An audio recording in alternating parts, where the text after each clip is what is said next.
Breck Stout's Nero Wolfe.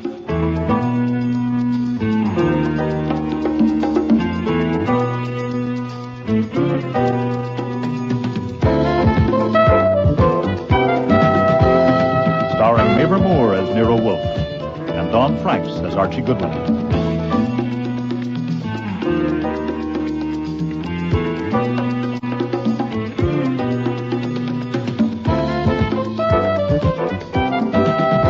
Today's episode, Disguise for Murder, with special guest stars Lally Cadeau, Jack Creeley, Neil Monroe, Eric Peterson, and Fiona Reed.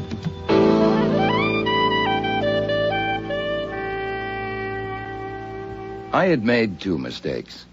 When the president of the Manhattan Flower Club persuaded Nero Wolfe to show his orchids to the members one afternoon, I should have fought it. This is a brassola, isn't it? No, sir, that's not a brasso. It's a lilia. Are you sure? And after the date had been set and the invitation sent, when Wolfe had arranged that I should stay up in the plant rooms with him and Theodore to mingle with the guests, I should have put my foot down. Could I grow that on my coffee table? Is that a pansy? No, madam. I doubt if you could grow Miltonia on a coffee table. Sorry. Well, it's near a very sunny window. But I hadn't. As a result, it'd been up there a good hour and a half, grinning around and acting pleased and happy. I'm so sorry. How clumsy of me. Oh, it's quite all right, madam. Your sleeve just happened to hook it. It'll bloom again next year. It was understood that the Manhattan Flower Club was choosy about who it took in, but obviously its standards were different from mine. Oh, the men were okay as far as men go. But the women... It would have been a relief to spot just one who could have made my grin start further down than the front of my teeth. There had, in fact, been one. Just one. Excuse me, miss. Are there any questions I could answer for you? About what? Oh, say, about orchids. I haven't any questions about orchids at all. Eventually, feeling that the damn grin might freeze on me for good, I beat it down to the office, poured myself 2 inches of bourbon, and sat at my desk with my feet up. Well, hello. Did you think of some questions after all? Could I have a drink?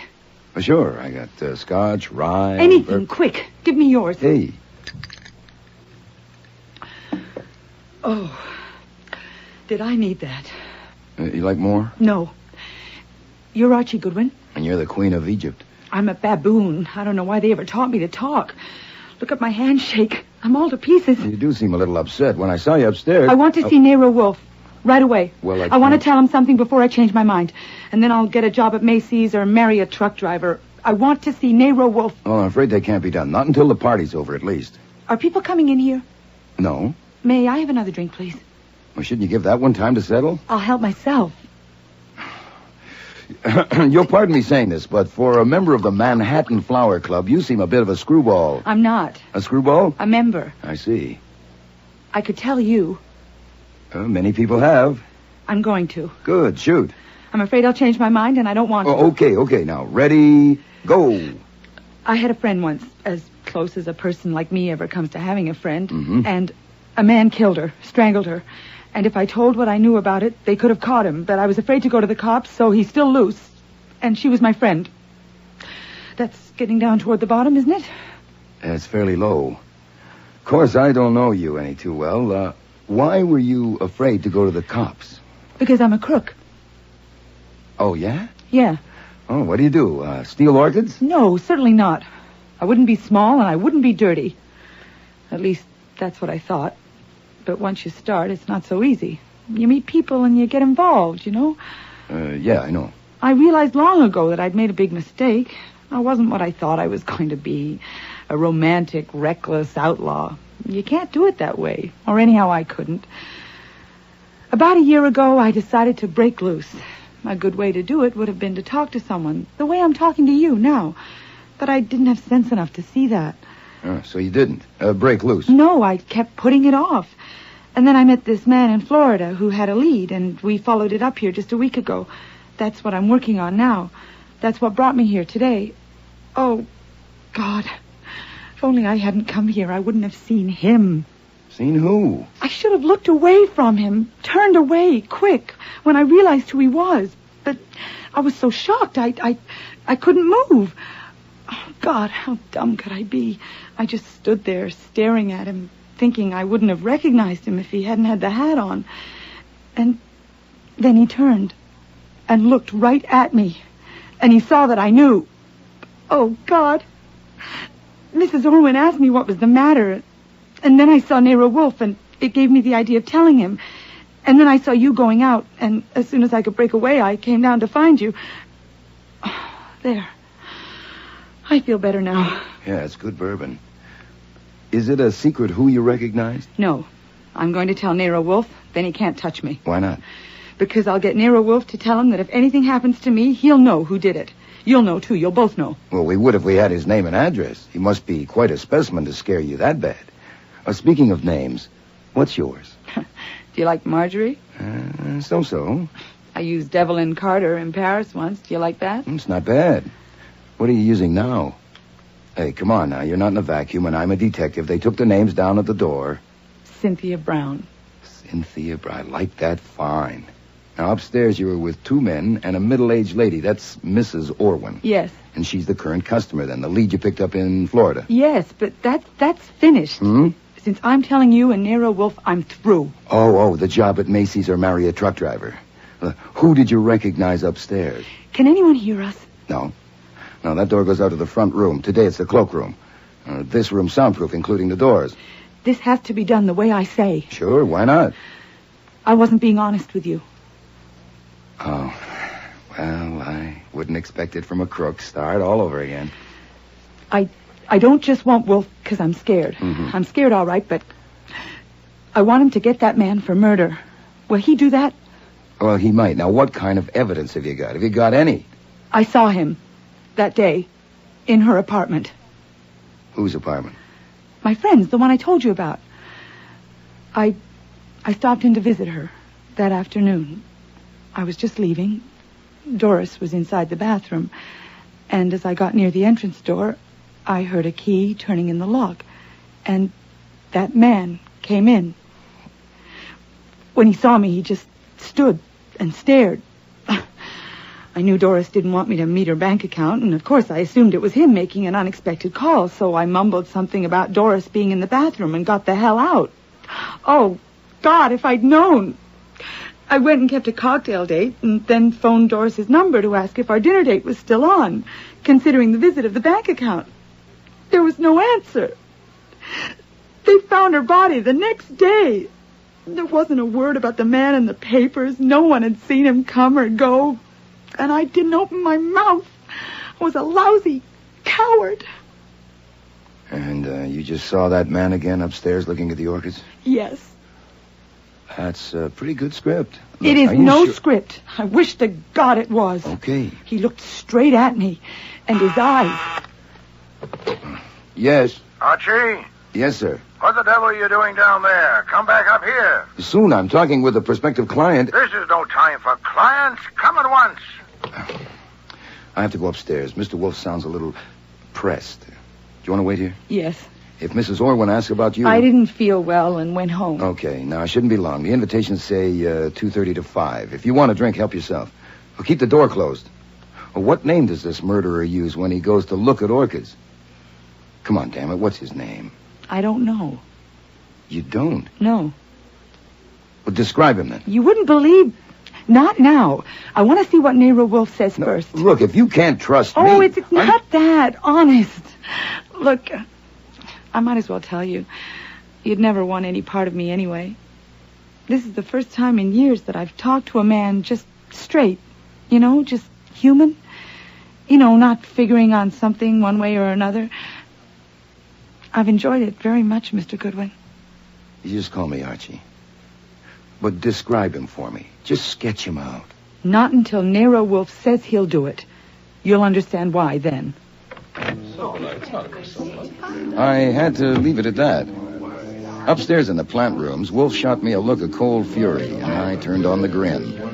I found the party Cynthia, if that was her name, had been with. Mrs. Orwin? Yes. Well, how did you know my name? The young lady that was with you. My sister? I guess so. You are... Colonel Percy Brown. Yeah, Miss Brown asked me to tell you that she went home. I gave her a little drink. It seemed to help, but she decided to leave. Oh, dear. Was she all right? She's perfectly healthy. There's nothing wrong For with her, you should have made it 3 drinks, 3 big ones. Just hand her the bottle. Be quiet, Jean. Certainly, Mama. Percy, perhaps you should go and see about her. It's not necessary, Mimi, really. Yeah, she's all right. I left Mimi, Percy, and Jean and moved around among the guests, being gracious and keeping my eyes peeled.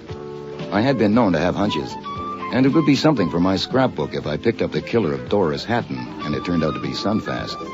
Cynthia Brown hadn't given me the Hatton, only the Doris, but that was enough. The papers had given it a big play, of course. Beautiful young woman, no visible means of support, strangled in exclusive Manhattan apartment. A great deal had been made of the fact that the yellow silk scarf she'd been strangled with had the Declaration of Independence printed on it. I kept on the go through the plant rooms, leaving all switches open for a hunch, but it wasn't till nearly 5 o'clock when it happened.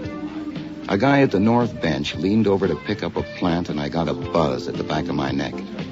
It was the way his fingers closed around the pot, especially the thumbs. No matter how careful you are of other people's property, you don't pick up a 5-inch pot as if you were going to squeeze the life out of it. Nice flower. What color do you call the sepals? Nankeen yellow. Nanking yellow. How very persuasive. He put the pot back and marched off without another word. I followed him up to the landing and down 3 flights of stairs. There were only a few stragglers left in the hall, and Saul Panzer was at the door letting them out. My man went directly to the front room where Fritz was helping Mrs. Orwin with her coat. Could you hand me the brown tweed, please? Of course. Excuse me, but we're checking guests out as well as in. Your name, please? My name? Ridiculous. Stand aside, please. Problem, Archie? I don't know, Saul. I'd like to know that man's name. What the hell? In there! He's in there! What? On the floor! What is it? What is it? In there! In there! Oh, Take care of her, Fritz. Fritz!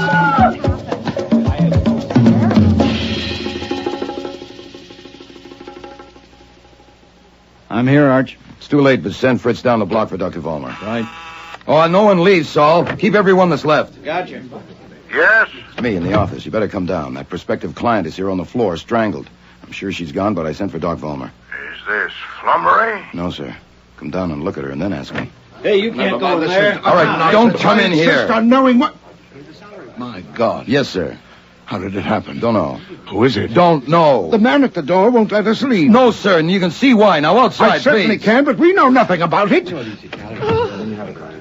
My name is Carlyle, Homer N. Carlyle, Executive President of North American Foods. This is my wife. How do you do? How do you do? My wife is merely acting under impulse. I wanted to see the office. I didn't even go in. I'm sorry. We're both sorry. I'll do the talking, Ellen. Now, we have an appointment, and there's no reason why we should be detained. Look, we're all sorry, but you can't leave. I insist. Look, if nothing else, your wife discovered the body. We're stuck worse than you are with a corpse in our office. We haven't even got a wife that had an impulse. please do it. What's going on there, Saul? This guy insists on leaving. Of course I insist on leaving. You can't hold me here. Colonel Brown, I'm afraid... Saul, stop him. What the hell do you people think? You were warned, Colonel. Now, if you'll all... Guilt. What? Guilt.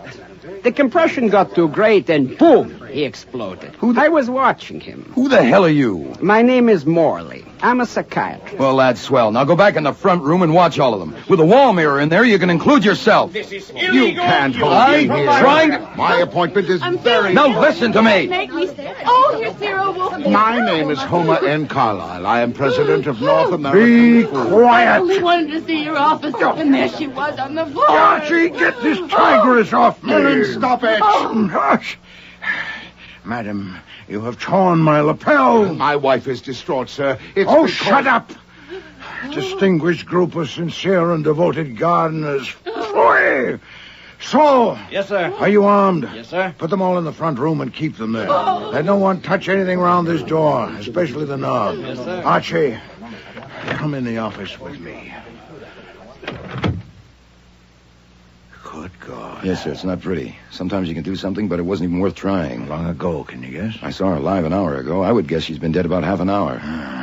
Finger marks? No, something soft like a strip of cloth was used. Say a scarf. You haven't called the police? No, I wanted a word with you first. Very well. Report quickly before we call Inspector Kramer.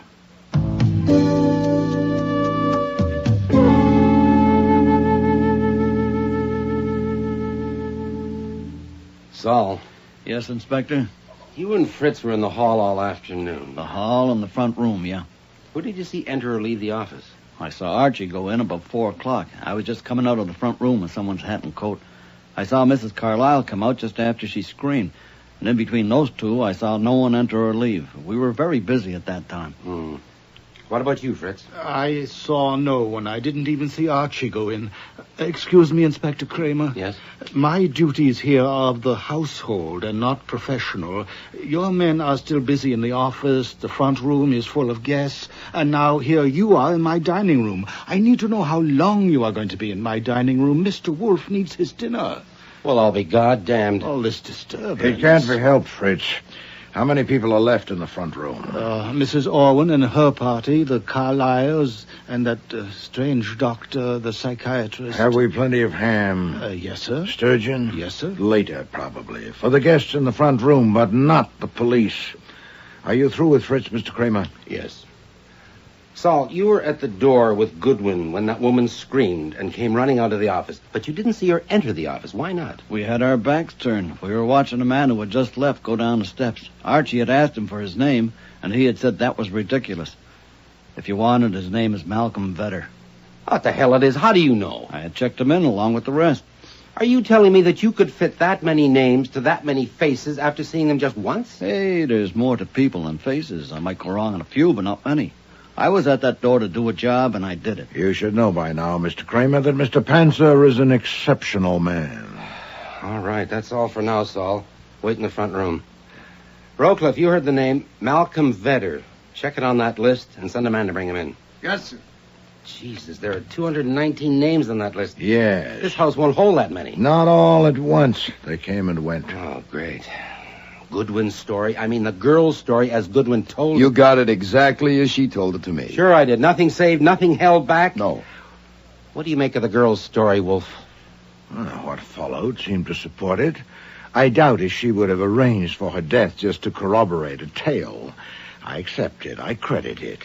What do you know about the killing of Doris Hatton? Oh, newspaper accounts. Love nest killing in Manhattan's most exclusive apartment building. Who paid the rent? Something like that. Yeah. Why can't police find him? Are they protecting I him? don't read the tabloids. 3 of our best men spent a month trying to start a trail. One of them is still working on it. Nothing. Not .1. Yes, I sympathize. Oh, you sympathize. Great. Well, maybe you can sympathize with the way I feel about the fact that Goodwin sat there in your office and was told that that man was right here on these premises. And did he pick up a phone and call us? No, he went upstairs and watched to see if anybody squeezed some flower pot. You're irritated, Inspector. Not that he was on the premises, but that he had been. Also, I was taking it with salt. The girl was a screwball. Also, she was saving specifications for Mr. Wolfe. Also, I know you. How many of the 219 guests were men? I'd say a little over half. And how do you like it? I hate it. Mr. Kramer, something has occurred to me that does not seem to have occurred to you. Naturally, you're a genius. What is it? Something that Mr. Goodwin told us. I want to consider it a little. We could consider it together. Later. Those people in the front room are my guests. Can't you dispose of them? Yeah, I'd like to dispose of them.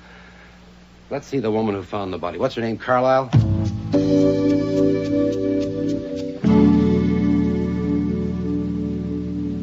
Inspector, my wife and I have been held here now for 2 hours.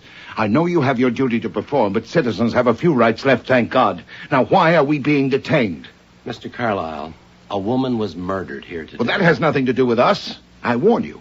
If my name or my wife's name is published in connection with this miserable affair, I'll make trouble, and I'm in a position to. Your wife discovered the body. By accident. May I say something, Homer? It depends on what you say. Oh?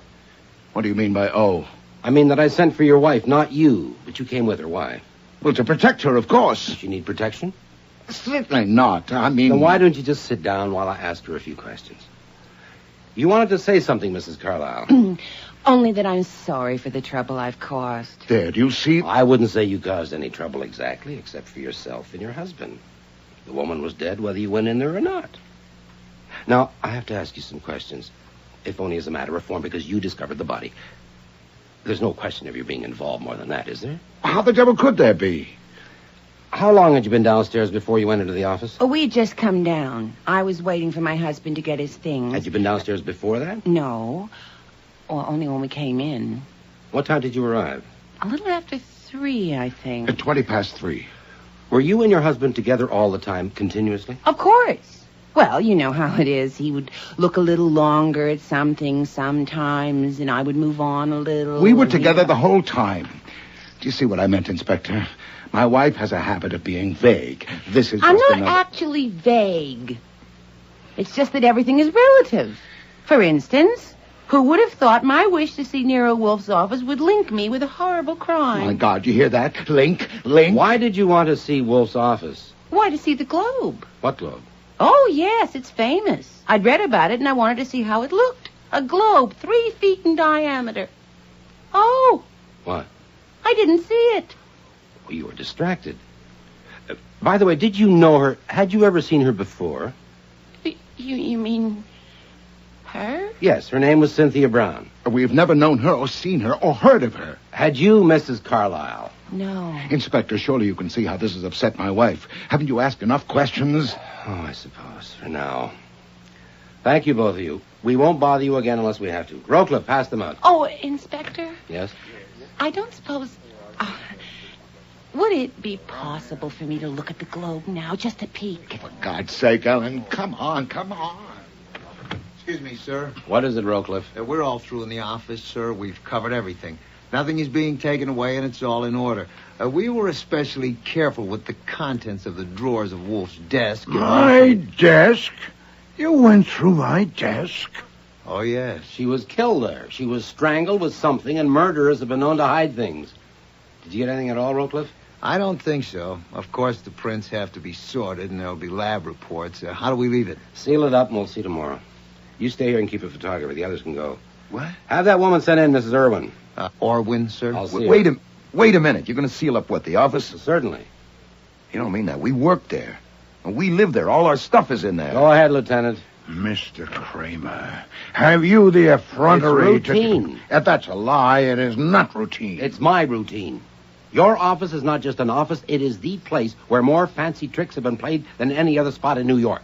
When a woman is murdered there, sealing it is routine. No, Mr. Kramer, I'll tell you what it is. It is the malefic spite of a sullen little soul and a crabbed and envious mind. It is the childish rancor of a primacy too often challenged and offended. It is the feeble wriggle of a word. I've been hearing about you for years. I'm Eugene Orwin. This is my mother. Inspector. My mother is not feeling well. At the request of your men, she went in with me to identify the body of Miss Brown. Take this chair, Mrs. Orwin. I would like to make a statement on behalf of my mother and myself. I hope you'll permit it. Mr. Orwin, I sent for your mother. I am a member of the bar. A statement would be welcome if it's relevant. I thought so. So many people have an entirely wrong idea of police methods. We come across that. Now, since Miss Brown came here today as my mother's guest, it might be supposed that my mother knew her well. But actually, she doesn't.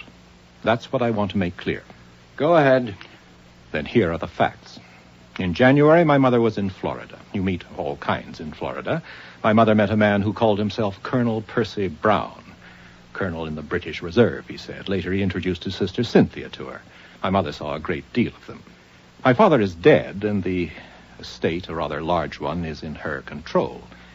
She lent Brown some money. Not much. That was just an opener.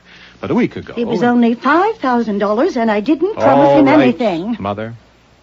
A week ago, she returned to New York, and they came along. The first time I saw them, I knew they were imposters. He didn't sound like an Englishman. Certainly she didn't. I was in the middle of a yawn when Wolfe passed me a slip of paper on which he'd scribbled, "Bring sandwiches and coffee for you and me. Tell Fritz to serve those left in the front room, no one else." I left the room, filled the order, and returned to the dining room with trays for Wolfe and me. Most of the others had gone because I wanted to persuade Mr. Wolfe to sell me some plants. But after Miss Brown left you, your group was never separated at all? My mother and I were never separated, but I believe Colonel Brown did wander off by himself once or twice. I see. Well, I think that'll be all for now, Mr. Orwin. You and your mother can return to the other room. You won't keep us much longer, Inspector. I think we'll be through quite soon now. I do appreciate your consideration. Goodwin, you told me you had seen Orwin and his mother separated from each other during the afternoon. Pass the Dijon mustard, would you please, Mr. Wolfe? Here. Oh, thank you so much. Yes, Inspector. I saw them separated several times. So he lied. Oh, yes, The pepper, please, Archie. Oh, of course, sir. Thank you. Is that imported ham? Oh, no, it's Georgia. Fed on peanuts and acorns, cured to Mr. Wolfe's specifications. Smells so good, but it tastes even better. I'll copy the recipe for you. Oh, no, damn it, I can't, because the typewriter's in the office. I am sorry. Rowcliffe, get that Colonel Brown in. Yes, sir. That man you wanted, Vedder, he's here. The flower pot strangler? And I'll take him first. Bring in Mr. Vedder, please. You know I can't make up my mind which of these sandwiches is the best. Ham or sturgeon. So I like to alternate. First a bit of ham, then sturgeon, then ham, then... Typical. Typical of what? Typical of police clumsiness. Pulling me into this. The newspaper men out front recognized me, of course. And the damned photographers, my God. Why do they recognize you? I am Malcolm Vedder. Oh, yes? I am not unknown. I am currently starring in The Primitives on Broadway. Oh, an actor. Yeah. Oh, it'll be tough for you having your picture in the paper. We need help, us clumsy police, and you were among those present. You remember this flower club? I am not, sir. I came at the kind invitation of a friend, Mrs. Arthur Beauchamp. And were you with this Mrs. Beauchamp this afternoon? I was not. Mrs. Beauchamp had to leave early to keep an appointment. I chose to remain to look at more orchids. If only I'd left with her, I would have avoided this dreadful publicity. Were you acquainted with Miss Cynthia Brown or her brother, Colonel Percy Brown? Did you see them upstairs? I saw no one that I had ever known or seen before, except for Mrs. Beauchamp. Did you know Doris Hatton? Who? Doris Hatton. Doris Hatton?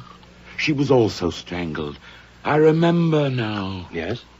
God, imagine strangling a beautiful woman. Put out the light. What? And then put out the light. Did you know Doris Hatton? Othello. No, I didn't know her. I only read about her. Damn it all. I only came here to look at orchids. God. A little more mustard, please, Mr. Wolfe.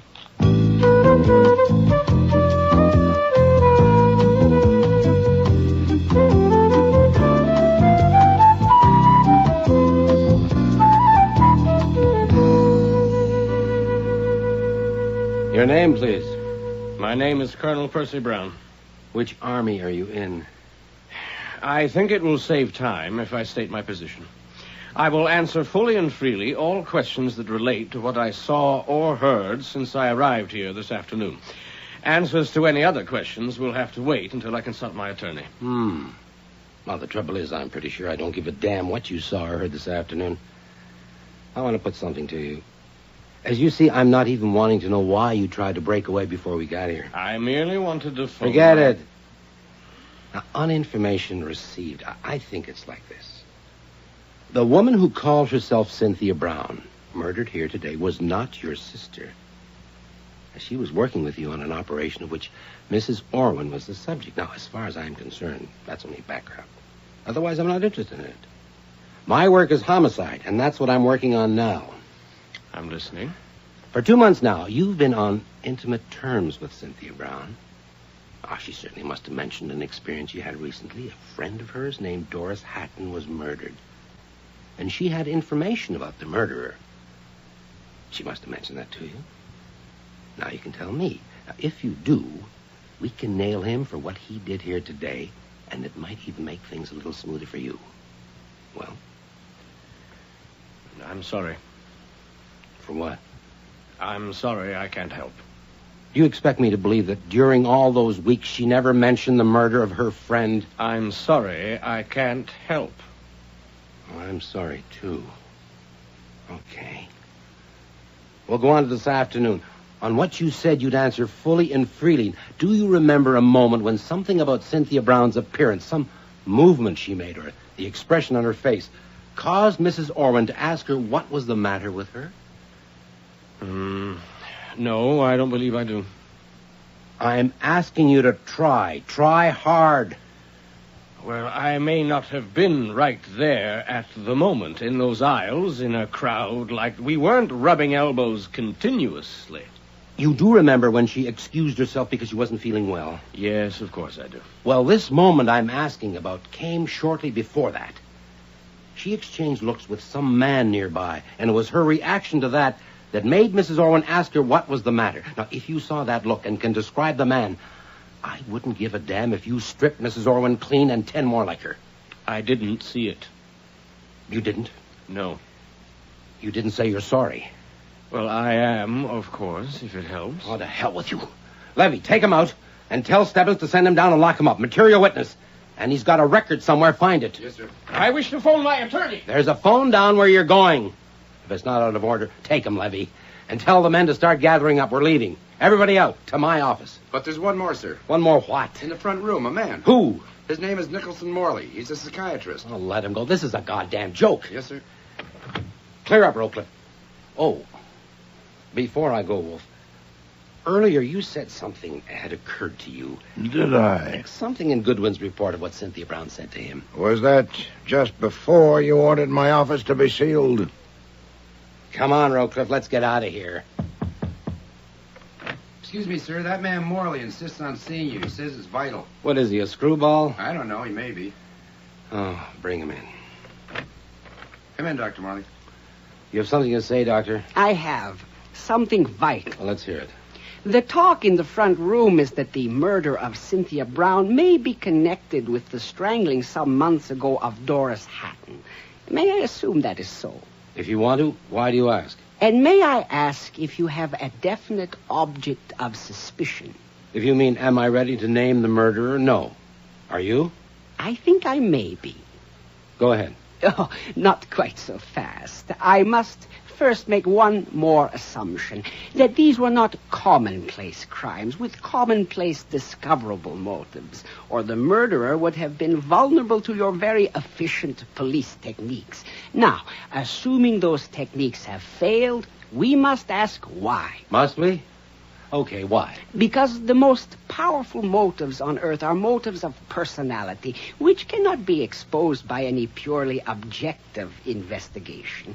If the personality is twisted, distorted as it is with a psychotic, then the motives are twisted too.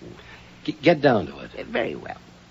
You know the names of all the people who were here today. I am willing to offer my services. I don't think there are more than 3 or 4 men in New York qualified for such a job. All you have to do is have them brought... Wait a minute.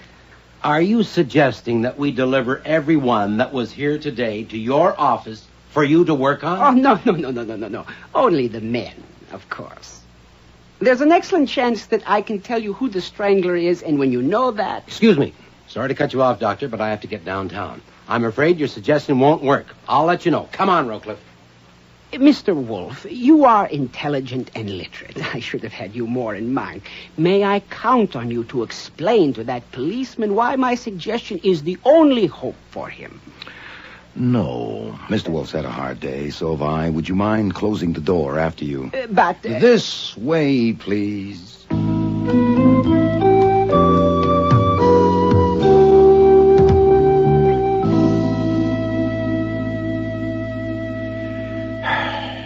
They've all gone. Everyone. Go and look at the office door. I did. It's sealed. Malefic spite. Huh? Oh, this isn't a bad room to sit in. Archie, I want to ask you something. Yeah, shoot. Do you accept without reservation the story Miss Brown told you? In view of what happened, yes. All right, then assume it. Assume that the person she had recognized followed her downstairs and saw her enter the office to join you. That he waited until you came out and went upstairs. That he took an opportunity to enter the office unobserved, got her off guard, killed her, got out unobserved, and returned upstairs. All of those assumptions seem to me to be required unless we discard all that and dig elsewhere. I'll take it that way. All right. Then we have significant indications of his character. Now consider it. He's killed her and is back upstairs, knowing that she was in the office talking with you for some time. He'd like to know what she said to you, specifically whether she told you about him, and if so, how much. Yeah. Now, I put it to you, with that question unanswered, would a man of his character leave the house? Or would he prefer the challenge and the risk of remaining until the body had been discovered to see what you would do. I'll be damned. He would stick around till the body was found. And if he did, then he's one of the bunch Kramer's been talking with. So that's what occurred to you that Kramer didn't get, huh? No, by no means. That's a different matter. This is merely a tentative calculation for a starting point. If it's sound, I know who the murderer is. Well, if you want me to get him on the phone, I'll have to use one in the kitchen. I want to test the calculation. So do I. But there's a difficulty. Huh? The test I have in mind, the only one I can contrive to my satisfaction, only you can make. And in doing so, you'd have to expose yourself to a great personal risk. Well, since one of you flinched or faltered in the face of danger to me. No, this danger is extreme. Well, so is the fix you're in. The office is sealed, and in it are the book you're reading and the television set. Now, let's hear the test. Very well. The decision will be yours. Pass me the Manhattan telephone directory and an envelope from that bureau drawer there. Take paper for yourself. Here you are. Now, take this down while I look up the address. She told me who to send this to and more. I have kept it to myself because I haven't decided what is the right thing to do. Stop. I would like to have a talk with you first, and if you will phone me tomorrow, Tuesday, between 9 o'clock and noon, we can make an appointment. Please don't put it off, or I will have to decide myself. I gather from the grammar I signed my name. Oh, yes. Hell, we could forget the calculation and send this to every guy on that list and wait and see. I prefer to send it to only one person. The one indicated by your report of that conversation. The one to whom I am addressing this envelope. There. That will test the calculation. And save postage. The extreme danger, I suppose, is that I'll get strangled? I don't want to minimize the risk of this, Archie. I'll have to go to Times Square right away and mail this. May I have the envelope, please? Of course. There you are. I don't believe it.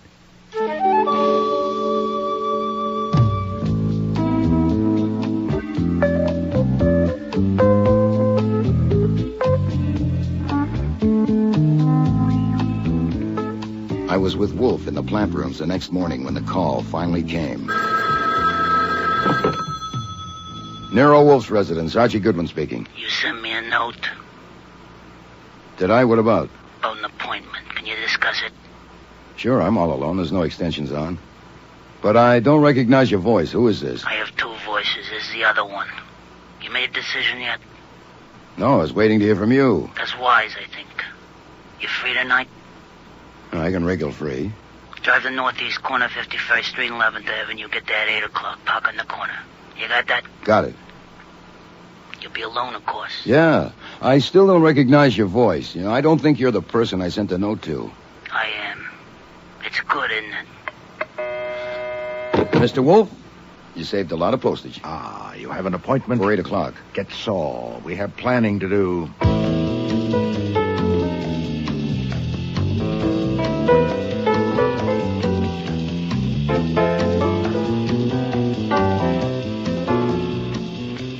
By the time I left to keep the appointment, we had no less than 7 contingency plans. I parked at the meeting place at 7:47 and cranked down the window for a good view of the filling station across the street. At 7:59, exactly on schedule, a taxi pulled in and stopped by the pumps. And the driver got out, lifted the hood, and began fiddling around inside. Saul was in the passenger seat. I rolled up my window and waited. A kid, barely old enough for high school, was motioning to me to roll down my window. You, Goodwin? Yeah. This is for you. Hey, wait a minute. Come back here. Make no signal of any kind. Follow the instructions to the letter or there will be no meeting. Jesus. Goodbye, Saul Panzer. Hello, contingency plan number 2. The instructions that followed gave a driving route so complex that even Saul couldn't have followed without being spotted, especially since I had a chaperone, a A dark blue sedan followed my every turn for a full hour and a quarter that I drove in circles around New York till I arrived at my destination, a dingy warehouse near the East River. I parked as instructed in the note and waited. The sedan pulled up behind me, and a rat-like little man got out and opened my door. Well, we got here. Yeah, you damn near lost me at one light. You come with me. Contingency plans number 3, 4, and 5 went out the window when we entered the warehouse, went up 2 flights of badly worn stairs, and walked down a dingy hall to the rear of the building. In here. You sure that's him? What do you think? He'd be here if I wasn't? Okay, bud. Take off your hat and coat and sit in that chair. Hey, hold it. I haven't explained yet. All right, now the idea is simple. The man that's coming to see you don't want any trouble. He just wants to talk. So we tie you in that chair and we leave. He comes, you have a private talk. He leaves, we come back and cut you loose. Plain enough? It's too damn plain. What if I won't do it? Then he don't come and you don't have a talk. What if I walk out now? Go ahead. We get paid anyhow. You want to see this guy? There's only one way. We tie you in a chair. Look, I don't want any trouble either. How about this? I sit in the chair, you fix the cord to look right, so I'm free to move in case of fire. There's $100 in my wallet in my breast pocket. Before you leave, help yourselves. A lousy sea. For Christ's sake, shut up and sit down. All right, suppose I show you what else is in my pocket. Here, like this gun. Ah, jeez. And suppose we all go for a little walk down to the nearest police station. Okay, wise guy. And then what do we do? Hey? Look, you either want to see this guy or you don't. Seeing how you got the gun out, I guess he's got to know you. I don't blame him for wanting your hands arranged for. Make up your mind. Well, that was it. There were no contingency plans left. And I'd promised Nero Wolfe that if this should happen, I would turn around and go home. Okay, I'll do it, but don't you tie him too tight. You know, I've been around the block, and I can find you guys again if I care to. And don't think I can't. Just put a gun on the table and sit. How long will I have to wait? You'll see. Not long. They did a really thorough job of tying my hands to the back legs of the chair and my ankles to the front legs. Then they left, and I waited. But not for long. The door opened, and my man entered. He was wearing a gray pinstripe suit and a dark gray Homburg with a topcoat over his arm. He had gloves on. Hello, Mr. Goodwin. Would you have known me? Not from Adam. Let's talk. So she told you about me. Yes. What'd she tell you? About that day at Doris Hatton's apartment, about recognizing you yesterday? She's dead. There's no evidence. You can't prove anything. Then you're wasting a lot of time and energy in the best disguise I ever saw. It's not too hard to get evidence if you know where to look. Yeah, but you haven't told the police. No. No, Nero Wolfe. No. Why not? I'd like to quit the detective business. For $100,000, I could do it. It could be arranged so you get what you pay for. How could you arrange that? We'll find a way. We'll have to, or you'll have me on your neck for the rest of your life. You threaten me? No. Believe me, I don't want you on my neck either. No, I suppose you don't. Mr. Goodwin, let me explain my point of view. Go ahead. You're quite right, of course. I don't want you on my neck. Good, of course. But I don't want to pay you $100,000 either. All right, 90. I don't want to pay you anything. Yeah, that's not being reasonable. I'll tell the cops. I don't think so. Let me show you what I have in my pocket. Is that the scarf you killed Cynthia Brown with? Yeah, it is. You come one step closer and I'll yell. Oh, they're out of hearing. Keep in front of me. They won't be back for 15 Keep minutes. in front of me. Now look. Hey, look, it's no good anyhow. There's a note for you from Nero Wolfe. In my breast pocket. Now get it. But stay in front of me. You can't trick me. Don't you want to know what it says?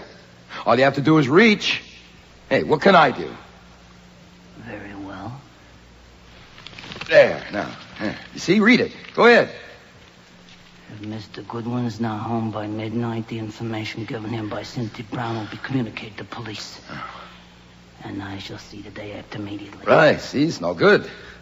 Now, he did it this way because if you had known I had told him, you might have just sat tight. He figured that you might think that you could handle me. I admit you tried your best. He wants that 100,000 by tomorrow, 6 o'clock, no later. Can't get that much by then. Okay, he'll take your IOU. You can write it on the back of that note. My pen's here in my pocket. He'll be reasonable about it. I'm not such a fool. Who said you were? Now use your head, that's all. We've got you. A little thing like signing an IOU won't make it any worse. He won't press you too hard. Here, get my pen. No, Mr. Goodwin, you haven't got me yet. Keep in front of me. You use that scarf and Wolf will tell the cops. Unless I use it on him, too. You keep in front of me. Goodbye, mister. Keep in front of me now, I told you. What the hell's going on here? You can't get away with it. What time does your watch say? 9:32. It's not 15 minutes. I told you to come back in 15 minutes. Yeah? Yeah, well, we got to thinking. We want to be sure we get paid. Told you to come back. back. Yeah, well, we've had bad experiences before. $2,000 is a lot of money. Here, take it. Take it and get out. Don't take it. What's the matter? It's got germs? No, it's peanuts, you saps. It's peanuts. This guy's worth 10 grand to you, as is. 10 G's. That's a reward for him. Yeah, what are you talking about? Do you know who you got here? That's the strangler the police are looking for.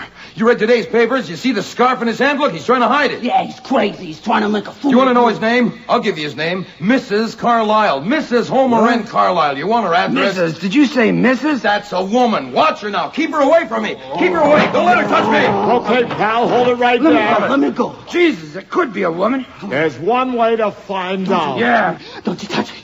No. Don't you touch me! Don't touch me!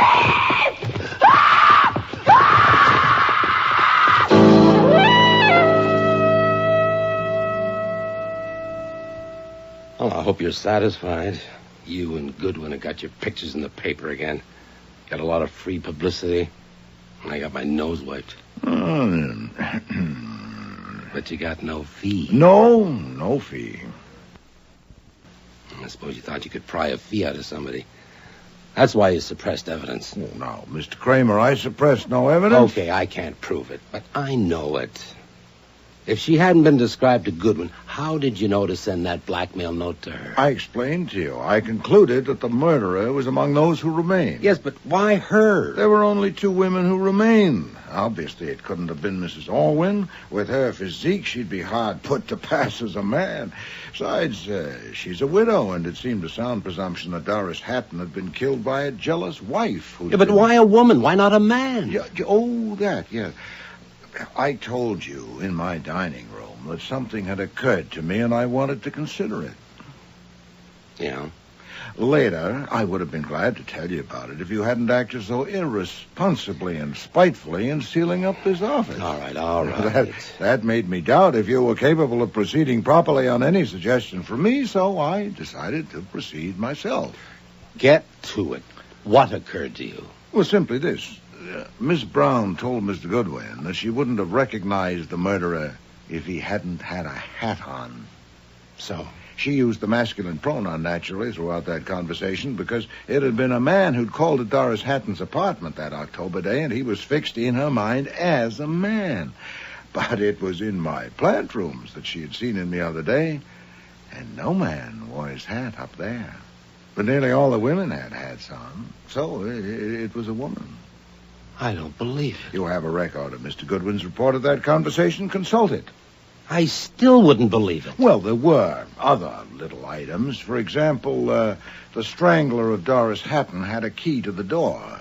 But surely the provider who had so carefully avoided revealment wouldn't have marched in at an unexpected hour to risk encountering strangers. And who's so likely to have found an opportunity or contrived one to secure a duplicate key as the provider's jealous wife? You can talk all day. I still don't believe it.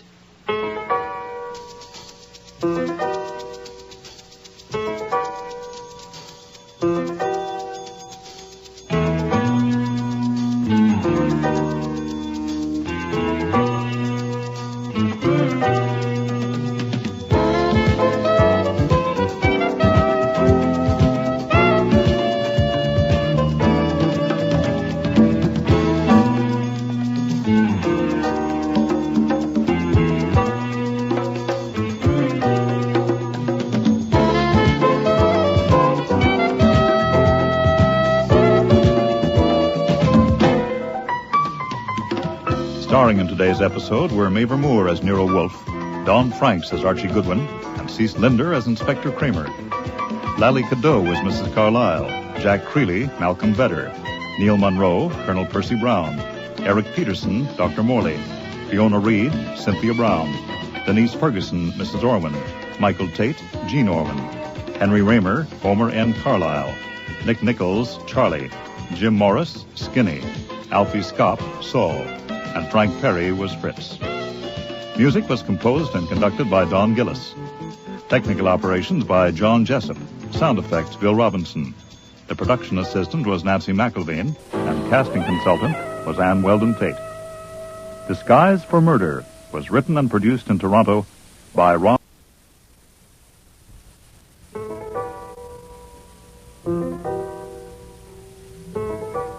Rex Stout's Nero Wolfe.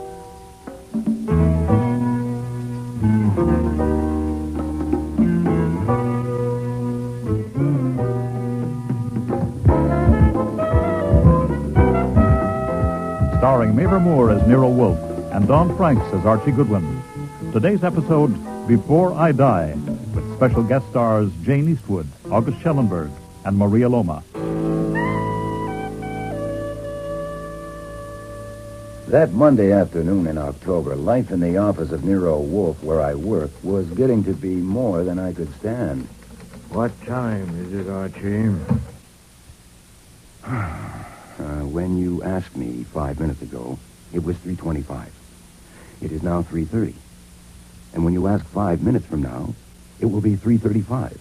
But I won't be here to answer, because I am going out for a walk. A simple answer would have done. Indeed, it would have been all that was expected. Oh, boy. My walk will last for half an hour, by which time you will be upstairs with your orchids, which will give me a 2-hour break from seeing you in this pitiful state.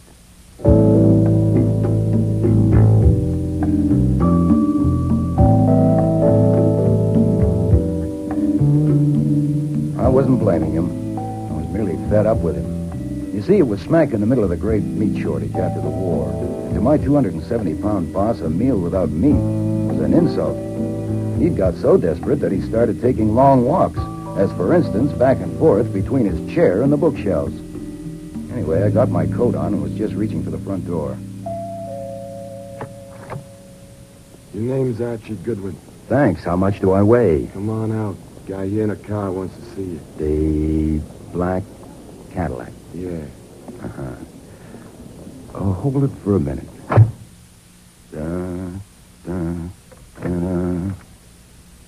Who is at the door? Oh, a man with an embalmed face. What's this? You're taking your gun?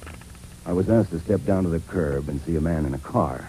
I recognize the man since he is one of our most famous citizens, Tizio Parito, also known as Daisy Parrott. His latest title is the King of the Black Market. Look, when he phoned this morning, I told you I wouldn't see him. Yeah, and I told him. I guess Daisy Parrott doesn't take no for an answer.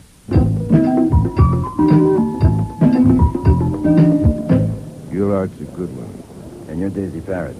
What do you want? Hey, boss, he's got his hand on a gun in his pocket. And he's a damn fool to have you stand behind him. Mr. Wolfe knows you're here. Now, what do you want? I want to see Wolfe. Nope. No, sir. I told you on the phone this morning that Mr. Wolfe is too busy to see you. He's got more work than he can handle now. I intend to see him. Bring him out here. Now, look. Don't think I'm laughing you off. People who laugh you off are apt to show up at a funeral playing the lead, okay? But whatever you have in mind, Mr. Wolfe wants no part of it. Now, that may make you sore, which I'd like to avoid if possible. Archie! My God. Archie, what does Mr. Parrott want? Nothing. He just stopped by. He wants to see you. Then confound it, Archie. Bring him in here. What? Bring him in.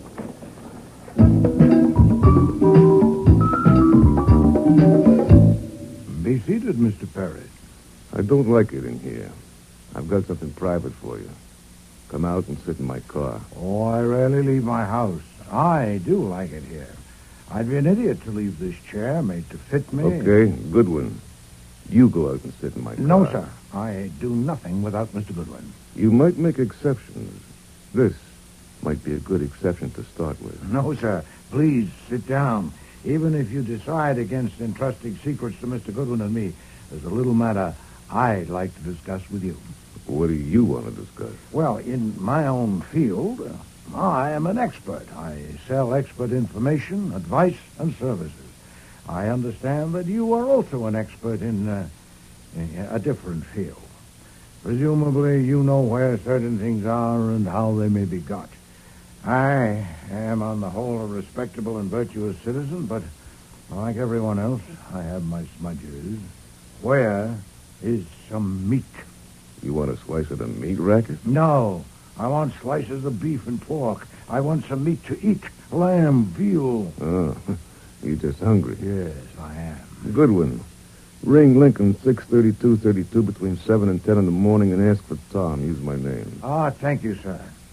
Now for your business. Mr. Goodwin told you on the phone this morning that I was too busy to see you. Of course, that was flummery. What was in his mind was that while the occupational hazards are relatively high in the detective business, in your business they're substantially higher, and the combination of the two would be inadvisable. I must admit regretfully that I agree with him. It would be foolish for you to entrust me with secrets only to be told that I can't undertake a job for you, so I tell you in advance I'm sorry. I need help. Doubtless, or you wouldn't have I don't often need help, but when I do, I get the best there is, and I pay for what I get. There. 50 C's. $5,000. That will do for a start. I'm being blackmailed, and your job is to stop it. But I've told you, Mr. Perry. I'm being blackmailed by my daughter. Hold it. Nobody in this world knows about that except me. And now... hold it. Now, I want to warn you that Mr. Wolfe is every bit as stubborn as you are. This is damn dangerous for all concerned. Now, he's told you he doesn't want to hear it. And neither do I. Now, Mr. Wolfe, what's wrong with egg salad sandwiches? But she's not really my daughter. The one who's blackmailing me. Now you know that, too. I have got a daughter, a real one. She'll be 21 next month. And where you going? You'll have to excuse me, Mr. Parrott. You walking out on me? I always spend from 4 to 6 upstairs with my plants. Always. If you insist on confiding your troubles to me, tell Mr. Goodwin about it. I'll phone you later. You know something? Who's that? Huh? You're crazy, both of you. What's that gun in your hand for? Crazy as bed bugs.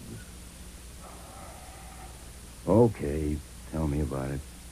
When my kid was just a baby, I got sent up the river for a long spell, and while I was there, her mother died.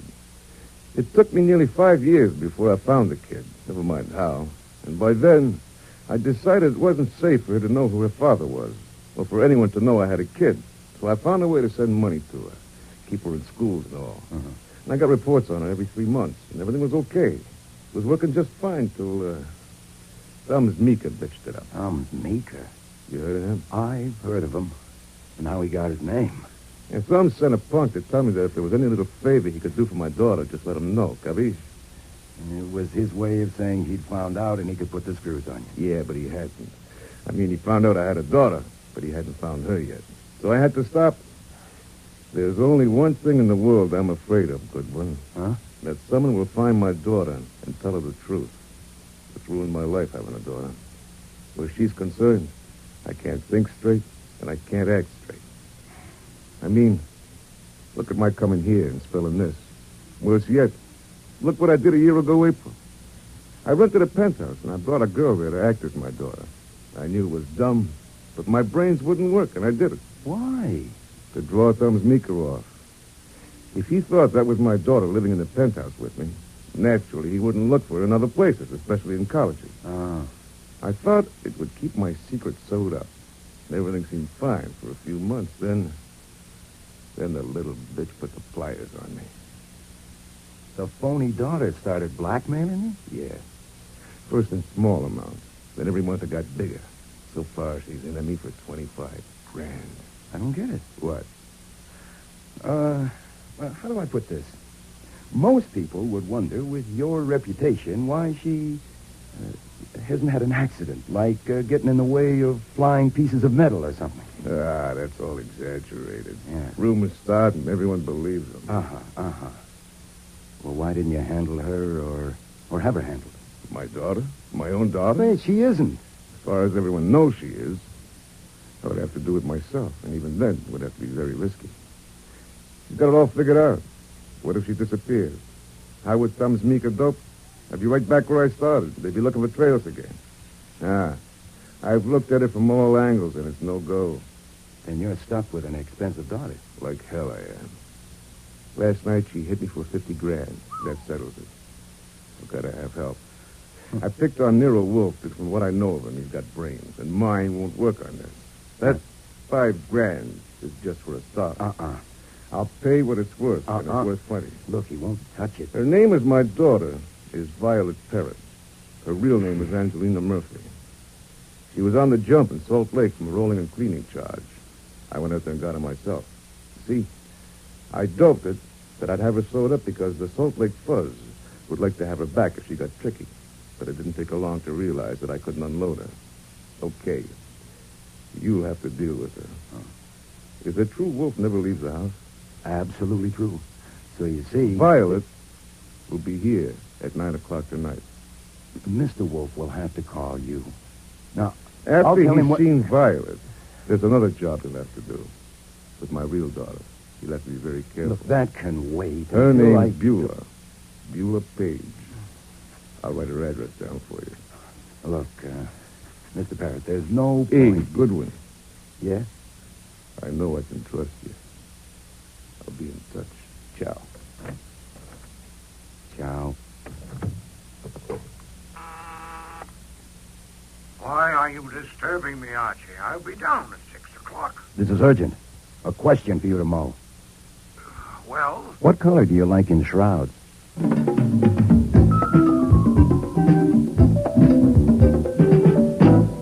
Beulah Page. This address is near Columbia University, less than half an hour away. Yes, sir. Get her. Now, if possible. But Parrott said... We don't even know there is a daughter. All we have is what Parrott told us. Miss Beulah Page is registered at the university. Medical and Social Services Studies honor student. I checked. I want to see her. At the very least, I want you to see her. You can introduce me to her? Boy, she's 20 years old. Flummox her.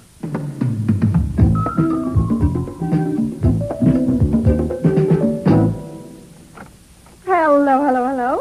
Hi there. I'm looking for Miss Beulah Page. Well, you found her. Are you a preacher? No, I'm not exactly. My name is Stevens, Harold Stevens from Dayton, Ohio. May I have a moment? Sure. Only it's too bad you're not a preacher. It certainly is, if you want one. What I want to ask, I would like very much to have a talk with you this evening because, well, I'll only be in the city a short while, and I want to tell you about the Dayton Community Health Center. How did you know I was interested in health work? Oh, Miss Page, we keep our ears to the ground at all universities. Your outstanding record is known to us, and of course we've read your thesis. You've read my thesis? Indeed we have. It's outstanding, which is why I would like to have a talk with you. Oh, well, that's very exciting, but... Oh, come in, please. Thank you. This is Mr. Shane, Morton Shane. Mr. Stevens, is it? Harold Stevens. How do you do? Oh, well, I've got to tell him, Mort. The reason I asked you if you were a preacher. Oh, yeah. Because we're going to be married. Well. We just decided to, just before you knocked on the door. So, you see, you're the first to know. Congratulations. You're tiddly. Oh, no, I'm not. I'm happy. And if I'm a little tiddly, it's your fault. Oh, wait a minute. Who made the cocktail? Hasn't a girl got a right to make cocktails when she's engaged, Mr. Stevens? Oh, wait, there's a little left. You are good luck. You have to have one with us. Well, wait a minute. Wait, I've got a better idea. Now, I ought to be ashamed of myself for busting in on your celebration, especially right at dinner time. Why not let me help you go on celebrating? How about a betrothal dinner? Well, I don't know. Oh, that sounds just great. Morton, it's fate. Look, I'm staying with a friend in town who happens to be a very famous man, and he's also very hospitable. I'll call him up right now and tell him we're coming, all right? After all, what's he famous for? Who is he? Come on. He's Nero Wolfe, the detective. I've known him for years. Oh, Martin, let's go have dinner with Mr. Wolfe. Oh, please. You can't refuse my first request as your bride-to-be. Beulah. Oh, let's make him go, Mr. Stevens. He has a strong sense of propriety because he's in his last year at law school. He thinks lawyers are the guardians of everything from social conventions to moral righteousness. Not righteousness. Right. There he accepts. Let's go.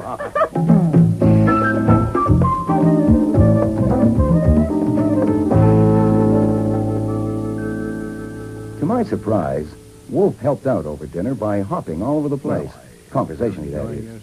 It saved me from having to talk about the Dayton Health Center. He asked Beulah about her courses. He talked about cases he had handled, which fascinated Shane, which in turn fascinated Wolfe. He adores adulation. He even ended up calling him Morton, for God's sake. Morton, I hope you're prepared to face the fact that very few people like lawyers. I don't, as a general rule. You know, they're inveterate hedgers. They're insufferable word stretchers. I had a lawyer draw up a tort for me once. Look, just a simple conveyance, and he made it 11 pages. Oh, God. Well, 2 would have done it. Have they taught you to draft torts?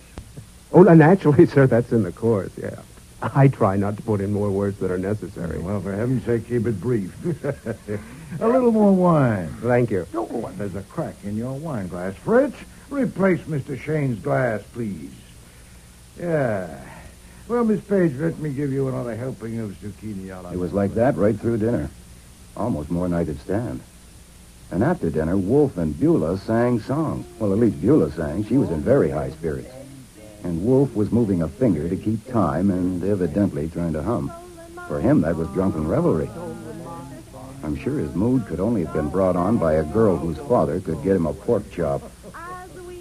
I had to remind Wolfe of our appointment, or he would have ended up with both daughters in the house at the same time.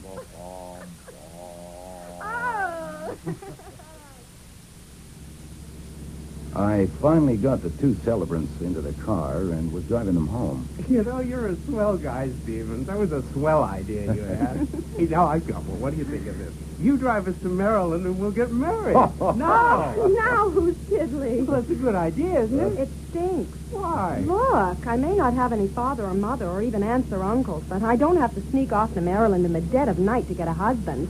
I'm going to have flowers and white things and sunshine if I get a break. Anyway, what about that test tomorrow? You said it was important. Well, it is. Home, Stevens.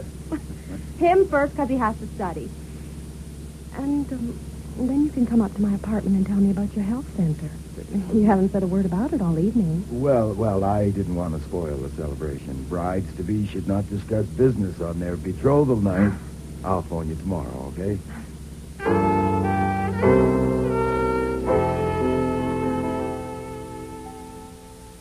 Sit down, Miss Murphy. I like eyes at my level. The name is Parrott. Violet Parrott. No, Miss Murphy, it won't do. Mr. Parrott told me who you are. I do not intend to prolong this. He hired me to make you stop blackmailing him. Aha! My father told you that? Mr. Parrott sat there... Daisy Parrott telling anyone I'm not his daughter? Now, you think I believe that? I think you'll find it difficult to believe, Miss Murphy, because you've misjudged his character. Ha! You haven't stopped to consider that his strongest feeling, stronger even than his feeling for his daughter, is his vanity. He cannot stand to have you diddle him. And how are you going to stop me? I don't intend to stop you. Then what am I doing? Mr. Parrott made the same mistake you did. He misjudged a man's character. Mine. You have demanded $50,000 from him? Collect it. I don't get you. Within 24 hours after you receive it, you will pay me $45,000. You may keep 10%. What? What makes you If you don't pay me, the Salt Lake police will come and get you. But you goddamn fool. You can't do that to Daisy. He doesn't have to let you alone like he does me, you know. All I have to do is tell him. Naturally, I prepared for that. He won't believe you. I get it. I give it to you, and you hand it to him, and he gets off cheap. Well, now, wouldn't that be sweet? And Daisy thought I'd fall for that? I assure you, Miss Murphy, Mr. Parrott knows nothing of this. This is my own idea, and I intend to profit from it. So will you. You can keep 10,000 out of every 100,000 we get. Oh, look, come on. I've got more brains than that. And more guts than you give me credit for, too. Well, you think it doesn't take guts to stand up to Daisy Parrott? Wait, I'll show you. I'm wearing sleeves tonight. Here's why. He did that to you? That's not all. There's other places, but you'd have to pay to see them. And I took it. I told him, listen, I said, you can hurt me all you want, but don't think I'll just go, baby. And if you hurt me too much, well, I'm not dumb. I've taken certain precautions. What precautions? Just never you mind.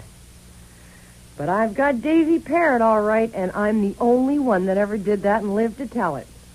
And now he thinks he can get most of it back with this lousy runaround? Well, you'll have to think this through.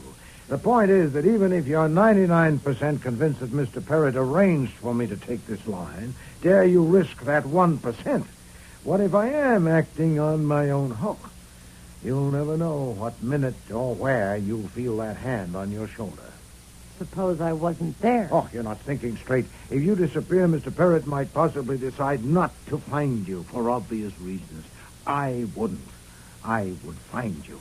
I am fully as vain as Mr. Parrott, or every bit as ruthless, and I will not be diddled. This interview is over. I'm sure you'll give it your best thought. My God, is he fat. You know, I admire you. Mm-hmm. Oh, you really stood up to him. Well, luckily, you don't have to decide now. You got time to sleep on it, which is a good idea. Shall I take you home, tuck you in? Hey, you don't look like a grister. You look healthy and handsome. Inside, I'm clean but mean. I didn't offer to drive you home because I noticed you've got your own car, but I can go along just for the air. Air. Oh, boy, Dumpling, do I need air. We'll share it. 90% for you and 10 for me.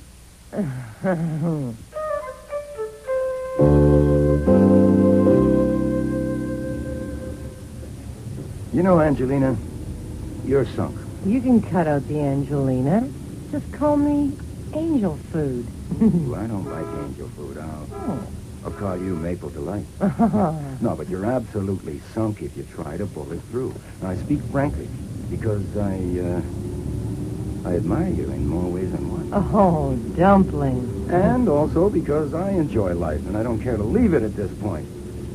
If you go on putting the B on Parrott and don't give Wolfe his 9/10, Parrott will find out sooner or later. Then not only will Wolfe get it, but I'm liable to get it too.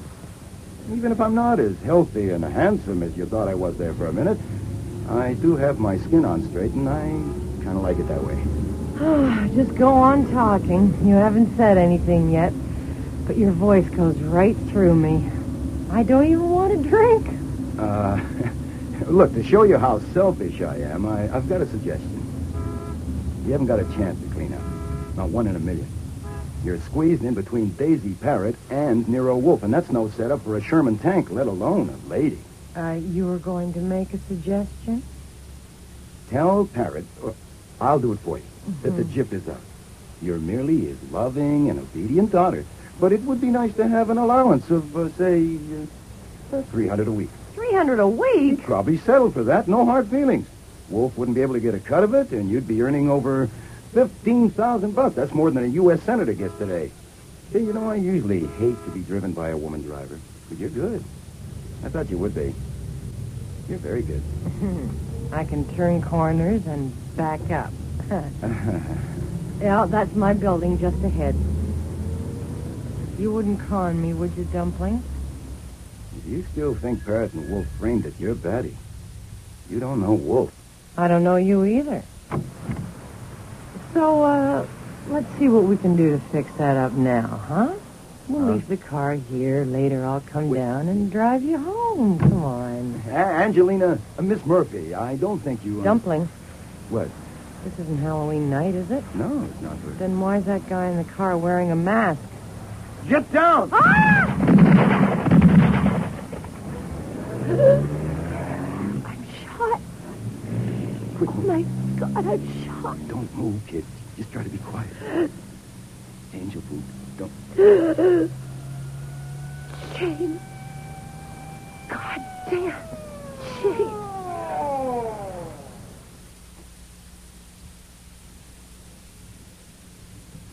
Okay, Goodwin, we lock you up. Oh, Inspector Kramer, you said that 4 times. I don't like the idea, and neither will Mr. Wolfe or his lawyer, but I prefer it to more of this. Go ahead. Oh, damn you. Look, let me summarize it for you. Daisy Parrott came to see Mr. Wolfe to consult him. If I had information for you on that, which I haven't, it would only be secondhand. Then in the evening, Parrott's daughter arrived, apparently to consult Mr. Wolfe about the same thing as her father, and I've told you you'll have to get that from Wolfe, too. And I've told you Wolfe's door is bolted, and Fritz says he can't be disturbed. He's asleep. Try him after breakfast. Say 11 o'clock. Of course, I won't be there to let you in if I'm in that cell. Then I escorted Miss Parrott home with her driving the car. We arrived at her apartment building Where's Daisy Parrott? You mean now? Now. I have no idea. Is he holed up in Wolf's house? Oh, good God, no. It makes my teeth chatter just to think of it. Did your teeth chatter when he was there yesterday? Now, look. It will soon be dawn. Now, I told it over and over. All I know. You know damn well the man to tell you what Parrott and his daughter wanted is Wolf. You know damn well I can't tell you. You also know if you hold me, Mr. Wolf will resent it, and you won't be able to depend on a thing he says. Kramer, what do you want to do? Get in another jab in a private feud or solve a murder? Okay. I warn you. I'm going to take a nap. Either in a chair, or on a cot, or home. In bed. Get out of here. Go on, get. In the cab on the way home, I was trying to add it up, but I couldn't even begin. Why had Parrott decided to erase Violet? And what was the big idea of dragging Wolf in? Not to mention me. I decided I would have to shoot Parrott. It wasn't merely a hangover from my sensation as I watched Violet die on the sidewalk. It was a realization of where Wolf and I were sitting. To be tangled up in a gang war between Daisy Parrott and Thumbs Meeker wasn't taking a risk. It was checking out. But then as we pulled up to the house, I changed my mind. Killing Parrott was the worst thing I could do. The guy I really wanted to shoot was Wolf. All this for a pork chop. Hold it right there, Goodwin. No funny moves, Goodwin. That's a gun in his pocket. Is it the one he used last night? Don't be too smart. I want to ask you about last night. My car's around the corner. Go ahead. We'll come behind. We can talk here. I've often talked here. What do you want to ask me? Get going. I like it here. What's that? Taxi. Hey, we shouldn't be out in the open like this. I said get going, Goodwin. I was about to say I like it here. You can relax, Parrott. Even if I had ideas, which I haven't got my gun. They took it away. Hey, that cab! Get down, boss! I didn't duck or dive. I just dropped. This time I didn't see the man in the cab at all, even to see if he was wearing a mask. I was moving too fast, rolling to get around the corner to safety. When it was safe, I stuck my head around the corner and saw two forms as flat as mine. Only they were much quieter. I crawled over to them. Parrott and Face were never going to be dangerous to anyone again. Archie, is that you? I think so, Fritz. Do you need help? Just to get in, Fritz. Take the chain off the door. Did you kill somebody? Archie! What the devil is it now? Just a couple of corpses on the sidewalk by luck. One of them isn't me. Sorry to have disturbed your sleep.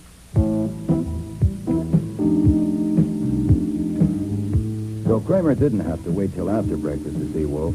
He and his squad of scientists arrived within minutes and stayed for hours. Wolf told him almost everything about Parrott's visit, but he saved items like Violet being a phony and the kind of lever she had in her father. Her real daughter was left out entirely. And when the company finally left, the sunlight was entering the window beyond Wolf's desk. That may have well been the longest night I ever spent. I hope they're... Nero Wolfe's office. Archie, Saul here. I want the boss. Hold on. Saul Panther. Good. Go up to your room and look at your face. It needs washing. So would yours. You spent the night rolling around on site. You mean you have private business with Saul? You got him working on something? Certainly, Mr. Parrott's job. Since when? I phoned him last evening when you were escorting Miss Murphy home. Why? Because of something that had been said that aroused my suspicions. If you're out of it, Archie, you won't have to lie to the police when you go downtown to sign your statement. Go and wash your face. Yeah, well, I'll be damned. Excuse me. Oh, by the way. Yes? I suppose it would be futile to call that number Mr. Parrott gave us, now that he's dead. I'm out of it.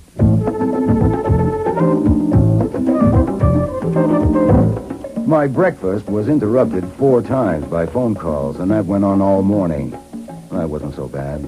Stalling journalists had to be routine with me over the years, but one of the calls was a sample of what might be expected from life from then on, as long as it lasted. Goodwin? That's my name. I'm a friend of Daisy Parrott's. I want to ask you a couple of questions.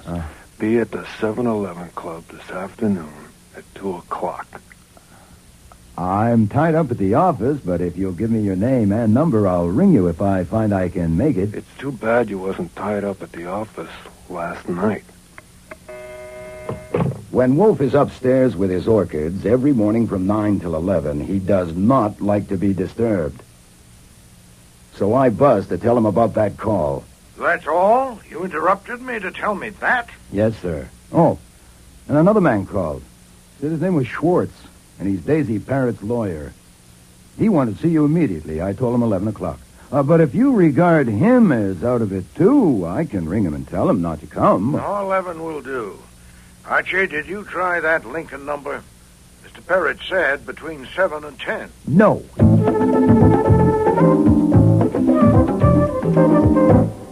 Sit down, Mr. Schwartz. Thank you. Mr. Wolfe, I must apologize for being urgent about this appointment, but I felt there should be no delay. I gathered from Mr. Parrott last evening that you had not explicitly given your assent, and Assent to what? Why, to your appointment in his will as executor of his estate, in effect the guardian of his daughter. Huh? Did you? Utterly preposterous. I was afraid of that. It will complicate matters. You see, there is a question whether the $50,000 provided for that purpose will go to the executor if the executor is not you. Did you say 50,000? Yes. Tell me about it. In the past, I have attended to a few matters for Mr. Parrott of a minor legal nature. But last evening, he came to my office, my apartment. He has never been to my office, and asked me to draw up some papers at once in his presence. What time was this? Oh, he arrived about 9. Was there until after midnight. I'm afraid it took a long while. You understand, it's a difficult business, extremely difficult, to convey property by testament to a daughter without naming or identifying her in any way. Your functions are limited strictly to the legacy of his daughter. There are only 2 other provisions in the document under consideration. $50,000 to you as executor, and the same in amount to me. Let me see it. In a moment, yes, sir. I should explain that the large sum left to me was not to compensate me for drawing up some papers. It was to pay me for not opening this envelope addressed to you and examining the contents. I must say he misjudged me entirely. 1/10 that amount, 1/50th would have sufficed. So, having said that, there is the will, and this is the envelope. Thank you. Well, at least we know where Parrott was when the police couldn't find him last night. Yes. Mr. Schwartz, considering the circumstances, I think Mr. Parrott would expect me to let you know this much. Archie, would you read this page to Mr. Schwartz? Yes. To Nero Wolfe, if this is the wrong one I'm pulling, it's the worst mistake I ever made, but I think I can count on you after seeing you today and sizing you up.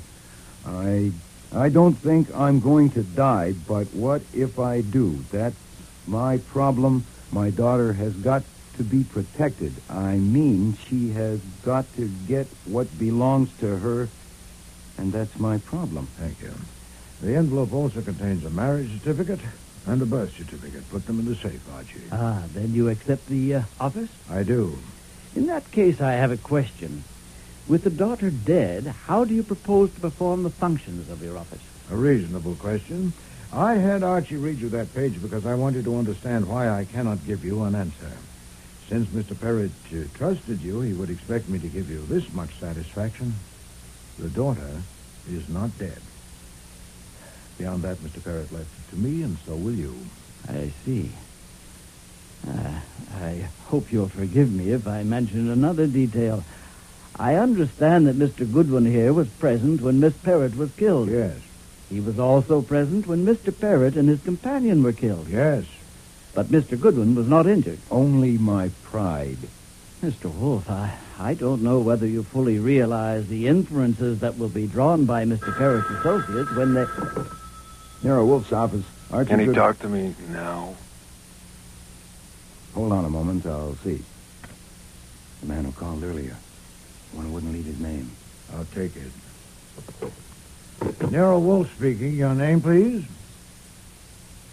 Oh, I'm sorry, sir. I never speak to people without a name. Just a moment. Fabian. Thank you. Hold the line a moment, please. Mr. Schwartz, have you ever heard of a man called Fabian? Yes. So have I. Yes, Mr. Fabian, what is it? Oh, I see. I must tell you, I never make appointments outside my house. No, indeed. I assure you I'm not frightened at all. Yes, I realize that, but I seldom go out for... If you... Well, I have a suggestion. Why don't you come to my office, say, at 2 o'clock this afternoon? You have the address? Good. Mr. Wolfe, I was about to say when the phone rang that Mr. Parrott's associates are men of action. To put it baldly, they will kill both you and Mr. Goodwin the first chance they get. Now, I was about to suggest certain precautions... Mr. Fabian says he wants to ask me something. Great heavens, to let him in? If he is really dangerous, and if he has drawn the sort of inferences you fear, my own office is the only safe place to meet him. This business has to be settled sooner rather than later, doesn't it? Shall we continue? Nero Wolfe's office, Archie Goodwin speaking. You said your name was Harold Stevens. Oh, boy, just what I needed. Actually, at the moment, the name is Mudd. Harold Mudd here. That's not funny. Certainly isn't. Look, actually... I want to know about the man that got killed and how you happen to be... Hold it. Wait a minute. Start again. What have you seen, heard, and done? I've seen pictures, just now in the Gazette. Oh. One of a man named Daisy Parrott, and I know him in a certain way, and he's been killed. And for a certain reason, that's bad news for me. Another picture is of you, and it says your name is Archie Goodwin. Right. And you work for Nero Wolfe. That's right. And it says you were with Daisy Parrott when he was killed. So I want to know what... I'm coming over there. No, don't do that. You stay where you are. I'll come over and pick you up. I'll be right over. It's the friend of the law student. Very upset. I gathered. You can leave at once. I can finish my business with Mr. Schwartz without you. Yes, sir. And Archie, arrange it carefully. That's why I'm picking her up, sir.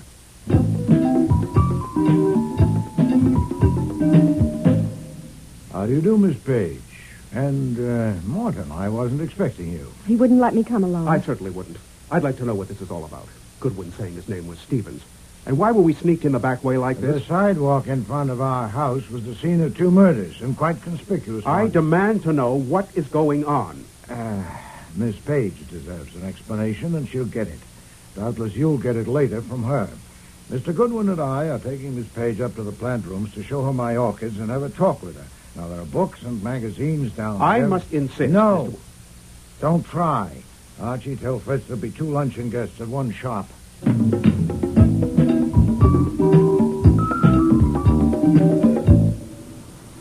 God. You're impressed? I've never seen such a blaze of color in my life. Someday you must spend an hour or 2 up here. Now I'm afraid we haven't time. You're not an infant, Miss Page. I'm 20 years old. And I won't have to use a nipple for this. You know what a hypothetical question is? Certainly. And I'll put one to you. Suppose these things. That with me as intermediary, your father has arranged to make available to you a considerable sum of money. That he is not in a position to disclose himself to you and cannot ever be expected to do so. That he has put it wholly within my discretion whether you shall be told his name and your mother's name. And that the circumstances are such that it will be one deuce of a job to keep you from guessing his name and guessing it right. Now, supposing all that, here's something for you to think over. Yes? You want me to tell you the names or not? Oh, I don't need to think it over. I want you to tell me. Oh, that's an impulse. Oh, good Lord, an impulse. If you only knew what I want to know. What if your father is, say, a convicted pickpocket? I don't care what he is. I want to know. Then you should. Mr. Parrott, your father, died last night out there on the sidewalk. I knew it. The devil you did. I knew it. Oh, good God. Deal with this, Archie. Miss... why haven't you got the sense to go, too? Now, look, the room just under this one is mine. It's unlocked, and it has a bathroom with a mirror. There's no hurry. We can wait.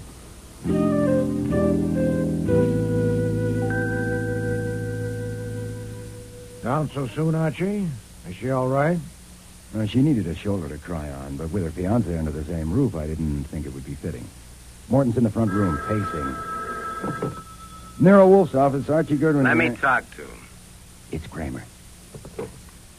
Mr. Kramer, how are you? I'm fine. You?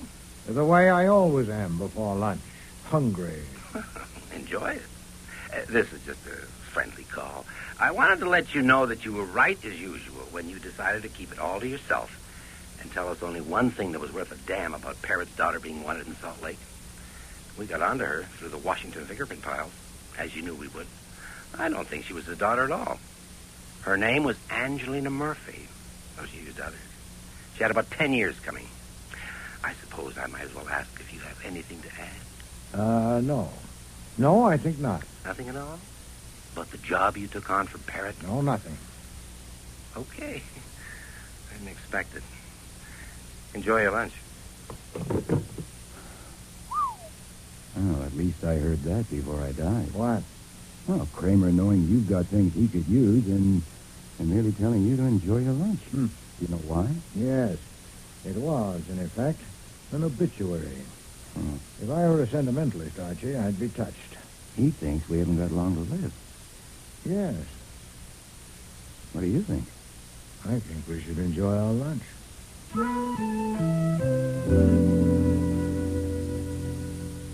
Excuse me, sir. Mr. Schwartz has arrived. He says he has an appointment at 2. Thank you, Fritz. Well, I must apologize for ending the meal so abruptly, but callers are expected. Miss Page, I think it would be best for you and Morton to leave the same way you came. I don't want to leave yet. Couldn't I wait? There are things I'd like to ask. Certainly. You may wait in the plant rooms if you wish. Morton, too? No, wait. I don't like the way things look here. I don't know what explanation you've given Miss Page. These callers you're expecting, are they connected with Miss Page or her affairs? With Miss Page? No. With her affairs, yes. Who are they? One of them is a man called Fabian. Another is named Schwartz, a lawyer, a member of the bar. And I've invited a private investigator currently in my employ, Mr. Saul Panzer. I want to be present. Morton, no. You don't understand. Miss Page's name will not appear in the conversation. I can see no reason why you shouldn't be there if you want to. That will be Mr. Fabian. So please go ahead into the office, Mr. Shane. Archie and I will join you shortly.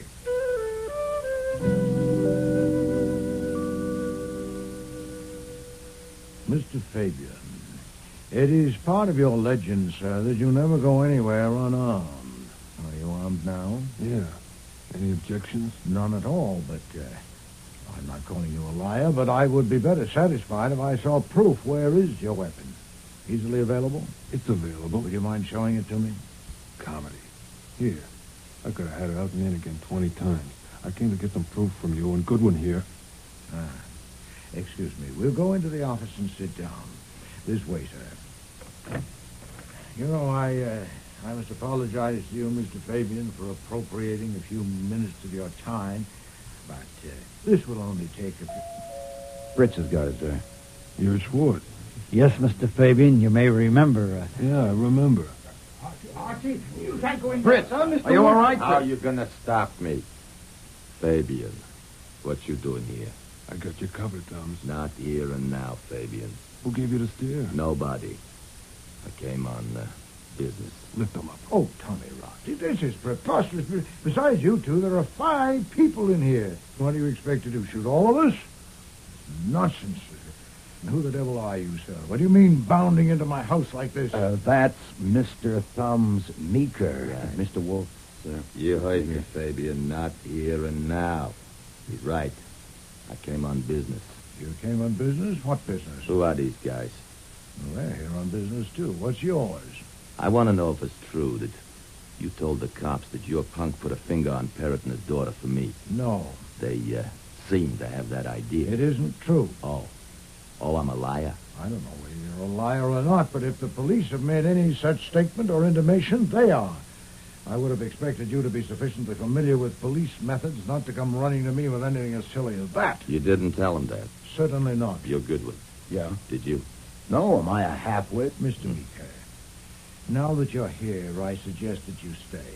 Please, be seated. I was about to tell these people who killed Mr. Parrott and his daughter, and how and why. It will be doubly interesting because the man who did it is present. I wouldn't want to miss that. Hey, I'm present. Yes, sir, but it wasn't you. Sit down.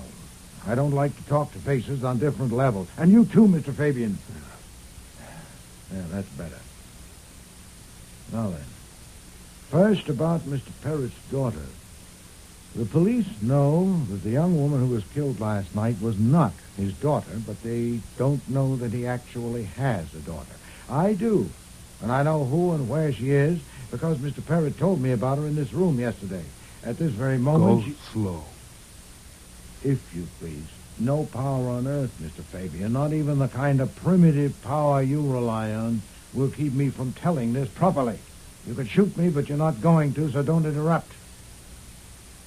Mr. Parrott's real daughter is at this moment in this house, upstairs looking at my orchids. He told me... That's a lie. She doesn't think so, Mr. Shane. And don't you interrupt me. Mr. Parrott entrusted her interests to me, and I intend to guard them. Some 18 months ago, he discovered that you, Mr. Meeker, had learned of his daughter's existence and were trying to find her. So he tried a finesse. He went to Salt Lake City and arranged for the young woman named Murphy, a fugitive from justice, to come to New York and live with him as his daughter. Go slow. Oh, don't be absurd, Mr. Fabian. The police know all that. The arrangement was made, and Miss Murphy came to New York and became Miss Violet Parrott.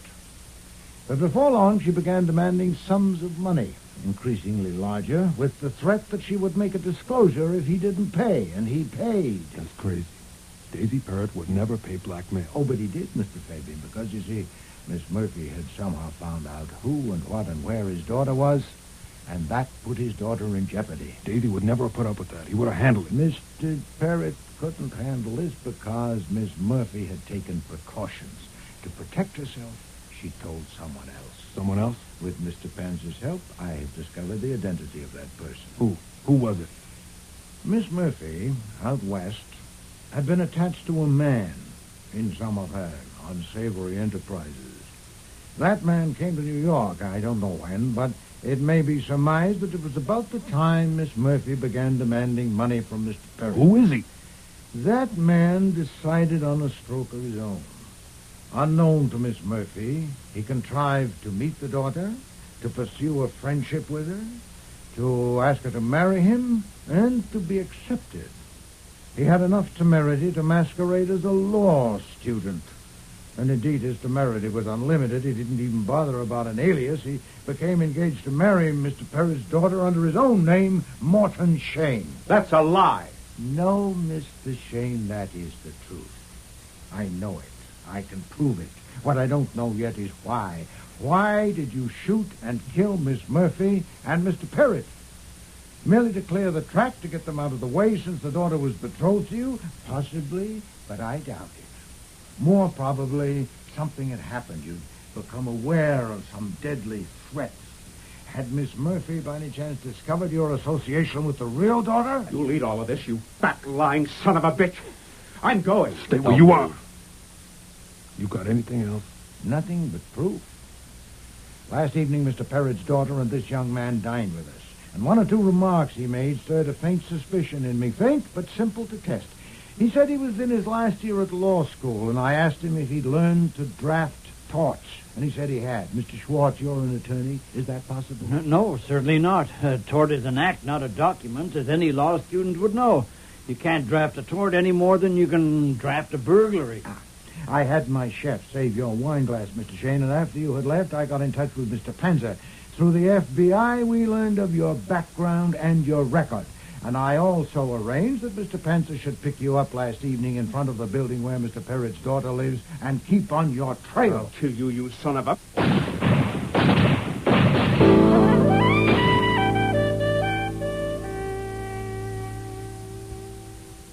paper says the DA's decided not to charge Meeker or Fabian because the man has a right to defend himself. And all the witnesses agree that Shane shot first. Oh, perfectly sound. Yeah. I hate to disturb your reading. Then don't. But I would like to make it clear that I don't believe Saul was on Shane's tail that night. I think you put that in to make Shane go for his gun.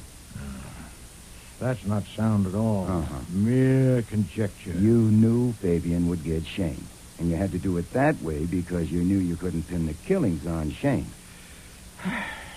Indeed. You had no proof. As a responsible guardian, you had a problem. Your ward was engaged to a murderer, and you were afraid that she was so wired to him that she might take him. Now, that's where you made your mistake. Oh, yes? Oh, yes.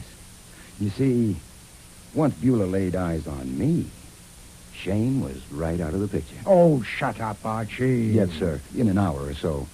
Now, I am willing to be chastised, too, because on one count I have it coming. I told you that just before Violet quit for good, while I was kneeling there beside her, she said, "It's a shame." A shame. Of course she didn't. What she said was, "It's a Shane." Shane. Yeah, I fumbled that one. And hereafter, I'll wash my ears better.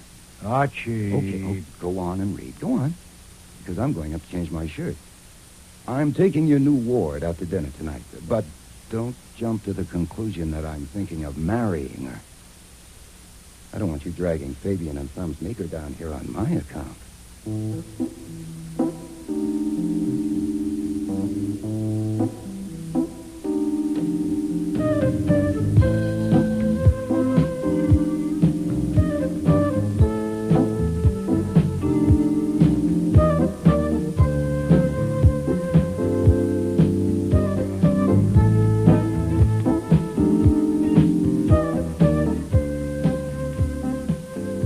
Starring in today's episode were Mavor Moore as Nero Wolfe and Don Franks as Archie Goodwin. Jane Eastwood was Angelina Murphy, August Schellenberg, Daisy Parrott, Maria Loma, Beulah Page, David Hemblin, Thumbs Meeker, David Stein, Morton Shane, Alfie Scott, Saul Panzer, Cease Linder, Inspector Kramer, John Evans, Fabian, and Frank Perry was Fritz. Music was composed and conducted by Don Gillis. Technical operations by John Jessup. Sound effects by Bill Robinson. Production assistant was Nancy McElveen, and casting consultant Ann Weldon Tate. Before I Die was written and produced in Toronto by Ron Hartman.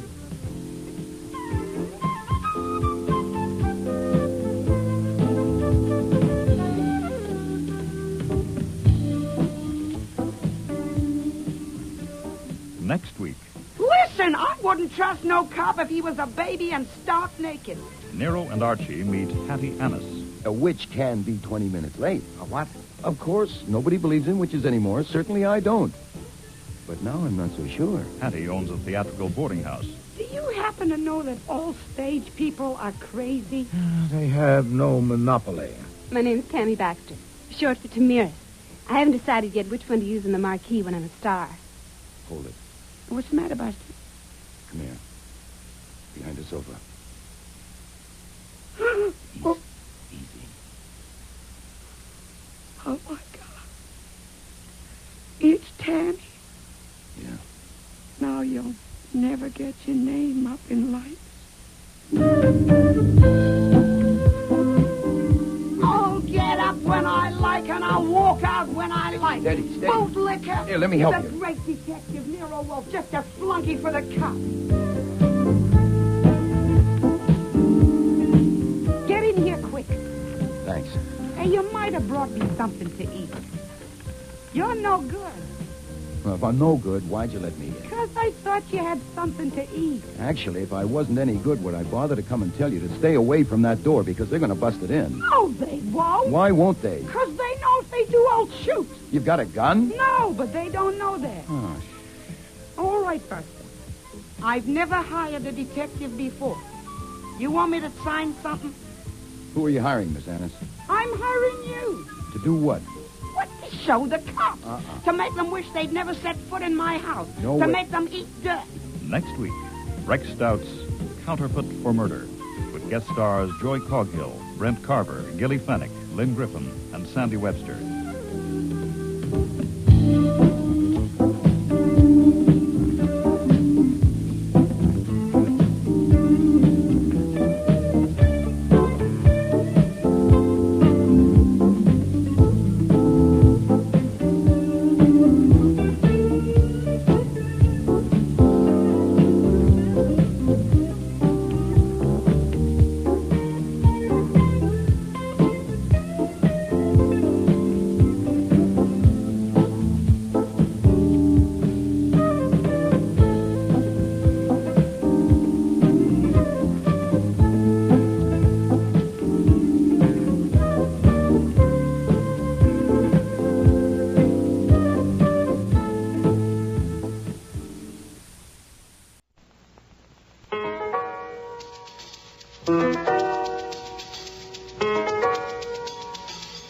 Rex Stout's Nero Wolfe.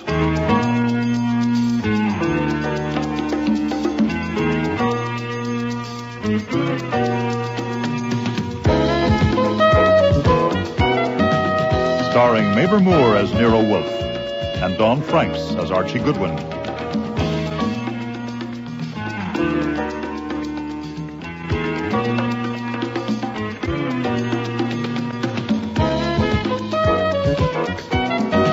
Today's episode, Counterfeit for Murder, with special guest stars Joy Coghill, Brent Carver, Gilly Fennick, Lynn Griffin, and Sandy Webster.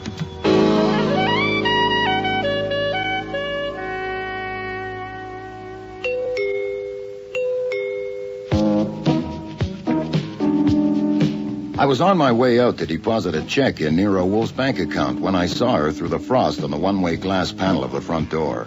Now, my rule is never be rude to anyone unless you mean it. But when I saw her there on the stoop, her gray hair straggling all over her dirty face and her coat missing a strategic button, well, I meant it. I don't want any, thanks. You would have once, Buster. 30 years ago, I was a real treat. My, how time flies. Hey, wait! I want to see Nero Wolfe, the detective. Sorry. Do I gotta walk right through you? There are difficulties, lady. 1, I'm bigger than you are. 2, Mr. Wolfe only sees people by appointment. 3, he won't be available till 11 a.m. 4, my watch says 10. I'll come in and wait. No. I'm half froze. No go. Listen, are you nailed down? I'm just fascinated. What's your name? My name's Annis. Hattie Annis. What do you want to see Mr. Wolfe about? Listen, I'll tell him when I see him. You'll have to tell me, Mrs. Annis. Miss Annis. Oh, I'm sorry. My name's Archie Goodwin. I'm Mr. Wolfe's assistant. I know who you are. Oh. And if you think I look as if I can't pay Nero Wolfe, there's going to be a reward, and I'll split it with him. Now, you want a reward, you go to the police. Listen, I wouldn't trust no cop if he was a baby and stark naked. I got it. Right here in my purse. What have you got? I'll tell Nero Wolfe. Listen, Buster, I'm no Eskimo. Let the lady in, will you? No, it's no-go. We got strict rules around here. Go around the corner and have a coffee, or duck into the cleaners and have them fix that coat button. What? Come back at 11:15, and maybe Mr. Wolfe will see you. That's all I can do. Okay, I'll be back. You keep this package for me, Buster. Oh, what's in it? It won't bite. And don't you open it till I get back. I don't want no cop to get hold of it.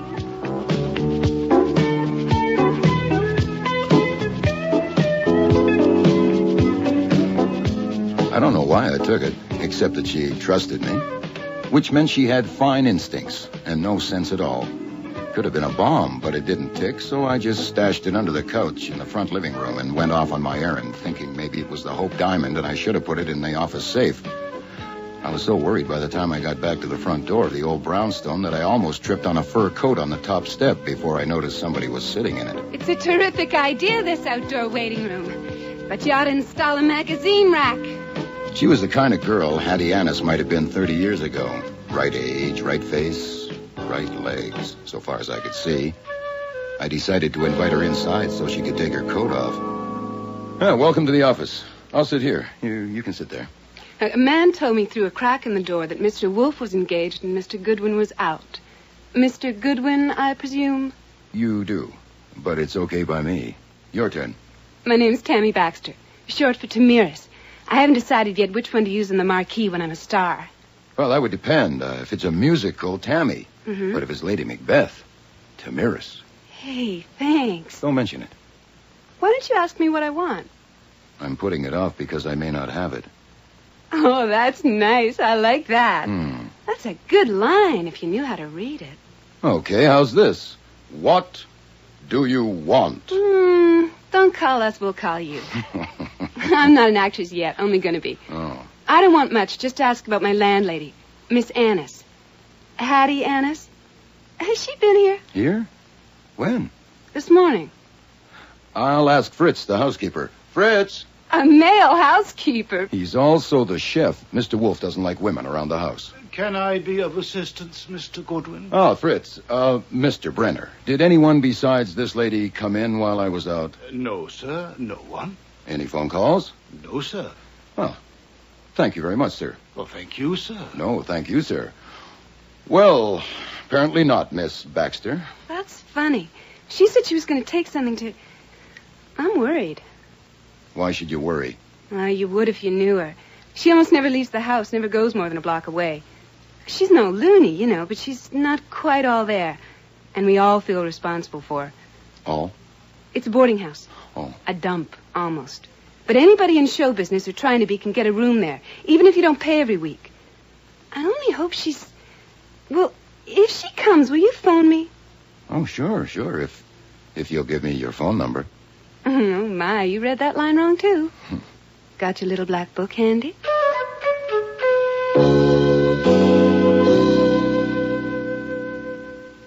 I don't care if it is the Hope diamond in that package, Archie. I will not see your Miss Annis. But when you see her, Mr. I'm Wolfe... not going to see her. I have letters to dictate to you, one about a rare orchid they found in Brazil, and no unpunctual elderly delinquent is going to interrupt... Maybe a witch can be 20 minutes late. A what? Maybe something happened to her broomstick. Now, no, of course, nobody believes in witches anymore. Certainly I don't. But now I'm not so sure. She has this strange fascination. You know, have I got a screw loose? Yes. A witch, you say? Oh, she must be. I'm bewitched. All right, I'll give her 2 minutes, but not unless she flies here within the next 5. Otherwise, I shall go and sample Fritz's chestnut soup. That'll be her now. I'll go and get it. Remember, 2 minutes.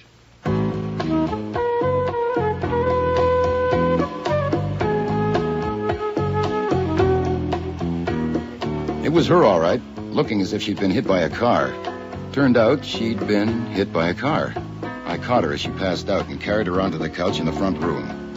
Now, there's no chair in there big enough to hold Nero Wolfe's 1/7 of a ton, but he was a good sport about it. I am perfectly capable of standing for 2 minutes, Archie. Oh, you don't look it. You do fine for Falstaff.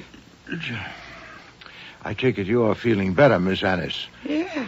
You told Mr. Goodwin a car came up over the curb and hit you. Not hard enough to knock me down. The curb spoiled his aim, and I jumped. And the car went on. Yeah. I just gone home to sew that button back on my coat after your crack about my appearance, Buster. And I almost got back here when that... Did you see who was driving the car? No, he come up behind me. Or she did. So I stumbled back here and I rang the bell. And I got you before you hit bottom. And I missed out again. What? Carried in the arms of a man, and I didn't even know it. Oh, what's life up to? Madam, I told Mr. Goodwin I would give you 2 minutes. Let us make the most of them. Oh, some wonderful day. Buster here carries me over the threshold, and Falstaff gives me 2 minutes. Oh, and here's another one with coffee. Oh, thank you, Fritz. You're quite welcome, sir. For the lady. Yeah, if you please, Fritz, yeah. Hey, I like him. Miss Annis, Mr. Goodwin tells me you have something you think is good for a reward. What is it? Do you happen to know that all stage people are crazy? They have no monopoly. Thank you, Fritz. Yes, sir. Hey, that's good coffee, Fritz. Thank you, madam. I like him. I was born in this house on 42nd Street. I always lived there. And my father owned a theater. You see, stage people are special. They always have been. And that house is only 8 minutes' walk from Times Square. Hell, I only need one room and a kitchen, so they can live there. They pay me when they can. Well, who lives there now, Miss Annis? 5 of them. Huh? 3 men and 2 girls. And they all use the kitchen and keep their rooms decent. At least they're supposed to. I never go in. My room's on the 2nd floor front, you see. If you please, madam, to the point. I'll get there, Falstaff. Oh. That's good coffee. Yeah, it is. The ground floor is the parlor. And nobody goes in there much since my mother died 2 years ago. But once a week, I go in and I take a look around. When I went in yesterday, a mouse run out from under the piano and went in back of the bookshelves. You believe a mouse can run up a woman's leg? No. No, neither do I. No. So I got my umbrella from the hall, and I poke around behind the shelves. But he didn't come up. Oh, must we listen to a Beatrix Potter tale? So I took some books out. And in back of them was a little package I'd never seen before. Aha. And I opened it. And that's what I brought. Yeah, it's under the sofa, sir. I'll get it. We can split the reward 3 ways. You, me, and Buster here. Open it, Buster.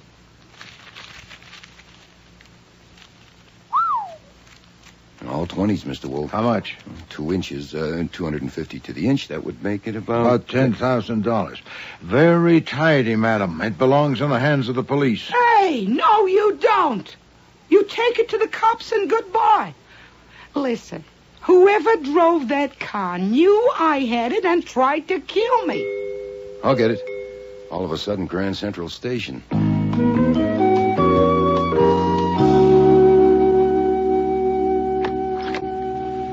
Yes, sir? My name is Albert Leach, U.S. Treasury Department, Secret Service Division. Here's my badge. Uh-huh. That checks out. I'd like to speak with Mr. Wolfe and Mr. Goodwin. Mr. Wolfe isn't available. I'm Mr. Goodwin.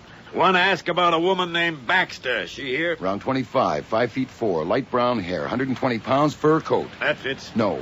What do you mean, no? She's not here. Then how do you know? She was here this morning for about 10 minutes. Has she been back? No. Another woman, Hattie Annis. She been here? You know, Mr. Leach, I don't mind being polite, but what the hell? Mr. Wolfe is a licensed private detective, and so am I. And we don't answer miscellaneous questions just to pass the time. I've heard of Hattie Annis because Miss Baxter asked if she'd been here, and I told her no. She asked me to phone her if she came, but I probably won't. I'm an officer of the law, Goodwin, and an agent of the U.S. government. As I said, that checked out. And I want to know if Hattie Annis has been here today. Why don't you ask her? Miss Baxter gave me the phone number. Here, you want it? I have it. I know your reputation, Goodwin, and Wolfe's. Good. You may get away with a few fancy tricks with the New York City Police Department, but I advise you not to try any with the Secret Service. We'll be seeing you.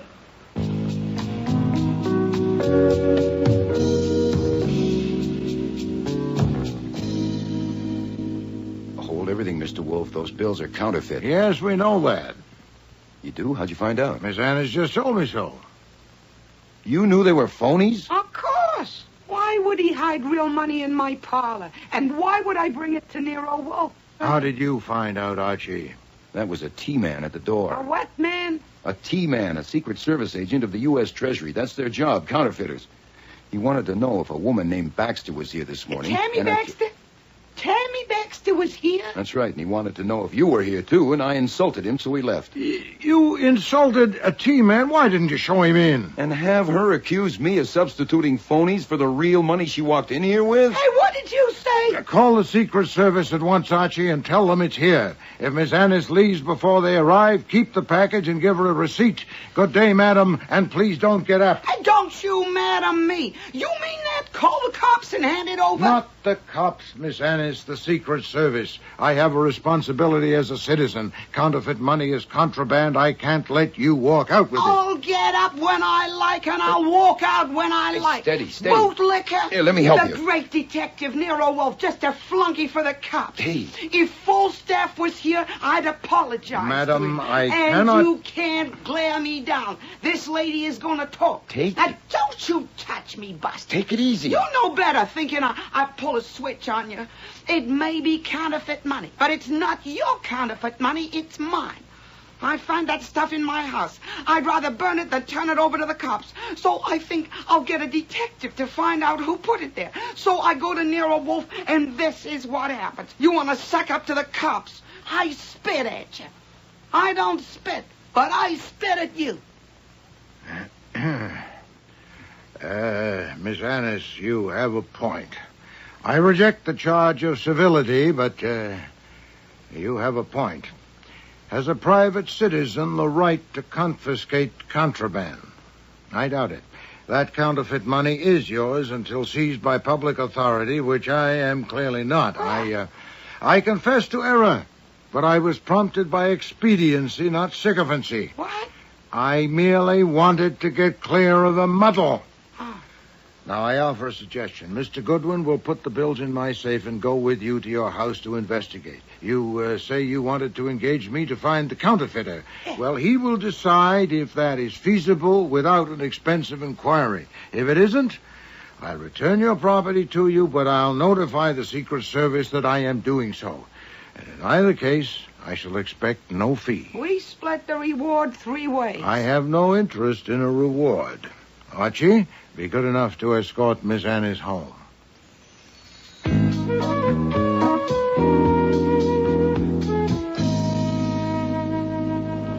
Okay, there it is on the corner. Let's go. No. You wait for the green light. Can't you see that cop over there? That's all they're good for, waving their arms. Okay, now we can go. Why do you hate cops, Hattie? Now, don't you call me that. Not till I know I can trust you. Okay, Miss Annis. Why do you hate cops? My father. The cops shot him down. Huh? No provocation. He was just in the way. Never even apologized. Said it was a mistake. Mistake. That's all they ever make, mistakes. I'm sorry I opened the wound. Listen, tell me about this Tammy Baxter. She must be involved somehow because that T-man... That could have been Tammy, Buster.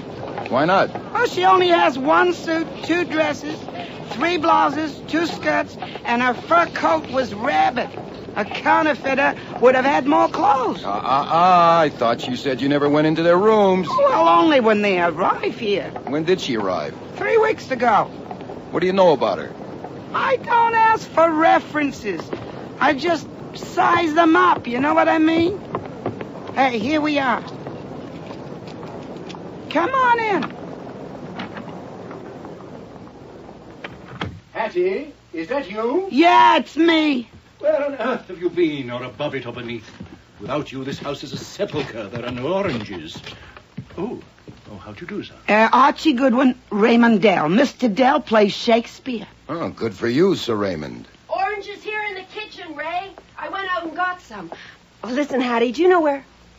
Oh. Martha Kirk, Archie Goodwin. And what do you play, Juliet? Thank you, kind sir. But I'm not ready for that yet. Hattie, do you know where Tammy is? 2 phone calls, a man. No, I ain't seen her. Are you looking for a room, Mr. Goodwin? Mr. Goodwin ain't in the theater, Raymond. He's a reporter. He come to write a magazine piece about me and my house. You mean we'll all be famous? Something like that. Come on, Mr. Goodwin. He wants to see the house. I hope the beds are made. We'll see you both later. Come and have brunch, Ray. Listen, have you seen the kitchen knife anywhere? How was that? Was that okay? Just fine. They're interested, and that'll help. Is this the parlor? Yeah, I got the blinds down so it's dark. Oh. Hey, mind the sofa. I'll get the light. Oh, that's better. Hey, nice fireplace. Now, here we are. I put the books back like they were, but everything else is just... Hold it. What's the matter, Buster? Come here. Behind the sofa. Easy. Oh, my God. It's Tammy. Yeah. Now you'll never get your name up in lights.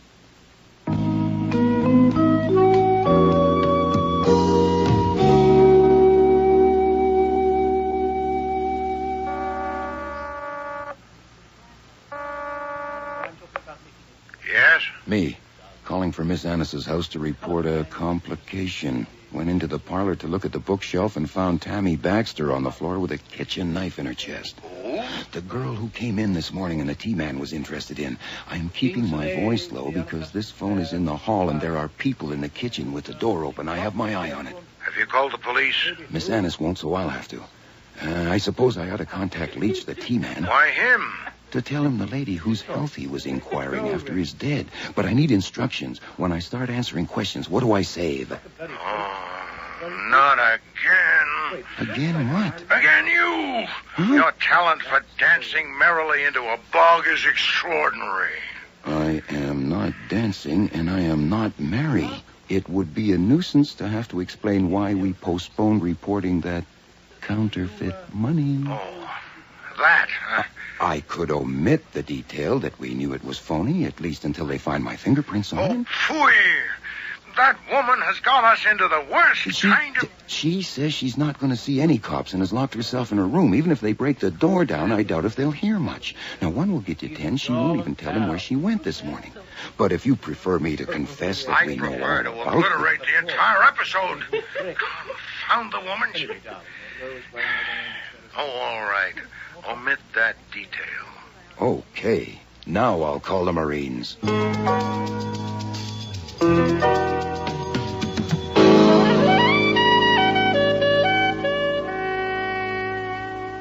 I know you, Goodwin. And I know Wolfe. You say Wolfe told her he wanted no fee and no reward, but he sent you here with her and you paid for the cab? Nuts. Inspector Kramer, I was just helping a nice old lady. Quit your clowning. It's nice to see you again, too, Mr. Leach. I told you we'd meet again, Goodwin. I want to know. Look, I'm in charge here, Leach. Now, exactly when did you discover the body? I didn't look at my watch. That's a lie. With your training, you'd look automatically. Raymond Dell and Martha Kirk say you and Miss Annis left the kitchen just after 1.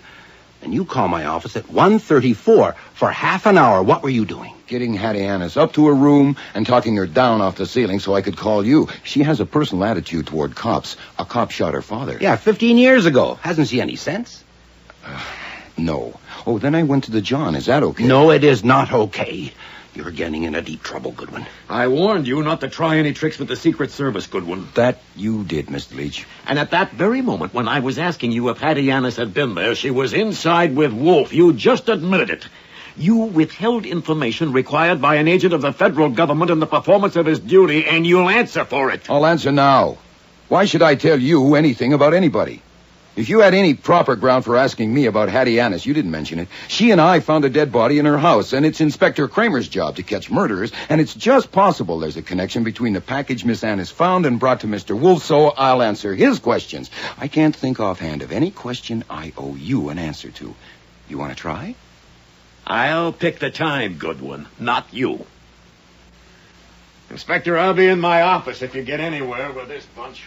Listen, Goodwin, we need your help here. What? Am I hearing you right, Inspector? Well, I'd love to help, honestly. I bet. Did you tell that Annis woman to bolt herself in? No, I told you just like it happened. Yeah. Well, she won't open the door. She won't open her trap. We don't want to smash the door unless we No, have she's to. not my client, nor Mr. Wolfe's.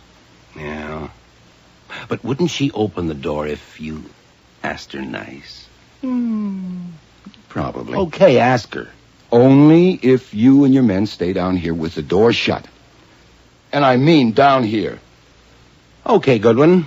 It's a deal.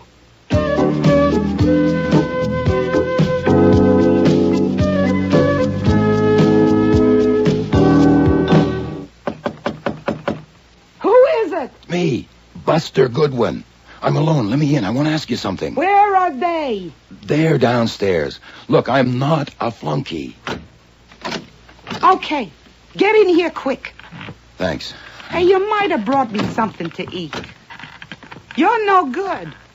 Well, if I'm no good, why'd you let me in? 'Cause I thought you had something to eat. Actually, if I wasn't any good, would I bother to come and tell you to stay away from that door because they're going to bust it in? No, they won't. Why won't they? 'Cause they know if they do, I'll shoot. You've got a gun? No, but they don't know that. Oh, May I have permission to call you Hattie? No, not till I see what happens. Okay, Miss Annis. Now, here's a gen. If Inspector Kramer and his football squad have to smash that door down to get at you, it's an absolute certainty they'll take you downtown and hold you as a material witness. A witness to what? They're investigating a murder that occurred in your house, and you're a suspect, whereas if you let them in polite... Wait a minute. I'm a suspect? Sure. Now, when you came home to sew the button on your coat, you could have done it then. You suspect No, me? no, of course not. Look, even if I'm no good, I'm not a half-wit. Ay, they'll have to carry me. They will. And in handcuffs. And they'll need them. All right, Buster. I've never hired a detective before. You want me to sign something? Who are you hiring, Miss Annis? I'm hiring you. Call me Hattie. Thank you. But you can't hire me. I work for Nero Wolfe. Then him. To do what? What? To show the cops. To make them wish they'd never set foot in my house. No to way. make them eat dirt. He wouldn't take the job. If you hired him to investigate the murder, he might fill your order on the side. But I doubt if you could afford it. I'll pay him $42,000, and that ought to be enough. What will you sell besides the house? The yacht? Now, don't try to be funny, Buster. It's in tax-exempt bonds in the bank. You want me to sign something or not? That's not necessary now that I can call you Hattie. All right. You may not be available later today, so we'll leave it that you've hired Nero Wolfe to investigate the murder. Now, if he doesn't take the job... Well, why wouldn't he take the job? Because he's a genius and he's eccentric, and geniuses don't have to have reasons. Now, you leave the door unbolted, and I'll tell Kramer... I will not. If they break in that door, they'll pay for it, Buster. Okay, you have it your way, Hattie. And before I go, I might as well start earning that $42,000. You got a stamp pad in that desk? Yeah. What for? Your fingerprints, Hattie. All 10.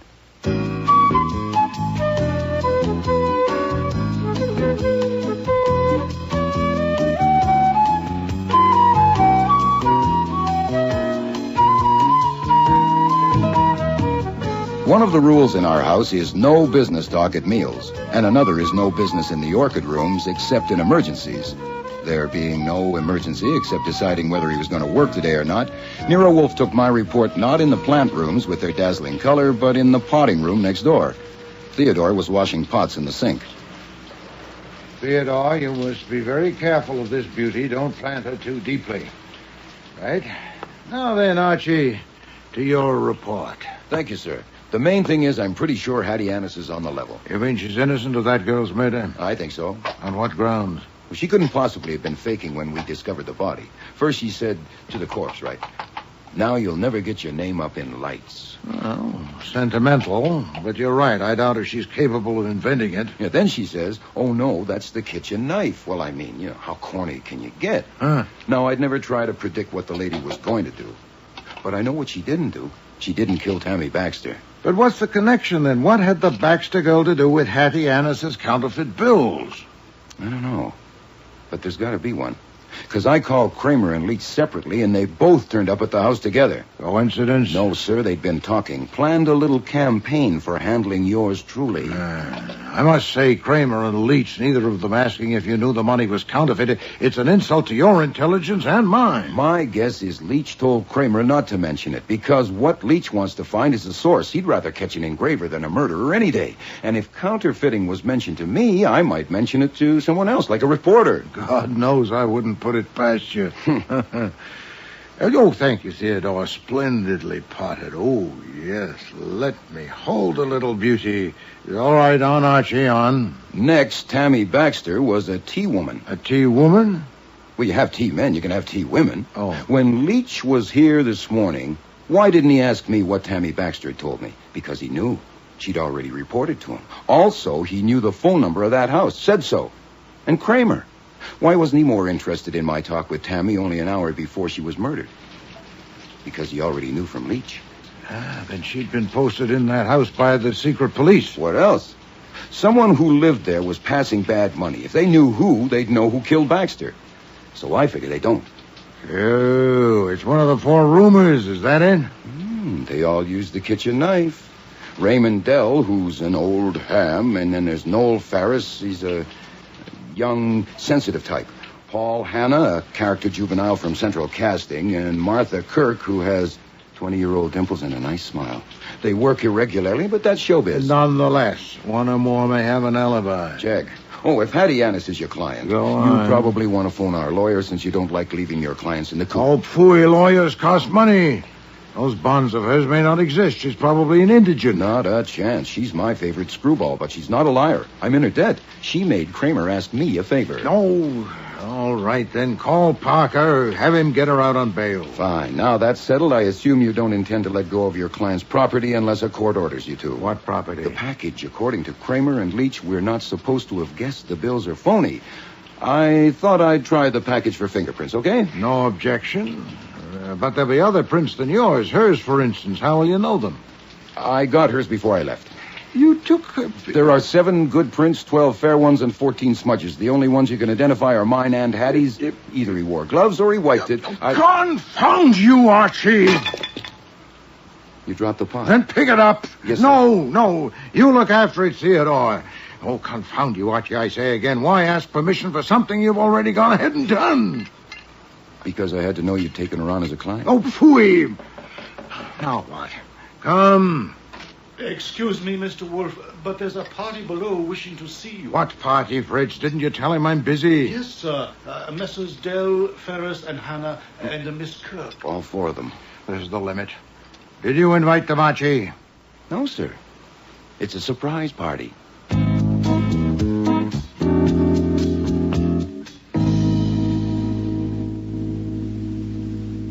Perhaps you'd be good enough to explain this intrusion. Are you the spokesman, Mr. Hannah? No. Go ahead, Martha. This was your idea. It was not, Paul. It was Hattie's idea, Mr. Wolfe. Well, it's crazy. The idea that Hattie... Well, it's just crazy. It may well be, Miss Kirk. Mr. Ferris, what is she talking about? She means the idea that Hattie killed Tammy Baxter. It was Hattie's idea that we should come and see you. Crazy. It is not, Noel. Right, Raymond? Idiot children, snapping and yapping in the face of tragedy. Oh, shut up, Raymond. Death isn't tragedy. Life is tragedy. It isn't life or death. Was it Miss Annis's idea that the 4 of you should come and expound philosophy to me? Miss Kirk, do I gather she spoke with you? I was coming downstairs, and they were carrying her out, and she saw me and said she had hired you and Mr. Goodwin to make the cops eat dirt, and we had to come and tell you everything we told the cops. They were carrying her, literally, bodily? Yes, 2 men. Had they forced the door of her room? Yes. Possibly actionable. For the record, Miss Annis is my client, but my job is not what she said. It's to investigate the murder committed in her house. It was committed by a sex maniac. Twice last week, a man followed Tammy right to the door. Well, I offered to ambush him, but she said no. If he did it again, she'd handle him. She would, too. Sir Lochinvar Hannah. Damn clever, these sex maniacs. Must have had a set of keys and known exactly where to find the kitchen knife. You keep harping on that, Noel. I identified it because anyone could with that nick in it. I did. Oh, God. The thought that the knife I'd used so often to slice tomatoes. Spare us your sensitivity, Noel. We came here to serve a friend in whose debt we are, not to prattle. We know that Hattie was not herself. We cannot judge her.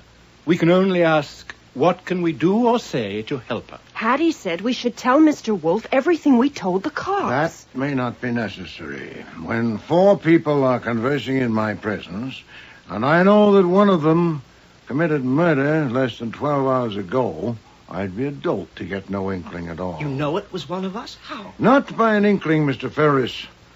There is the knife. And there is my conviction on grounds to satisfy me that Miss Annis didn't use it. 3 of you came here to help a friend. We all No, did. 1 of you came because you didn't dare to refuse.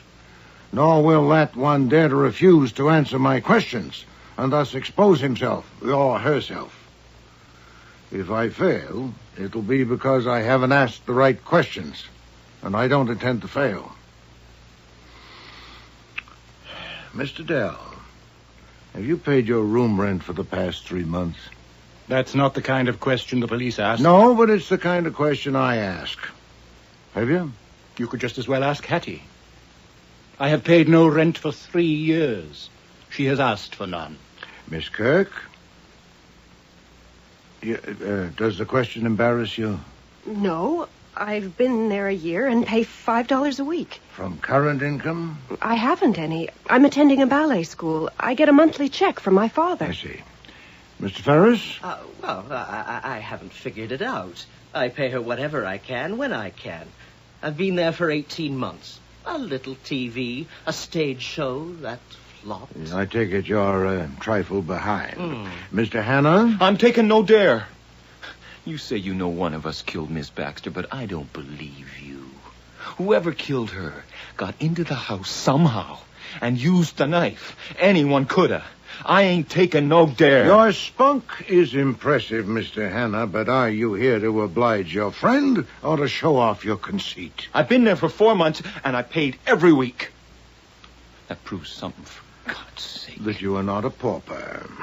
Now, Miss Kirk, for what you have told the police, one detail only. Where were you this morning?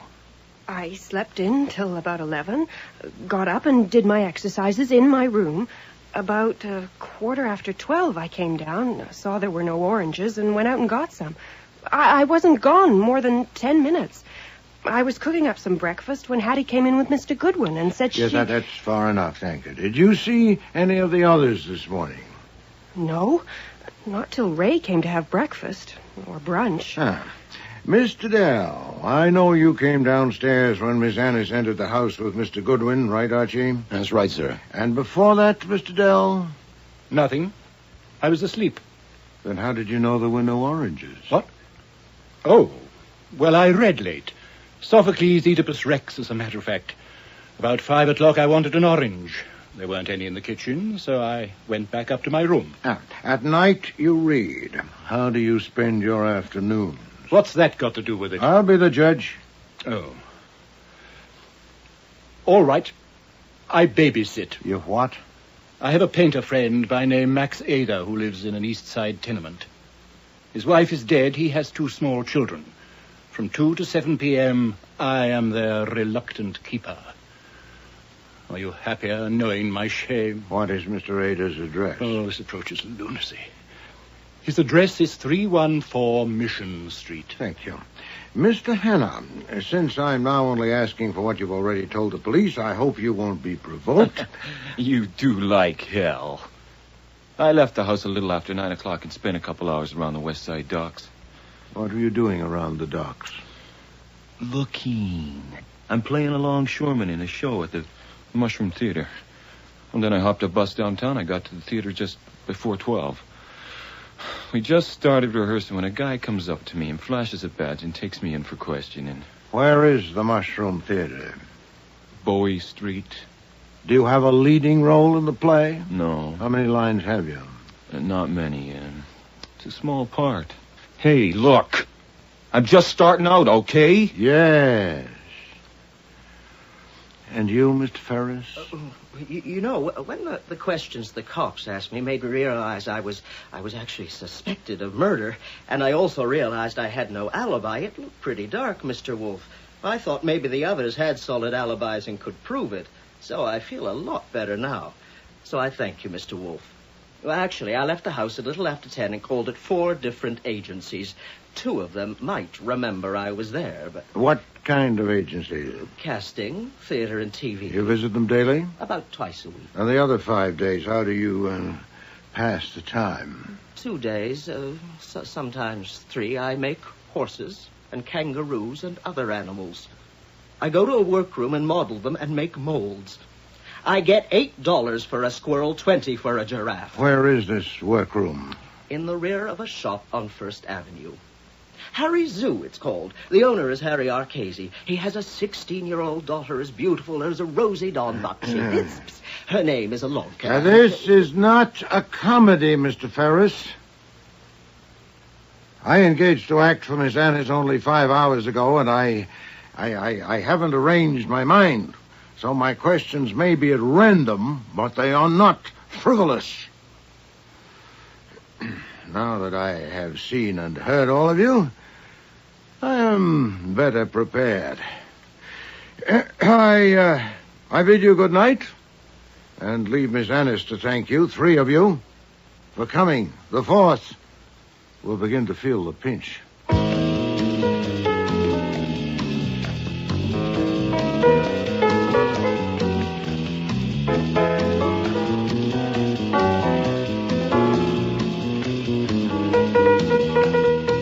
After I showed them out, I got back to Wolfe in his office. He was leaning back with his eyes closed, a sure sign that he was anything but asleep. Then he opened them and shot me an order. Get Saul and Fred and Ori at 8 in the morning in my room. Then he shut his eyes again. There's no use asking why he wanted to bring in the 3 best operatives south of the North Pole to the tune of a couple of $100 a day plus expenses, but Wolfe doesn't waste dough like that on a mere inkling. I never did get to find out why, because at 7:30 the next morning, Leach, the T-man, turned up with a federal court order. He wanted the package. What the hell, I gave it to him. He gave me a receipt, and Kramer arrived with a state court order to pick it up as evidence in a murder case. All I could do was show him the receipt from Leach and suggest they split it half and half. Kramer became undignified. Damn you, Goodwin. Did you know that money was counterfeit? I told him point blank no, and felt better. It's always a relief to get a lie off your chest, but 10 minutes after he left, I got a phone call, an invitation I couldn't refuse to have coffee with the district attorney before it got cold. Goodwin, this is serious. Maybe the most serious trouble you've ever been in. It's up against stiff competition, sir. And I think you'll find it in your interest to overcome your tendency to crack wise. Yes, sir, we shall overcome. You dispose of evidence in a murder case. I have? You deliberately arranged for Mr. Leach to beat Inspector Kramer to that package. I did. But Leach asked for it first, that's all. And I don't suppose you have any idea why the Secret Service was interested in that package? He kept me there for 8 hours and didn't learn a thing. What I learned was that they hadn't got anything out of Hattie Annis either. They let her out on bail witness. I figured Parker, the lawyer, would have taken her back to Wolfe's. Her in mind.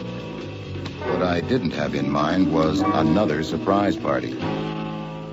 I think you know everybody, Archie. Inspector Kramer, Mr. Leach from Treasury, Miss Annis, her boarders, Mr. Dell, Mr. Hanna, Mr. Ferris, and Miss Kirk, and, of course, Sergeant Stebbins at the door. Happy Thanksgiving or whatever. I hope I didn't interrupt. You already have. Thank you. Okay, Wolfe, we didn't come here just to hear you speak. Oh, yes, you did. Well, if you got something, let's have it. You know well enough I have something, Mr. Kramer, or you wouldn't have come. You told me on the phone that you had a stroke of luck. I did have, but I invited it. I knew where to send the invitation. In fact, I sent invitations to 3 different addresses by special messengers. An East Side tenement, a shop on First Avenue, and a building on Bowie Street which houses a theater. I'm damned if I know what you're talking about. You don't. But the others do. Those places sound familiar, Miss Kirk? Yes, they do. The tenement, Mr. Dell, is where you, well, shall I use your word, babysit? If you must. And the shop, Harry's Zoo, if I remember correctly, Mr. Ferris, is where you work between engagements. The work is very artistic. I did not say otherwise. And the theater in the building on Bowie Street, Mr. Hanna, your stamping ground, I believe. You know I played there. I told you. Indeed you did. Okay. So where did you have this stroke of luck? In a sense, at all 3 addresses. But my expectation was centered on one of them. When my expectation was realized, I was faced with a question whether to notify you, Inspector, or to notify Mr. Leach. And, preferring not to choose, I asked both of you to come along with the others. Miss Annis, my client, was already here. Damn right I'm here. Yes. You, Miss Kirk, Mr. Dell, and Mr. Ferris had a right to be present. And as for you, Mr. Hanna, since you're both a counterfeiter and a murderer... That's a lie! Hold it, Hanna. Hey, you let go of me. Are you arresting him, Mr. Leach? No, Mr. Kramer. Are you? Nobody's arresting me. Let go. Sit down, Hanna. You're under arrest as a material witness in the murder of Tamiris Baxter. Watch that door, Sergeant. That's prudent, Inspector, since I have no conclusive evidence. Only, talking to these people last night, I had faint intimations. Miss Kirk. What about me? Unlikely. You go to ballet school, you exercise each morning, and receive a monthly remittance from your father, all of which can be checked. Mr. Dell? Have I done something right? Yes, you paid no rent for 3 years. Mr. Ferris? I knew you'd get around to me. Yeah, an interesting possibility. But your statement that 2 of the agencies you visited yesterday morning might corroborate your whereabouts makes it improbable that you followed Miss Annis here at the same time. So what? So, Inspector, my attention centered on Mr. Hanna. He'd lived there only 4 months. He'd paid for his room every week. He had almost certainly lied when he said Miss Baxter had told him a man twice followed her to the door. Miss Baxter was an agent of the Secret Service of the Treasury Department. Who said so? No one, Mr. Leach. Mr. Goodwin inferred it, didn't you, Mr. Goodwin? Well, I ran it up the old flagpole. Listen, Goodwin. You have carried discretion to an extreme, Mr. Leach, in concealing your interest in the occupants of that house. What I told him? Finally, Mr. Hanna's account of his movements yesterday left him completely free up to noon. He could have followed Miss Ennis here, then back to her house, stolen a car, and when she left the house a second time, tried to run her over, thinking she still had the incriminating package. Well, he failed. So that's of little consequence now. Damn little consequence in anything you've said so far. Oh, I could speculate further. Did he kill Miss Baxter because she'd seen him try to kill Miss Ennis with the car? She was certainly in the neighborhood. And perhaps confronted him when he returned to the house? Oh, well, it's your job, Inspector, not mine to screw a confession out of him. I've got nothing to confess. You're going to regret this, Wolf. You're going to regret it good. I think not, Mr. Hanna. Following my speculations, I sent 3 men to 3 addresses. Saul Panzer here, who leaves less to luck than any man I know, went to the Mushroom Theater. 3 times he phoned to report, and the 3rd time asked for reinforcements. In a word, he'd nosed around, abetted by the superintendent whose palm he'd oiled, and discovered that the 3rd floor of the old building was occupied by a job printing shop with 2 presses and the usual engraving equipment. I gather there was a fight, as you may observe from Mr. Panzer's blackened right eye. The 2 printers were at length subdued and tied up and now lie under the devoted surveillance of Fred Durkin and Ori Cather. That's breaking and entering, aggravated by assault. Unless you got the evidence. Oh, I have, Mr. Kramer. In behind stacks of paper on one of the shelves, Mr. Panzer found 8 stacks of new $20 bills. And in a compartment in back of a cupboard are 4 engraver's plates that were probably used to make them. And one of the printers, Mr. Panzer is prepared to swear, aren't you, Mr. Panzer, said to his mate the words, "I told you Paul would squeal."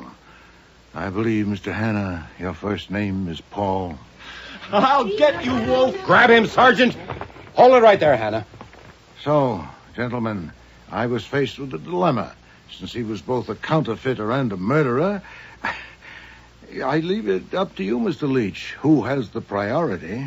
But since Mr. Kramer seems to have him under arrest... You see, Falstaff, I told you, don't trust the cops.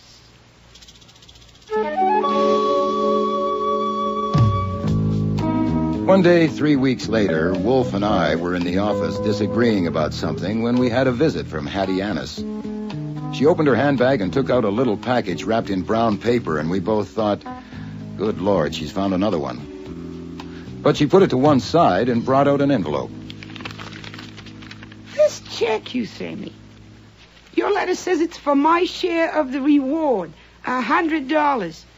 Did you keep your share? Yes. Did you get yours, Buster? Oh, sure, yeah. Yeah, well, I don't believe either of you.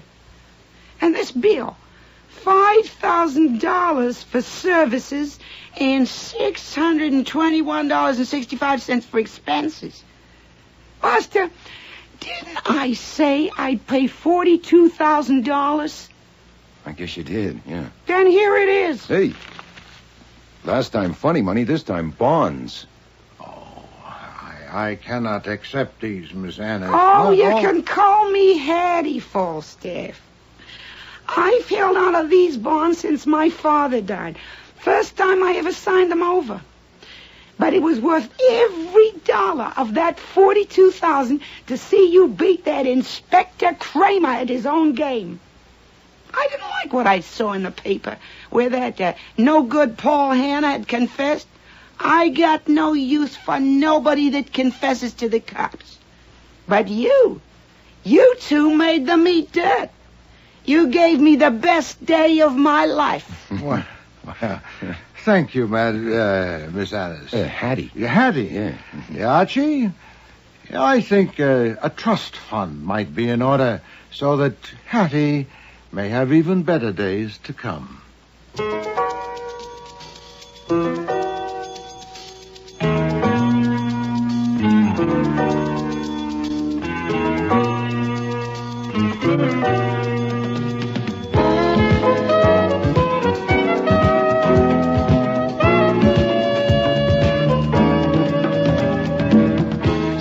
today's episode were Mavor Moore as Nero Wolfe, Don Franks as Archie Goodwin, and Cease Linder as Inspector Kramer.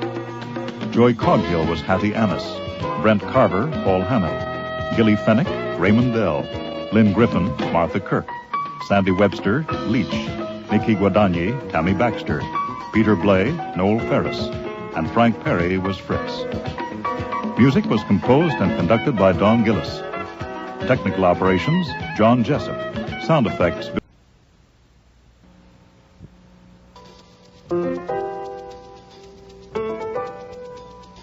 Rex Stout's Nero Wolfe.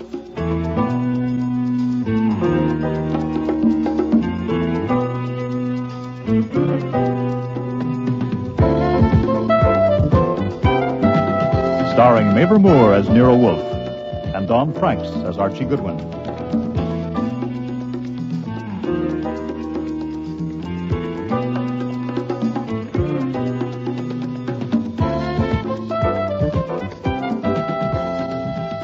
Today's episode, The Cop Killer, with special guest stars Jackie Burrows, Brian George, Arch McDonnell, and Marion Waldman.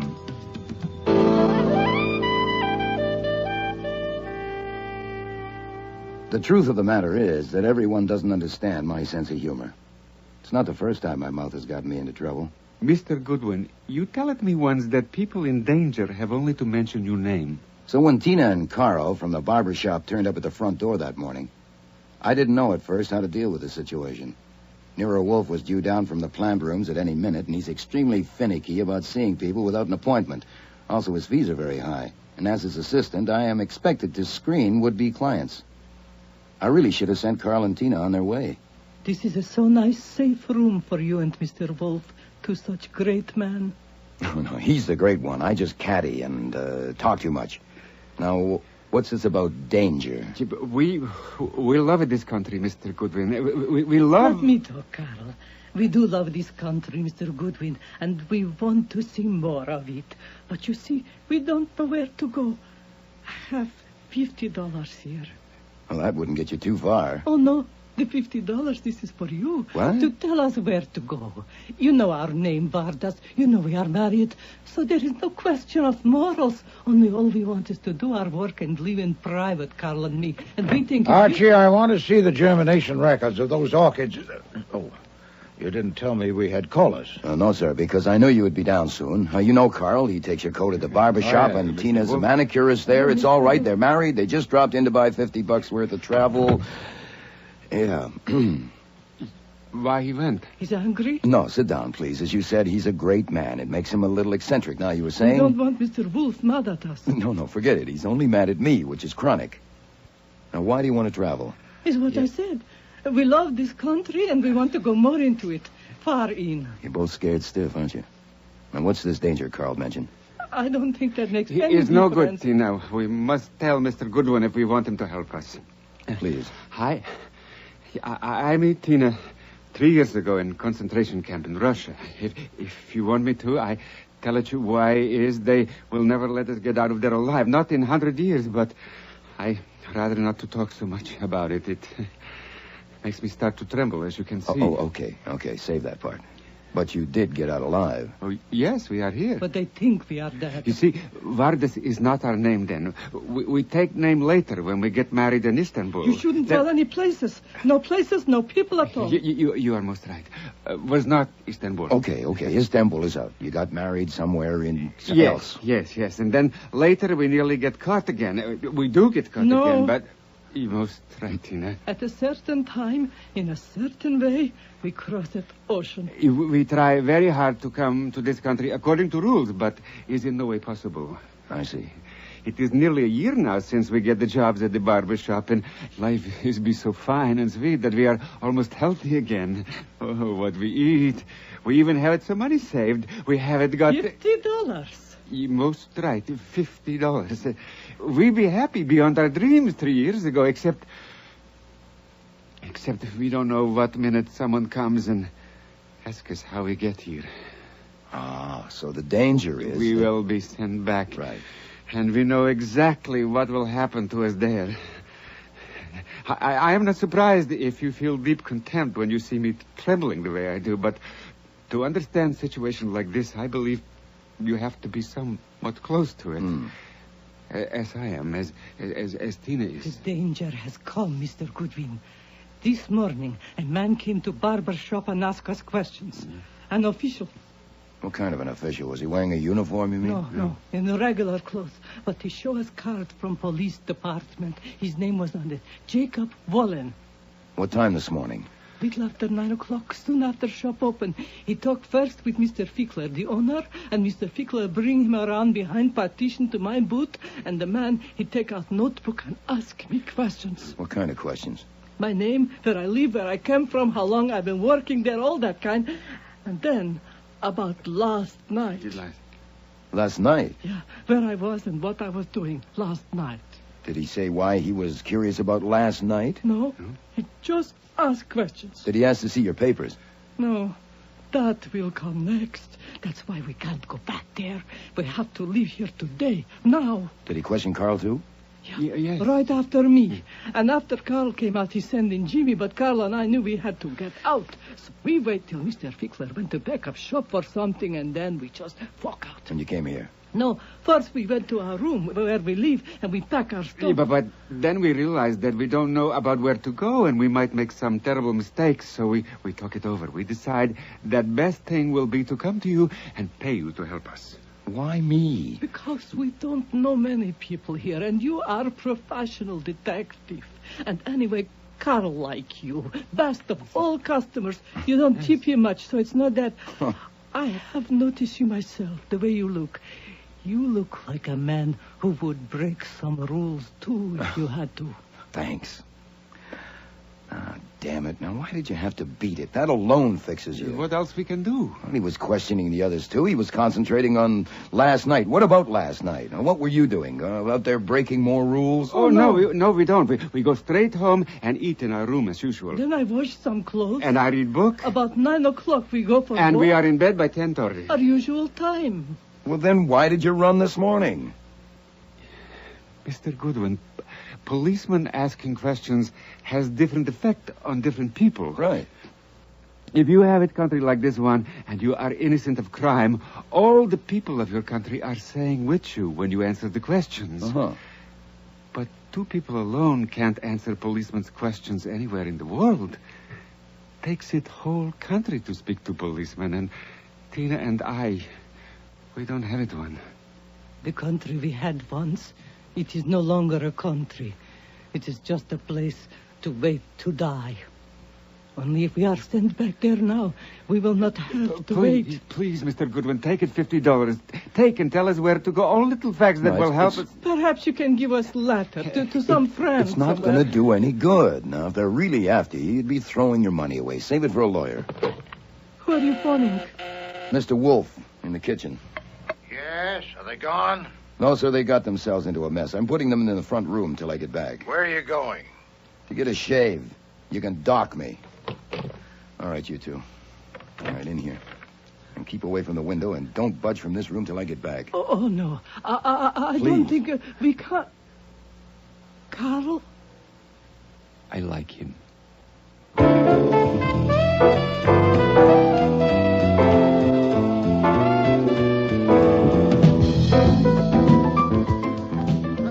All right, move along there. Move along. There's nothing to see. What's all the excitement, officer? Accident in here. No one allowed in. How did the customers in the chairs get in? I'm a customer. Only customers with appointments. You got one? Certainly. Jimmy, how soon? Now, who whistled for you? Sergeant Curly Stebbins. What's homicide doing here? Don't tell me you and Nero Wolfe are involved in this. I dropped in for a shave. I'm a regular customer. Hey, Mr. Fickler, how long have I been leaving my hair here? Oh, hello, Mr. Goodwin. For over 6 years. Sergeant Stebbins. This is the famous detective, Mr. Archie Goodwin. Mr. Nero Wolfe comes here, too. Thanks, Arnie. Famous? It's just a burden. It's a damn nuisance. Yeah, well, don't let it get you down. You just dropped in for a shave? You got it. Write it down. I'll sign it. Who's your barber? Jimmy. Jimmy's busy. So I see. Well, I'm not pressed. I might chat with you, or I could read one of these magazines. I might even get a manicure. You get manicures? I might, for my eyes. For your eyes? Haven't you seen Janet, the manicurist? Clown. She's in the booth talking to Inspector Kramer. Kramer's here, too? What's happened? You know the other manicurist, Tina, or her husband, Carl Vardis? I know Carl well enough to tip him for taking my coat. I can't say I know Tina, but of course I've seen her. Why? I'm just asking. The sight of you or Wolfe anywhere near a case makes me want to scratch. Isn't that a shame? So let's get it on the record in case it's needed. Have you seen Vardis or his wife this morning? Sure. You have? Yes. I put them in our front room, and I told them to wait, then I beat it here to tell you. Now, if you step on it, you can still catch them. Excuse me if I don't laugh, okay? Okay. I mean, they killed a cop, or one of them did. Killed a cop? Yeah. A detective from 20th Precinct, Jake Wallen. Here in the barbershop? Yeah, this morning. The other side of that petition. Here in the barbershop? Yeah, this morning. The other side of that petition, in her manicure booth. Stuck a long pair of scissors in his back and got his heart. This was seen by someone? No, not seen or heard, damn it, but it was very busy in here, and those noisy massage things were going off and on. But you know it's them. Their prints on the scissors or something? Yeah, we'll do all right without prints. They hopped it. You'll do all right without prints. Now, Yeah, wait. We found out where they lived. They packed up and gone. That still doesn't mean they did it. I mean, some people get very scared at the sight of You blood. seem very interested. Why? Excuse me, Sergeant. Yeah? It's my lunchtime. Yeah. I just go down to the cafeteria at the end of the hall. Yeah. Hey, Jeffy. Yes, sir. Mr. Fickler here is going to lunch. Go along, stay with him. I want to phone my wife. Why not? Stay with him, Jeffy. Yes, sir. Thank you. If you settle for Carl and Tina, why does Arnie there have to have company at lunch? We haven't got Carl and Tina. Until we do, we're checking out everybody and everything. Now, I asked you, why are you so interested? It's just natural curiosity. What else? You could have a client. No, we don't. Yeah, we're looking for one. Don't make me laugh. Who in this barbershop could afford Wolf's fees? Yeah, I suppose. But I guess still I'm think curious because I can't believe you'd hang it on those two just because they ran. Come on now, you must have something else. we have. There, you see? We think Jake Wallen came to take Carl. For what? Well, last night around midnight, a couple of pedestrians, 2 women, were killed uptown by a car. The car kept going. We found it a few hours later abandoned with a dented fender, blood, other items which stagnant. Carl's car? No, stolen. Reported earlier last night. 20th Precinct sent Jake Wallen to it. He was the first to give it a look. Wallen was supposed to go home when his shift ended at 8 this morning, but he didn't. He phoned his wife that he had a hot lead on a hit-and-run killer and was going to handle himself and grab a promotion. But what led him to this shop? That's what we'd like to know. It had to be something he found in the car. We don't know what. The goddamn fool kept it to himself and got killed. Well, did he mention it or show it to anyone here? They say not. All he had with him was a newspaper. Today's News, the early edition out last night. We can't spot anything in it. There was nothing in his pockets, nothing on him that helps any. You know all the barbers here? Well, I know Arnie Fickler, the owner, Jimmy, who cuts Wolf's and my hair, Ed, who takes the appointments because he's next to the phone. The rest I only know to see. What do you know about them? To help you, probably nothing. Try. Okay. Fickler, the boss, was once attacked bodily in here in his shop by his ex-wife. Yeah. Ed once slapped Fickler's face when Fickler accused him of swiping lotions. Jimmy has been here a year now, and he's the best barber, which is why Wolf and I go to him. But he plays the horses, and he infuriates Fickler because he sometimes takes magazines while they're still current. Now, Jimmy thinks Janet, the manicurist, must have a sideline like dope peddling. Oh, yeah? Why? Because she refuses his advances, which by him means she's got to be too independent. Oh, Jesus, Goodwin, I Ask mean, you for it, just... that's all I know. I mean, apart from that, they're all strangers to me. What the hell are you doing here, Goodwin? Good morning, Inspector Kramer. Ah, good. I see you finished with Janet. Now maybe I can get my manicure. Hello, Janet. Hello, Mr. Goodwin. I asked you what you're doing here. I'm just waiting for a shave. I'm an old customer here. Ask Burley. Is Go that ahead. straight, Stebbins? Yeah, he comes here regularly. I checked. Come in here, Stebbins, for a minute. Yes, sir. Yes, sir. Well, Janet, I was wondering where you were. What? Did you say something, Mr. Goodwin? No, there's nothing vital. And call me Archie. I'm not married. You're a detective, aren't you? Yeah. How can I keep them from putting my picture in the paper? You can't if they already have it, have they? I think so. I wish I was dead. Oh, come on now. Pretty young girl like you. I mean it. My folks in Michigan think I'm acting or modeling. I keep it vague and... Here, oh, my God. Oh, work is work. Anyhow, if your picture gets printed and it's a good likeness, who knows what'll happen? Yeah, this is my Gethsemane. You what? My Gethsemane, you know. I'm not sure. You know, where you have to make a decision. Oh, I see. What was the inspector asking you just now? I only wish I had some guts. Why? What would you do?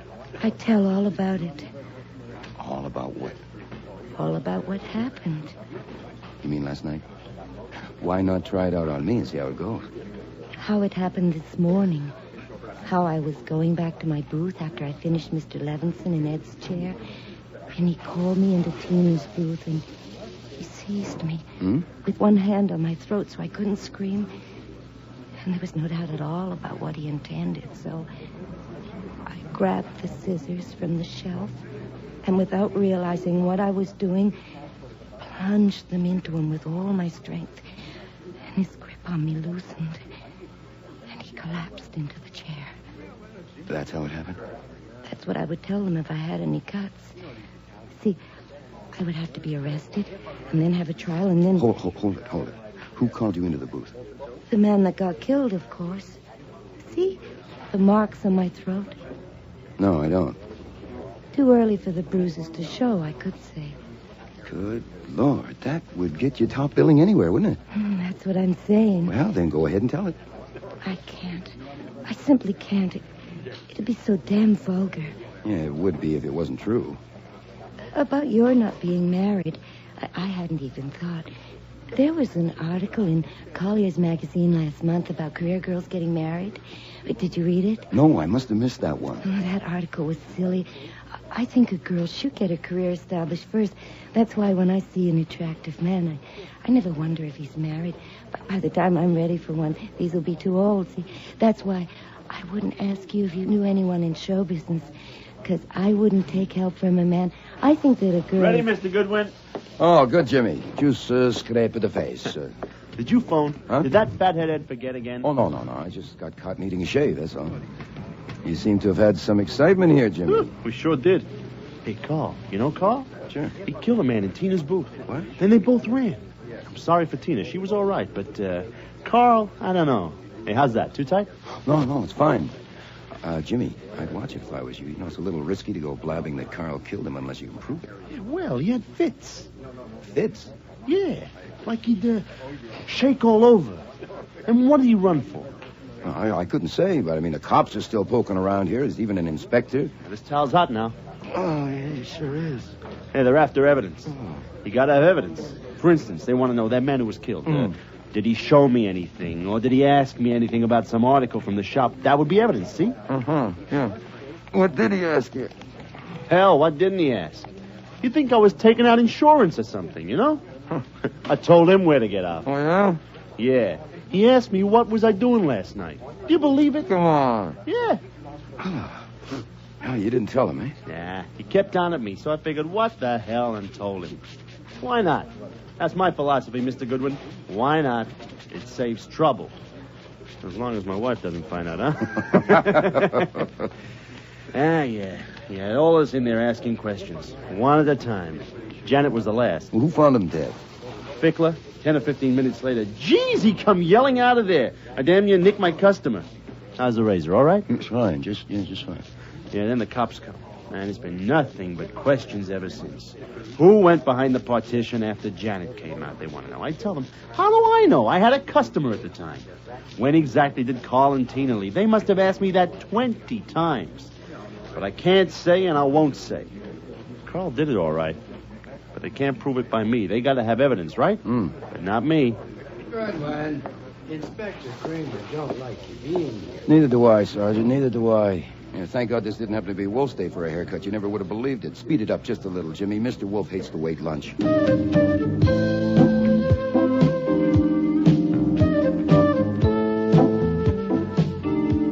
The first surprise when I got home was that Tina and Carl were not in the front room. Infantile vanity. The second surprise was to find them sitting with Wolfe at the dining room table. Than any other jackass. You're just in time, Archie. You like veal and mushrooms. I asked the Vardas to wait in the front room till I got back. I invited them to join us. I don't sit at my table alone when there are unfed people in my home. Yes, sir, but there's a problem. Yes, Archie. I know you have a paroxysm if I try to bring up business during meals, but 18,000 cops would give a month's pay to get their hands on Carl and Tina, your guests. Oh, indeed. Why? Have you talked with them? No, I merely invited them to lunch. I see. I ran into Kramer and Stebbins at the barber shop. Oh, confound it. Yes, sir, and the rest of their squad that handles only one kind of case. It's quite interesting, really, but first lunch, of course. I'll go and put the chain bolt on. Please dish me up some veal.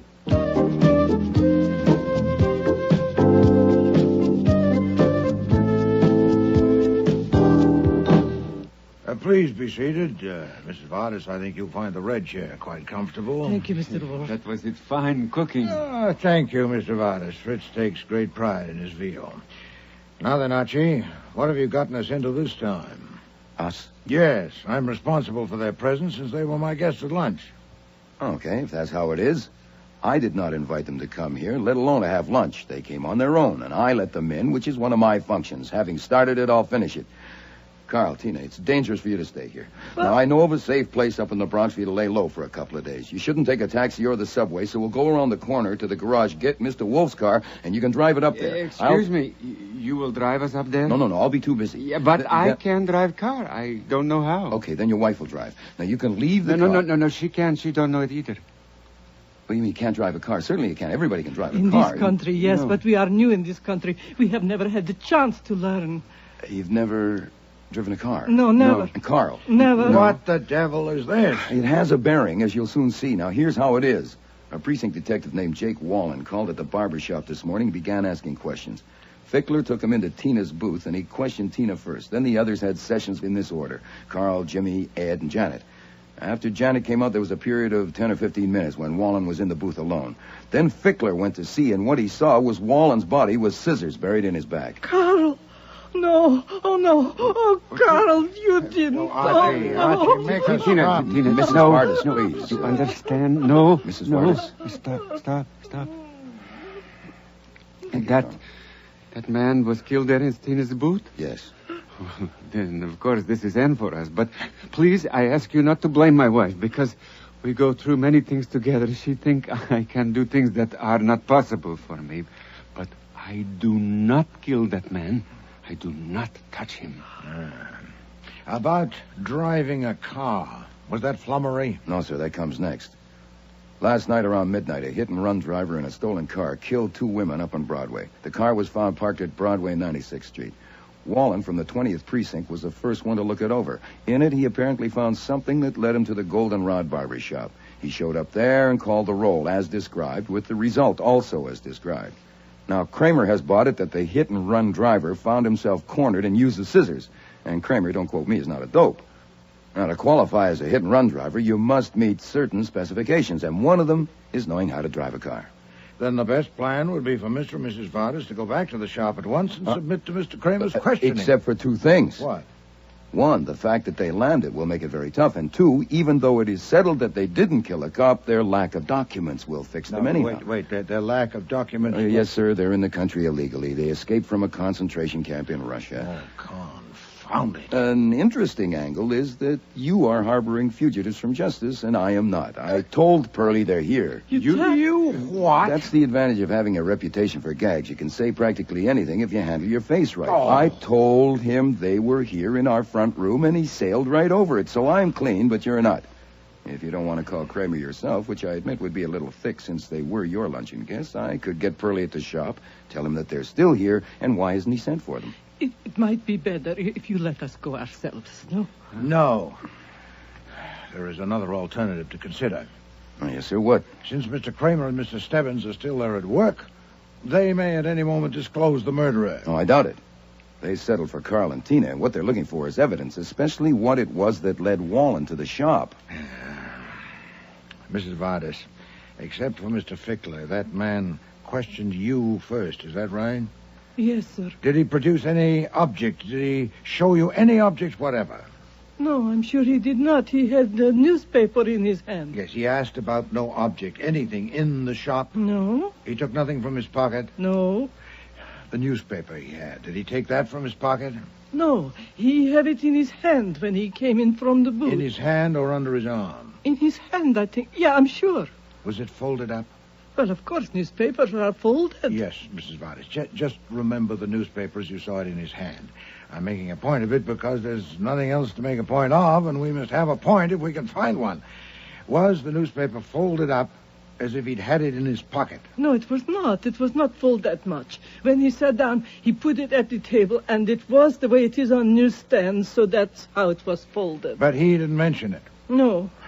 And you noticed nothing unusual about it? I mean the newspaper? No, it was only newspaper. What is it, Fritz? Inspector Kramer is at the door, sir. He insists on seeing you. Oh, confound it. Archie, quickly. See our guest to the front room. All right, now hurry, you two. Now sit there in the corner. Don't go near the window or doors. This time, don't move until I tell you. Is that clear? But... No, there's no but. Is that clear? Yes. Now, bring Mr. Kramer in, Fritz. Yes, sir. Mr. Wolfe will see you now. Well, it took you long enough. Good afternoon, Mr. Kramer. Fritz, will you bring beer, please? You'll have some beer, Mr. Kramer? I'm here on business. Indeed. How can I help you? You can tell me what Goodwin was doing at that barber shop this morning. Oh, I understand he went for a shave. Isn't that right, Archie? Yes, sir. I have learned over a stretch of years that when I find you or Goodwin within a mile of a murder, something fancy can be expected. Let me finish. I know you've been going to that shop for 2 years, and Goodwin for 6 years. But the owner, Arnie Fickler, says that in the 6 years Goodwin has been going there, he has never once gone for just a shave. Not once. He goes only for the works. Haircut, shampoo, and shave. So today, 2 hours after a murder, he goes there just for a shave. I don't believe it. Then you don't? I'm not responsible for your credulity quotient. No one would believe it. I don't see how we can help you. I believe that Goodwin went to that shop because he knew a man had been murdered there. Then you believe wrong. Your credulity quotient needs an overhaul. Until I got there, I hadn't the slightest idea or suspicion that a man had been murdered there or anywhere else. Your going there had nothing to do with the murder? Put it that way if you prefer. I'll write it out and sign it for you if you like. I would like. Word it yourself, but say it right. You'll get it. Today. Okay, right now if you want. You know the law about withholding evidence as well as I do. You ought to by this time the stunts you pulled. You thought that I had sent Archie to the shop on business? I still think so. Then you might as well have an affidavit from me, too. In it, I will say that I did not send him to the barber shop and that I heard and knew nothing of the murder until he returned and told me. You'll swear to that? As a favor to you, yes. Since you wasted your time, you might as well get a little something out of it. But, Mr. Kramer, I still don't know your real reason for coming here. According to Archie, the murderer is known. And all I have to do is find him. What could you expect to get from me? When I see Goodwin poking around, I want to know why. I don't believe it. Archie, I think you must be responsible for this. Me? How? You're brash. You talk too much. What? It must have been something you did or said. What was it? I don't get it. What did you say to Mr. Kramer? Practically nothing. I just answered a civil question. What did you say to Stebbins? Oh, I just asked what was going on, and he told me. And then I told you about it. Not verbatim. What did you say? Nothing. Damn it. Of course Pearlie wanted to know what brought me there, and I took... Oh, wait a minute. Maybe you're right at that. Pearlie asked me if I had seen Carl or Tina this morning, and I said sure. I'd put them up here in the front room and told them to wait, and if he would step on it, he could find them. I knew it. Your confounded tongue. Huh? So that's it, is it, Mr. Kramer? Sergeant Stebbins told you that. He mentioned it. Then why have you waited to pounce? Since Archie has rashly disclosed our little secret, it'd be useless for me to try to keep it. That's what we use the front room for, mainly, to keep murderers in. You're armed, I suppose. Go in and get them. Archie, open the door for him. Oh, certainly. I wouldn't want to stand in the way of justice. There you are, Inspector. I'm scared of murderers myself, or I'd be glad to help. Well, Mr. Kramer... Comedy. I just happened to drop in on my way down to my office. I'll expect those affidavits this afternoon. Whatever you say, just as long as we're not going to be jailed for harboring fugitives. Nero Wolfe's office, Archie Goodwin speaking. Goodwin, is Inspector Kramer there? Yeah, he's here, Pearlie. He just happened to drop in on his way downtown. It's for you, Inspector. Yeah, Pearlie, what is it? When? Bad? Does she know who? Goodwin. Well, why him? You're sure? Oh, Jesus. I'll be right there. Come on, Goodwin, you're coming with me. What is it? What's happened? The manicure is Janet. Someone tried to kill her. Who? She won't say. She says the only person she'll tell is you. Me? Why me? That's what I want you to tell me in the car on the way. Then now, come on.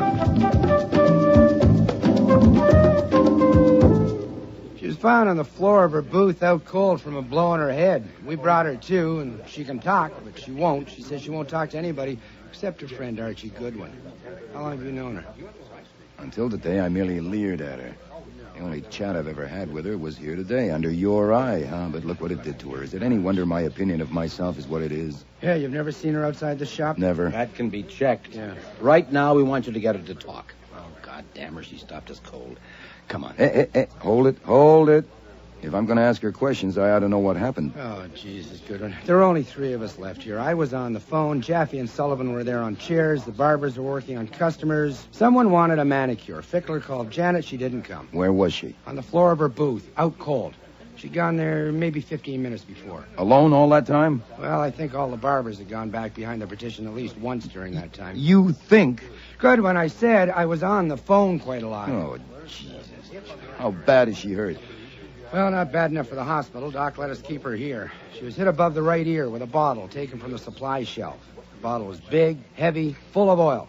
It was there by her on the floor. Any prints? Oh, come on, Goodwin. For God's sake, start at school. He had a towel in his hand or something. It is a barber shop. Come on. Just a minute. What did the doctor say when you asked him if she could have just been testing her own skull? Well, he said it was possible, but he doubted it. Come and ask her. Here's your friend, Archie Goodwin, Miss Stahl. Hello, Janet. Hi. How do you feel? Terrible? No, I don't feel at all. I'm past feeling. Can I have a look at that bump on your head? Oh, if you're careful. You tell me if it hurts. Oh. Oh, doing your hair is going to be a problem for a while. Who did it? Send them away and I'll tell you. Certainly. You men, come on, get out. What if is? I had been here, this never would have happened. Now leave us. Now look, Goodwin. Out. Come on, Sergeant. Wow. You sure showed them. Well, shocking. You could have been killed or disfigured for life. It could have ruined your career. Thank God you got a good thick skull. I started to scream, but it was too late. What started you to scream? Seeing him? Hearing him? It was both. I was sitting in the customer's chair with my back to the door. I was just sitting there trying to think, you know. I know. And then there was this little noise behind me, like a stealthy step. Uh-huh. And I looked up and I saw him reflected in the glass right behind me with his arm raised, and I started to scream, but before I could get it out, he struck. Right. You were sitting in the chair, this chair, with your back to the door like this, right? That's it. I was thinking And like... you saw his reflection in that crinkly glass partition there? Yeah. And you recognized him? Yeah. The glass is crinkly. It'd be hard to get a clear reflection. You're sure you recognized him? Well, of course I'm sure. That's why I wouldn't speak to them. That's why I had to see you. Why did you have to see me? Because of who it was. Who was it? It was that one with the big ears and the gold tooth, the one they call Stebbins. Or they call him Sergeant. Are you telling me that Sergeant Stebbins hit you with that bottle? Well, I can't say it was him that hit me. I think people should be careful what they accuse other people of. I only know it was him I saw standing behind me with his arm raised, and then something hit me. From that, one can only draw conclusions. Yeah, but Janet... Besides, he was rude to me this morning, asking me questions, and all day he's been looking at me in a rude way. Not the way a girl is willing for a man to look at her, because she has to expect that. Yeah, but Janet, that doesn't make sense. Well, does it make sense for Mr. Fickler or Jimmy or Ed to want to kill me? Why would they? Why would Stebbins? I told you. I've never known him to strike a woman without a cause. Oh. What did he have against you? I don't know. When they ask me that, I'll just have to say I don't know. Now, that's what you've got to tell me, how to answer things to reporters. I can't keep on saying I don't know, or why would they print it? What hit you? I don't know. Who hit you? I don't know. Why did he want to hit you? I don't know. Oh, God. I mean, who'd want to read that? What should I say to them? I don't know. We'll come to that. First, we're No, we ought to settle it right now. That's how you'll earn your 10%. My 10% of what? of everything I get as my manager. Shake on it. Hey, that's a darn good idea, but I think... I can tell the reporters to ask you about things I don't know. It's called referring them to my manager. Janet, you tell the reporters I'm your manager, and I'll give you a lump that'll make that one seem as flat as a pool table. Oh, but I need some answers to give. Well, just say it's a mystery. People love a mystery. That's it. That's the kind of thing. Oh, I knew I could count on you. Oh, what do I say when they ask me if I'm going to go on working here? Couldn't I say I don't want to desert Mr. Fickler in the time of trouble? Great. That's the ticket. Just came to me. That's the thing that we have to work on. How to handle the reporters. Now, what they like best is to get the jump on the police. Now, if you can tell them something that the cops don't know, they'll love you forever. For instance, now... Yeah? For instance, what? Suppose for a minute that it wasn't Stebbins that hit you. But... Just suppose that it was someone else. Why would someone want to get you? I don't know. Maybe, just maybe, you do know something. But you don't know that you know it. You see what I mean? No. Well, maybe sometime today you saw or heard something, and this person, now let's call him X. X? Yeah, X. And if X knew that you told about it, that would put him on the spot. So that's why he had to kill you. Oh, I get you. You mean a motive. Exactly. It's just like a motive. Now, here's the point. If you can remember what it was you heard or saw that scared X, wow, those reporters will be your friends for life. Now, for God's sake, don't miss the chance. Concentrate. Okay. Remember everything you saw or heard here today and tell it to me now. Right.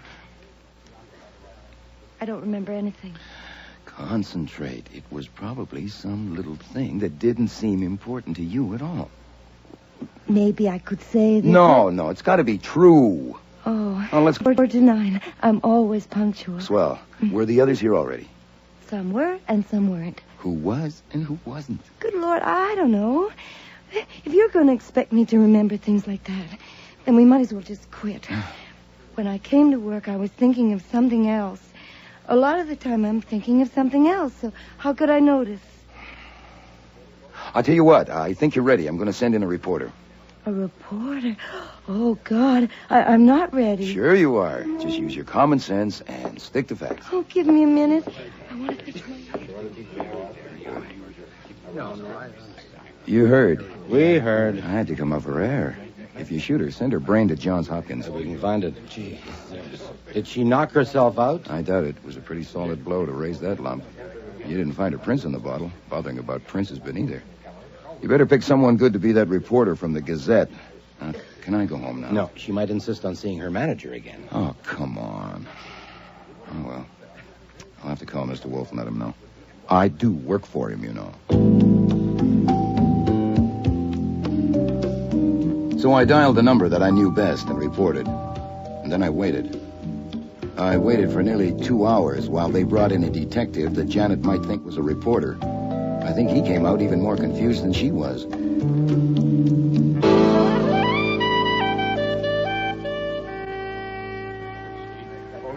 Mr. Kramer, will you ask this man to let me pass? Well, I'll be damned. I don't believe it. Let him in, Jaffe. Well, what happened? Dynamite? I came to get a haircut. Jimmy, are you free? Yes, sir. You want a haircut, huh? Yes, sir. As you can see, I need one. Oh, yeah. All right, Jimmy. Come and cut Mr. Wolfe's hair. You just dropped in? Like Goodwin this morning? Certainly not. Mr. Goodwin told me on the phone of his fruitless talk with Miss Stahl, and I thought it well to come. Okay, you're here. You don't leave your house on business for anybody or any fee, but you're here. And you're not going to leave until I know why, without any such crap as murderers in the front room. Not as short as last time, Jimmy. No, sir. Mr. Kramer, you can badger me if that's what you're after and get nowhere, but I offer a suggestion. Why not work first?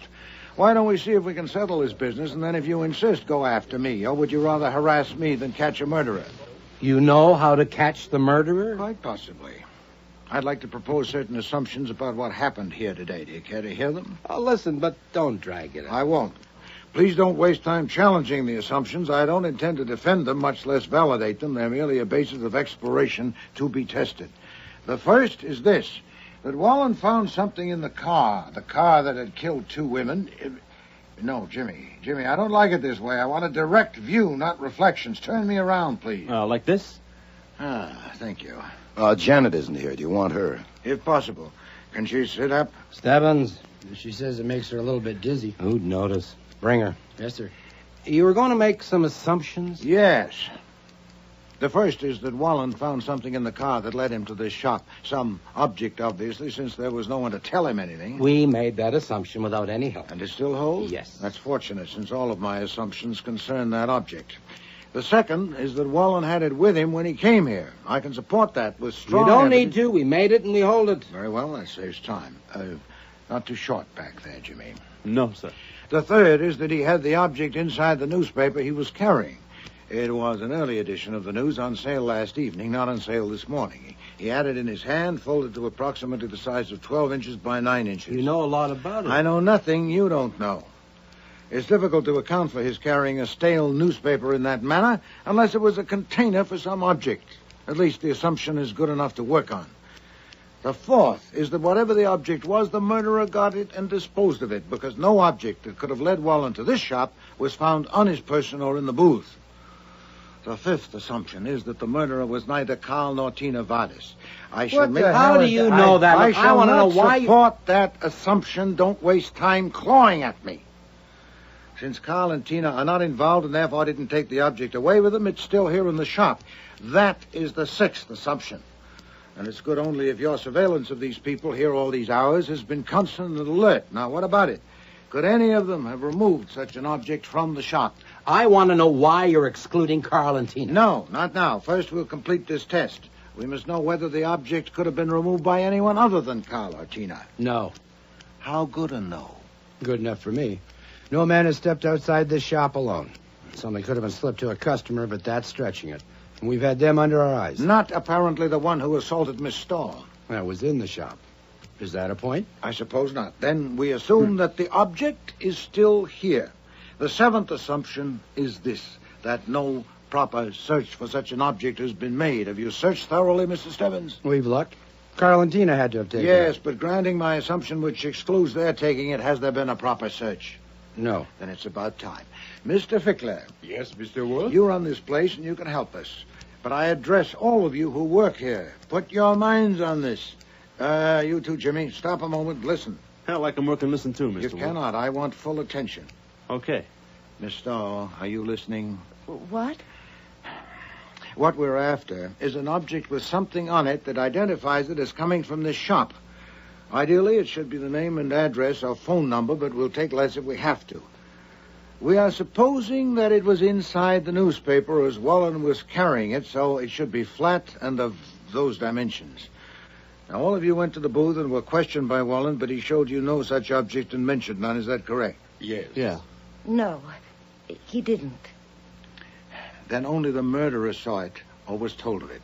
And later, when the opportunity came for him to dive into the booth and kill Wallen, he got the object and disposed of it somewhere in this shop. Now, I put it to you, and especially to you, Mr. Fickler, what is it and where is it? Maybe it was the newspaper itself. Possibly, but I doubt it. Where is the newspaper, Mr. Kramer? At the lab. There's nothing on it or in it that could have brought Wallen here. What else has been taken from here to the lab? Nothing else but the scissors and the bottle that was used on Miss Stahl. Then it's still here. All right, Jimmy, finish. It looks like a turkey to me, even with your assumptions. Say we find something like what you want. How do we know it's it? And even if we think it's it, where does that get us? We'll see when we find it. For one thing, fingerprints. Nuts. If it belongs here, of course it'll have their prints. Not their prints, Mr. Stebbins. Wallen's prints. As I understand it, he didn't go around touching things here. He entered, spoke to Mr. Fickler, was taken to the booth, and never left it alive. So if we find anything with his prints on it, we've got it. Have you your fingerprinting equipment here? Get it, Stebbins. And Wallen's prints from our file. The search must be thorough and will take time. First, I ask all of you to search your minds. What object is here, belongs here, that meets the specifications I've described? Now, surely you can tell us, Mr. Fickler. I don't know. Unless it's a towel. But why would he carry a towel like that? He wouldn't. Anyway, a towel wouldn't help us, so I reject it. Miss Stahl. I think he may have been keeping the paper because there was something in it he wanted to read. I know I often do that. Say it's an evening paper, and I don't have time to... Yes, we'll consider that. Jimmy? I don't know a thing like that in the store, Mr. Wolfe. Not a thing. Boy, either you have no brains at all, or they're temporarily paralyzed, or you're all in a conspiracy. I am looking straight at such an object right now. What? Where? On that table. The magazine? Of course. You subscribe to them, Mr. Fickler. They come through the mail. Then the name and address is on them. That Time magazine, for example. The addressee is on the cover. Surely it deserves examination, and others, too. What if he took it from here and had it in his pocket when he stole the car and drove up Broadway, and in the excitement of his misadventure, he failed to notice it had dropped from his pocket and was on the seat of the car. And Wallen found it there, took it, and saw the name and address on it. Eh? You sent for the equipment and the prints, Mr. Stebbins? Then we ought to be able... I remember. You remember, Jimmy? This morning I was standing here, and you came in with a hot towel, and you had that magazine. You tossed it under there, and then you asked... Shut up, I asked you, you've been fool. steaming it. Too late, What? Jimmy. We all... Dumb brawler. Get those scissors from him. I don't want anything else to happen. Found it. My barber.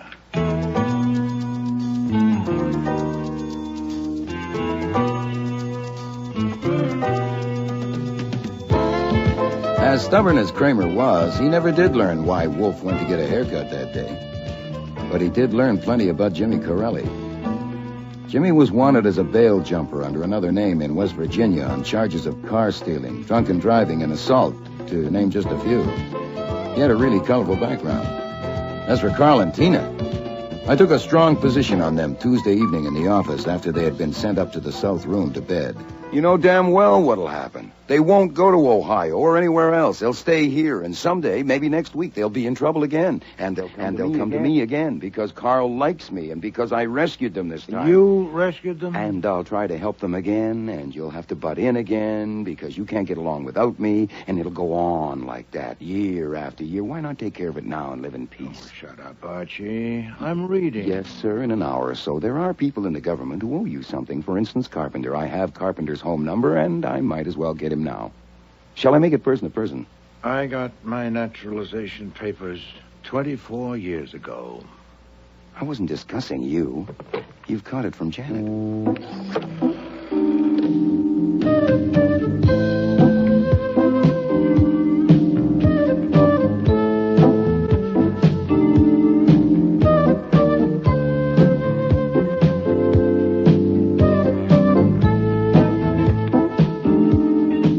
Starring in today's episode were Mavor Moore as Nero Wolfe, Don Franks as Archie Goodwin, and Cece Linder as Inspector Kramer.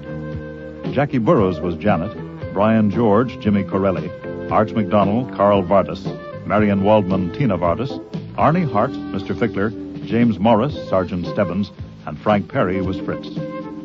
Music was composed and conducted by Don Gillis. Technical operations, John Jessup.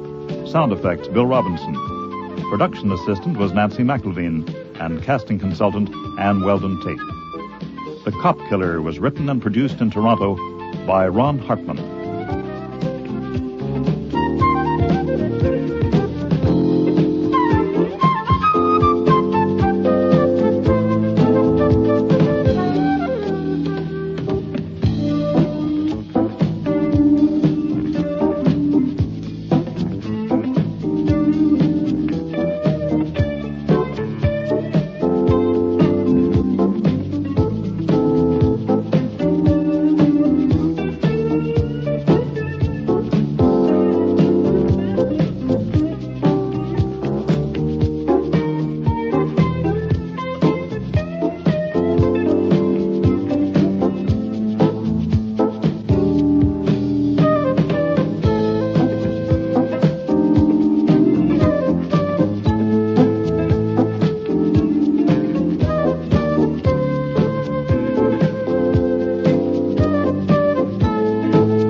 Next week.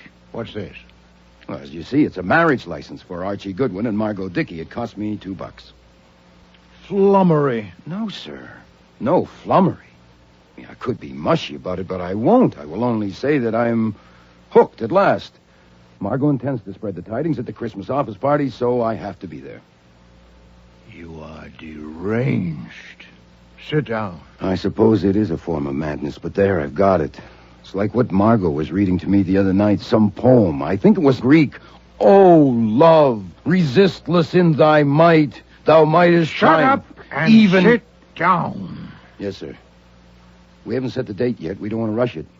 I don't believe it. You will. Archie goes to a Christmas party. There. That makes it unanimous. Thank you, Alf. My secret public place. I'll start again. There are times when love takes over. Santa Claus, where's yours? You have to drink, too. Well, he can't drink through the mask. No, I suppose not. There are times... When love takes over. Thanks, Alf. There are times when the little demons disappear down their rat holes, and ugliness itself takes on the shape of beauty. When the darkest corner is touched by light. When the coldest heart feels the glow of warmth. When the trumpet call of goodwill and good cheer drowns out all the babel of mean little noises. This is such a time. Merry Christmas. Merry, merry, merry, Merry Christmas. What a lovely toast, Kurt. Simply lovely. Well, I must write it down and have it printed. That part about the trumpet call. Kurt! Oh, Kurt, what is it, Kurt? Merry. Next week, Rex Stout's Christmas Party with guest stars Marty Maradon, Linda Sorensen, Patricia Hamilton, Gordon Thompson, and John Granick.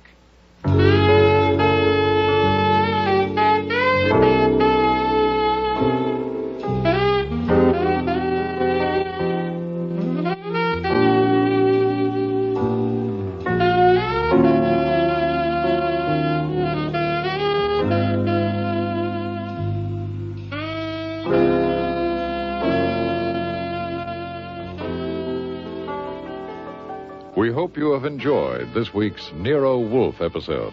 Be sure to join us for the remaining 9. If you enjoy listening to drama on radio, tune in tomorrow for Sunday Matinee on CBC AM, which features a story called The Eighth Wonder, a play about the original Siamese twins, Chang and Eng Bunker. The play is a first by Toronto writer Linda Zwicker, and deals with the twins in their later years as 2 distinctly separate men, but tied together for life by a ligature at the base of their chests. Ah! Oh, God damn it.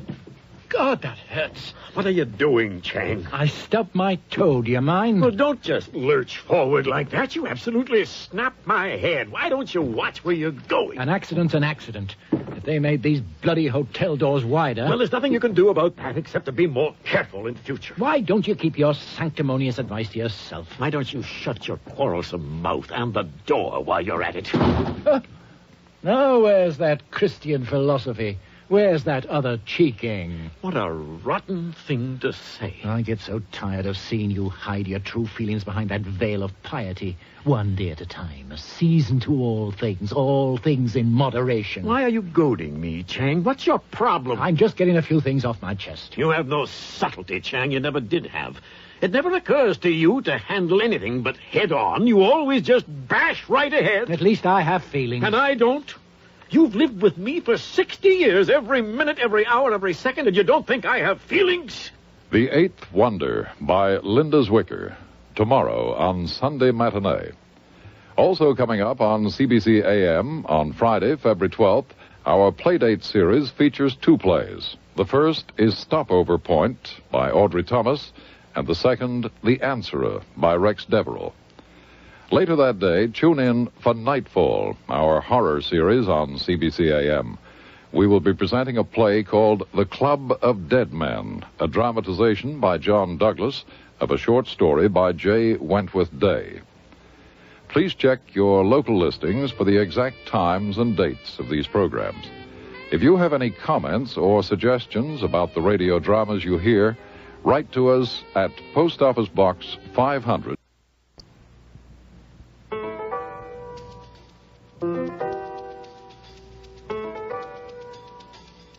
Rex Stout's Nero Wolfe.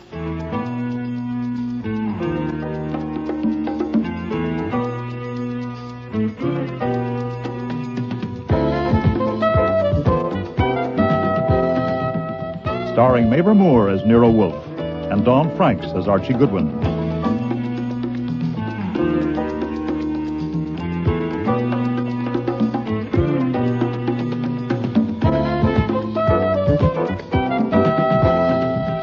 Today's episode, Christmas Party, with special guest stars Marty Meriden, Linda Sorensen, Patricia Hamilton, Gordon Thompson, and John Granick.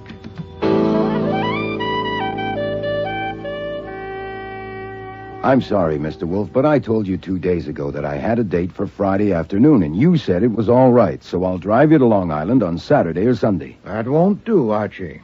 Mr. Thompson will be at Mr. Hewitt's place only until Saturday noon. He's the best orchid hybridizer in England, and I'm grateful to be invited to spend a few hours with him. We should leave here about 12:30. I really am sorry, but I have to keep that date Friday afternoon. It's a Christmas party at the office of Kurt Bottweil. Now, you remember him. We did a job for him a few months ago. Yes. You may not remember a member of his staff named Margot Dickey, but I do. I promised her that I'd come to the party. Oh, pfui. A party? I have only one opportunity. Then take it. Your idea that a car is a death trap if I'm not driving is unsound. You can take a taxi. I hope to get some useful information from Mr. Thompson, and you will take notes. Not if I'm not there. Hewitt's secretary knows orchid terms as well as I do, and so do you. Archie, how many times in the past year have I asked you to drive me somewhere? If you call it asking, maybe 18 or 20. Not excessive, surely. If my feeling that you alone are to be trusted at the wheel of a car is an aberration, then I have it. We will leave for Mr. Hewitt's place Friday at 12:30. All right. All right. I didn't intend to spring this on you till tomorrow, but I guess it will have to be now. Here, take a look at this. What's this? Well, as you see, it's a marriage license for Archie Goodwin and Margot Dickey. It cost me $2. Flummery. No, sir. No flummery. I could be mushy about it, but I won't. I will only say that I'm hooked at last.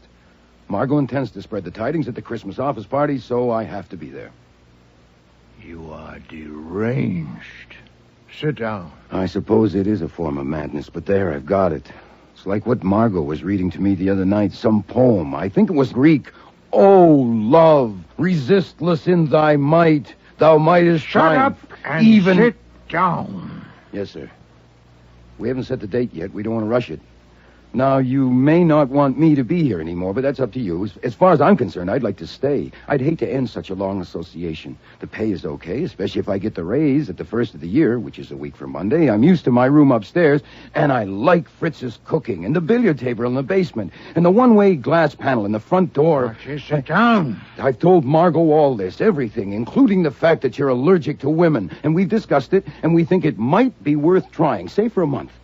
When we get back from the honeymoon, we could take over the second floor, and if the trial works out, the new furniture or the decorating would be up to us. I mean, since she works for an interior designer, we could get things wholesale. I don't believe it.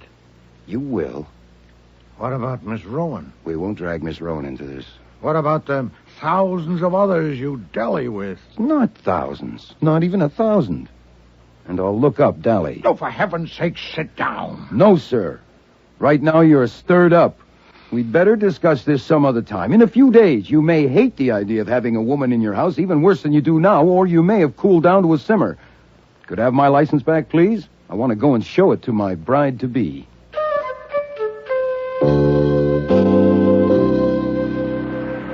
Archie, darling. Yes, my own. I've got it. Oh, Archie, I knew you could.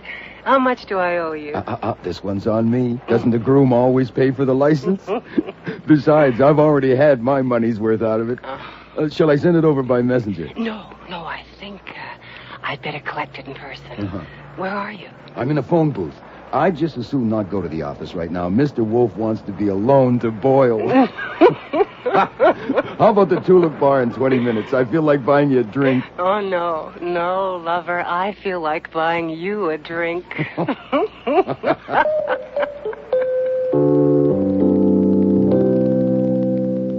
At precisely noon the next day, Friday, a black limousine drew up in front of the house.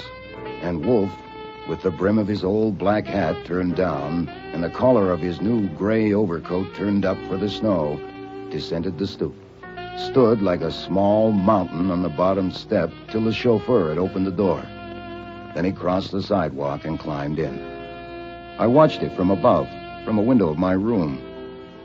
Then I showered and got dressed for the party.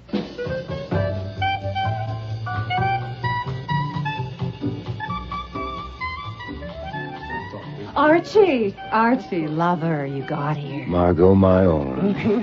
Come on over to the bar and help us sample. Look, if I come too early, where is everybody? It's just office staff now. Clients are invited for later. Oh. You remember Alf Kiernan, our business manager? Mr. Kiernan. Archie Goodwin. Sure, you were snooping around our office last year when we had that tapestry theft. What a pleasant surprise. I'm sure. And this lovely person under Alfie's adoring gaze is Cherry Kwan, our, I don't really know how to describe your job, dear. All-around handy person? A receptionist will do. You brought a detective, Margot. Has something been stolen? No, dear, but I may need protection. Archie, you recognize our bartender, of course, all the way from the North Pole. Oh, is that what you call a designer touch? Santa Claus tending bar? The designer touch, that's ho, fella. Santa, I think you're divine. And I love your sweet mask and all that lovely padding and your dear little white gloves.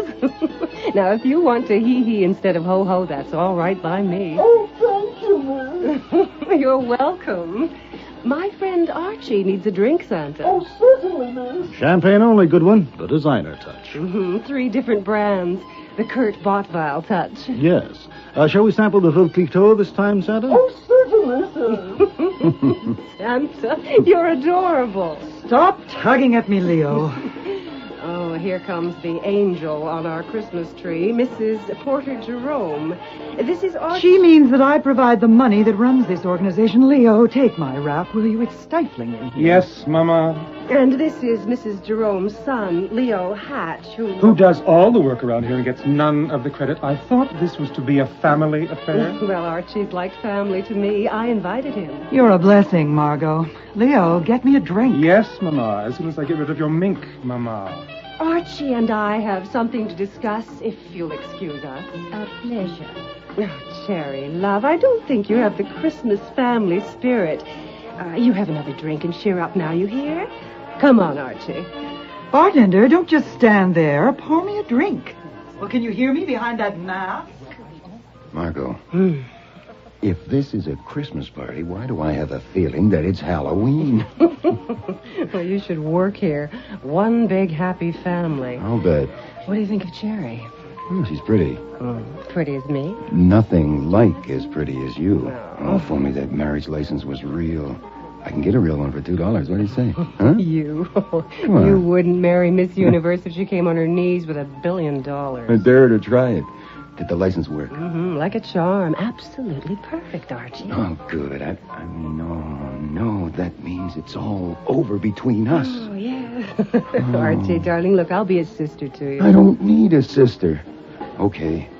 I'm the rejected suitor, but I want the license back for a souvenir. Archie, that's sweet. No, it's serious. No, I don't want it kicking around. I could be hooked for forgery. You mail it to me once, my own. Well, I can't. He tore it up. The hell he did? Where are the pieces? Gone. He threw them in his wastebasket. Now, you will come to the wedding. What wastebasket? Where is it? In his office last night after dinner. Will you come to the wedding? I will not. My heart is bleeding. Mr. Wolfe's heart will bleed, too. Look, I should be getting out of here. I'm going to be expected to sulk, and I don't think I can sulk. You won't have to. Kurt won't know I've told you yet. Look, here comes my intended now. Merry Christmas! All my blessings to my loyal staff and fellow workers. Merry, merry, merry. Merry Christmas. Goodwin, I didn't know you were here. Welcome. Thank you, sir. Now, before the clients and other guests arrive, I have an announcement to make and a toast to drink. Is everybody's glass filled? Oh, Everyone ready? Right.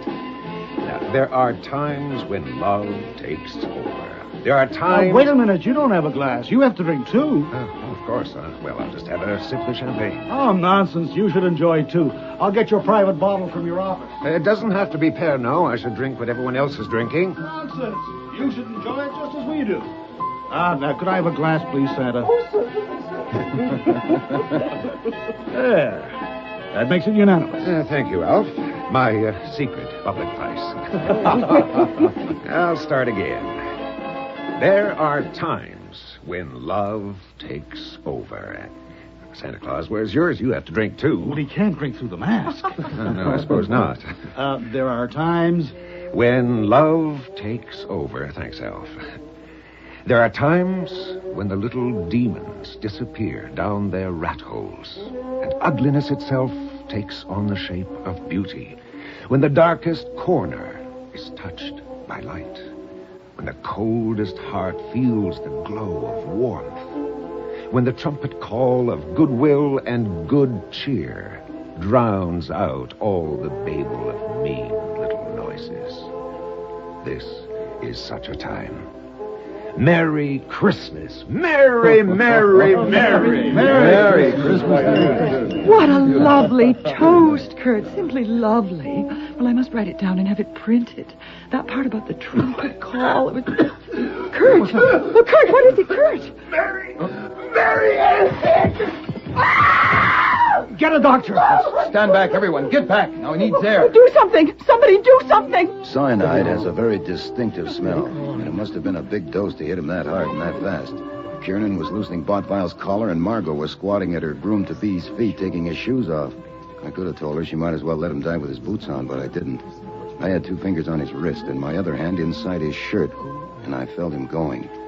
His heart stopped and he's not breathing. Can't you do something? Look, I'm a licensed detective, and I'm supposed to know how to act in these Well, circumstances. do something. He's dead. Is it a heart attack? I'd say he was poisoned. Oh, my God. Yeah. It looks like his drink was poisoned. All right, until the police come here, no one will touch anything, especially that bottle of Pernod, and no one will leave this room. I want you... Wait a minute, where's Santa Claus? I don't know. He was here a minute ago. Did anyone see him go? He didn't go out the main door. No one passed my desk. The office. There's a private elevator in Kurt's office. I'll go. No, you stay. I'll go and take a look. Margot, you come with me. Kiernan, call the police. Spring 73100. Right. Look, the elevator just hit the main floor. Damn, we're too late. Push the button and bring it back. It's coming. Good. What are you looking for? The wastebasket. I can't seem to find the wastebasket. Well, it's right there, that gold leaf thing. That? That's a wastebasket? Archie, are you crazy? What are you doing? Is this where he threw the license? Yes, but what possible division? Damn, it's not here. How can you worry about a license when the... Look, the elevator's here. Stand back. Look. Don't touch anything. Well, that's what's left of our Santa. Suit, hat, boots, mask, and he kept the white gloves, of course.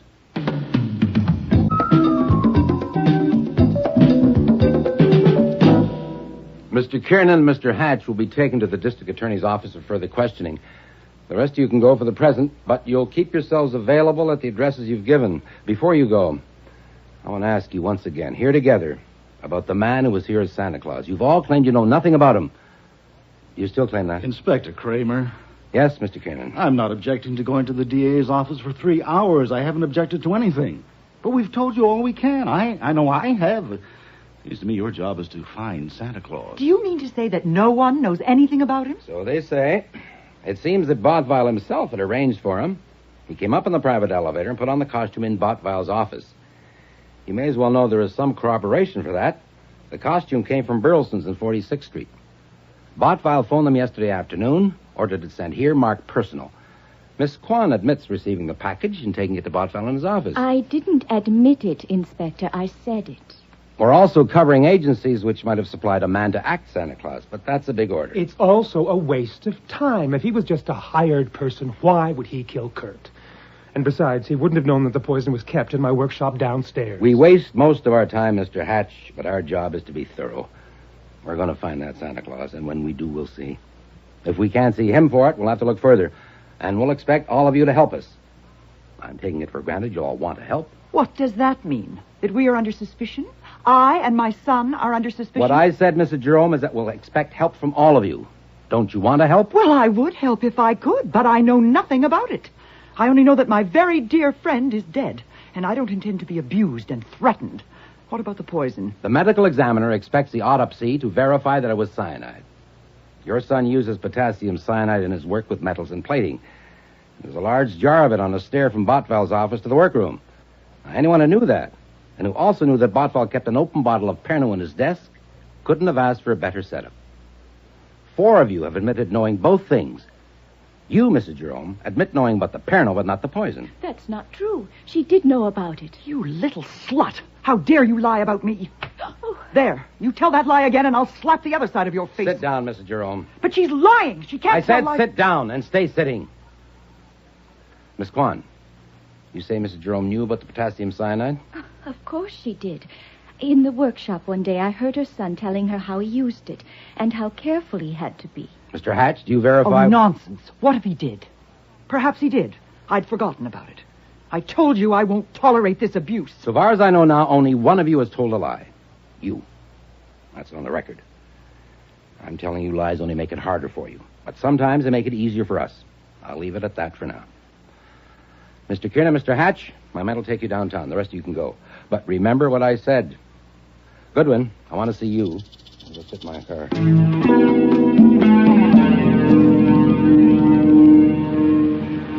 Get in. Look, if you're taking me downtown, I want something to eat first. It's past my mealtime. You're not wanted downtown, not right now. Get in out of the snow.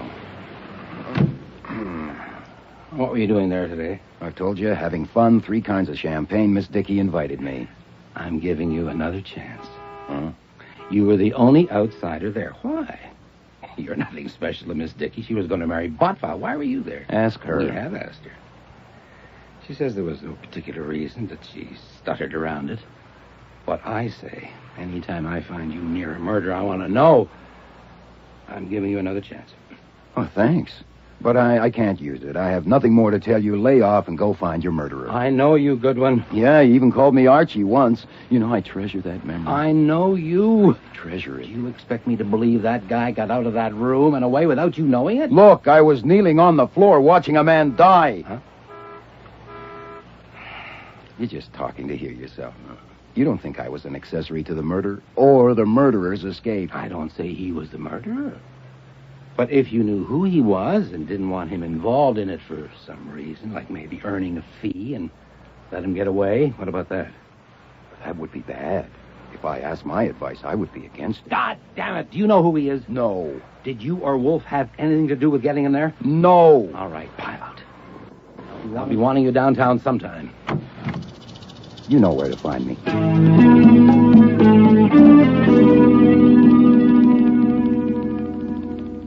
As you know, I approve of your rule not to discuss business during a meal, but this is my meal, and you finished yours.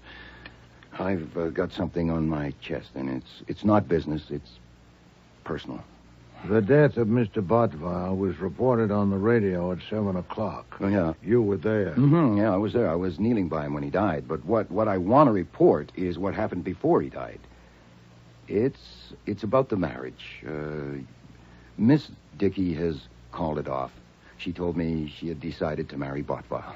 Oh, indeed. Yes, sir. It was a jolt, but I would have recovered in time. I'm going to blot her out. For me, of course, this is satisfactory. Oh, I know it is. Huh, how'd you make out in Long Island? Well, I Did Mr. Thompson have anything new to say about orchids? Have you finished your meal? Will you have any more? No, that should do it, except for this coffee here. It's satisfactory. Very well, then. I, too, have something on my chest. Oh, yeah? It's not easy.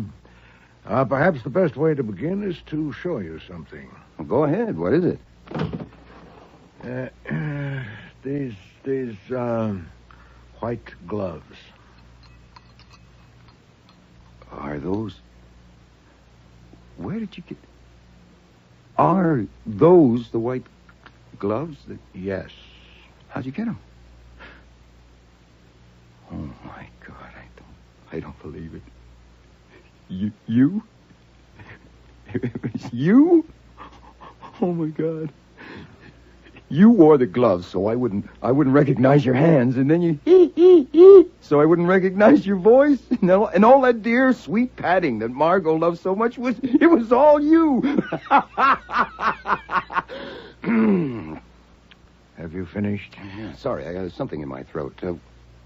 Why? Huh? Why'd you do it?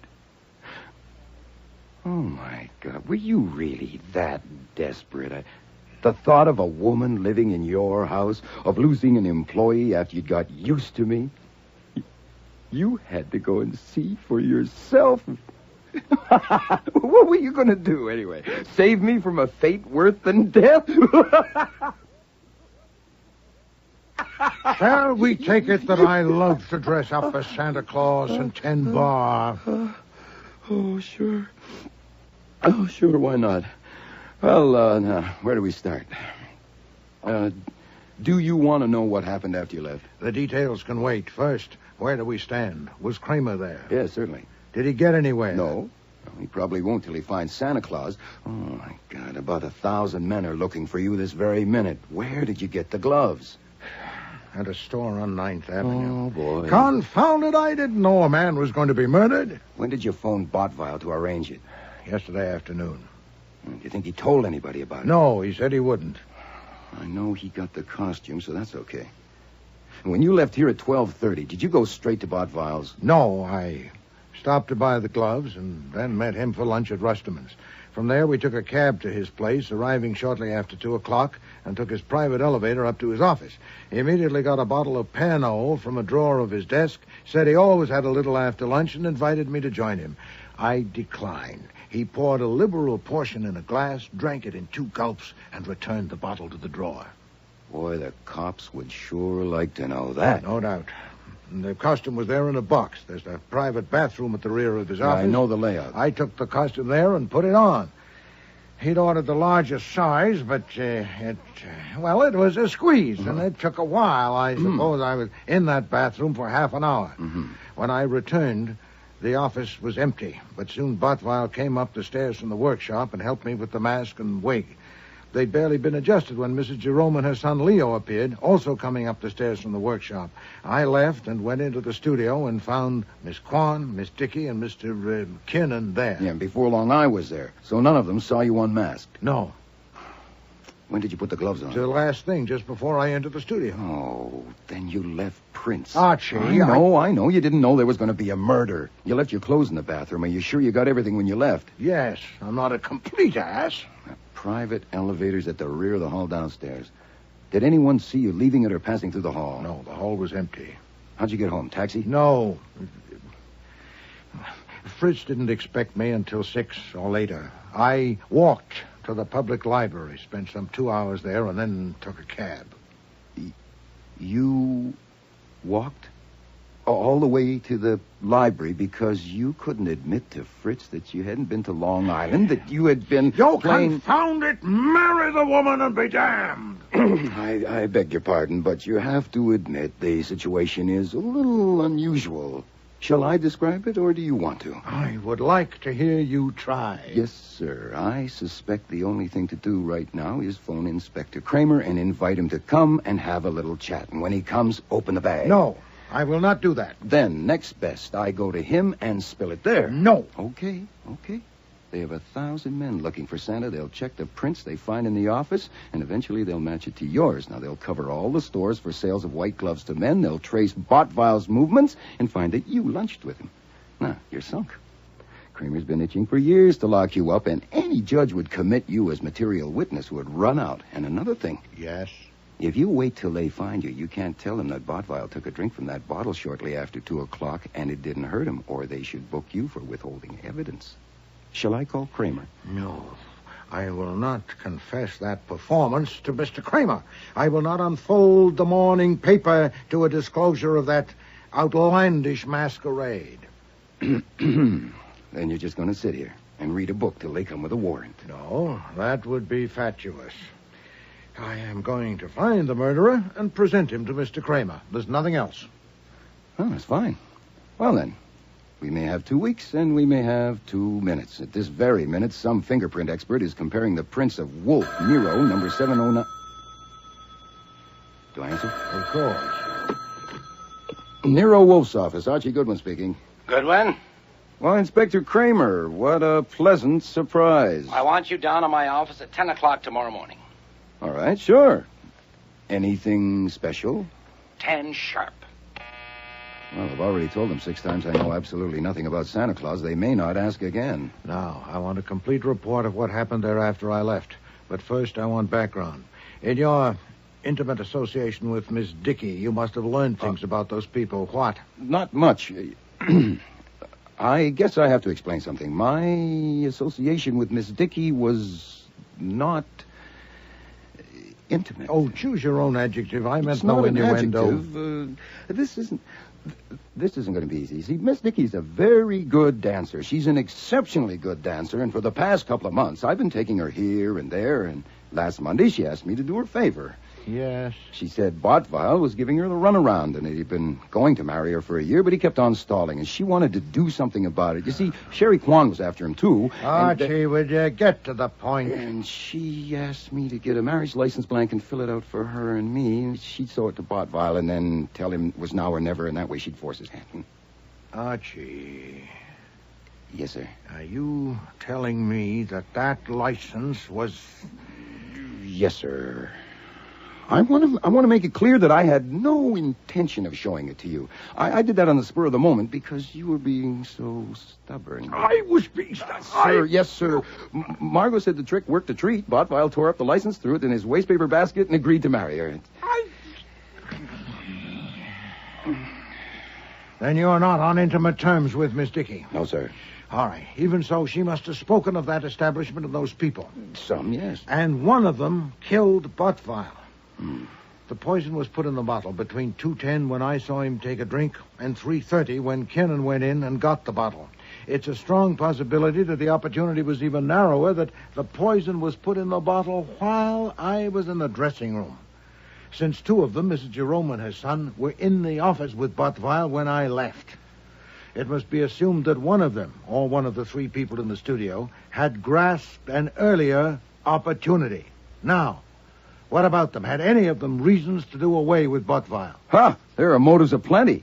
Mrs. Jerome has put $500,000 in the business. She thinks she owns Botvile. Very upset and jealous of Margot and Cherry Kwan. Son Leo, who has vinegar in his veins, not blood, very jealous of Mama's interest in Botvile and of all his future inheritance being spent on Botvile. Kiernan, I don't know about him for sure, but judging from the looks he was giving Cherry Kwan, I suspect he would like to mix some Irish with her Chinese. And if he thought Botvile had him stymied, he might have been tempted to take steps. That can't be Kramer, but he could have sent someone. Oh, let Fritz get it. He knows how to handle police. Continue. Had Miss Dickey a motive? Oh, I got her a license to marry, not to kill. If she was lying when she said it worked, she's almost as good a liar as she's a dancer. Well, maybe she is. Well, if it didn't work, she might have been tempted. And Miss Kwan? There you've got me. You know, I think she works at being inscrutable. Cherry Kwan is a mystery to me. Yes, Fritz, what is it? Miss Cherry Kwan to see you, Mr. Wolfe. She says it's extremely urgent. Bring her in. Yes, sir. Speak of the devil. Will you come in, miss? I was afraid to telephone because you might tell me not to come. So I just came. Will you forgive me? Take a chair, Miss Kwan. Oh, I must get myself together. I'm nervous because it's so exciting to be here. I've read about you so much. Oh, there's the famous globe, and the bookshelves, and the safe, and the couch. Oh, and of course, Archie Goodwin. And you, to actually see you behind your desk in your enormous chair. Miss Kwan, Of course, I saw you this afternoon, but that wasn't the same thing. You could have been anybody in that silly Santa Claus costume. I wanted to pull your whiskers. If I understand you, Miss Kwan, I'm at a loss. If you think you saw me this afternoon in a Santa Claus costume, you're mistaken. Oh, I'm sorry. Then you haven't told them? Madam, if you must talk in riddles, talk to Mr. Goodwin. He enjoys them. But I am sorry, Mr. Wolfe. I should have explained first how I know. This morning at breakfast, Kurt told me that you had phoned him and arranged to appear at the party as Santa Claus. That's how I know. But you haven't told the police? Ah, then it's a good thing I haven't told them either, isn't it? This is interesting. What do you expect to accomplish by this fol-de-rol? Oh, dear. You with so much sense. You must see that it's no use. If I tell the police, they will investigate. Very well. I concede that you could create an unpleasant situation by taking that yarn to the police.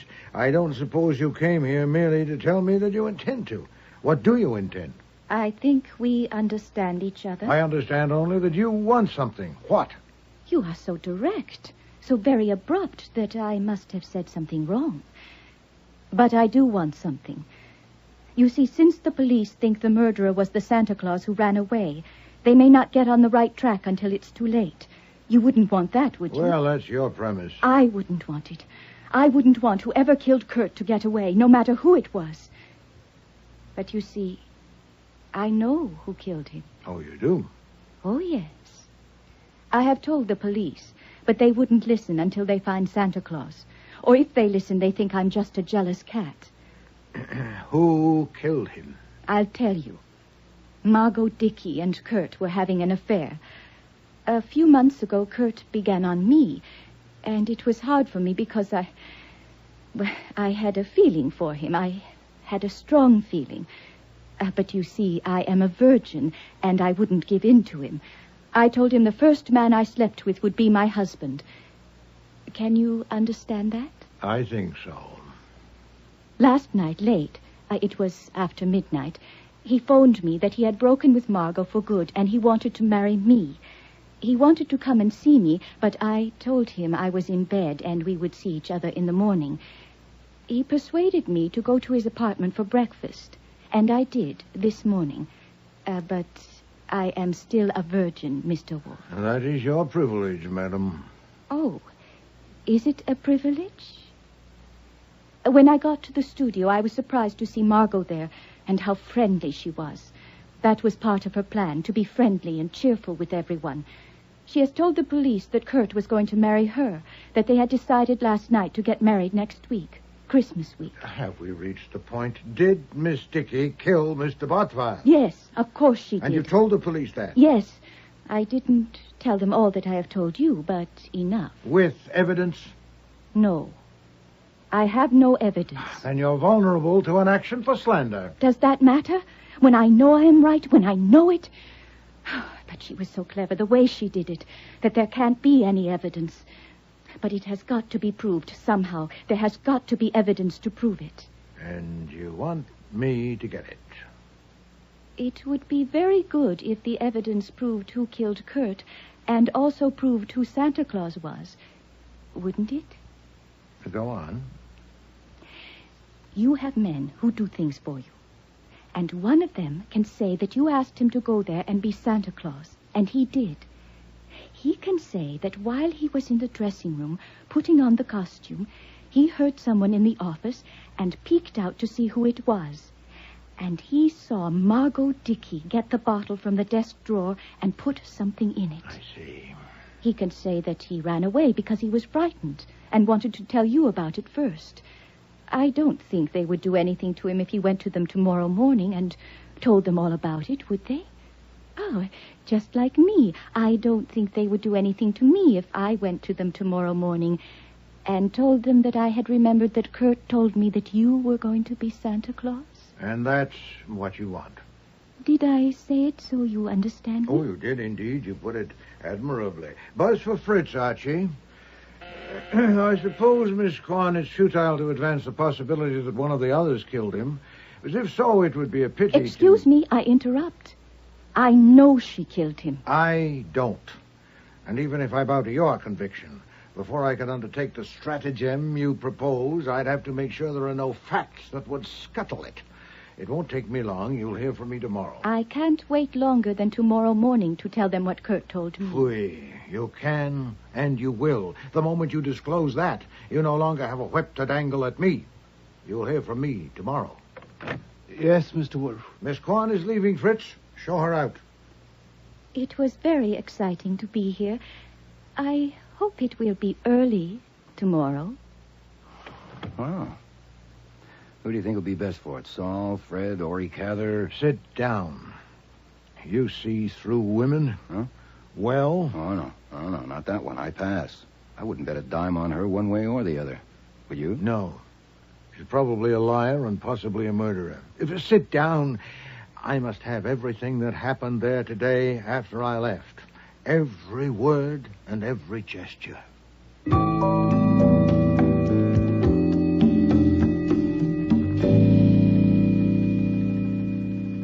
You read your statement over? I have read it. I am ready to sign it. And you've left nothing out? Nothing I can think of. Nothing in any way relevant. Goodwin, I'm going to give you a break. Again? That statement says specifically that you've reported everything you did there yesterday afternoon. Yeah, as I said, I've read it. So? So who put your fingerprints on some of the pieces of paper in Botbau's wastebasket? Well, I'll be damned. I forgot to put gloves on. You don't forget things. So you have deliberately left it out. I want to know why, and I want to know what you took from that wastebasket and what you did with it. Yeah, I'm also damned because I thought I knew how thorough you are, and apparently I didn't. I wouldn't have supposed you would go so far as to dust the contents of a wastebasket when there was nothing to connect them. But I see I was wrong. Oh, boy, I hate being wrong. Well, we learn something new every day. You haven't answered my question. Now, look. Santa Claus had run. Kiernan was calling the police, and I guess I was a little rattled. And I must have looked around for something that might give me a line on Santa Claus, and my eye lit on the wastebasket, and I went through it. I haven't mentioned it because it wasn't very bright, and I like people to think I'm bright, especially cops. Now, there's your why. As for what I took, the answer is nothing. You want me to write that in? You are very bright, and you don't get rattled. Yes, I want you to write that in. And initial it. As you wish. This may take a little time. I'm a slow writer. Say, I hope I'm not holding you up.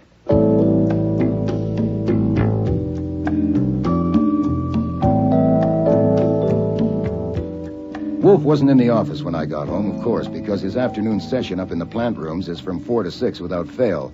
There was no note on my desk from him, so apparently there was still no instructions. But there was information on it. My desk ashtray, which is purely decoration, since I seldom smoke, had 3 cigarette butts in it, Faro brand. The kind Saul Panzer smokes. Yes, Fritz. No, it's not Fritz, it's me. I'm back. Oh, you. Yeah, me. There's nothing urgent to report. They found my prints on the stuff in the wastebasket, but I escaped without loss of blood. Is it all right for me to empty my ashtray? Yes, please do so. But then what do I do? I'll tell you at 6 o'clock, possibly earlier. Damn. Nero Wolfe's office. Archie Goodwin. Archie, it's Saul. Glad to hear you're back home safe. Well, I'm glad somebody is. What's up? Message for Mr. Wolfe. Yeah. Tell him everything is set. No snags. That's all? Right? Be seeing you. Mm-hmm. Yes. Saul called and said to tell you everything is set, no snags. Oh, well, satisfactory. Well, congratulations. Am I in the way? Oddly enough, no. Have chairs in place for visitors. 10 should be enough. 4 or 5 will come shortly after 6 o'clock. I hope not more. Others will come later. Refreshments? Liquids, of course. Nothing else. Anything else for me? No. Satisfactory use.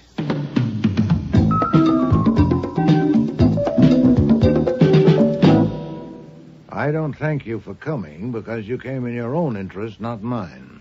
My mother and I came to find out what you're up to. You will, Mr. Hatch. I sent each of you an identical message saying that Mr. Goodwin has certain information which he feels he must give to the police not later than tonight. But I have persuaded him to let me discuss it with you first. Before I didn't know Cherry Kwan would be here. You do now. I hope Miss Dickey and Mr. Kiernan will join us soon. Before I tell you what Mr. Goodwin's information is, I need a few facts from you. For instance, I understand that any of you could have found an opportunity to put the poison in the bottle. Do you challenge that? I've already told Did that you inspector mean to that tell I will me that not you do got this. me I to warn come you, I here will for not that? make accusations You, like these. please. I point no finger of accusation at any of you. I merely say that none of you can prove that you had no opportunity. Can you? This is ridiculous. It was that guy playing Santa Claus. Of course it was. I was with Botteville and my mother all the time, first in the workshop and then in his office. I can prove that. But Botteville is dead, and your mother is your mother. Did you go up to the office a little before them, or did your mother go up a little before Botteville did? Is there acceptable proof that you didn't? And the others have the same problem. Miss Kwan? If you mean I can't prove I wasn't in the office alone yesterday, no, I can't. What information has Goodwin got? We'll get to that. A few more facts first. Mrs. Jerome, when did you learn that Botteville had decided to marry Miss Kwan? What? What did you say? No, Mother, no. Kurt marry her? That little strumpet? Oh, this is wonderful. Really wonderful. Goodwin hasn't got any information, and neither have you. Why you wanted to get us together and start us clawing at each other, I don't see that. I don't know why you're interested, but maybe I'll find out if I give you a hand. Maybe we all put poison in the bottle, and that's why it was such a big dose. If it's true that Kurt had decided to marry Cherry and Alf Kiernan knew it, that would have done it. Alf would have killed 100 Kurts if it would get him Cherry. If Mama knew it, she would have gone for Cherry instead of Kurt, but maybe she figured there would soon be another one, and she might as well settle it for good. Shut up, Leo. Are you sure, Mama? I was about to say that Cherry would seem to be the most likely. Mr. Wolfe. She has the best brain of the lot and by far the strongest will. But I understand that while she says Kurt was going to marry her, Margot claims that he was going to marry her. Of course, that complicates it, and anyway, Margot has more than her share of the kind of pride that is only skin deep and therefore can't stand a scratch. If Kurt did decide to marry Cherry and told Margot so, he was an even bigger imbecile than I thought he was. Which brings me to me. I am in a class by myself. I despise all of them. If I'd taken to poison, I would have put it in the champagne as well as the Pernod and really enjoyed myself. But I have my... Out of my way, I've got to see him. Mr. Wolfe, I couldn't stop him. What is this? What's going on here? Good evening, Mr. Kramer. I was expecting you. The hell you say? I want a word I'm with... delighted to see that you brought Miss Dickey and Mr. Kiernan with you. Good evening, Sergeant Stebbins. Good evening, Saul. Panzer? Yes, sir. I'm running this. Panzer, you're under arrest, and you stay with Sergeant Stebbins and keep your mouth shut. I don't want No, any... Mr. Kramer. If Saul is under arrest, take him out of here. You are not running this, not in my house. If you have warrants for anyone present, take them and leave these premises. Would you bulldoze me, Mr. Kramer? You should know better. I want to talk with you. Certainly. Be seated. Not here, alone. It would be a waste of time. My way will be quicker and better. You have a choice, sir. Either go with whomever you can lawfully take, or sit down while I tell you who killed Kurt Botteville. Now, Miss Kwan, if you don't mind moving, Mr. Kramer likes that chair. You know who killed Kurt Botteville? I confess that I stretched it a little, but I soon can and will. First, some facts for you. I assume you know that for the past 2 months, Mr. Goodwin has been seeing something of Miss Dickey. He says she dances well. Yeah, you can save that for later. I want to know if you sent Saul Panzer to meet whoever... You will. I'm headed for that. But you may prefer this firsthand. Archie, if you please, what Miss Dickey asked you to do last Monday evening and what happened? You want me to tell... Yes. We were dancing at the Flamingo Club. She said Botteville had been telling her for a year that he would marry her next week, but next week never came, and she was going to have a showdown with him. She asked me to get a blank marriage license and fill it out for her and me and then give it to her, and she would show it to Botteville and tell him it was now or never. I got the blank on Tuesday and filled it in and gave it to her. Well, go on. And yesterday afternoon? She told me that the license trick had worked perfectly. That was about a minute before Botteville entered the studio. I said in my statement to the DA that she told me Botteville was going to marry her. But I didn't mention the marriage license because it was immaterial. Did she tell you what happened to the license? She said Botteville had torn it up and put the pieces in a wastebasket by the desk in his office. That was the night before, Thursday evening. And what did you do when you went to the office after Botteville had died? I dumped the wastebasket, put the stuff back in piece by piece. No part of the license was there. You made sure of that? Yes. Any questions, Mr. Kramer? No. Goodwin lied in his statement. I warned him. I'll deal with that later. What I want to know Then Cherry took it. You took it, you professional virgin. I did not. Mr. Wolfe, I am not going to wait any longer. Miss Kwan, I'm doing this. Another fact, Mr. Kramer. Yesterday, I had a luncheon appointment with Mr. Bottweil at Rusterman's restaurant. He had once dined at my table and wished to reciprocate. He'd asked me to do him a favor on the way, to stop at a shop and pick up a pair of white cotton gloves, medium size, for a man. You bought the white gloves? It struck me as a peculiar request, but Mr. Bottweil is a peculiar man. At lunch, he explained somewhat vaguely what he wanted them for. I gathered he'd taken pity on some derelict he'd seen on a park bench and had hired him to serve refreshments at the office party, costumed as Santa Claus. And he decided that the only way to make his hands presentable was to have him wear gloves. You shake your head, Inspector.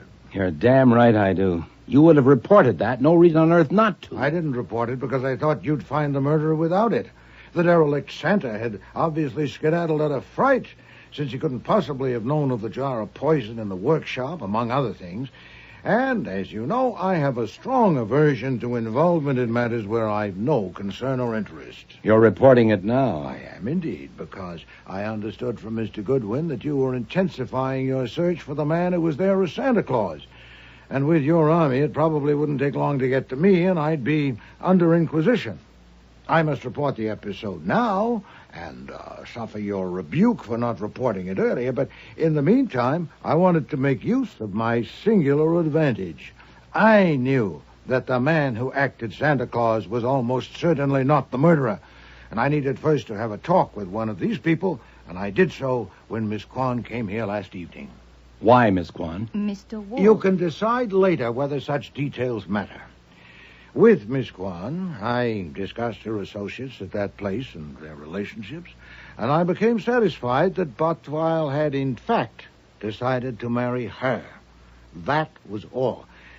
You can also decide later whether it's worthwhile to ask her to corroborate that. I ask her now. Miss Kwan... Mr. Wolfe is speaking. I'll wait till he's finished. Thank you. This morning, I acted. Mr. Goodwin was at the district attorney's office with you, so I called in Mr. Panzer to do some errands. Would you tell Mr. Kramer about the first one, Saul? Yes, sir. I was to learn whether Bottweil's wastebasket had been emptied since his conversation with Miss Dickey in his office Thursday evening. I got the name and address of the cleaning woman who worked at that establishment, and I found her, and I had a talk with her. She told me that the wastebasket had been emptied at about 6 o'clock Thursday afternoon, and not since then. Cherry must have taken them. Meanwhile, I was phoning everyone concerned, Mrs. Jerome and her son, Miss Kwan, Miss Dickey, Mr. Kiernan, and inviting them to come here for a conference at 6:15. I told him Mr. Goodwin had information which he intended to give to the police, which incidentally wasn't true, and that I preferred to discuss it first with them. I told you so. Mr. Panzer's second task was the delivery of some messages. He'd written them in longhand at my dictation on plain sheets of paper. They were identical and ran as follows. Saul? When I was there yesterday putting on my costume, I saw you through a crack in the door, and I saw what you did. Do you want me to tell the cops? Be at Grand Central Information Booth, upper level, at 6:30 today. I'll come up to you and say, St. Nick. By God, you admit you got Panzer to do that? I proclaim it.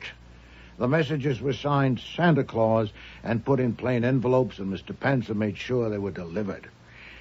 Now, these were not so much shots at random as they may appear. If one of those people had killed Bottweil, it was extremely likely that the poison had been put in the bottle while the derelict was donning the Santa Claus costume, so it was highly probable that the murderer would believe he'd been observed and would be irresistibly impelled to meet the writer of that message. One of the shots would reach its target. The question was, which one?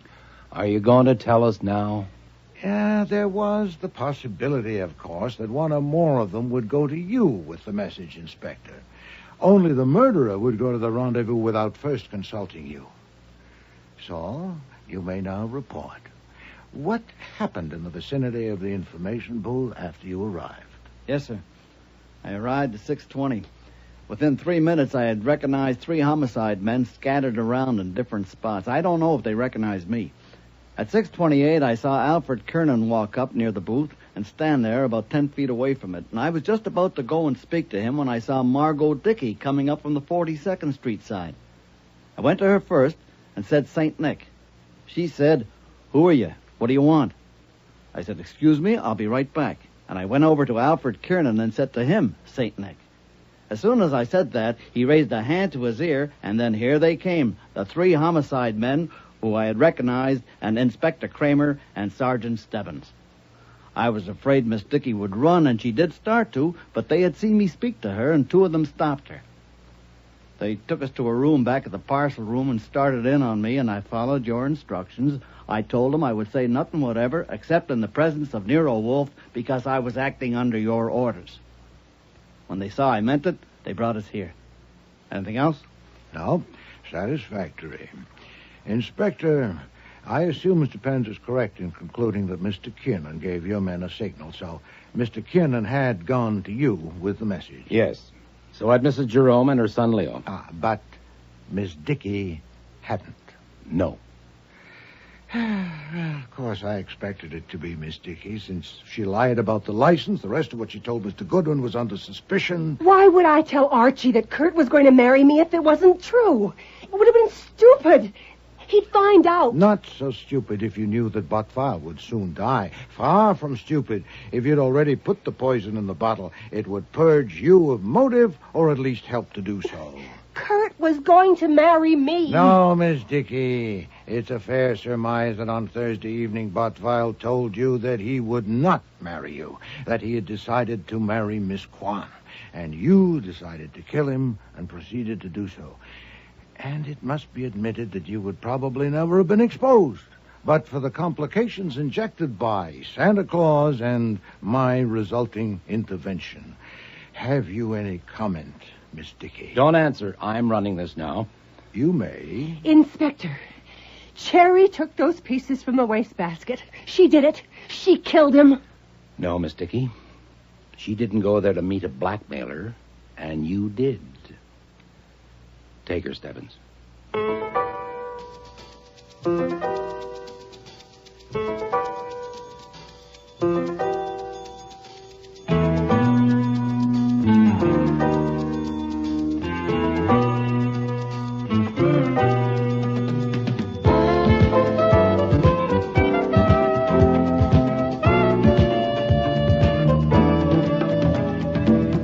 Starring in today's episode were Mabel Moore as Nero Wolfe and Dawn Franks as Archie Goodwin. Marty Meriden was Cherry Kwan, Linda Sorensen, Margot Dickey, Patricia Hamilton, Mrs. Jerome, Gordon Thompson, Leo Hatch, John Granick, Kurt Bottweil. Cease Linder was Inspector Kramer, Alfie Scoff was Saul Panzer, and Frank Perry was Fritz. Music was composed and conducted by Don Gillis. Technical operations by John Jessup.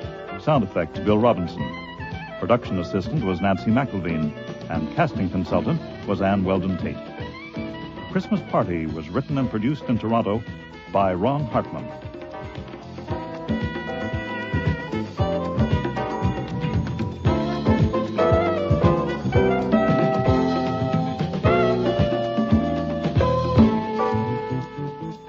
Next week. Is that Amphagel you're taking? It is. I haven't had to take this stuff since that hideous experiment with eels in the spring. Nero and Archie meet society's foremost hostess. You remember me, Mr. Wolfe? Oh, indeed I do. You're the woman who came here 2 years ago and tried to bribe me to play the clown. Bribe? That's silly. I offered you $2,000 to come to a party and be the detective in a murder game. $2,000 and all the beer you could drink for a few hours' work. Archie is introduced into society. This is my brother Daniel, Mr. Goldwyn. Goodwin. What? The name's Goodwin. Of course. Daniel, will you show Mr. Gordon to the office? Goodwin. And when you're finished, please join us on the terrace for cocktails. Thanks. You know the girls and Larry, of course. Mm-hmm. And I hear you've met Mr. I've had the pleasure. So the only one you don't know is Dr. Brady. This is Mr. Goldman. No, the name is Goolenwangle. The party game was murder. Are you going to faint? No, I'm all right you? now. I never scream, really. I never do, but it just seems so, cutting myself with glass so soon after Miss Huddleston. Yeah, well, just take it easy. I didn't scream when I cut myself. I'm not quite that silly, really. I'm I not. know. But I screamed when I saw the piece of glass lodged in the bath brush. It seemed so... Here, let me see that. There. Next week, cordially invited to meet death, with guest stars Barbara Hamilton, Terry Tweed, Ken James, Lynn Darragon, and Tom Harvey.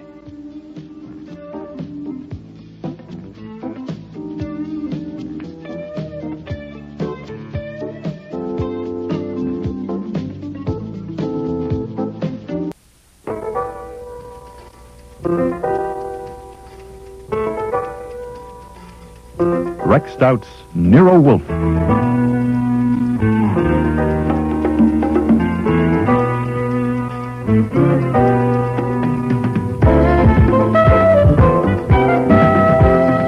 Starring Mavor Moore as Nero Wolfe and Don Franks as Archie Goodwin.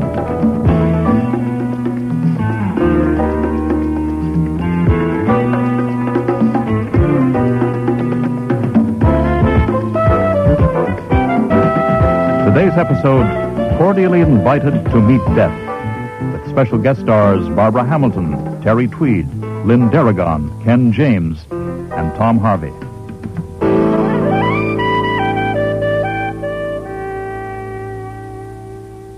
When Bess Huddleston phoned to ask Nero Wolfe to come up to her place at Riverdale right away, I know I should have cut her off short. But I suggested that if she came up to our office about 3, Mr. Wolfe would be delighted to see her, which was a lie. After her other visit to him, Wolfe would not be delighted to see Bess Huddleston at any time. But what the hell? The August heat had made him even lazier than usual, and it had been as dull as a blunt instrument since our last case. He needed stirring up. My God, with all your weight in this heat, I should think you'd sweat more. You remember me, Mr. Wolfe? Oh, indeed I do. You're the woman who came here 2 years ago and tried to bribe me to play the clown. Bribe? That's silly.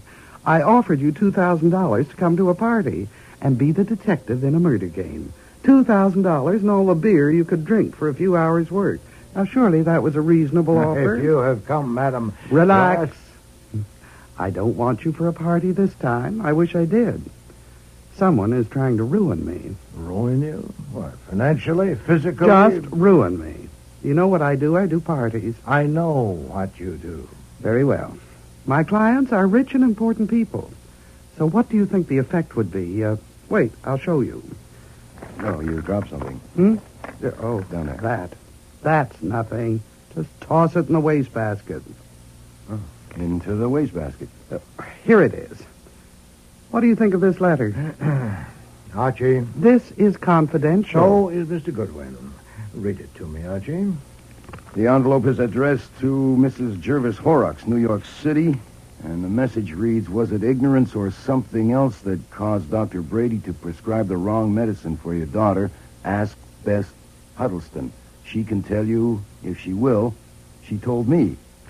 It's all in fancy type and there's no signature. There was another one, but I haven't got it. It was sent to a very rich and prominent man, and it said, where and with whom does your wife spend most of her afternoons?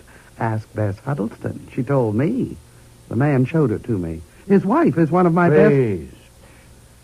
Are you consulting me or hiring me? I'm hiring you to find out who sent those things. It's a mean kind of job. Often next to impossible. Nothing but greed could induce me to tackle it. Certainly. I know how to charge, too. I expect to get soaked.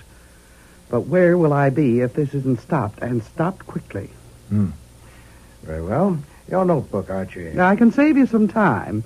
The paper and envelopes are the kind used by my assistant, Janet Nichols. Your assistant at, At arranging parties. Very clever girl, really. She thought of the Stryker Giant and Dwarf party. Giant and Dwarf... Go on, please. Both messages were typed? On my typewriter, owned by me, I should say. It's used by my secretary, Mariella Timms. Both of the girls live in my house. And both had access to the typewriter? Oh, yes. My office is never locked. Anyone else? Servants? No use to bother about servants. No servant ever stays long enough to develop a grudge. Yes, the newspapers are full of the stories of the alligators, bears, and other disturbing elements in your home. Publicity is important in my line of work. You grow plants. I grow orchids, but not for publicity. Does anyone else live in your house? Well, there's my nephew, Larry. He's on my payroll, too, but there's no point in even thinking about him.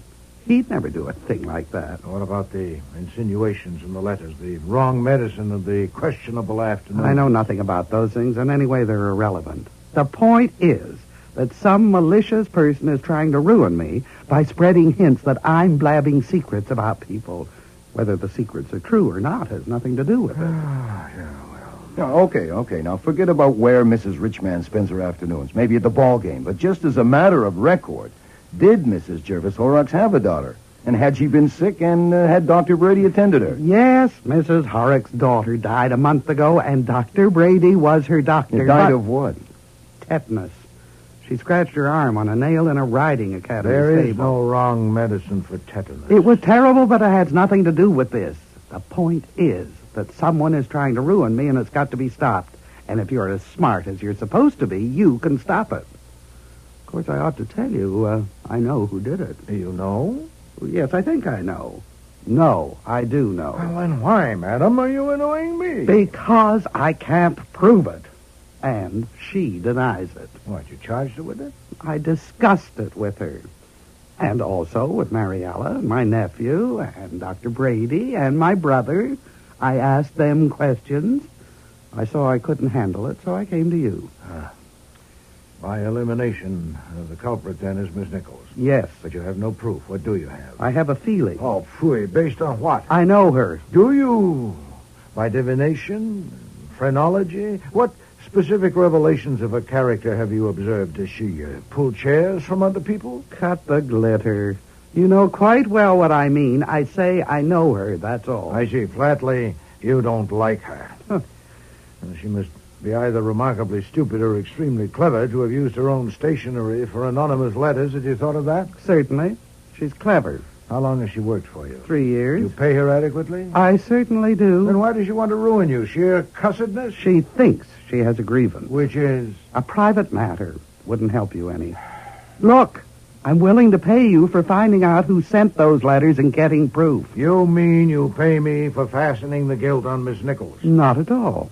On whoever did it. No matter who it is? Certainly. But you're sure it's Miss Nichols? I'm not sure. I said I have a feeling. Look, I have to go. I'll be late for an appointment. Can you come up to my place tonight? No, I cannot. As you know, I rarely leave this house. Then how can you... First, I'd like to see the young women. Send them here. I'll be free at 6 o'clock. Oh, God. You would have made a wonderful party. If I could sell it to the Crothers, I could make it $4,000. Good day, Miss Huddleston. Don't bother to see me out. You couldn't move fast enough to suit me anyway. Archie. The reason I gave her an appointment was quite simple. You haven't accepted a case Bring since... me that thing that she dropped. Well, the thing I threw in the wastebasket? Yes. What is it? Well, it's a snapshot of a girl's face. Nothing special in my taste. Trimmed off so it's six-sided in shape. It's about the size of a $50. Interesting. You want it for your album? See that those young women are here at 6 sharp, Archie.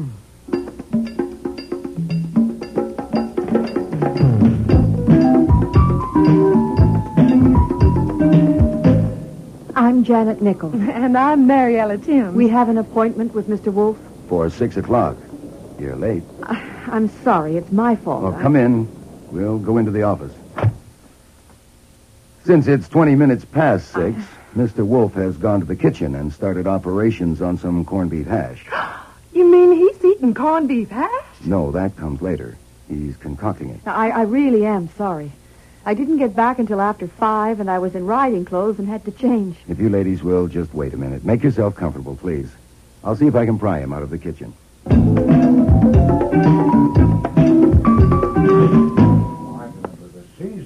Fritz. It's only the dryness, the texture. Mr. Wolfe, you won't let me use olive oil. Well, if I could interrupt this cabinet meeting, Miss Nichols and Miss Timms are here. They're late. Tell them to come back tomorrow.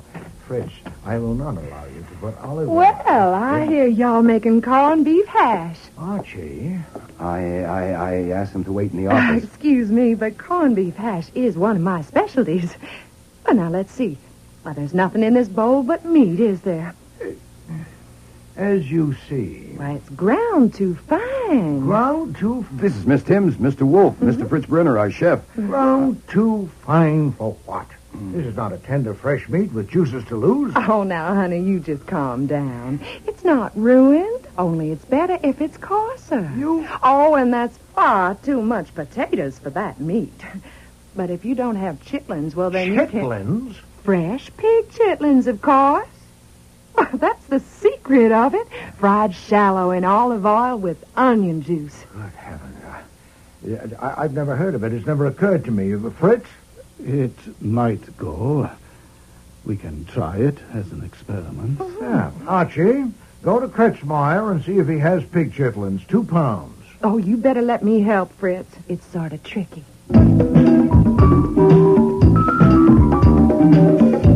Slight change of plans, Miss Nichols. Oh. What's the matter? What did you do with it?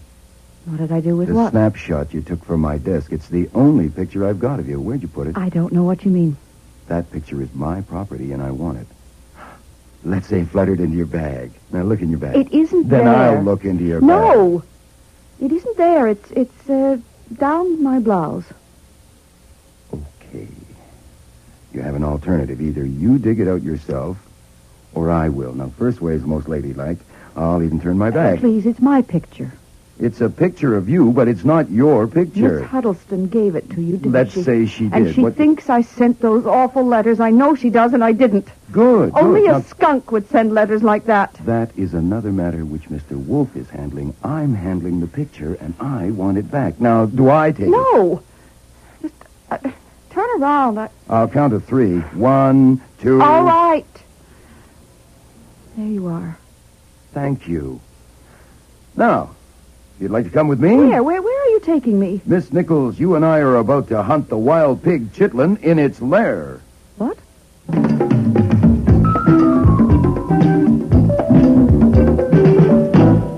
I won't have any hash, thank you. No hash? No, thank you. Could I have Fritz slice some ham for you? Oh, yes, thank you. You won't eat the hash because I cooked it. That is not so. I just don't like corned beef. But it has pig chitlins. I don't like pig chitlins either. Mr. Wolfe, I thought we came here to discuss those letters. After dinner, Miss Nichols, I never discuss business at a meal. I have an engagement at 9.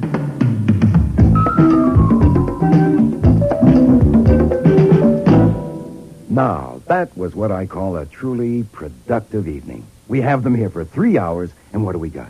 Janet doesn't like corned beef hash. Mariella doesn't like Janet. Fritz doesn't like Mariella. I think Mariella's kind of cute. I just love the way she pops her eyes when she says corned beef hash. Oh, shut up. That's what the whole evening has been. Hash.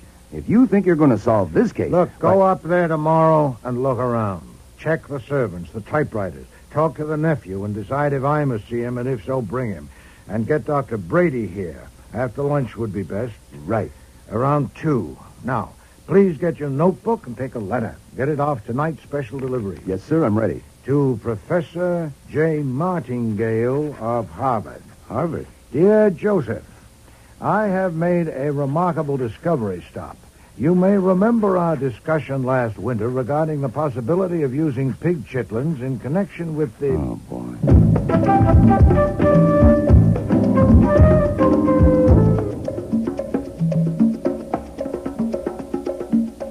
If I had taken a gun with me that afternoon, I swear I would have found a use for it.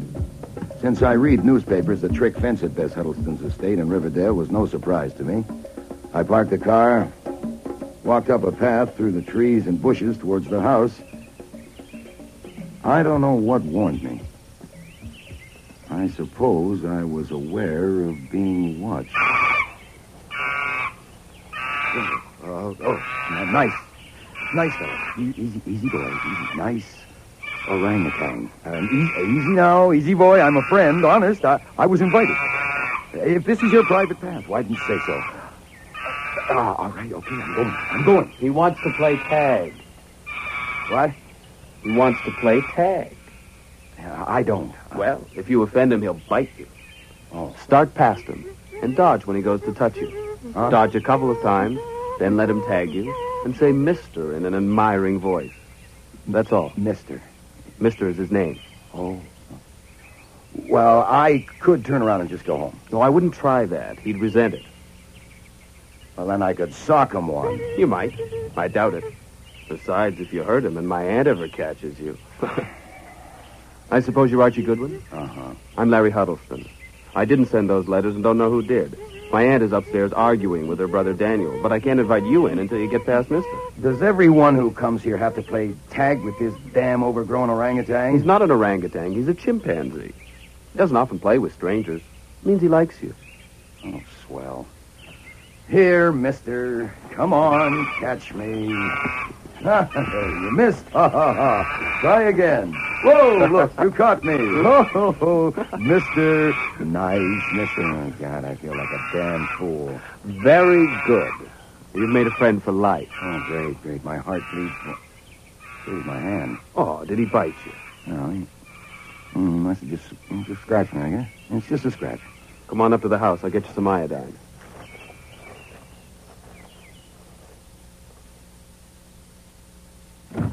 You keep a first aid outfit beside the front door? We keep iodine in every room. Why? On account of Mister. He never bites deep, but he often breaks somebody's skin. Then Logo and Lulu, sometimes they take a little nip. Logo and Lulu? The bears? Oh, yeah, the bears, yes. Where are they now? Having a nap somewhere. They always nap in the afternoon. They'll be around later. Great, I can't wait. That's all there is to This it. is my I've aunt told you now. 1,000 times. Oh, you've come. How are you? Fine. This is my brother Daniel, Mr. Goldwyn. Goodwin. What? The name's Goodwin. Of course. How did you make out? Shouldn't we go up to your office? Heavens, you can talk in front of Daniel and Larry. We've discussed the whole thing. Oh, okay. We talked with Janet and Mariella. Dr. Brady was requested to call at our office at 2 o'clock today, but he was too busy. He wasn't too busy to come up here and ride one of my horses. They ought to be back soon. He's with Janet now. You can meet him then. Okay, now, if I can see where Janet keeps her stationery and take a sample from that typewriter... Daniel, will you show Mr. Gordon to the office? Goodwin. And when you're finished, please join us on the terrace for cocktails. Thanks. Larry, you come with me. We need to settle about the Furstenberg. There's nothing to settle until... So, you're a detective. That's what they tell me. Anyone who sends letters like that deserves to be immersed to the chin in a 10% solution of hydrofluoric acid. Why, would that be painful? Well, yes, it would. Do you want to ask me anything? Well, what should I ask you? Well, that's the trouble. There's nothing I can tell you. I have no information to offer or even suspicions, but I could offer a comment. 2 comments.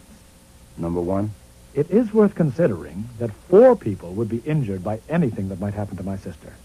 I'm her brother, and I have a deep and strong affection for her. The young ladies are employed by her, and they are well paid. Larry is also well paid. Frankly, too well. But for his aunt, he might earn $4 a day as a helper on a coal barge. I know of no other occupation that would not strain his faculties beyond their limit, except maybe a gigolo. But the point is, his prosperity depends entirely on hers. So it is conceivable, and I offer this merely as a comment, that we 4 may properly be eliminated from suspicion. Okay, that leaves 1. 1? Sure. Doc Brady. By no means. You misunderstand me. Now, I know very little about Dr. Brady, though it so happens that my second comment concerns him. I insist it is merely a comment. You have the letter received by Mrs. Horrocks? Yes. Then you have probably realized that while it purports to be an attack on Dr. Brady, it is so manifestly absurd that it couldn't possibly damage him. Mrs. Horrocks' daughter died of tetanus. There is no such thing as a wrong medicine for tetanus, nor a right one either. The antitoxin can prevent tetanus, but if the toxin has reached the nerve centers, nothing can cure it. So the attack on Dr. Brady was no attack at all. Gee, that's interesting. Are you a doctor? No, I'm a research chemist, but any standard medical... Sure. I'll look it up. What reason do you suppose Doc Brady might have had for putting your sister on the skid? So far as I know, none. None whatever. Then that lets him up. With everyone out, there's no one left but your sister. My sister? She must have sent the letters herself. Should we look at the office?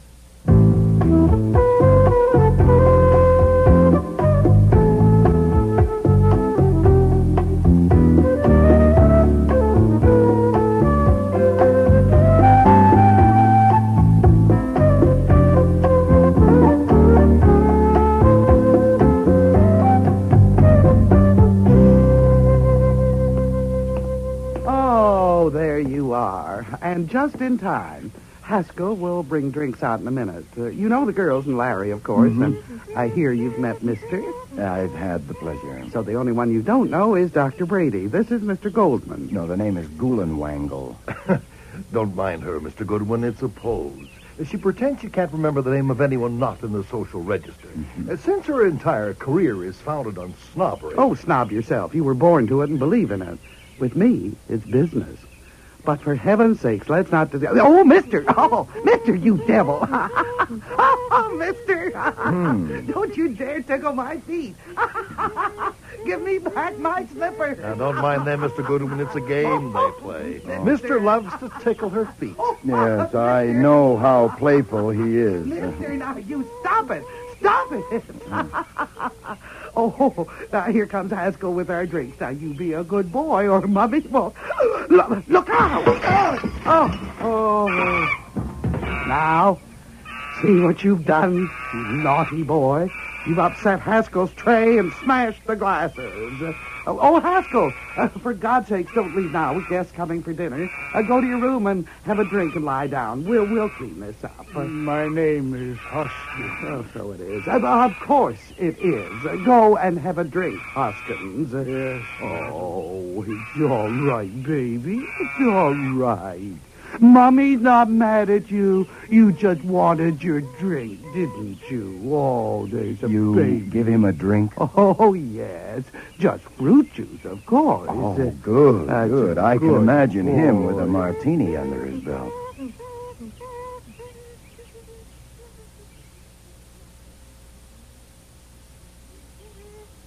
There we are. Everything cleaned up, and Mummy's big boy has his drink. Everything's better now. It seems to be a day for breaking things. Someone broke my bottle of bath salts, and it splattered all over the bathroom. And whoever did it just left it that way. Who, mister? Oh, I don't think so. He never goes in there. I didn't care to ask the servants. Oh, well, I better go and see if there's going to be any dinner or anyone to serve it. Where did Mister put my slipper? Oh, there it is, under the hammock. Ah, I see it. Oh, damn! What is it? A piece of glass in my slipper.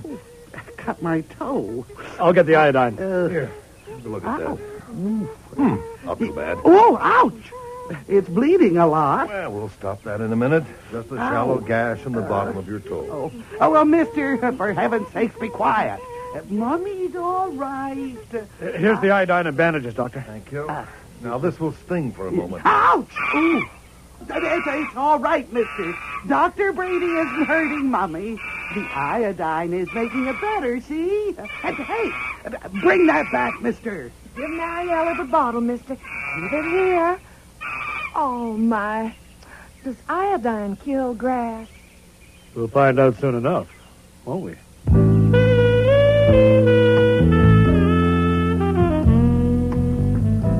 That was Tuesday, August 19th. On Wednesday, the 20th, Dr. Brady came to the office for an interview with Wolfe. The next day, Brother Daniel and nephew Larry came. But all we got out of that was that among the men, nobody liked anybody. Wolfe was fed up and refused to budge further on the case. The call came from Mariella on Monday morning, and I went straight upstairs to the plant rooms to tell him. Bess Huddleston is dead. Oh, let me alone, Archie. I've done all I can. I've seen them all, and it's nothing. Someone will probably get another letter before long. Sir, there'll be no more letters. I'm stating facts. Friday evening, tetanus set in from that cut in her toe, and just about an hour ago, she died.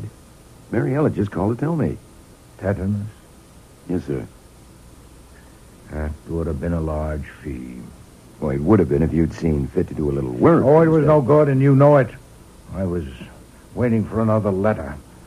Well, filed it away, including the letter to Mrs. Horrocks to be delivered to her upon request. I'm glad to be rid of it.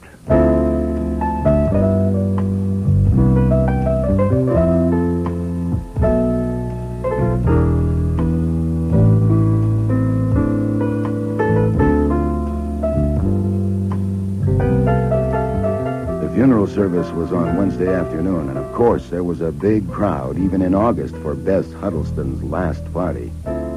Cordially invited to meet death. I decided to go. Call it a hunch. Not that I saw anything criminal, only something incredible. There it was at the foot of the casket. 8 black orchids that could have come from nowhere else in the world, and a card with his initials the way he scribbled them. N.W.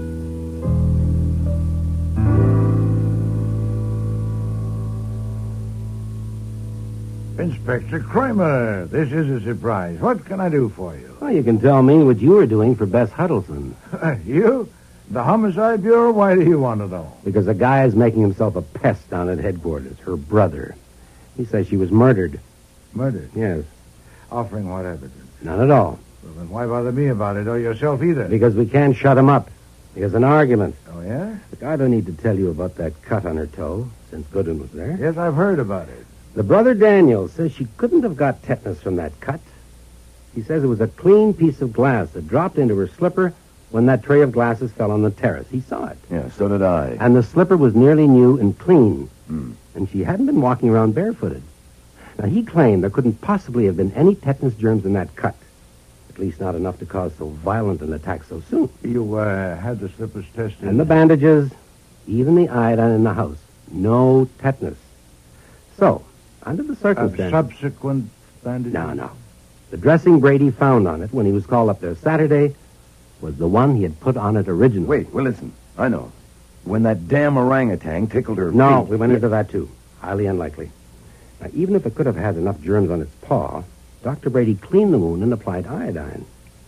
But he didn't give her antitoxin. No, and he regrets he didn't. But he doesn't blame himself because no doctor alive would have done so. By Saturday, the poison had reached the nerve centers, and it was too late for antitoxin, though he tried it. I asked you again, Mr. Kramer, why do you bother me with all this, or yourself? Well, I'm satisfied it was an accident, and I want to cross it off. But before I do, I'd like to know, what was the job you were doing for her? No doubt. Oh, didn't any of those people tell you? No. None of them? No. Then how do you know she'd hired me? The brother told me, but he doesn't seem to know why. You say you're satisfied that the death was accidental? You've no evidence of a crime? That's right. Then I can't answer you. Miss Huddleston hired me for a confidential job. Her death does not release me. It merely deprives me of the job. My God, you can be honorable when you want to be. Inspector, Let me ask you a question, a plain question. Do you think she was murdered? No. What the hell do you think? Nothing at all about that. I know nothing about it. I have no interest in it. The woman died as all women do, may she rest in peace, and I lost a fee. Now, why didn't you ask me this? If you knew what I know, if I told you all about the job she hired me for, would you feel that her death required further investigation? Okay, I ask. The answer is no, since you've discovered no single suspicious circumstance. Now, do you have some beer? No, I don't want any beer, damn it. And don't bother to see me out. You know, I think he's miffed. Well, you were a little patronizing after all. He was just being thorough. Phooey. Either he didn't have sense enough to learn everything that happened that afternoon, or he missed his best chance to expose a crime if there was one. It hasn't rained the past week, has it? No. Then he wasn't being thorough.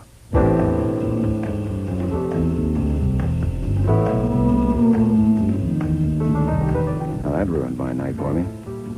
Instead of going to sleep in 30 seconds, it took me 30 minutes trying to figure out what the devil he meant. Next morning, I got stubborn. I sat at my desk and went over that party at Riverdale in my mind second by second as I reported it to Wolfe. And I got it. Suddenly, there it was, as obvious as lipstick.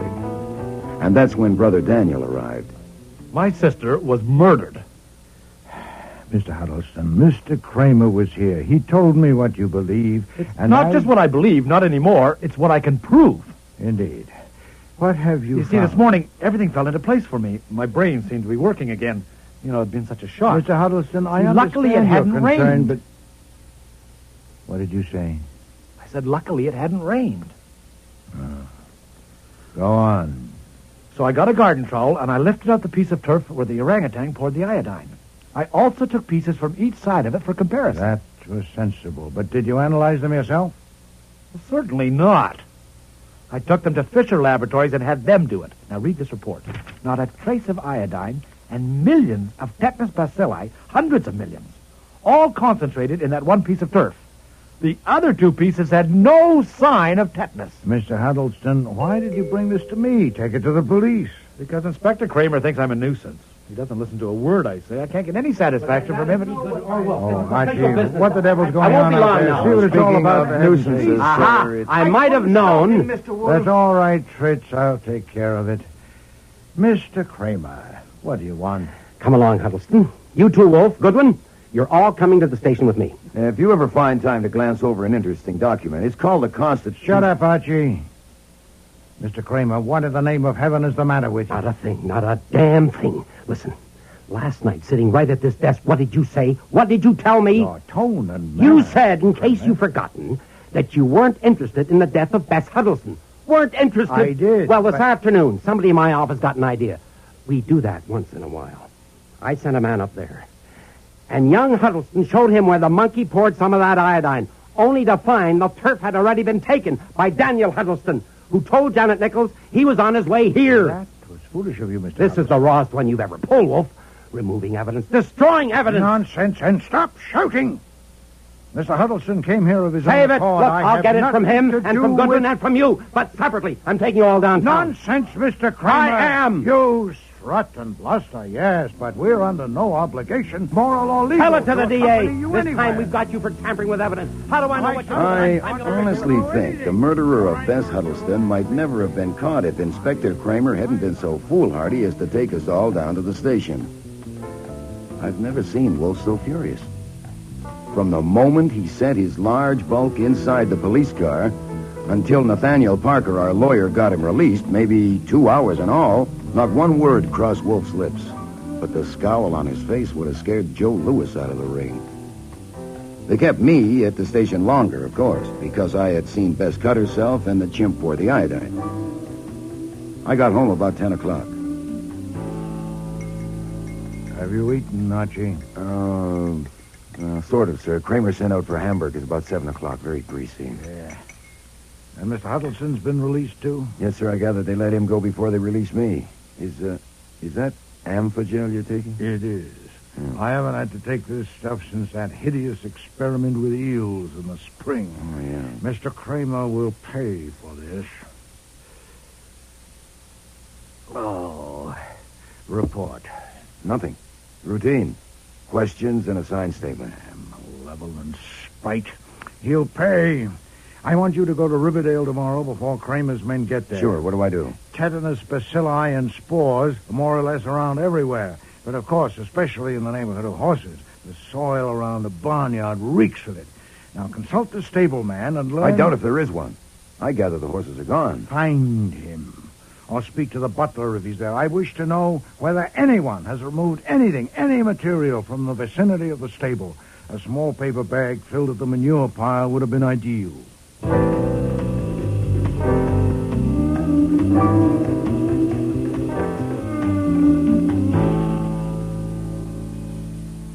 The only container I could find was a candy box. Dr. Brady said that would do. The stableman helped him fill it.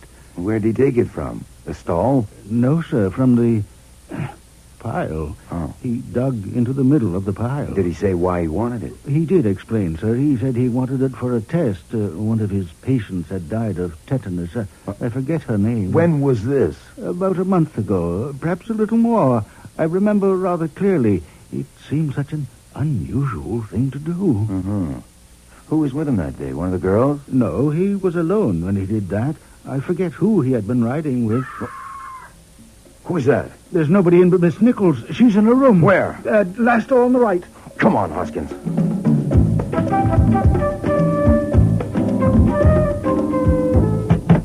Janet? Janet? Who is it? It's Archie Goodwin. What happened? Can I come in? No, I'm not dressed, sir. We heard a scream. Do you need any rescuing? No, I'm all right now. What happened? Well, it's nothing serious. I was having a bath and I cut my arm with a piece of glass. You what? I'm coming in. No, Don't look, I'm not Hoskins. dressed. No, sir. Please. Here, now put this towel around yourself, Janet. I'm It protects all right, civilization. Now, let me see that arm. It's not much, really. It's barely an inch long. Are you going to faint? No, I'm all right you? now. I never scream, really. I never do, but it just seems so, cutting myself with glass so soon after Miss Huddleston. Yeah, well, just take it easy. I didn't scream when I cut myself. I'm not quite that silly, really. I I'm not. know. But I screamed when I saw the piece of glass lodged in the bath brush. It seemed so... Here, let me see that. There, see. Gee. Have you got any idea how this could have gotten in the brush? No, none. Nothing's been broken in here. I'll take it. No. And let me have that iodine bottle. It's all right, really. I've already put some on. Yeah, I can see that. I'll take this iodine, too. Hoskins, I want you to bandage your arm as tightly as possible to stop the bleeding. Girlie, I do like you in that towel, but I think you better get dressed. I'm going to take you for a shot of antitoxin. Antitoxin? Just a precaution. It's nothing to worry about. I'll be making a phone call downstairs. Did you smell the iodine? I did. There's no odor at all. Whatever's in that bottle isn't iodine. Then get her away from there. Yes, sir. This is my intention. At once, and Archie... Please, she's naked. Now, I haven't got a white horse, and she hasn't got that much hair, so as soon as she's dressed, we're off. I'll phone ahead to Dr. Vollmer to have the antitoxin ready, and also to the Fisher lab to prepare for a test of that iodine. Now, go straight there after you leave Dr. Vollmer. Yes, sir. Stay there while they do the test, and phone me as soon as they have the results. Okay, here it is. What was in the bottle is a substance called argyrol, which stains like iodine. And it's alive with tetanus bacilli. Of course. And I didn't tell you earlier because of all the rush, but Dr. Brady took a sample of that barnyard soil about a month ago. Satisfactory. Come home at once, Archie, and bring Miss Nichols with you. Miss Timms, Dr. Brady, and the two Mr. Huddlestons are on their way here now at my urgent request. I'll delay proceedings until you arrive. Proceedings? What's going on? I am about to unmask a murderer. Please hurry.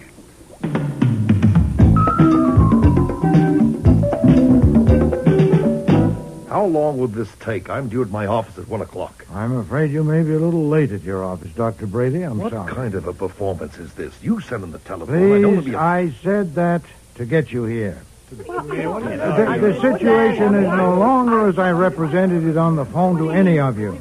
I told you that it was definitely known that Miss Huddleston had been murdered. Now, we're a little further along. I know who murdered her. The hell you do? I do. That's one change in the situation. The other is that an attempt has been made to murder Miss Nichols. What? All right, please, there's no cause for alarm. The attempt was frustrated. What kind of an attempt?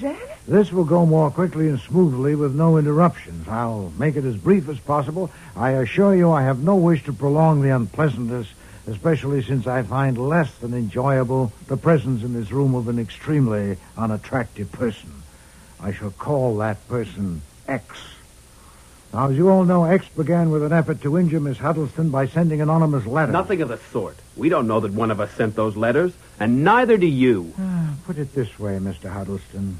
I make statements. You suspect beliefs. In the end, there'll be a verdict, and you will concur or not. Now, X sent those letters. Then I am forced us to exclude women, at least temporarily, by the pronominal inadequacy of our language. Then he became dissatisfied with the results, or something happened, no matter which. In any case, X decided on something more concrete and conclusive: murder. The technique was unquestionably suggested by the recent death of Miss Horrocks by tetanus. A small amount of material procured at the stable, immersed in water, furnished the required emulsion. It was strained and mixed with argyrol, a substance that stains like iodine but is odorless. The mixture was put in a bottle with an iodine label, and the bottle was substituted for the iodine bottle in the cabinet in Miss Huddleston's bathroom. In a bathroom? Well, you mean just in case? Yes, Miss Timms, yes. But X was not one to wait indefinitely for some accidental disjunction in Miss Huddleston's skin. He carried the preparations further by smashing her bottle of bath salts and leaving slivers of glass all over her bathroom. That did happen. She told us about it that day. Please. A beautifully simple method for murder. If she cut herself, there was the iodine bottle. If not, no harm done. Try again. Nuts. How can you possibly know Those were the preparations. Now, as we all know, the first attempt failed. But chance presented itself again that very afternoon on the terrace. A tray of glasses was upset, and the pieces flew everywhere. X conceived a brilliant improvisation on the spot. Helping to collect the broken glass, he deposited a sliver in Miss Huddleston's slipper, and entering the house on an errand, as all of you did in connection with that minor catastrophe, he got the bogus bottle of iodine and placed it in the cupboard in the living room, removing the genuine bottle kept there. It would take only half a minute, and as you know, it worked. Miss Huddleston stuck her foot in the slipper and cut her toe. Her brother brought the iodine, Dr. Brady applied it, and she got tetanus and died. By the way, Doctor, that suggests a question. Is it worthy of remark that you failed to notice the absence of the characteristic odor of iodine? I merely ask. There was a breeze on the terrace. It would have been difficult to notice any odor. Oh, no, I'll accept that, Doctor. So X's improvisation was a success. From his standpoint, it was next to perfect. Might indeed have been perfect, invulnerable to any inquest, if the chimpanzee hadn't poured some of that mixture on the grass. And if X hadn't been foolish enough to try again. Yesterday, he put some of the bogus iodine in the cabinet in Miss Nichols' bathroom and wedged a piece of glass in her bath brush. I just can't believe it. And this morning, Miss Nichols got in the tub, cut her arm, took the bottle from the cabinet, and applied the iodine. Good God, then she must get some medicine. Calm yourself, Doctor. Calm yourself. Antitoxin has been administered. By whom? By a qualified person. Please be seated. Thank you. Miss Nichols does not need your professional services, but I'd like to use your professional knowledge. Archie, have you got that brush? Yes, sir. Here it is. Now, you use a bath brush, don't you? Show us how you manipulate it. On your arm. Well, up and down like this. Yeah, that'll do. Thank you. No doubt all of you, if you use bath brushes, wield them in a similar manner. Not with a circular motion or around the arm, but lengthwise, up and down. So the cut on Miss Nichols' arm, as Mr. Goodwin described it to me, runs lengthwise about halfway between the wrist and the elbow. Is that correct, Miss Nichols? Yes. And it's about an inch long, a little less? Yes. Thank you. Now for you, Doctor, your professional knowledge to establish a premise invulnerable to assault. Why did Miss Nichols carve a gash nearly an inch long on her arm? Why didn't she jerk the brush away the moment she felt her skin being ruptured? For the obvious reason that she didn't feel it. Didn't feel it? Certainly not. I don't know what premise you're trying to establish, but with the bristles rubbing her skin, there would be no feeling of the sharp glass cutting her, none whatever.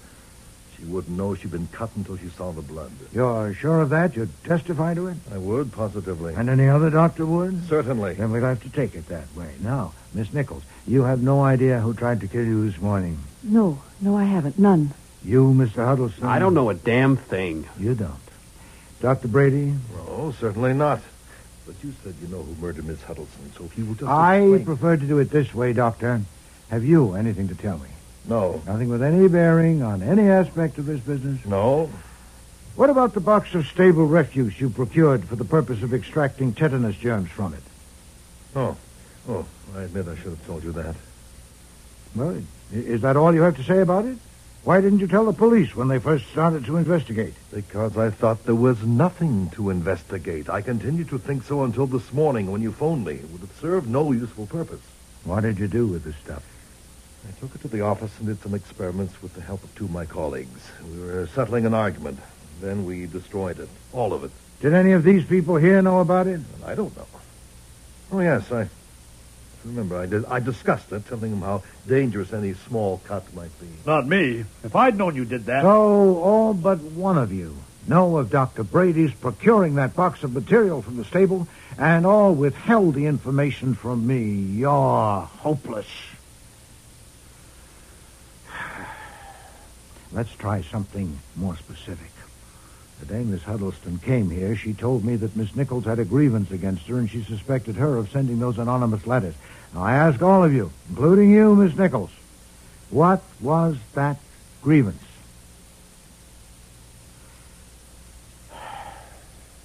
No one? All right. I ask you individually. Miss Nichols? Nothing. It was nothing. Mr. Daniel Huddleston? I have no idea. Miss Timms? I don't know. You hesitate? I don't know. Dr. Brady? If I knew, I would tell you. Mr. Larry Huddleston? I told you before that I don't know a damn thing. That goes right down the line. Indeed. May I have your watch a moment, please? What? That hexagonal thing on your wrist. May I see it a moment? What do you want with my watch? I want to look at it. It's a small favor. You haven't been very helpful so far. Okay.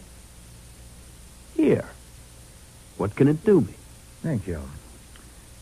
Now, the Huddleston folder, Archie. Yes, sir. You are a very silly young man, Mr. Huddleston. Incredibly callow. Thank you, Archie.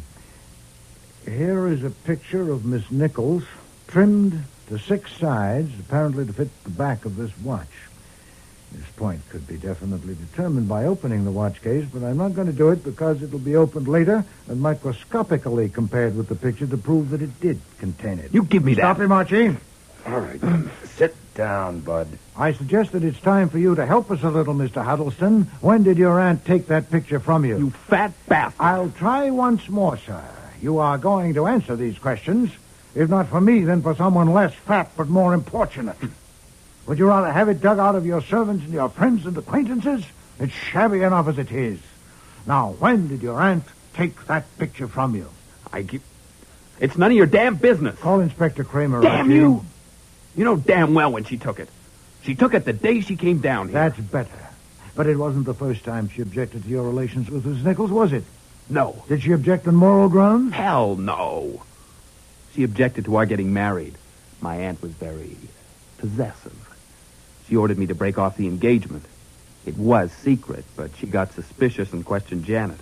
And Janet told her, and she made me call it off. And naturally you were enraged. You burned for revenge. I did not. You can come off that right now.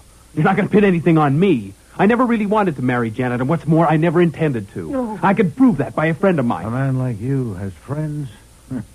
But after your aunt made you break the engagement, you still kept the picture in your watch? Yes, I had to. I mean, I had Janet to deal with, too, and it wasn't easy living right there in the house. I was afraid of Janet. You don't know her. I opened the watch case purposely in front of my aunt so she'd take that damn picture. Janet seemed to think that the picture meant something, and I thought when she knew it was gone... Did you know that Miss Nichols sent the anonymous letters? No, I didn't. Maybe I suspected, but I didn't know. Did you also suspect when your aunt... Stop it. A little too much for you, is it, Miss Nichols? Stop it. As I expected, you're all rubble inside. There's nothing left of you. Huh. Well, the simplest way is for me to dictate a confession and you sign it. And I'll send a copy of it to a man I know, the editor of the Gazette, and it'll be on his front page this evening. He'd like an exclusive picture of you to go with it, and Mr. Goodwin will be glad to take it. I know you'll like that. Stop it. For your satisfaction, I ought to tell you that your guilt was by no means obvious. I became aware of it only when Mr. Goodwin telephoned me from Riverdale this morning. Your performance today was the act of a nitwit. I presume you were struck with consternation yesterday when you saw that piece of turf being removed and realized what the consequences would be.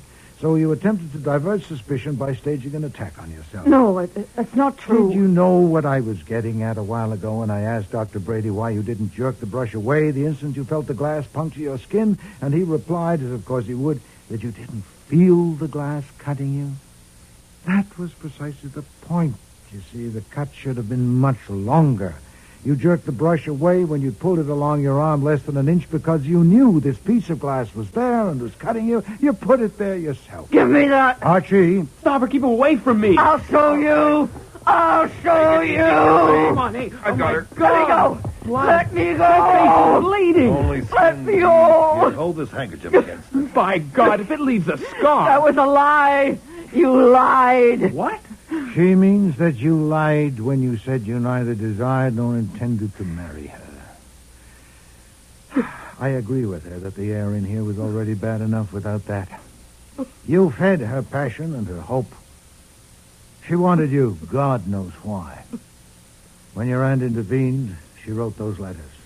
For revenge? Yes. Or as a way of saying to your aunt, let me have him or I'll ruin you. She wouldn't let him go. She wouldn't let me have him. And when did you decide that you had to kill her? She took my picture out of his watch. And I found it here, on Mr. Goodwin's desk. She had no right. I had to stop her. I had to. Your notebook, Archie.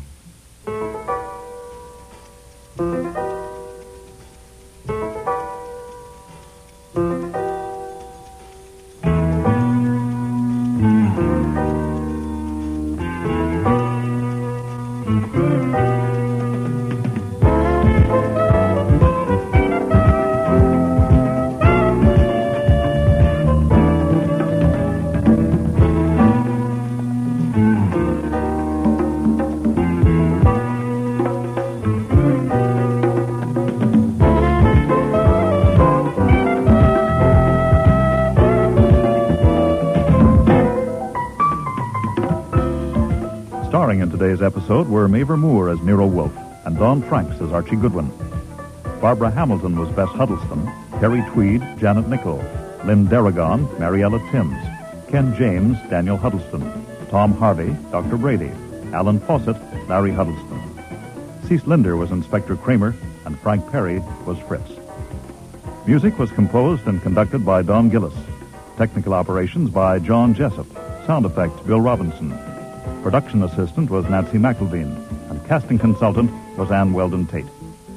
Cordially Invited to Meet Death was written and produced in Toronto by Ron Hartman.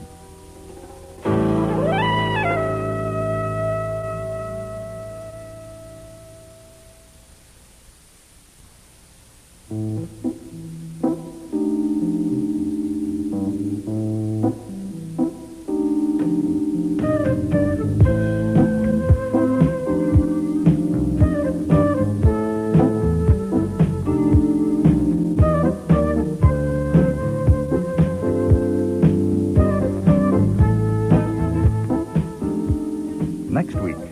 I wasn't surprised about the suicide, not really. I wasn't surprised either at the way he did it. He was always keyed up and dramatic about everything. So you'd expect him to do something startling about killing himself. Well, just what did he do?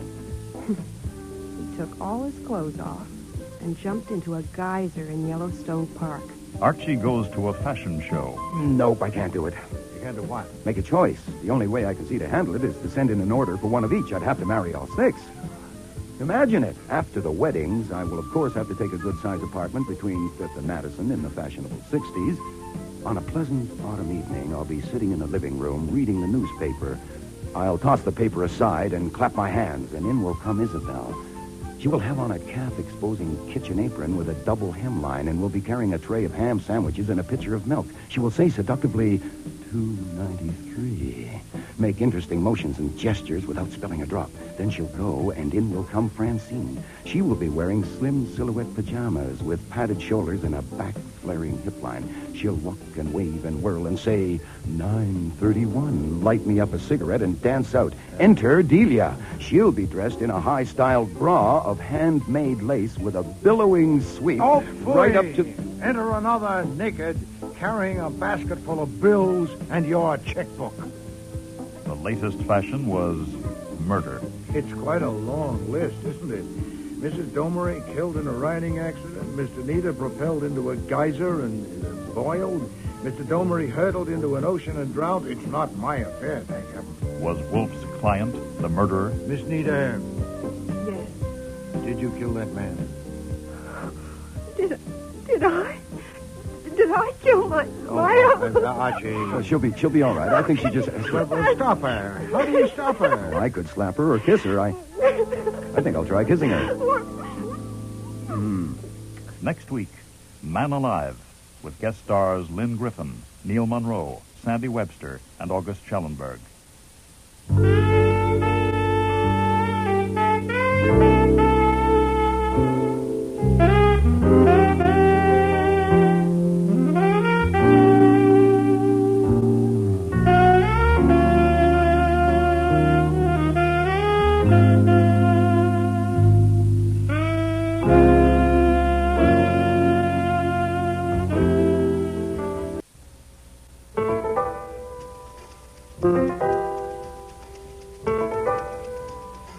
Rex Stout's Nero Wolfe.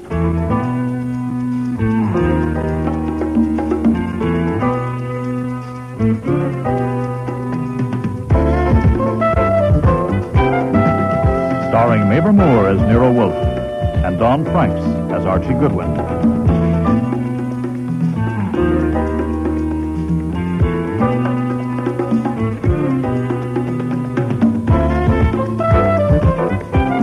Today's episode, Man Alive, with special guest stars Lynn Griffin, Neil Monroe, August Schellenberg, Michael Tate, Marion Waldman, and Sandy Webster.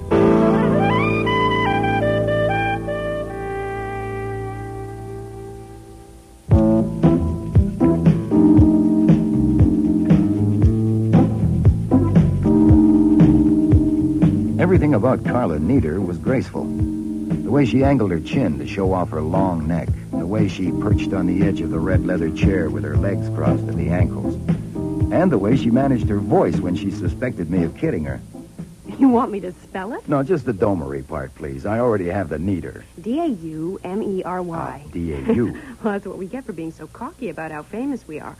Now, what if somebody asked you how to spell Nero Wolfe? Well, go ahead and try it. Put your fingers on my pulse and ask me, but don't ask me how to spell Archie Goodwin, which is me. That would hurt. Hey, Nita, you made an appointment to see me. I suppose you needed a detective. Now, if so, tell me what for without encouraging Mr. Goodwin to start caterwauling. It takes very little to set him off. Who or what are Domery and Nita? Domery and Nieder is as good a name as there is on 7th Avenue. But, of course, if you're not in the garment trade and know nothing about it, I imagine your wives would know the name, all right? Why? No wives, neither of us. That's why we caterwaul. Well, if you had one, she'd know about Domery and Nieder. The business was started 20 years ago by two men, Jean Domery and my uncle, Paul Nieder. Excuse me, will it save time to tell you that I don't do industrial surveillance? Oh, yeah, I know you don't. Now, look, it's about him, my uncle. Uncle Paul was the designer, the creator, and Jean Domery was the businessman, the manager. And they own the business as a 50-50 partnership. Now, I inherited my uncle's half when he killed himself. Anyway, that's how it was announced that he committed suicide a little over a year ago. Why, that was a surprise to me. What, suicide, you mean? No, that I inherited. Oh. Even though I was his only living relative. But I suppose he wouldn't have made me his heir if he hadn't known I had an unusual talent. What kind of talent? As a clothes designer, of course. You know, I wasn't surprised about the suicide, not really. And maybe I should tell you why. Maybe you should. Because I knew how unhappy he was. You see, my uncle was in love with Helen Domery, his partner's wife, and she just died. She was thrown from a horse and killed. It broke him up completely. He didn't leave his apartment day or night for 3 days. It was right in the middle of getting ready for the showings of the fall line. Then he says he's going away for a rest. 4 days later, the news came that he committed suicide. Under the circumstances, it didn't occur to me to question it then. Huh. And do you question it now? Yeah, I certainly do. You know, I wasn't surprised either at the way he did it. He was always keyed up and dramatic about everything. So you'd expect him to do something startling about killing himself. Well, just what did he do? He took all his clothes off and jumped into a geyser in Yellowstone Park. What? Huh?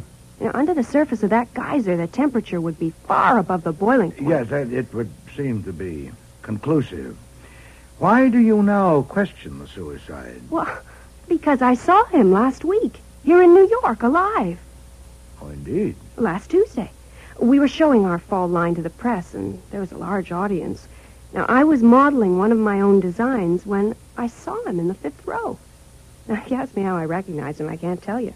I simply know it was him. Why shouldn't you recognize him? Because he had a bushy beard and he wore glasses, and his hair was slick and parted on the left side. Oh, an attempt to disguise. Yeah, and it worked at first.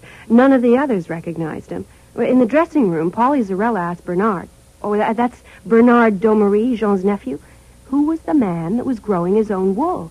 And Bernard said he didn't know, probably from the Daily Worker. But you recognized him? No, not until I went out again to model our headliner, which is another of my designs. I took him in without being obvious about it, and, well, all of a sudden I knew who he was. I just knew. My God, I had to get off quicker than I should have. And in the dressing room, well, it was all I could do to keep them from seeing me tremble. And no one else recognized him? Well, I'm sure they didn't. Well, there would have been a noise. A dead man come back to life? Yeah. Many of those present had known him? Yeah, nearly all of them. Well, he was famous, as famous as you are. Did you speak to him? No, the minute the show was over, I hurried out front, but he was gone. Have you seen him since? No, just that one time. Whom have you told about this? No one. Not a soul.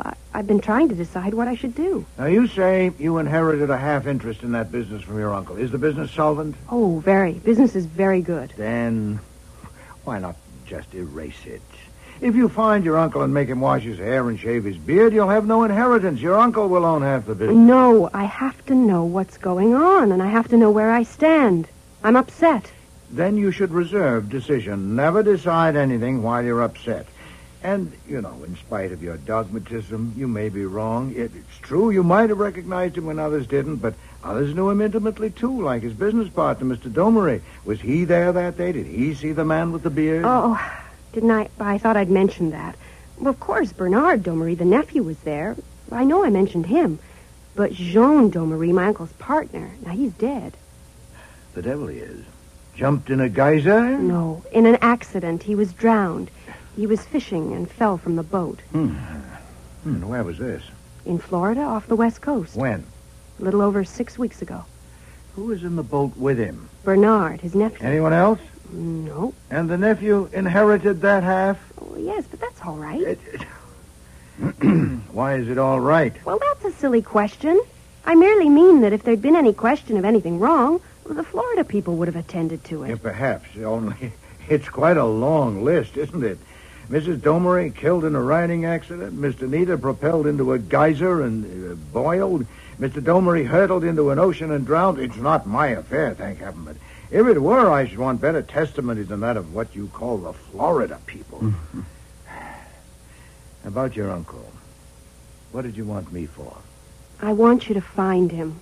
I want to see him. No, it could take time. It would be expensive. Oh, yes, I know. I'll give you a check now. I suppose it's understood that this is extremely confidential. No reports are to be mailed or phoned to me. Everything must be done in person. Well, that'll present no problem, Miss Nita. The problem is where to look for a man resurrected from the dead. I'd need to know all about his former associates. No, that won't help. He had no really close friends. The only person he ever really loved was Helen Domery, unless he had some affection for me. I have a suggestion, though. Yes? The one thing he loved was his work, the business. Now, I believe he came there last Tuesday because he couldn't stay away. So why wouldn't he come again? Now, our next showing is this afternoon, so if Mr. Goodwin or you could come, I could arrange tickets and we could plan a signal for me to give if I spot him. Which explains what I was doing sitting in the third row when Domery and Nieder showed their fall line to buyers. 293. 293. 293. My seat gave me a clear view of the 200 customers, but there was no one answering the description of Carla's uncle. Carla appeared about a dozen times, but she didn't signal me once.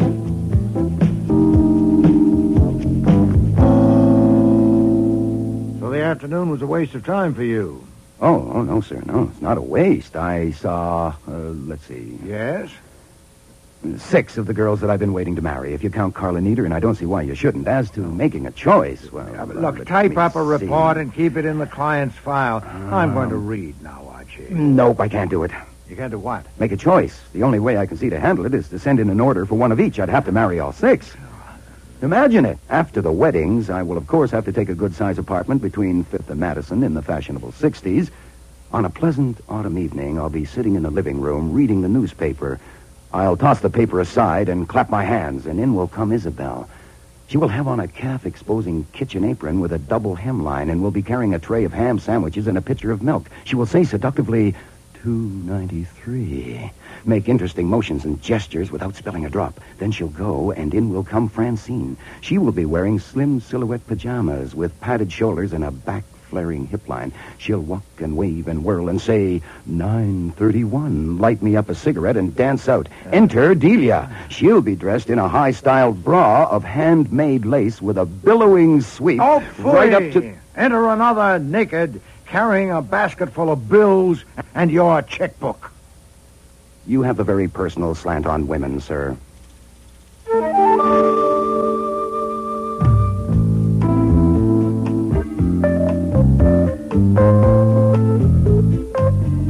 Sometimes I think Nero Wolfe's main objection to atom bombs would be that they might interrupt people while eating. So when the doorbell rang during lunch the next day, Fritz answered it and... Oh, no, Mr. Kramer. Mr. Wolfe can't be disturbed at a meal. If you would be good enough to wait in the office. He's just having his dessert now. Please, Mr. Kramer. Sorry to break in on your meal. I'm sorry, Mr. Wolfe. I couldn't stop. It's all right, Fritz. I heard. Inspector Kramer, if you haven't had lunch, we can offer No, you thanks. some I'm in a very- hurry. A woman named Carla Nieder came to see you yesterday. I'll have another rice cake, please, Fritz. Yes, sir. Well... Well, what? You stated a fact. I'm eating lunch. Fine, it's a fact. What did she want? Now, you know my habits and customs, Mr. Kramer. I never talk business at a meal. I invited you to join us, and you declined. If you'd be so kind as to wait in the office... No, I'll get this one, Fritz. Oh, thank you, Archie. Look, I don't give a damn about your habits and customs. I asked you a straight question. I want a straight answer. You had it. I don't have time to wait for you to finish stuffing your face. Of course, my ears were burning at the mention of our client, because Kramer only handles one kind of case, homicide.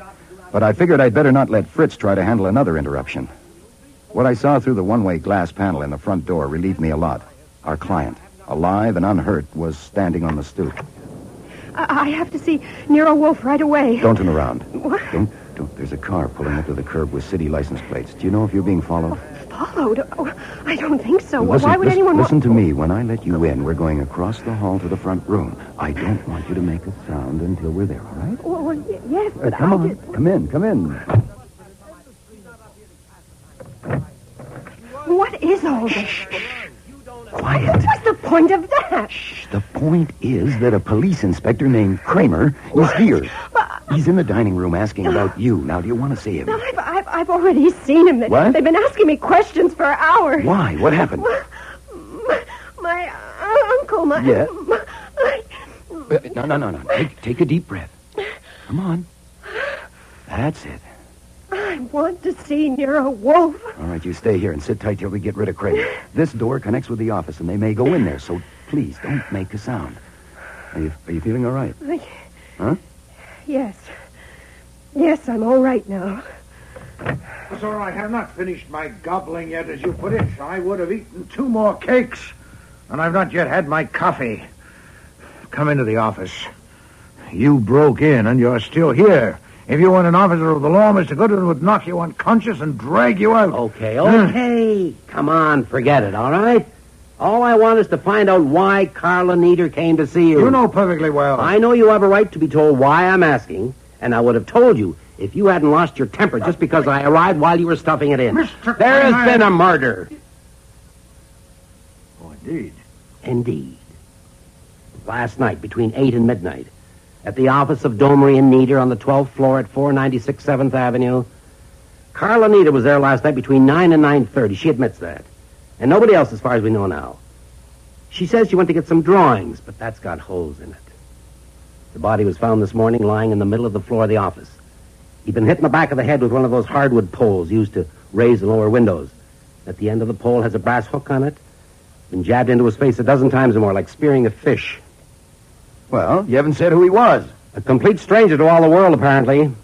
And nothing on him to tell. You described him. Oh, nuts. Who was it?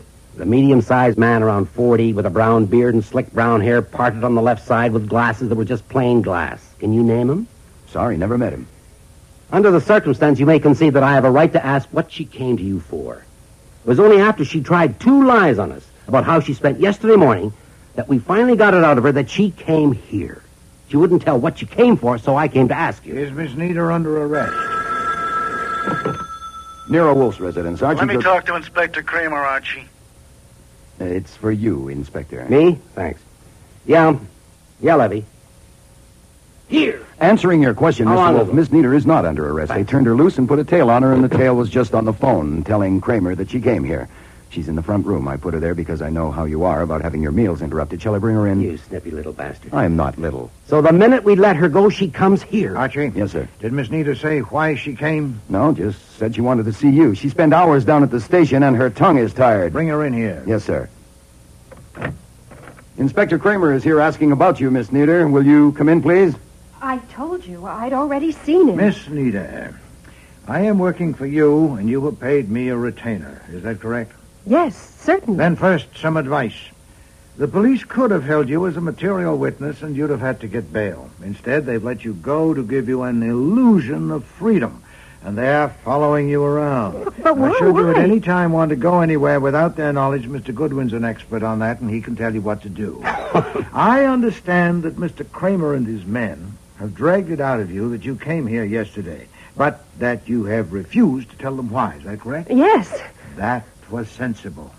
You are suspected of murder. But that puts you under no compulsion to disclose all the little secrets you have locked up. My position, though, is quite different from yours. What you said to me was not the privileged communication.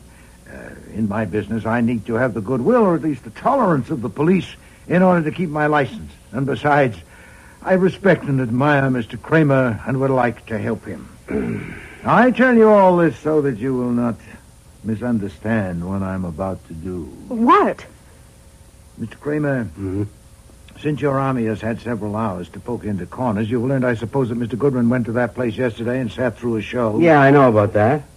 You didn't mention it. I hadn't come to it. Oh, your reserves, eh? Well, you heard what I just told Miss Nita. She came yesterday morning to consult me about her uncle. Yeah? What uncle? Mr. Paul Nita. He's dead. Miss Nita inherited half of that business from him. Back files of newspapers will tell you that he committed suicide a little over a year ago by jumping into a geyser in Yellowstone Park. What? Miss Nita told me about that and many other things. I don't remember everything she said, and I don't intend to try. The only thing I can furnish that might help you is the conclusion I formed. You want to hear it? Yes. I concluded that Miss Nita had pushed her uncle into the geyser and, becoming fearful of exposure, had come to me to get her out of it. Why, you... Shut up. Archie, was that the impression you got? Precisely.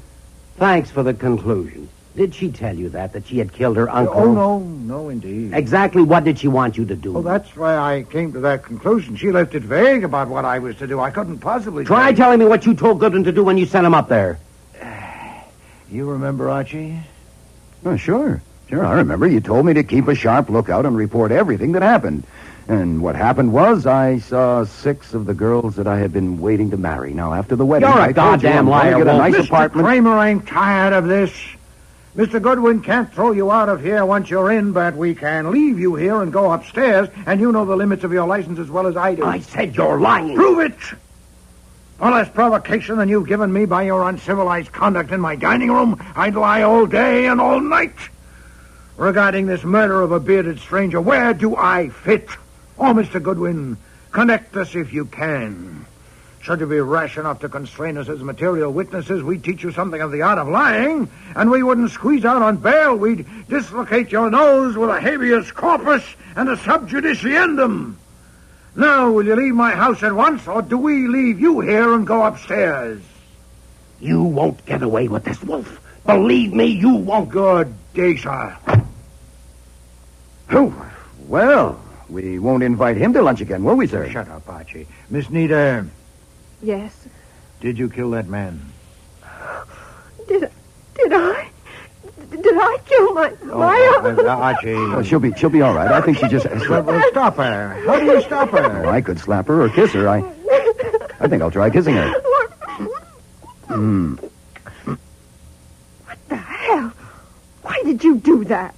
To stop you. See? Now, you can't blame her. I doubt if it's fear or despair or anything normal like that. It's probably hunger. I'll bet she hasn't even had breakfast yet. Is that true, Miss Nita? Haven't you had lunch? No. They kept me there, and then I had to see you. Archie, Sir? have Fritz bring some sandwiches and beer at once. Beer, Miss Nita? I don't have to eat. Oh, nonsense. Beer?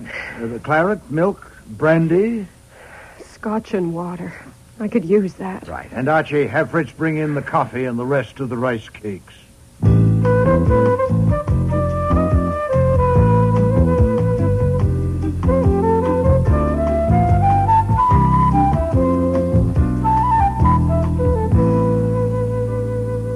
Do you feel better now? Yeah, much better, thanks. I guess I was pretty empty. Good. You came to me as soon as the police let you go. Does that mean that you want my help in this new circumstance? Well, it certainly does. Now, what I want to do is... We'll go faster if I lead. Mr. Kramer's quite capable of sending men here with warrants, so let's compress it. There are 2 points in which I must be satisfied before we can proceed. First, did you kill that man? No, I want to... Just the no will do if it's the truth, is it? Yes, it's no. I'm inclined to accept it. Archie? I vote no. I wouldn't have had the impulse to kiss her if she jabbed a window pole into a man's face. No, definitely no. Then that's settled. The other point, Miss Nita, is this. Was the man you saw a week ago your uncle, and was it he who was killed last night? Oh, yes, it was Uncle Paul. I saw him. I went right up... You're certain? Look, I made myself go close to look at him. Oh, his face was dreadful, but he had the beard and the slick hair. I wanted to do something, but I didn't have the nerve enough, and I had to sit down to pull myself together. Now, they say I was in there 15 minutes, but I wouldn't think it took me that long to get up my nerve, but maybe it did. Anyway, I went and I pulled up the right leg of his trousers, and I pulled his sock down. He had 2 little scars about 4 inches above the ankle where he'd been bitten by a dog once. I looked at them close. I had to sit down again. Oh, well, now that's why it took me 15 minutes. I'd forgotten all about that. I sat down again. And then you left? Yes, I went home to my apartment and phoned Mr. Demarest. Who's Mr. Demarest? He's a lawyer. He was a friend of Uncle Paul's, and he's the executor. So I thought I'd better phone him. Yeah. Confounded, why didn't you phone me? Well, I didn't know you well enough for that, did I? I mean, how could I tell what you would or wouldn't believe? Yeah, indeed. So you decided to keep it from me, running the risk that I might glance at a newspaper. Yeah. What is the lawyer doing? Reading up? No, I didn't get him. I phoned again at 11:30, but he still wasn't in. I intended to phone again, but I lay down on the couch, and, well, it may be hard to believe, but I went to sleep, and I didn't wake up till nearly 7 o'clock. Then I thought it over, and I decided not to tell Mr. Demarest or anybody else. Well, I figured during a show season, there are lots of people going up and down in those elevators after hours, and I thought, well, they won't remember about me, and my name wasn't in the book because they know me so well, and they're not strict about it. Oh, boy, that was dumb, wasn't it? It was, Yeah, well, of course I had to go to work as if nothing had happened. And the place was full of police and detectives when I got there. I'd only been there a few minutes when they took me into a fitting room to question me, and like a fool, I told them I hadn't been there last night when they already knew about it. When they were through with me, I phoned Mr. Demarest's office, and he was out at lunch. So I came here. Yes, well, you said you want my help in this new circumstance. What do you want me to do? Keep you from being convicted of murder? Convicted? Of murdering my uncle? Now, I told you... I suggest, sir, that you lay off unless you want to make me kiss her again. She's not a crybaby. Your direct approach is something. Well, look, Miss Nita, if you're on the defense and intend to stay there, get a lawyer. I'm no good for that. If you want your uncle's murderer caught, whoever it is, and doubt whether the police are up to it, get me. Now, which do you want? A lawyer or me? I want you. All right, then we know what we're doing. In 20 minutes, I must go up to my Yorkies. I spend 2 hours with them every afternoon from 4 to 6. The most urgent question now is this. Who knows that the murdered man was Paul Nita? Who besides you? Nobody. As far as you know, no one has said or done anything to indicate knowledge or suspicion of his identity. No, they all say they never saw him before, and they have no idea how he got there or who he is. Of course, the way his face was, you wouldn't expect anybody No, I suppose not. But we'll assume that whoever killed him knows who he was. We'd be donkeys if we didn't. Also, we'll assume that he thinks no one else knows. That gives us an advantage. Now, are you sure you have given no one a hint of your recognition of your uncle last week? Yes, I'm positive. Good. Now, do you think you know who killed your uncle? Well, no, of course not. You've no idea at all? No. How many people work there? Right now, about 200. Oh, phooey. Can any of them get in after hours? Not unless they have a key, or they're let in by someone who does have a key. Well, who has keys? Well, let's see now. I have one. Bernard Domery, Polly Zarella, Ward Roper. That's all. Oh, no. Mr. Demarest has one. As my uncle's executor, he's in legal control of the half-interest. Who opens up in the morning and locks up at night? Polly Zarella. She's been doing that for years, since before I came there. So there are just 5 keys? Yeah, that's all. Then we know of 4 people with keys besides you. Now, can you get them here this evening? What? You want all 4 of them here this evening? Yes. Oh, good Lord, I can't just order them around. What can I say? But they're much older than I am. All but Bernard. Anyway, they think I'm just a fresh kid. I'm only 21. That is, I will be. My God. What now? Tomorrow's my birthday. Really? I'll be 21 tomorrow. You will? Oh. Yeah. Happy birthday. Archie. Yes, sir. Go up there with Miss Nita. Get those people here by 8:30.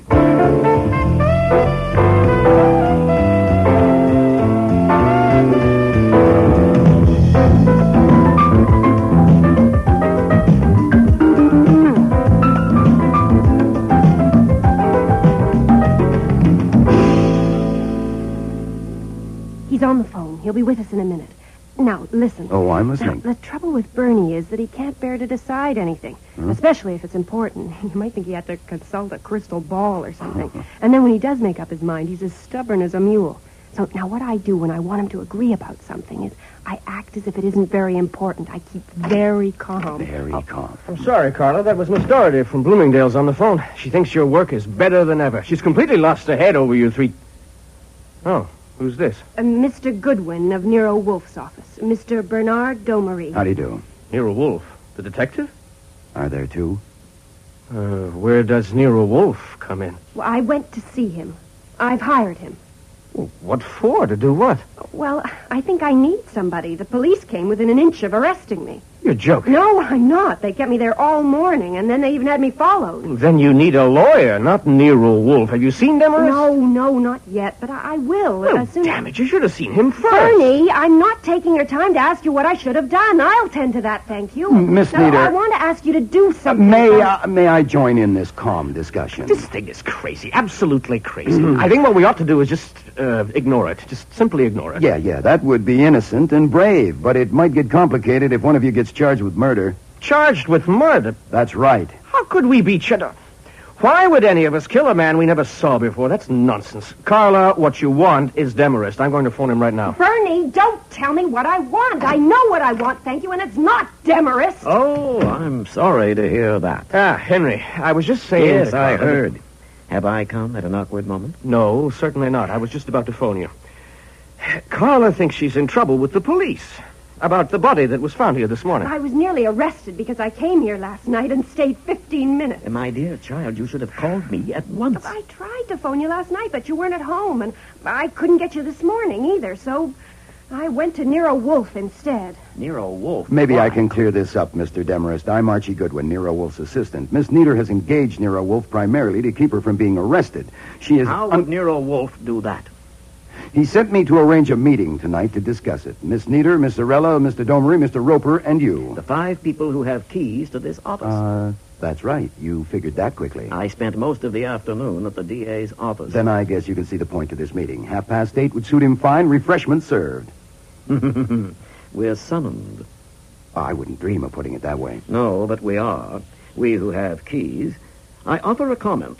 You say that Wolfe's primary function is to prevent Miss Nita's arrest. Yes. Obviously, he intends to perform it by getting someone else arrested. That may prove to be difficult and expensive and possibly quite unnecessary. Oh? I would engage with the situation as it is now to get the same result with 1/10 the effort and expense. It's only fair to her, isn't it, to give her that alternative? You could try it, yes. What about it, Carla? It's your money. Do you want to pay Wolfe to do it his way?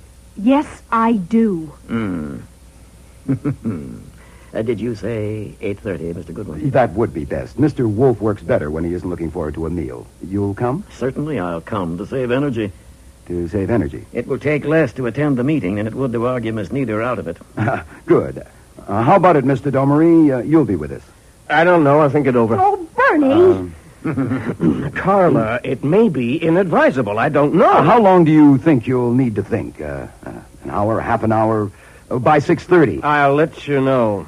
There are 2 more to invite, Miss Arella and Mr. Roper. It might help if you would get them in here, or would that require some thinking too, Mr. Domery? You do your thinking, and I'll do mine. Polly, Ward, would you come in here right away, please? Just as soon as I finish this. No, now. I need you both now. But I am behind already, all day long. Well, what is it? What's so important? This is Mr. Goodwin. He wants to ask you something. How do you do? You're very busy. I can see that. I'll cut it short. Miss Nita has hired my boss, Nero Wolfe, because she's in danger of being arrested. Mr. Wolfe would like to have a talk with you. Why? He wants to talk with everyone who carries a key to this place at his office at 8:30 this evening. Will you come? No. No. No, No. I lose my time today. I will be here all evening with cutters cutting. This is pretty important, Miss Sorella. I do not think so. He was here, he is gone, and we forget it. I told that to the police, and I tell it to you. Miss Neither is not danger. If she was danger, I would fight it off with these hands, because she is the best designer in America or Europe or the world. Oh, sure. Yeah, but she is not danger. No. I go back to work now. Polly, wait. Yes, I think you ought to wait for Mr. Roper's vote. Mr. Roper. Well, it doesn't seem to me that this is exactly the proper step to take under the circumstances. Huh? What's wrong with it? Well, almost everything, I'd say. Oh. It assumes that we, the five of us, are involved in this matter, which is ridiculous. One, indeed, may be involved, deeply involved, but not the other four, not the rest of us. What the hell are you getting Oh, at? nothing, Bernard. Nothing specific. Just a comment expressing my reaction. This is a joke, and if you ask me, it's a rotten one. Have you gotten around to your thinking yet, Mr. Domery? Made up your mind? No, I haven't. And who do you think you are, anyway? Just at present, I'm Miss Neater's hired man. Now, who do you think Miss Neater is? Some little girl asking you to please be kind and help her out? You damn fool. She owns half this outfit. Mr. Domery, you're her business partner. What couldn't she do to you if she felt like it? And the rest of you are just employees, her hired help. As Miss Neater's representative, I hereby instruct you to report to the office of Nero Wolfe at 8:30 this evening. You confirm that, Miss Neater? Yes, I confirm it. Good. You'll be there, Miss Zorella. But certainly I will be there with bells on. Fine. You, Mr. Roper. Well, the way you put it, I hardly know what to say. Is that right? It is true, yes. It is true that at some future time, Miss Neater will probably own a half interest in this business, in the success of which I have had some part for the past 14 years. That is, she will if she's available. What do you mean, available? Well, isn't it obvious? Of course, you can't be expected to be objective, Bernard, but the police are usually right about these things, and you know what they think, so I merely ask. What if she's not available? Look, I warned you Ask last for night, your... Ward. I told you to watch your nasty tongue. Oh. Apologize to Carla and do it quick or I'll break your neck. Apologize? For what? Said apologize. Don't fire him. Don't fire him. Miss Neater doesn't want him fired. She wants him there tonight. You'll be there. Oh. You'll be there, Ward. Do you understand? Answer me. Yes. Fantastic. Which leaves only you, Mr. Domery. You'll be there too, won't you? I'll decide later, and I'll let you know. Oh.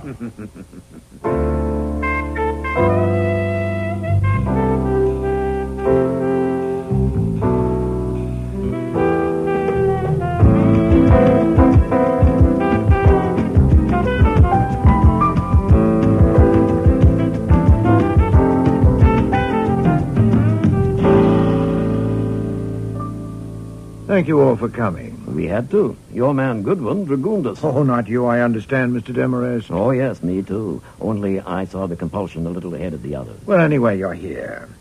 I believe Mr. Goodwin has explained the circumstances to all of you, so I think we might start by clearing up one point. How you spent your time last evening from 8 o'clock to midnight. Will you begin, Mr. Demarest? If your man had asked that question this afternoon, it might have simplified matters. Oh, indeed?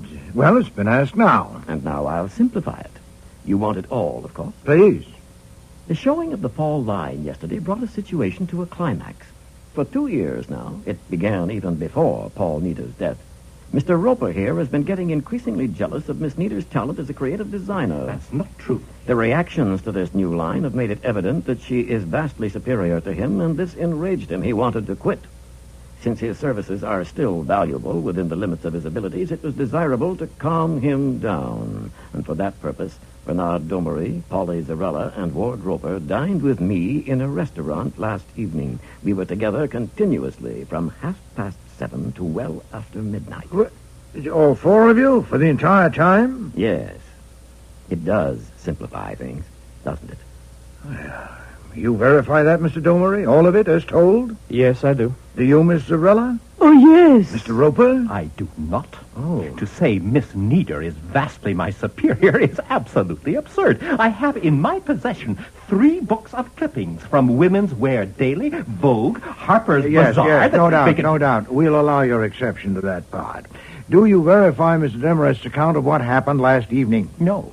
There wasn't the slightest necessity of calming me down, as he put it. I merely wanted to confound make it. the Were point... you 4 people together from 7:30 till after midnight.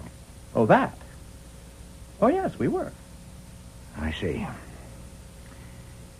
Naturally, the police are especially interested in Miss Nita, since she alone of those who have keys is vulnerable. Oh, by the way, Mr. Domery, how did it happen that Miss Nita wasn't invited to that conference? Isn't she a half-owner? I represented her interest. But before long, she'll probably be representing herself. Shouldn't she be consulted on important matters? Oh, damn it, isn't it obvious?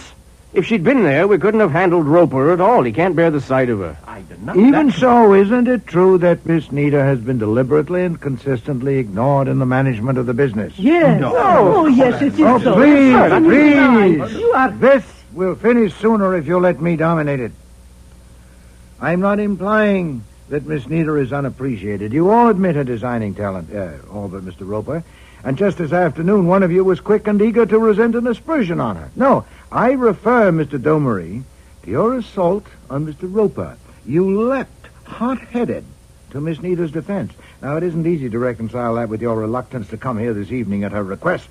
Well, I wasn't reluctant. I had to think it over, that's all. You, often have to think things over, don't you? Oh, what's it to you if I do? Oh, it's a great deal to me. I have engaged to prevent Miss Nita's arrest for murder, and I suspect that your habit of thinking things over is going to show me how to do it. Mr. Demarest, how long have you known Mr. Domery? 6 years, ever since he started to work in his uncle's business. Please give me a considered answer to this. Has he always had to think things over? Have you noticed any change in him in that respect at any time? I don't have to consider it. He was always a very decisive young man, even aggressive, until he became the active head of the business some weeks ago. But that was only natural, wasn't it? A man of his age suddenly taking on so great a responsibility? Perhaps. Miss Zarella, do you agree with what Mr. Demarest has said? Oh, yes. Bernard has been so different. And do you, Miss Nita? Well, I suppose people might have got that impression. Oh, you're but... hedging. Was there a change in Mr. Domery as stated about 6 weeks ago? Well, yes, there was, but Mr. Demarest has explained why. He thinks he has. Now we're getting somewhere. Mr. Domery, I wish to ask you some questions as Miss Nita's agent. They may strike you as irrelevant or even impertinent, but if they're not actually offensive, will you answer them? What are the questions? Are your parents alive? Yes. Where are they? In Los Angeles. My father is a professor in the university there. Is either of them conversant with your business affairs? Not especially. Well, in a vague, general way. Have you any other relatives that you see or correspond with frequently? Carla, do you want me to go on with the autobiography? She has no opinion in the matter because she doesn't know what I'm after. Can you object that my questions are offensive? No, they're only silly. Ah, then humor me. Or humor Miss Nita through me. Any other relatives that you see or correspond with frequently? None whatever. For help in making decisions, manifestly it's not Mr. Demarest you turn to, nor Miss Zarella, nor Mr. Roper. Is there a banker, a lawyer, a friend, any other person or persons on whose judgment you rely for guidance in your business? Anyone at all? Well, no special person. No, I discuss things with people, naturally, including Mr. Demarest. Oh, not Mr. Demarest. He has noticed a change in you. Now, this is your last chance, Mr. Domery, to drag somebody in. I don't have to drag anybody in. I'm sound mind and body and over 21. I know you are, and of a decisive and aggressive temperament, and that's why I'm making progress. Thank you, Mr. Domery. What for? Well, up to a few minutes ago when I got my head battered in by being told that you four people spent last evening together, I'd no idea of where my target was. Now I know. Where is he? What? Where is he, Mr. Domery? Who? No, sir, it's no good. I know. Even if I only guessed it'd be enough, I could give it to the police as a suspicion deserving inquiry. How long do you think it would take the police to find him? Mr. Domery, I cannot stress this strongly enough. Miss Nita is in serious danger of being arrested for a murder she did not commit. Look, I've had enough of this. I'm leaving. No, sir, you will not be permitted to leave this room until either you've told me where he is, or I've given the police time to start on his trail and cover my door. Oh, unlawful restraint with witnesses. Where is he, Mr. Domery? You can't take time to think it over now to consult him on this one. Where is he? This is awful. This is an awful thing. Stop it. You can't do this. You can't threaten and keep him here. It's unlawful. Now, just stop it now. It's too late, Carla. You hired him. And I must admit you're getting your money's worth. You'd better tell him, Bernard. It may be hard, but the other way's harder. Where is he, Mr. Domery? The address is 816 East 90th Street. Look, I want to phone him. No, you will be unlawfully restrained if you try. What is it, an apartment building? Yes, apartment 10C. I rented it for... Is he there now? Yes, I was to phone him there when I left here. I said I'd go to see him, but he said I might be followed, and I'd better phone from a booth. What is the name? Dixon. George Dixon. Thank you. Archie? Yes, sir. Get Fritz in here and give him a revolver. I don't know how some of these minds might work. Then get Mr. Dixon and bring him here. The address... I have it written down, sir. Don't alarm him any more than you have to. I don't want you killed, and I don't want a suicide.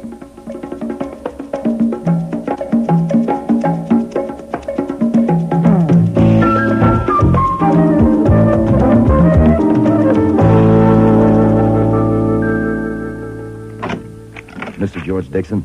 What do you want? I have a message from Mr. Bernard Domery. Yes? Are you George Dixon? I'm Dixon. Hand it through to me. I can't. It's verbal. Then say it. What is it? You'll have to open the door all the way. I have to see you first. You were described to me. Mr. Domery's in a little trouble. Thank you. Okay, what kind of trouble? He'll have to tell you about it. I'm just a messenger. All I can tell you is I was instructed to ask you to come to him. Why didn't he phone me? A phone isn't available to him right now. Where is he? At Nero Wolfe's office on West 35th Street. Who else was there?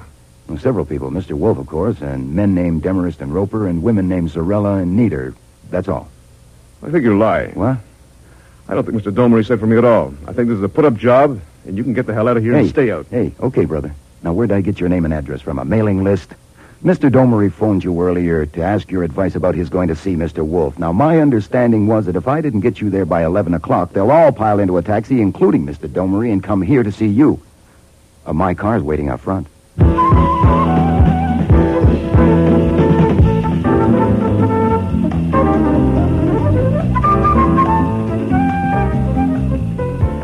I took it for granted that by the time I got back, everyone there would know who was coming with me, even if one or two of them hadn't caught on before I left. I thought it would be interesting to see how they would welcome Mr. Dixon. But he took charge of the script himself as he entered the office. What the hell's the matter with you, Bernard? Can't you handle anything at all? Not this, I can't.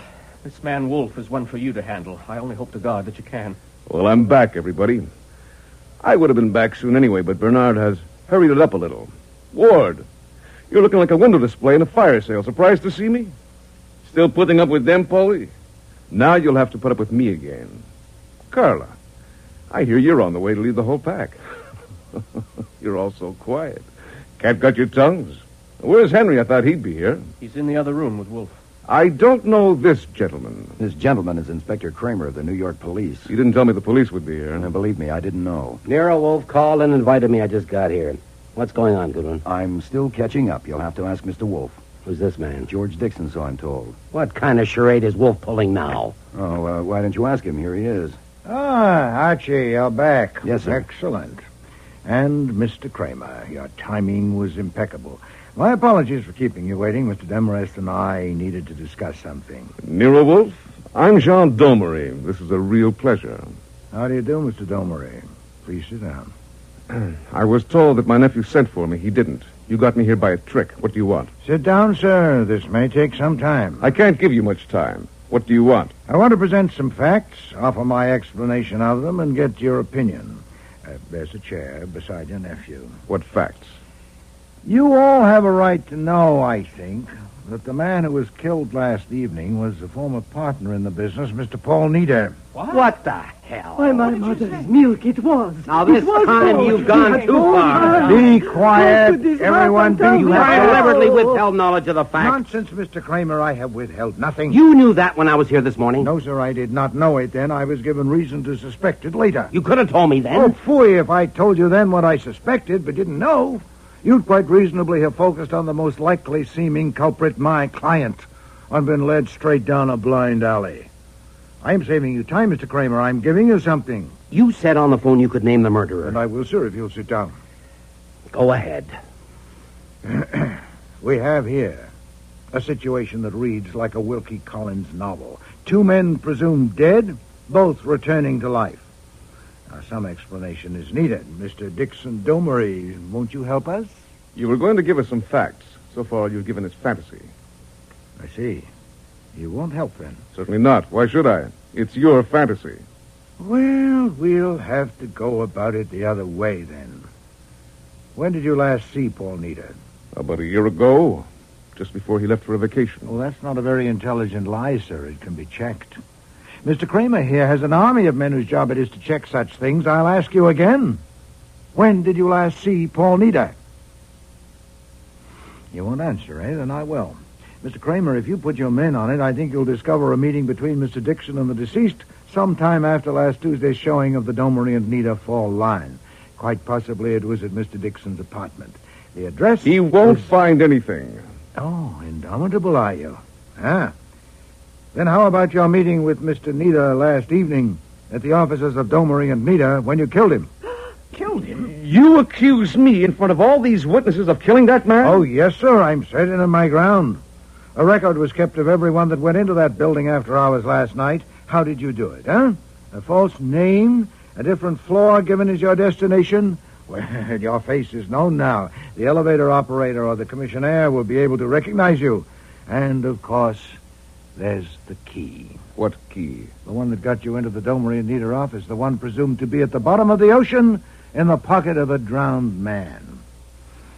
Is it in your pocket now, Mr. Domery, or did you leave it in your apartment? Oh, I see. I'm making you nervous. Look at his face, Mr. Kramer. I'm not nervous. Then perhaps you'll explain about your return from a watery grave. Why was it necessary to perpetrate such an elaborate hoax? I can explain that, and I will, at the proper time and to the proper persons, not you. It's no good, Mr. Domery. You're caught. Mr. Kramer and his men will find evidence to convict you even without this letter I have in my hand. What have you got? I'll read it to you. I suppose you all know, or most of you, that tomorrow will be Miss Nita's 21st birthday. Oh, yes. Well, I persuaded Mr. Demarest to anticipate the delivery date of this paper by a few hours. It was intended, as you'll see, only for Miss Nita, but as Mr. Kramer would tell you, evidence in a murder case has no respect for confidences. This letter is handwritten, as you can see. Yellowstone Park, May 16th of last year. It reads, My dearest Carla, I'll send this to Henry, sealed, and tell him to give it to you unopened on your 21st birthday. You're going to get news that I have killed myself, but I'm not going to kill myself. I fully expect to be with you again and with the work I love. I'm writing this to explain what I'm doing just in case something goes wrong. I think you suspected that Helen and I loved each other. Jean found out about us and killed her. He intended to kill me, too, and he still intends to. And as you know, Jean always does everything he intends to. That's why I wouldn't leave the apartment those 3 days. That's why I came away, and why I have to pretend to kill myself.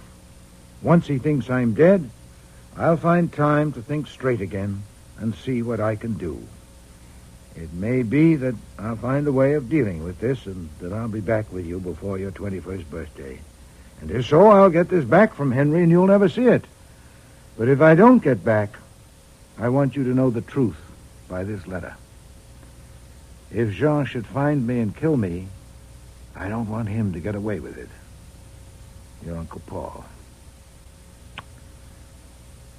Well, Mr. Domery, nothing to say?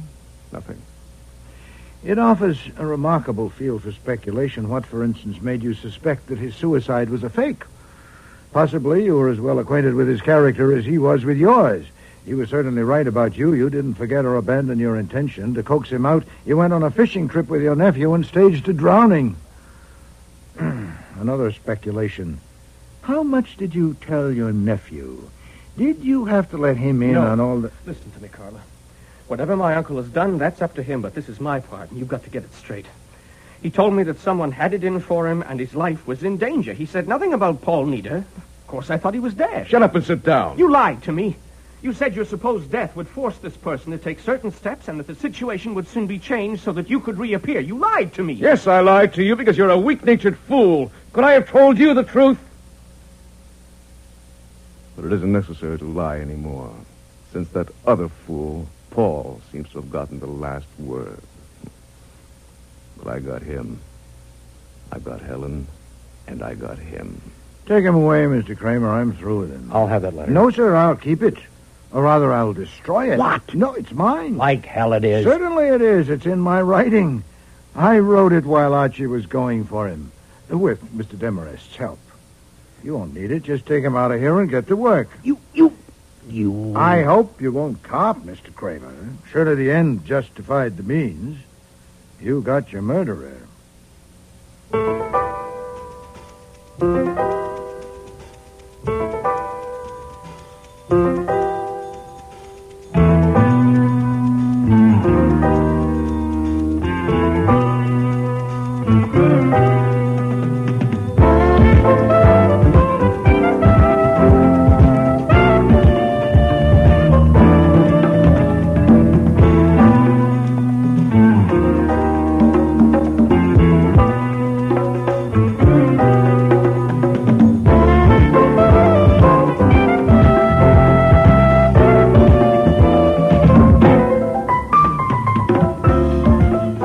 Starring in today's episode were Mavor Moore as Nero Wolfe, Don Franks as Archie Goodwin, and Cease Linder as Inspector Kramer.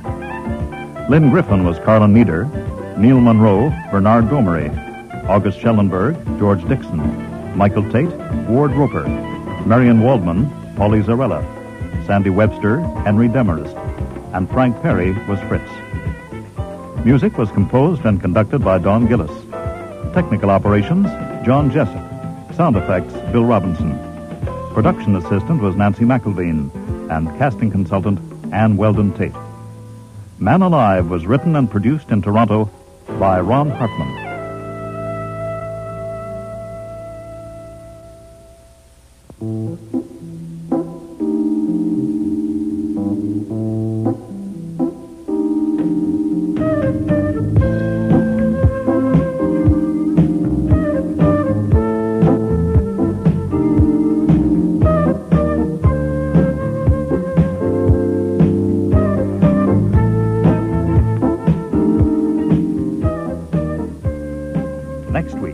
Mr. Wolfe, I've come to you because I'm going to be murdered by a man called Conroy Blaney. Indeed. Yes. Mr. Poor, I suppose 200 men and women have sat in that chair and tried to hire me to keep someone from killing them. How many, Archie? 209. Have I taken the jobs? No, sir, never. For $2 million a year, you can make it fairly difficult for a man to kill you. That's about what it costs to protect a president or a king. And even so, consider the record. I don't expect you to keep him from killing me. That's not what I came for. Then what the devil did you come for? To keep him from getting away with it. Oh, I see. Con Blaney is so damn clever that it isn't a question whether he can kill me or not. The question is whether he can manage it so he's in the clear. I'm afraid he can. Next week, Instead of Evidence, with guest stars Lally Cadeau, Sean Sullivan, Martha Gibson, Eric Peterson, and Danny Bucos.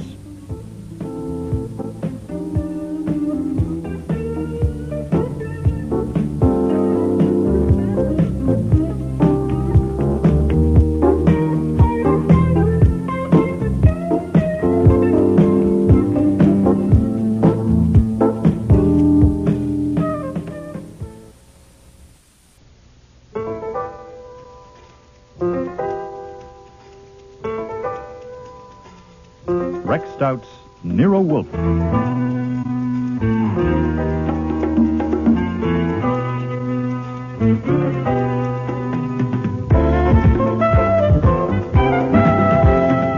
Starring Mavor Moore as Nero Wolfe and Don Franks as Archie Goodwin.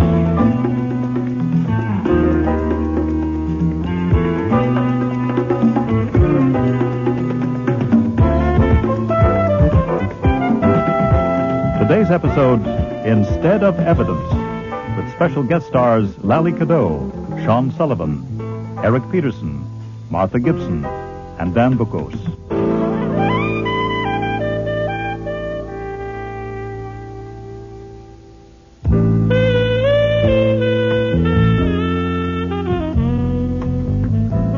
It is merely one facet of my complex character that I do not like men named Eugene. I admit it's a prejudice.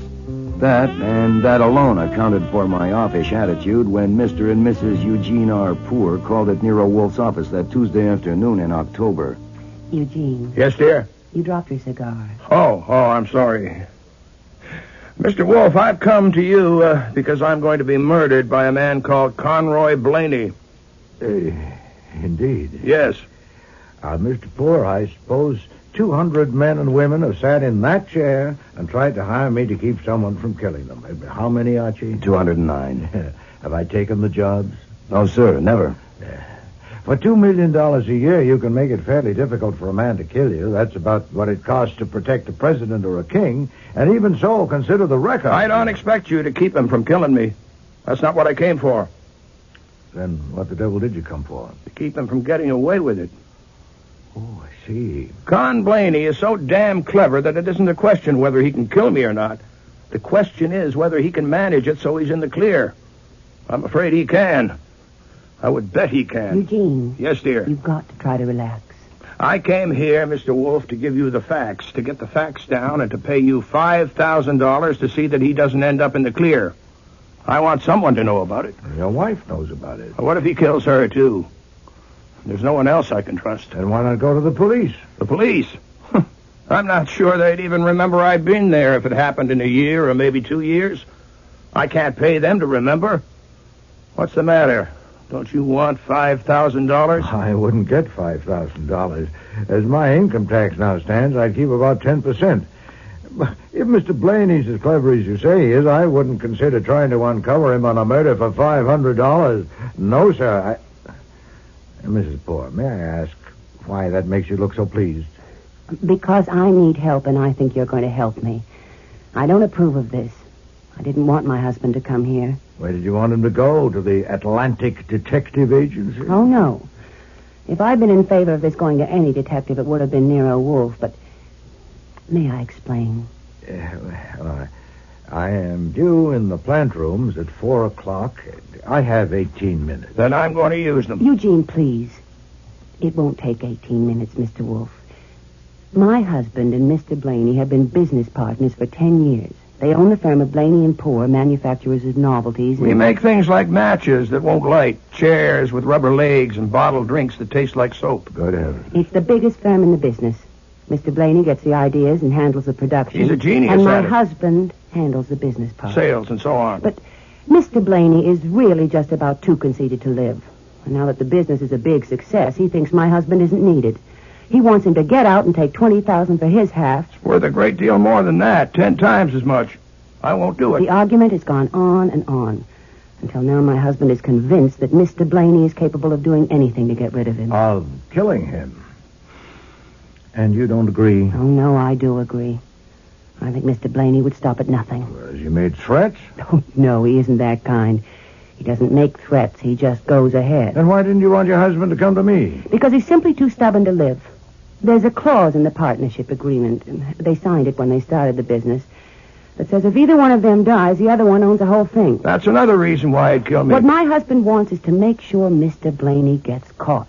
That's how stubborn he is. And what I want is for my husband to stay alive. Martha, we've been over this My time husband and has time. saved over $200,000. He can get another $20,000 from Mr. Blaney for his half of the business. It's worth 20 times that much. Not if you're dead. With the income from that, we could live comfortably and happily. I thought you'd stand by me in this fight. I would if you could possibly win. But you can't win. Instead of winning, you'll probably die. I ask you, Mr. Wolfe, you're a wise and clever man. What would you do if you were in my husband's position? You put that as a question? Yes, I do. Well, granting that you've described the situation correctly, I would kill Mr. Blaney. What? But that's silly. Of course, you're joking, but this is no joke. I'd kill the bastard in a second if I thought I could get away with it. Maybe you could, Mr. Wolfe, but I couldn't. And I'm afraid you couldn't hire me for that. Your wife's advice is sound. Are you going to take it? No. Are you going to kill Mr. Blaney? No. And you still want to pay me $5,000? Yes, I do. Well, I advise you against that, too, under the circumstances. Here are the circumstances. Archie, take your notebook. Yes, sir. Make a receipt reading, received from Eugene R. Poor, $5,000, in return for which I agree, in case he dies within 1 year, to give the police the information he has given me today, and to take any further action that may seem to me advisable. Sign my name and initial it as usual. Get all details from Mr. Poor. Now, if you have anything further to ask, sir, ask it of Mr. Goodwin. That's no good. You don't even say what kind of action. At least you ought to say I that... advised you against it under the circumstances. Those are the circumstances. That's all I'll undertake. Suit yourself. Mr. Wolfe, I didn't mention that I brought the fee in cash. Speaking of income tax, getting it in cash would make it... Boy, I am not a common cheat, Mr. Poor. Not that I'm a saint. Given adequate provocation, I might conceivably cheat a man or a woman or even a child. But you are suggesting that I cheat not a man or a woman or a child, but 140 million of my fellow citizens. Ho! Mr. Poor. Yes? You dropped your cigar. Can I light that for you? Oh, thanks. Is he always like that? Oh, always, yeah. I'm the one that does all the work around here. I'm also an admirer of your wife. Your what? I admire your wife as an advice giver. Life is more fun outside the grave than in it, and with over $200,000... I've had enough advice. My mind is made up. Okay. Now, give me everything you think we'll need.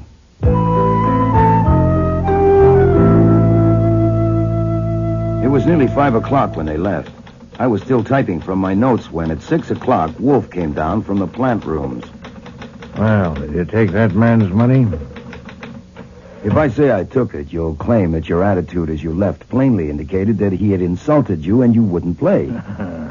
If I say I refused it, you'd claim I'd done you out of a fee. Now, which do you prefer? Did you word the receipt properly? No, sir. I worded it the way you told me to. No. The loot is in the safe. I told him you'd prefer a check, but he said there it was. He'd taken the trouble to get it, so why not take it? He still thinks you'll forget to report it to your 140 million citizens. Oh, by the way, if Blaney does perform, I'm going to marry the widow. You saw her legs. I did not see her legs. Do your typing, Archie. I like to hear you typing. Huh? If you're typing, you can't talk. Yes, sir.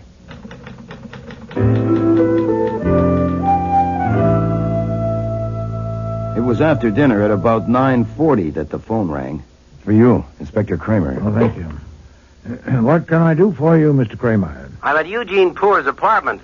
I've got a paper here taken from his pocket, a receipt for $5,000, signed by you, dated today. It says you have information to give the police if he dies. All right, what's the information? He's dead. What killed him? An explosion. A cigar blew up in his face. Archie will be there in a few minutes.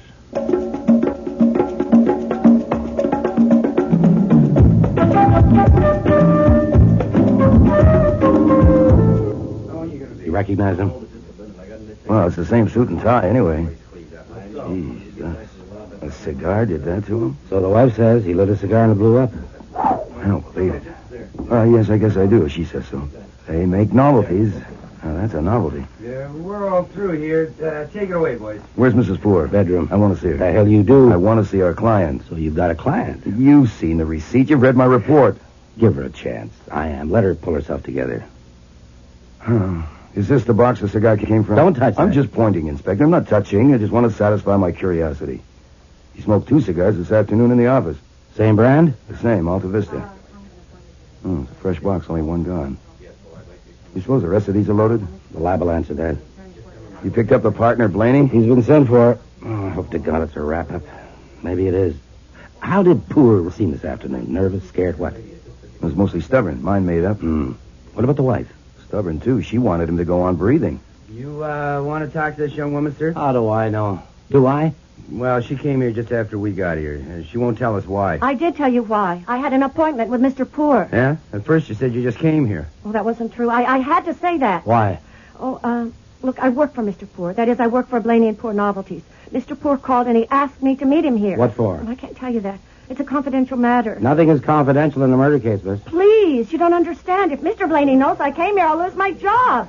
Oh, now what? Dora, what the hell's happening here? We found this guy hanging around outside. I have a right to be here. Oh, Helen, there you are. Well, you didn't lose any time, did you? Now you think you can have her. What's going on here? Who are you? My name is Joe Grohl. I work for Blaney and Poor, factory foreman, and I have a right to be here. Why were you hanging around outside? Tell him. I followed Helen Vardis when she left home tonight because I wanted to know where she was going. She came here, and I saw all the police outside. Now, where's Conroy Blaney? He's been sent for. Why did you That is not true. What's not true? That he was following me. Why would he follow me? He came here to... Yeah, to what? I don't know. But I do know who killed Mr. Poor. It was Martha Davis. Oh, that helps. Who is Martha Davis? She means Mrs. Poor. That was her name when she worked in the factory before she got married. She means Mrs. Poor killed her husband. She's jealous of Mrs. Poor. She's just plain crazy. She certainly is. Martha. You ought to be ashamed of yourself, Helen. I think you will be when you calm down and thought things over. You have no right or reason to talk like that. Let me go, I say. Who's in charge here? I'm Conroy Blaney. Where's Jean Poor? You ask? Of course I do. Why have I been brought here? You know perfectly well that Jean is dead. Murdered. Good heavens. Who did it?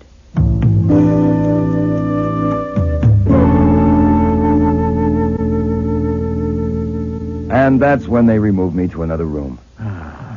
Did you get to speak to Mrs. Poor at all? Yeah, later. Much later, and only for a short time. Well?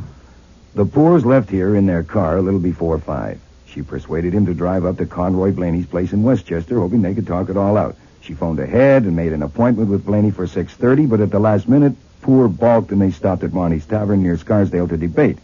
Poor won the debate. He wouldn't go. So she left him at the tavern and went on to Blaney's place alone. She got there at 6:15. Are you awake? Oh, yeah, sure. It's hard to tell when you close your eyes like that and don't move. Do you want me to go on? Go on. Blaney wasn't there. He lives alone, and the doors were locked. Now, she waited around till 10 minutes to 7 and then went back to the tavern.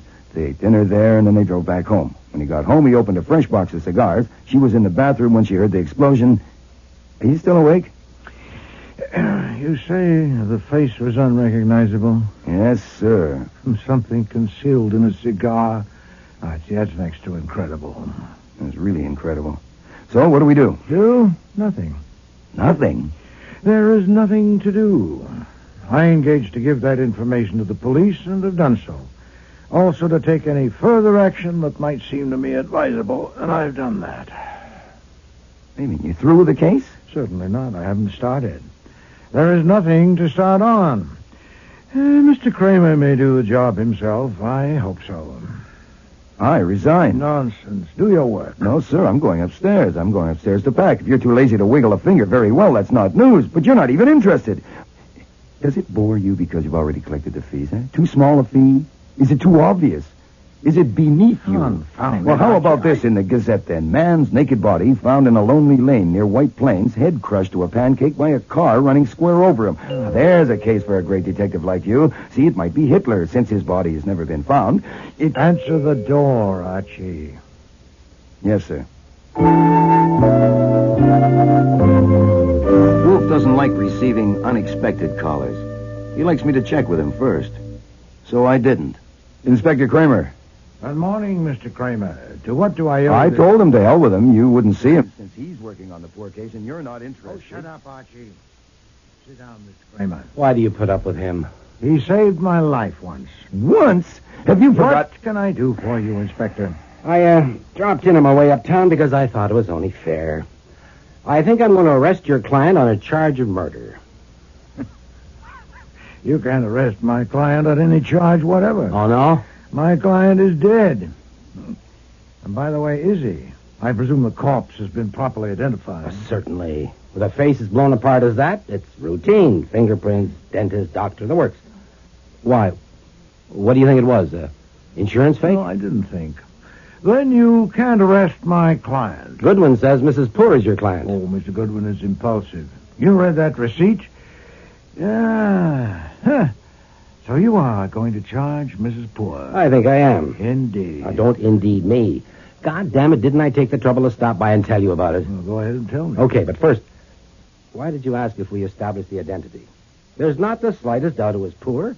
Not only the corpse itself, other things like the elevator man who took them up when they came home, and the people up at the tavern where they had dinner. They identified him from a photograph? No, he was known there. There are no photographs of Poor, apparently. I wondered why the papers were carrying none. Are you doubting the identity of the corpse? No, that would be silly since you're ready to make an arrest. Goodwin told you about the box of cigars. Something. Well, that was it, all right. Poor smoked about a box every 2 days, boxes of 25. He bought them from a place near his office and factory. The box he started on Tuesday night. The 24 left in it are all loaded. Any one of them would have killed him 2 seconds after he lit it. Oh, that's hard to believe. Inside a cigar? Right, I thought so, too. The firm of Blaney and Poor has been making trick cigars for years, but they're harmless. All they do is make you jump. Now, what's in these 24 is anything but harmless. It was invented for the Army and still is on the secret list. Now, even this is confidential. It's made by the Beck Products Corporation. And their men and the FBI are raising hell trying to find out how this murder got a hold of them. That's not for publication. I am not a publisher. Okay. Of course, the Alta Vista tobacco people deny all knowledge. Sure. They say the fillers are theirs, but the wrappers are not. Now, they say whoever sliced them open and inserted the things and rewrapped them was an expert. Now, there are 4 people connected with Blaney and Poor who are good at making trick cigars. Helen Vardis, one of their most highly skilled workers. Joe Grohl, the foreman. Blaney himself. And Mrs. Poor, who worked there for 4 years before she married Poor. Oh, good at making trick cigars. Well, how did you narrow it down to Mrs. Poor? How do you like this? Underneath the cigars in the box, we found 2 human hairs. They came from the head of Mrs. Poor, unquestionably. So I think I'll charge her. Oh, I wouldn't do that if I were you, Mr. Kramer. Oh, you wouldn't? No, sir. Let me put it this way. You have her on trial. The hairs have been placed in evidence. I am the defense attorney. I'm speaking to the jury. Shoot. Ladies and gentlemen, I respect your intelligence. The operation of turning those cigars into deadly bombs has been described to you as requiring the highest degree of skill and the most minute attention. Deft fingers and perfect eyesight were essential. The slightest irregularity about the appearance of that box of cigars might have attracted the attention of a veteran smoker. And you can imagine the anxious scrutiny with which each cigar was inspected as it was arranged in that box.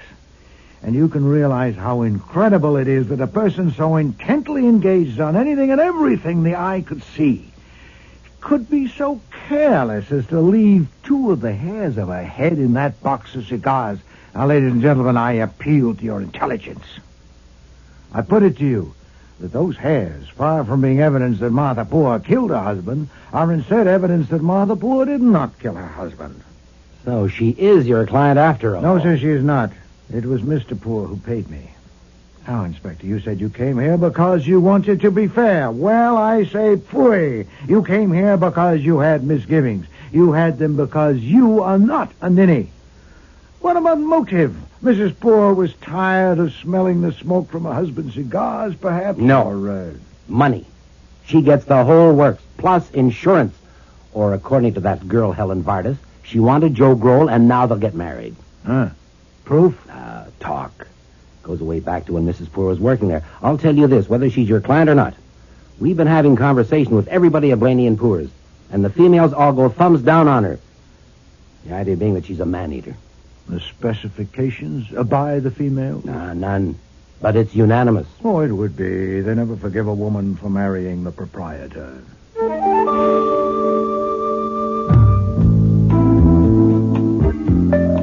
It's our busy day. Mr. Conroy Blaney himself to see you. Do I let him in? What does he want? I think he wants to confess. Oh, I warn you. His squeak will get on your nerves. Confounded. Bring him in. We meet at last, Mr. Wolfe. I was thinking on my way here, fate has thrown us together. You dominate your field and I dominate mine. We were bound to meet. Your field? That's right. I am supreme. I imagine you and I are alike in more ways than one. Now, I like to see things done in an orderly manner. So do you, don't you? Mr. Blaney, So first I'll give you my 4 reasons for coming here, and then we can take them up one at a time. 1, I want a copy of the report you gave the police of what Jean Poor and Martha, his wife, told you about me. 2, discussion of whether your giving that report to the police was publication of a libel and whether your withdrawal of it will satisfy me. 3, a proposal to make an orchid, guaranteed exclusive to you, an imitation orchid plant in a pot that would talk. When the pot was lifted, it would say distinctly, "Orchids to you," or anything of similar length. God heavens! I knew we would have many things in common. That's my favorite expression, too. I use it all the time. Good heavens. But you probably want to know where I stand. I would if I were you. Tuesday evening up at Jean's apartment, I heard a man saying to another man, I presume they were detectives, something about Mrs. Poor being Nero Wolfe's client, and in that case, Mrs. Poor was as good as out of it, so Blaney might as well get his legs shaved for the electrode. Now, I really think it would be a shame to make yourself ridiculous, and I don't think you want to, so I'm willing to take this trouble. You're not a man to reach a conclusion without reasons. That wouldn't be scientific, and you and I are both scientists.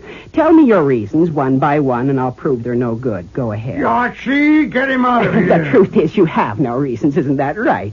All right, then, about this talking orchid. When I get hold of a creative idea, I can't concentrate on anything else.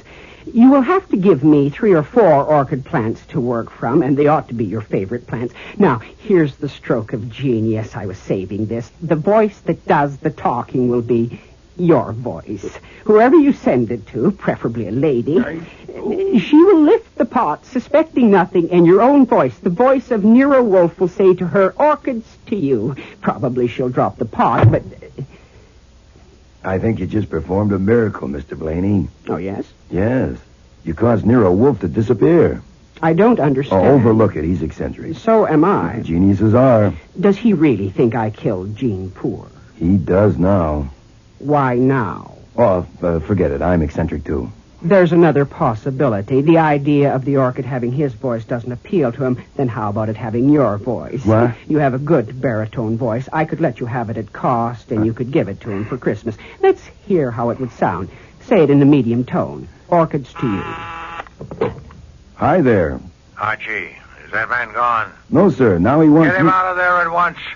Phone Saul and tell him to come here as soon as possible. Yes, sir.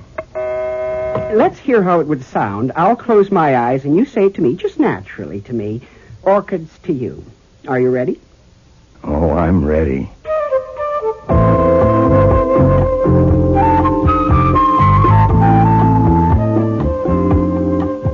Did you get Saul? Yes, sir. He can't be here till 6 o'clock, so maybe I could... No, I need you here. Yes, sir. Working on the orchid file. To find out whether it seems advisable for me to talk with that man, Joe Grohl. Yes, sir, with tea leaves, or there's a palmist over on... When he was at the scene of the murder on Tuesday, he asked where Blaney was. Now find out why and anything else. As for instance, when does he marry Mrs. Poor, and did she... Anything. Just see him.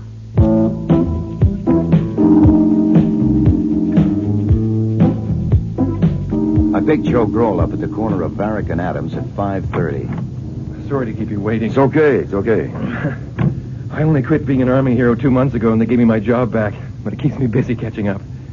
Where are we going? There's a bar on 19th Street. Serves good scotch, all right? Okay by me. As we pulled away from the sidewalk, I couldn't help noticing that behind us, someone's desire to find a taxi became frantic. To oblige, I took my time. When I saw in the rearview mirror that a taxi had actually been snagged, I fed gas and went ahead. When I parked, I made sure that there was a parking space behind us for the taxi. Joe and I went into the bar and ordered drinks. You're right. This is good scotch. Say, you mind if I ask you something? Go ahead. Well, I don't go for this theory that it was Helen Vardas that killed Poor. Do you? What are you talking about? What theory? Well, this theory that Helen Vardas would do anything for Blaney. And God knows why. She made the cigars for him. She went there Tuesday night. For Christ's sakes, who thought that one up? Well, it wasn't me. Don't get excited. That's right. Yes, I must remember that one. Don't get excited. They put you in a uniform and take you across the ocean into the middle of hell. Bombs, bullets, flamethrowers. Huh? Your friends die right against you and bleed down your neck, and after 2 years of that, they bring you home and turn you loose and say, don't get excited. Hey, cool down, will you? Look, I'm all right. Cool down. No, I'm all right. I'm sorry I brought it up. Okay, it's just that, I come home, and what do I find? The girl I had been counting on has married the boss, and no one told me. Hey, now, that's a raw deal. It wasn't her fault. She never promised me anything, but I had been looking forward to seeing her. Oh, I did see her. but only because she was in trouble and asked me to help. Help how? She thought her husband was going to get killed by Blaney. And knowing Blaney as I did, I saw no reason to doubt it. She asked me to watch Blaney, and... Look, why am I spilling all this to you? I was in the Army, too. Oh, yeah? Yeah, I think I understand. Anyhow, I wasn't heartbroken, because Martha seemed a little older than I had remembered. Besides, there was another girl who'd been nothing but a kid in the factory before, but now she'd grown up. I saw her the other night. Yeah, Helen Vardas. I fell for her like a Sherman tank. Oh, I thought I'd finished that drink. You filled it up. Thanks. Cheers. Oh, I guess I was a little leery of all civilians, even Helen. But she seemed to reciprocate. She seemed to reciprocate. I just don't understand it. First Martha, then her. I saw her with him in a restaurant, and I saw them together in his car. Who, Blaney? Certainly not. Poor. Eugene Poor. Oh, boy. I can't understand what he had. Look, I put it to Helen. I asked her outright, and she as much as told me to go to hell. She refused to explain? And they say, don't get excited. Tell me, who is it that thinks Helen was helping Blaney? Oh, no, it's nothing to worry about. No murder case you're apt to hear anything. Well, it's stupid. If the cops had any brains at all, they should know that it had to be either Blaney or Martha who killed Poor. How do you figure that? Martha went up to Blaney's place in Westchester at 6:15 on the night of the murder. She says Blaney wasn't there. That's right. Blaney says he was there that whole evening. So one of them is lying, and the one that's lying killed Poor. So it's Blaney. Why? Because Martha wouldn't lie? Why would Martha kill him? He had everything going for him that he had 2 years ago when they got married. Anyway, it was Blaney.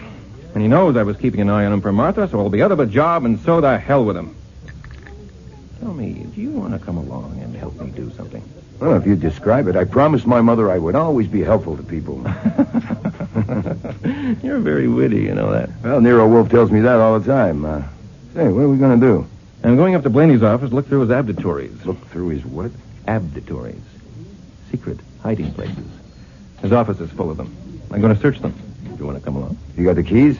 Hell, I'm foreman. Okay. Finish your drink and let's go.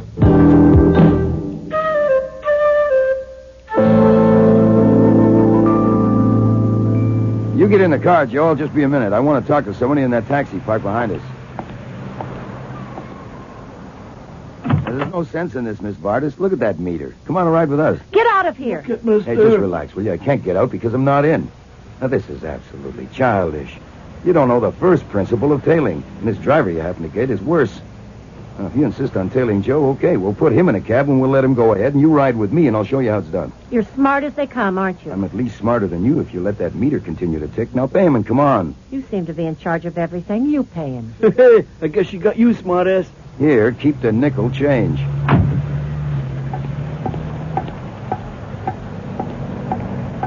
Move over a little, Joe. There's room for 3. What is this? What are you doing here?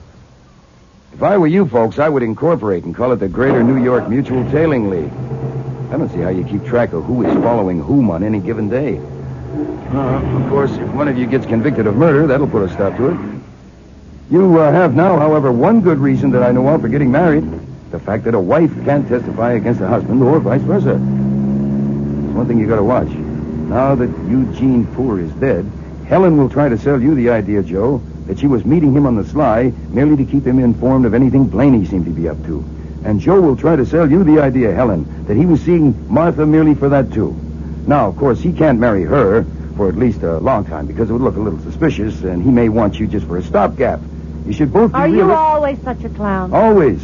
It is a well-known fact that clowns have the biggest and warmest hearts on record, except mothers and 3 characters in a book by... So, if you get tired of being a stopgap, why don't you give me a ring? Stop and let me up. We're not going where I said. Oh, yes, we are.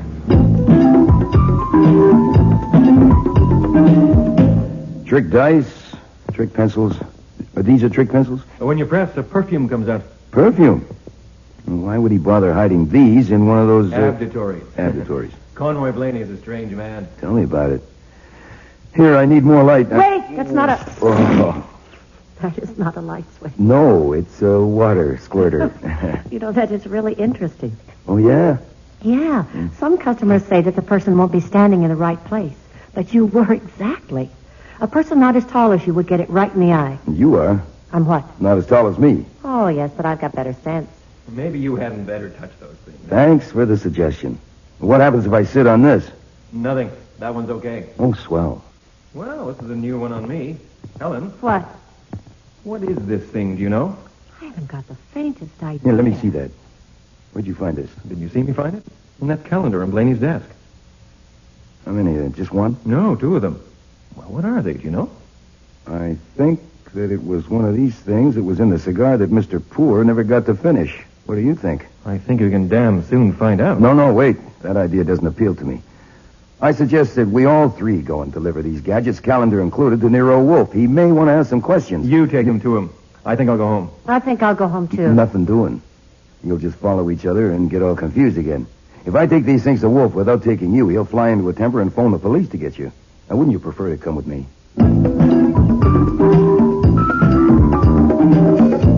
Mr. Grove. Yes, sir? I don't know how much sense you have.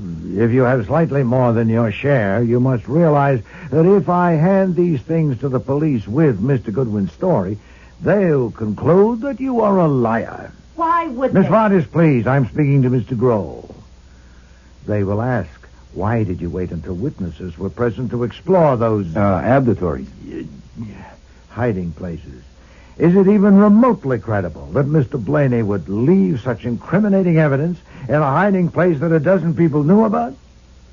I'll end by concluding that you put the capsules in the calendar yourself. I didn't. It happened exactly the way I told you.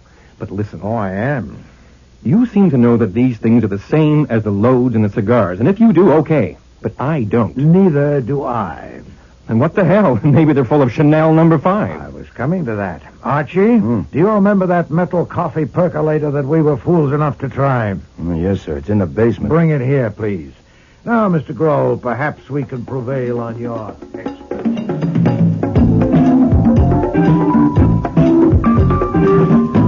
Ready?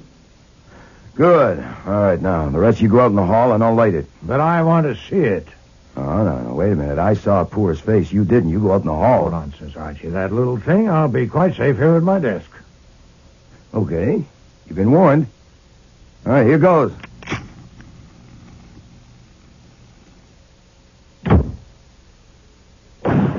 Jesus. Are you all right, sir? My God, look at the hole in the plaster behind his head. It was the percolator lid. It missed me by inches. My God, what's in those capsules? It's outrageous. I was nearly killed. Now, this settles it. Against Mr. Poor, there may have been a valid grievance, but against me, none. I'm going to bed. Archie, you put that other thing in the safe. What was that about? Is he mad at us? Geez, you'd think Mr. Wolfe is a genius, as you well know. Geniuses can be eccentric.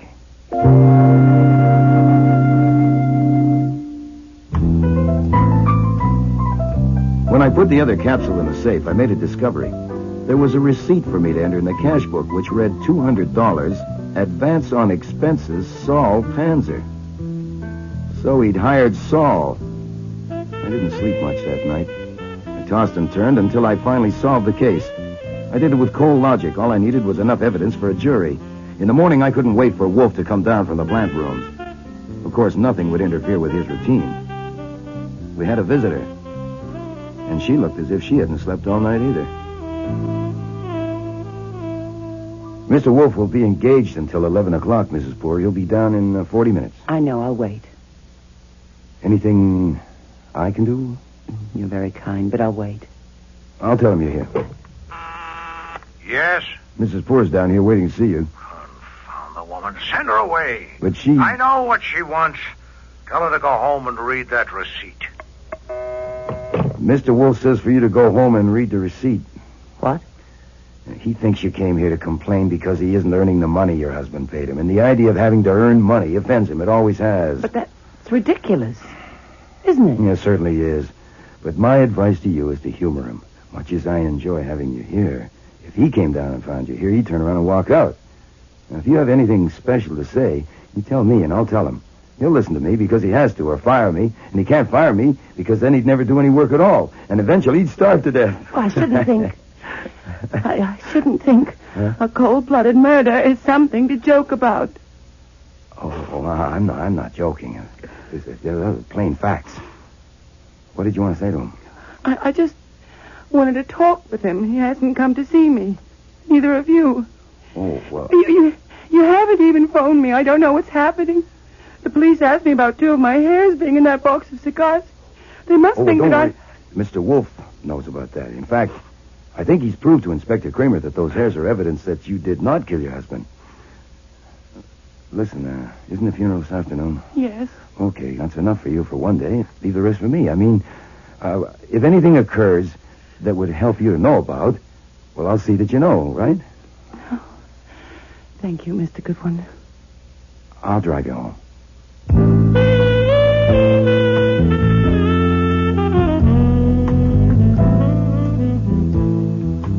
We didn't speak at all in the car.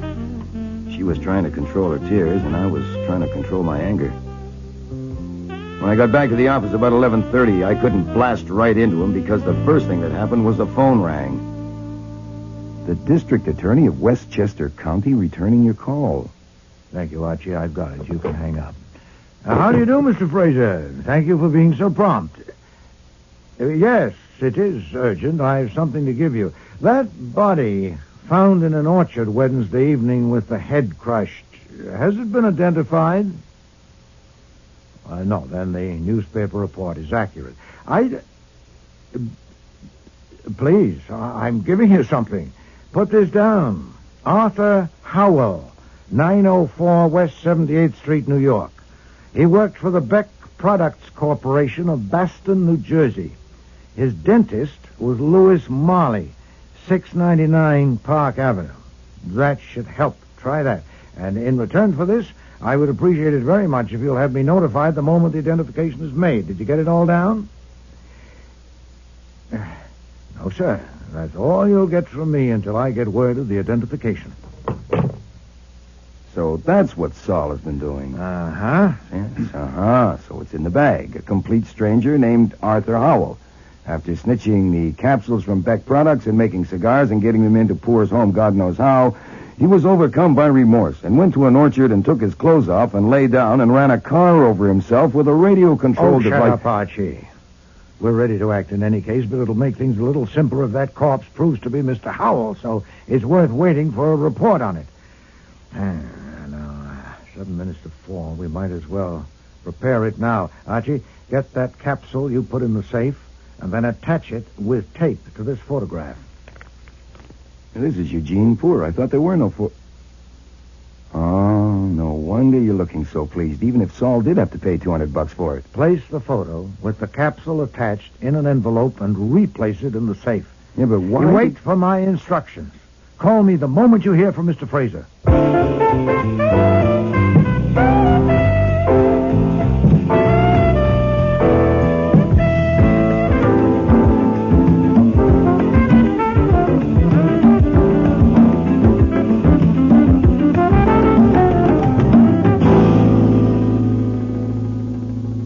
The mysterious body in the orchard is no longer mysterious. Arthur Howell? Right. Mr. Fraser was rather persistent. Indeed? He's on his way here right now with a couple of detectives. I think he wants to talk to you. Archie, you'll have to pay a call on Mrs. Poor. No, it's nearly 10 o'clock. She's probably tired. The funeral's this afternoon. Can't be helped. Saul will go with you. Saul? Yes, he's up in the guest room asleep. He didn't go to bed last night. You'll take her that photograph with its attachment. You should leave as soon as possible before that confounded Westchester lawyer gets you. I don't want to see him. Tell Fritz to bolt the door after you go. Get Saul to come down at once, then I'll give you instructions.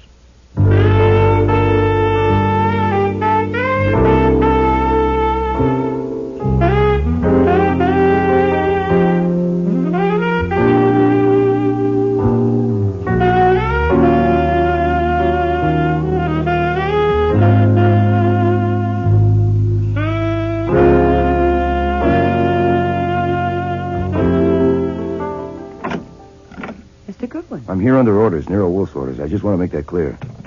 What is it? Item number 1 is to hand you this envelope and invite you to look at the contents. Of course.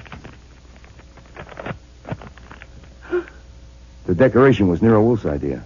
I am not authorized to discuss it or the picture from any angle, except to remark that it is a very good likeness of your husband. Where did you get it? Sorry, out of bounds. As I said, I'm under orders. Item number 2, a man named Saul Panzer is out in the back hall on this floor, standing by the door of the service elevator. Number 3, that naked body found in an orchard not more than 10 minutes' drive from Blaney's country place has been identified as Arthur Howell, an employee of the Beck Productions Corporation. I don't know why you tell me about that. Arthur Howell? Did you say Arthur Howell? Yep, that's right. Howell, Arthur. Number 4, it is now 20 past 10. At 10:45, I'm supposed to either arrive back at the office or phone. If I do neither, Nero Wolfe will phone Inspector Kramer. Let's see. Photo and capsule. Saul out in the back. Howell. Cops at 11:15. That's all. Without saying another word and with the photo in her hand, she turned and walked out of the room. Since I had to think about fire escapes, I went along. That game of follow the leader was one of my experiences that can stay unique and suit me fine. She might have been a deaf and dumb renting agent showing me the apartment and me the deaf and dumb prospective tenant. First, we did the master bedroom, her in front and me right behind. She opened a closet door, looked in a minute, and shut it again. Then she crossed to another door that was standing open. I had never seen a fire escape with an entrance through a bathroom window, but I thought it wouldn't hurt to look, so I did. It was okay. So I backed out, and she shut the door, staying inside. I looked out of a window at the dark for maybe 3 minutes, and apparently I forgot to breathe. When the door opened and she came out, I pulled in enough oxygen to fill a barrel. She was no longer carrying the photograph. Her next destination was the back door, leading from the kitchen to the service hall. With me at her elbow, she pulled the door wide open, and we were both looking at Saul. Saul? Archie. Back to the living room and onto the front foyer. I slipped ahead of her and stood with my back against the entrance door. And she simply turned around and kept going until she was in the bedroom again. I was right there. Then she turned in the middle of the room near the foot of the double bed where she had presumably slept with her husband. Archie Goodwin, you think I'm terrible, don't you? You think I'm an awful woman, don't you? I'm not thinking, lady. I'm just an errand boy. You've had lots of experience. You know what women are like. I know you did when I first saw you. You know I'm a man's woman, but it has to be the right man. Just one man's forever. But I didn't find the man until it was too late. I didn't find him until this morning when you were so kind to me. You could have had me then, forever yours. You could have me now if anything like that was possible. I mean, we could go away together. You wouldn't have to promise anything. Only you could find out if you want me forever, too, the way I want you. Hold me, Archie. Listen, you are extremely good. There's no question about it. When you turn it on, it flows, but...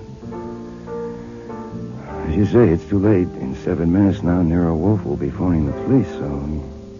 You better fix your hair. You'll be having your picture taken. You... Oh, I hate men. God, how I hate men. She turned and walked into the bathroom. I sat down on the edge of the bed and did nothing but breathe. I suppose I did actually know what was going to happen.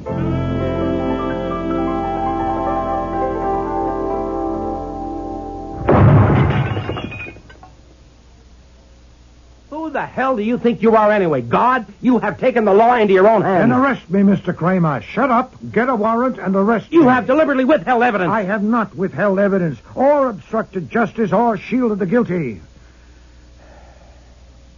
I thought it possible that Mrs. Poor, confronted suddenly with that evidence, would collapse and confess. How could I know she would put that fuse in her mouth? How about confronting me with the evidence? Instead of evidence, what you confront me with is another corpse. Oh. And I know exactly why. The only evidence you had that was worth a damn was that photograph of Arthur Howell. If you had given it to me, Nonsense. I could have... You already had a photograph of Arthur Howell. Several of them. The Beck Products Corporation people gave them to you on Thursday. So they told Saul Panzer. And what good would one more do you? Okay, but I didn't know that Howell had come to see you on Tuesday with Mrs. Poor, passing himself off as her husband, dressed in the same kind of suit and tie that Poor was wearing that day. Only you and Goodwin knew that. I knew it. Mr. Goodwin didn't. He thought it was a photograph of Mr. Poor. Protecting your health, eh? How did you know it wasn't Poor, and when? You told me that Mr. Poor smoked 10 to 15 cigars a day. Mr. Kramer, you said the same thing.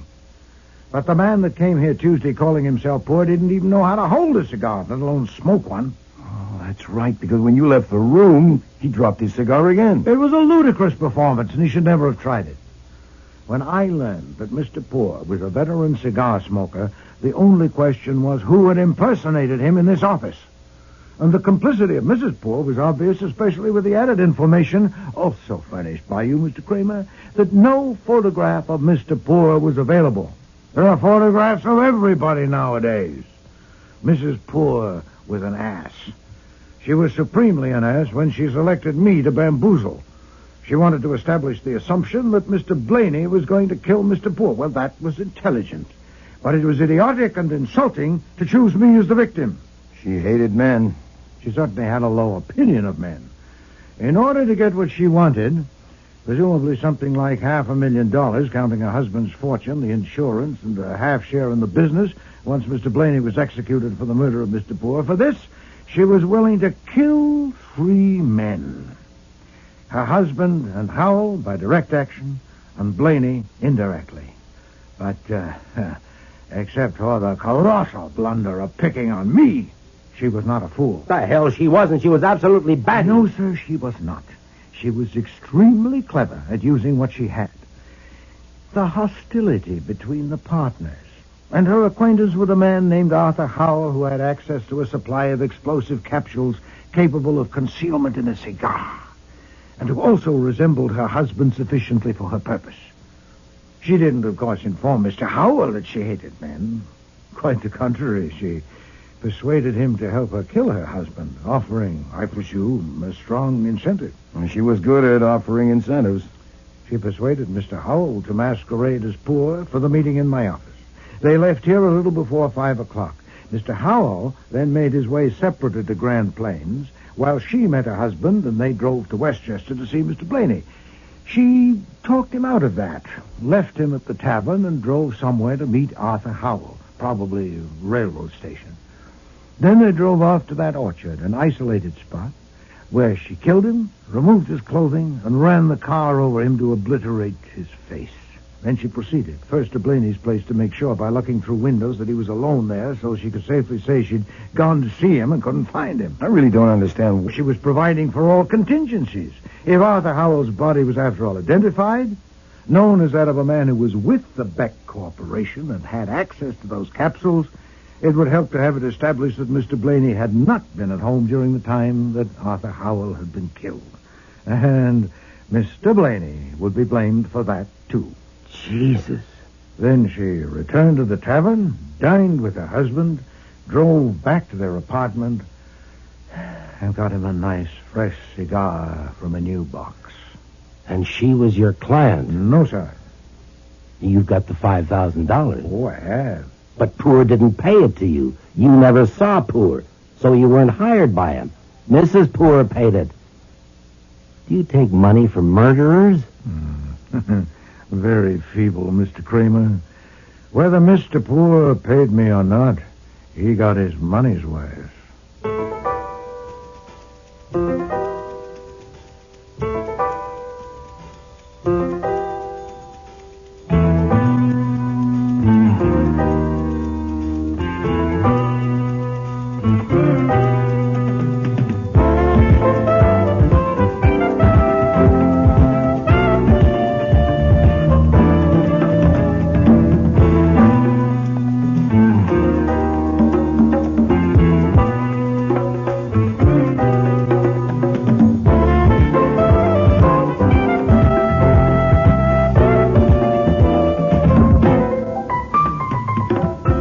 Starring in today's episode were Mavor Moore as Nero Wolfe, Don Franks as Archie Goodwin, and Cece Linder as Inspector Kramer.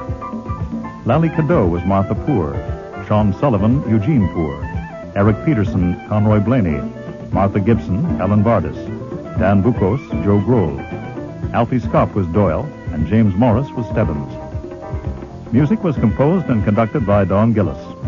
Technical operations, John Jessup. Sound effects, Bill Robinson. Production assistant was Nancy McElveen, and casting consultant was Ann Weldon Tate. Instead of Evidence was written and produced in Toronto by Ron Hartman.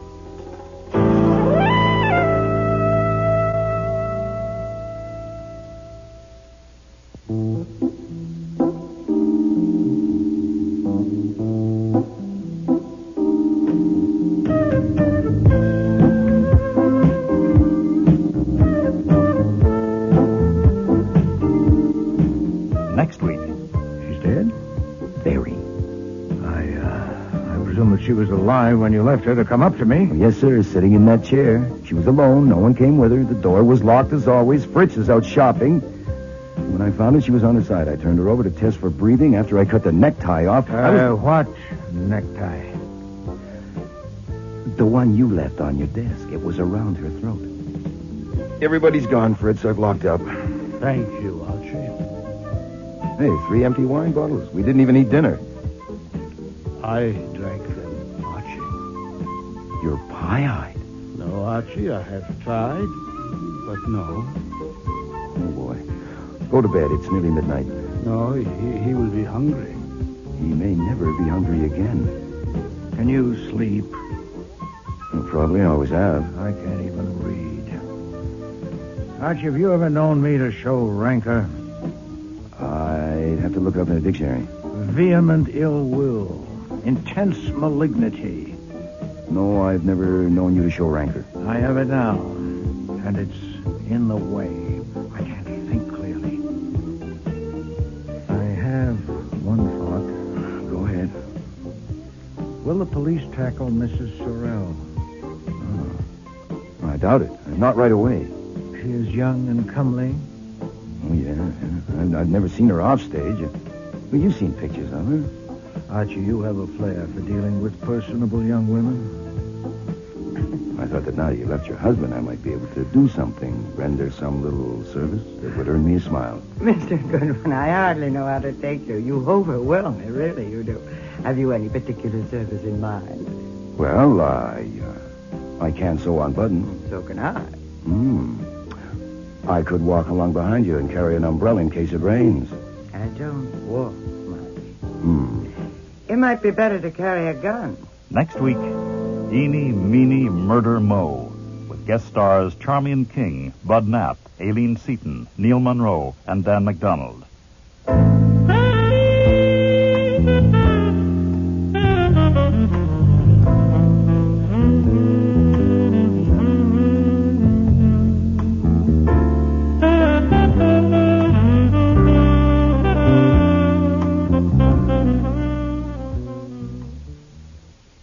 This is CBC.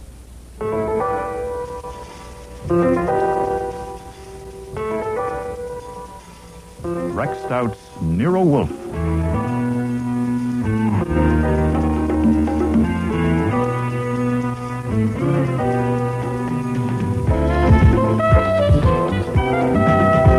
Starring Mabel Moore as Nero Wolfe and Don Franks as Archie Goodwin.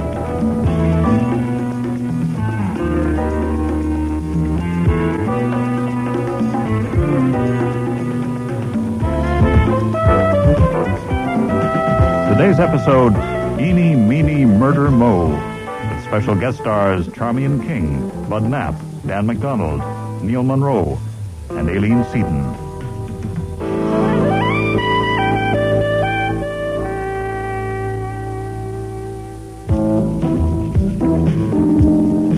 Since it would be a different story, and possibly no story at all if the necktie hadn't been there, I should explain about it. Nero Wolfe is a fastidious man. He's too fastidious to wear a brown silk four-in-hand decorated with tiny yellow curlicues and a large spot of Fritz's hollandaise sauce smack in the middle. So when Wolfe went to the orchid rooms, which he does every day from 4 to 6, he removed the tie and left it on his desk. That hurt me. I'm going shopping, Archie. I should be back. Oh, Fritz was hurt, too. He has left that tie just sitting there on his desk. He certainly has. Oh, what if someone should come in? It doesn't look right, Archie. Is this Schlampig, yeah? Oh, yeah. The desk of a great detective and a great man should not have a soiled tie on it. Certainly not. There is a limit to the duties of a chef and housekeeper. One has to draw the line somewhere. My list of functions from confidential assistant detective down to errand boy does not include being a valet.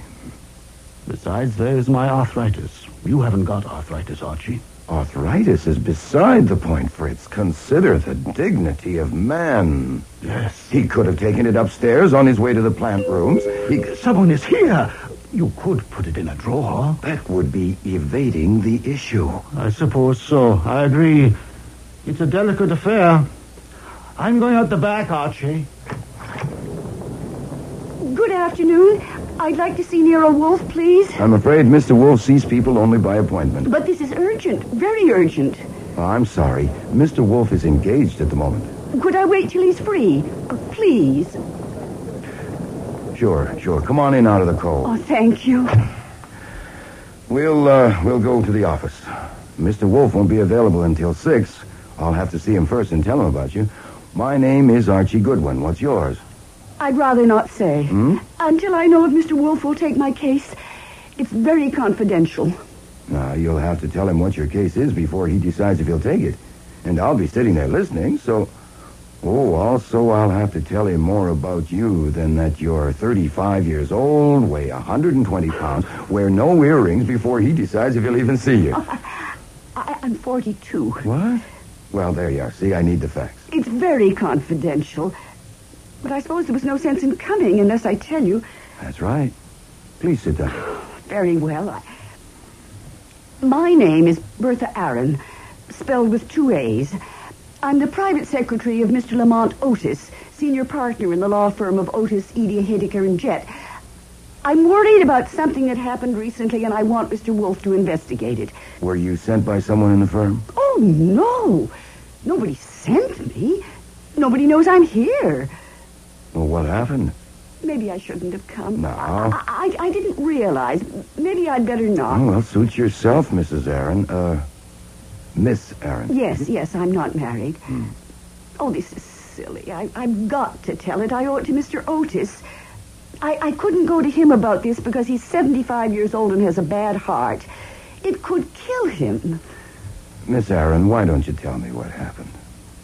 What happened was that I saw a member of the firm with our opponent in a very important case at a place where they wouldn't have met unless they wanted to keep it secret. You mean with the opposing counsel? Oh, no, the client. With opposing counsel, it might possibly have been all right. Which member of the firm? I'm not going to say. I'm not going to tell Mr. Wolfe his name until he agrees to take the case. Now, he doesn't have to know that in order to decide. Oh, dear, I'm in such a difficult position. I was afraid to go to any of the others in the firm because if one of them was a traitor, another one might be in it with him. Well, how could I be sure? Well, you could be wrong. Well, of course, that's unethical, a lawyer meeting with an enemy client, but there could be exceptions. It might have been accidental. No, it couldn't have been an accident. When and where did you see them? Last Monday, a week ago today, in the evening. They were together in a booth in a cheap restaurant. The kind of place she would never go to, never. I only went in there to use the phone. They didn't see me. Then one of them is a woman. Oh, I said she. Yes, the opposing client is a woman. Well, isn't it possible, just possible that the member of your firm wasn't a traitor? And that there's some explanation? Well, of course. I worried about that for a week. And this afternoon I couldn't stand it anymore, so I faced him with it. There is no question. He's a traitor. What did he say? It wasn't so much what he said as how he looked. He said he had a satisfactory explanation, but that he couldn't tell me what it was. And that's when I thought of Nero Wolfe. So I put on my hat and coat and came. Now, it's urgent. You can see it's urgent. It could be. Look, Mr. Wolfe would have to know first what your firm's case is about. Oh, I couldn't tell you that. There are some kinds he won't touch, even indirectly. Now, come on. You can tell me. Does he have to know? Yeah, he does. Anyhow, I read the papers, and you told me the name of your firm and that it's a big, important case, and the opposing client is a woman. So is your client Morton Sorrell? Yes. And the opposing client is Rita Sorrell, his wife? Yes. Mm-hmm. It's just 5:39. Cross your fingers and sit tight. I'll go up to him.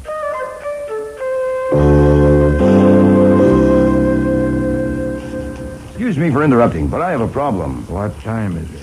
It's 19 minutes to 6. It's going to wait 19 minutes. Oh, I know, but there's a snag. If you come down and find her there in the office with no warning, it would be hopeless. Find whom? A nice woman named Bertha Aaron. She's got a problem. It's a new kind of problem, and I came up to describe it to you so you can decide whether I go down and shoo her out, or you come down and give it a look. You have interrupted me. You have violated our understanding. Oh, I said excuse me. And since you're already interrupted, well, I might as well tell you. She is the private secretary of Lamont Otis, senior partner of one of the top law firms in the country. They have a client, Morton Sorrell. Sorrell, the divorce case in the news? Well, there is a lot of Broadway talk star lately. sues hubby for $30 million? The papers do tend to dwell on the sensationalistic. So that's why you pranced in here. I did not prance. I walked. You do quite well. I would have nothing to do with it. I knew you wouldn't get divorce evidence, and neither would I. But what's that got to do with this? You wouldn't even have to touch this. No, that marital squabble might be the central point of the matter. Send her away. I can't do that. I told her that I would Archie, try to I will not come down to the office till you ring me on the house phone and say that she's gone. But you haven't even heard of all the Archie, big-headed... that is my final word.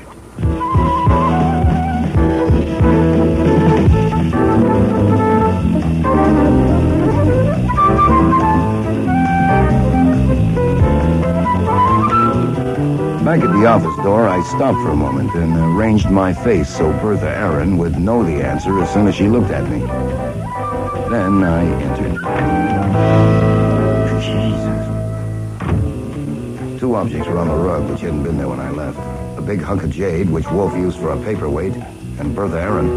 Her eyes were open and popping. Around her neck, knotted at the side, was Wolfe's necktie. There was no question she was dead, but I did the usual tests.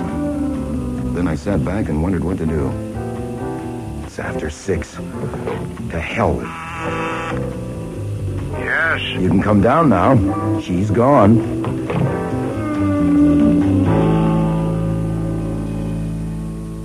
These germination charts, Archie, I want you to say... You said she was gone. She is. She's dead? Very. I presume that she was alive when you left her to come up to me. Oh, yes, sir, sitting in that chair. She was alone. No one came with her. The door was locked as always. Fritz is out shopping. When I found her, she was on her side. I turned her over to test for breathing. After I cut the necktie off, What necktie? The one you left on your desk. It was around her throat. Probably she was knocked out first by that paperweight. My necktie? Yes, sir. That's what stopped her breathing, as you can see by her face. Do you dare to suggest that she was strangled with my necktie? I don't suggest it. I stated I do dare to suggest that if it hadn't been there handy, he might have had to use something else, like maybe a handkerchief. And also that if we had come down a little sooner, instead of having some kind of a silly squabble shut up up there... Yes, sir. This is insupportable. I will not accept it. No, sir. I could burn the tie. And then we could tell Kramer that whatever he used, he must have waited until he was sure she was dead, then removed it. Shut up. She told you that nobody knew she came. There's not a chance of that, and you know it. We're stuck. I put off calling until you came down, but it's already been 16 minutes. Would you rather call Kramer yourself?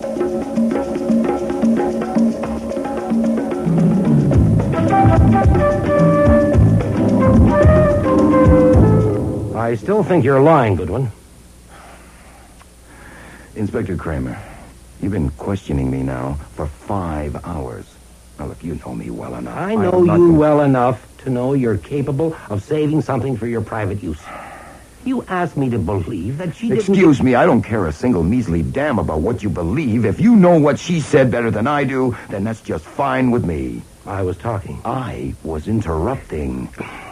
You say that she gave you all those details, but she didn't name the member of the firm? I don't believe it. And I'm telling you this, Goodwin. If you or Wolfe use that name to get yourself hired to investigate this murder, say, and you use information you have withheld from me to solve a case and collect a fee, I'll get you for it if it costs me an eye. Look, apparently you don't realize the morning papers will be full of the fact that a woman who had come to consult Nero Wolfe was murdered in his office, strangled with his necktie while he was up playing with his orchids and chatting with Archie Goodwin. I can hear the horse laugh from here. If we had known which member of the firm it was, I would have got him before you even arrived. How did he know she was here? How did he get in? For the last time, I don't know. Now, I've discussed that with Rowcliffe, with you, with Pearlie Stebbins over there, and not discuss it again. Oh, what the hell. Come on, Stebbins, let's pack it up. Oh, Goodwin. Yeah. If it costs me both eyes. Okay, everybody's gone, Fritz. I've locked up. Thank you, Archie. Hey, 3 empty wine bottles. We didn't even eat dinner.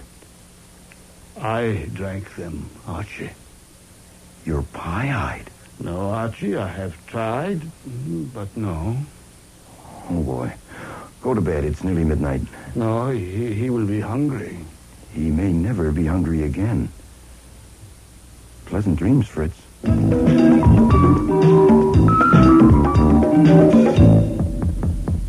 Yes? Everybody's gone.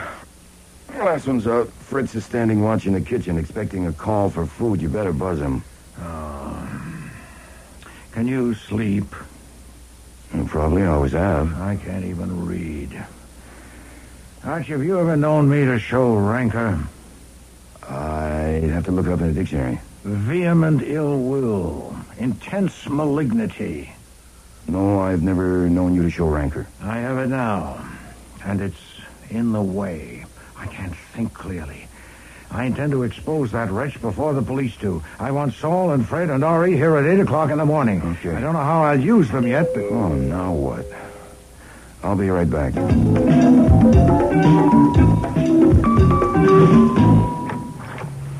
I would like to see Mr. Wolfe, please, about my secretary, Miss Bertha Aaron. You're Lamont Otis. I am. This is Miss Ann Page, my associate, a member of the bar. How do you do? My coming at this late hour is justified, I think, by the circumstances. Yes, I see what you mean. Just a minute. Hey, you over there.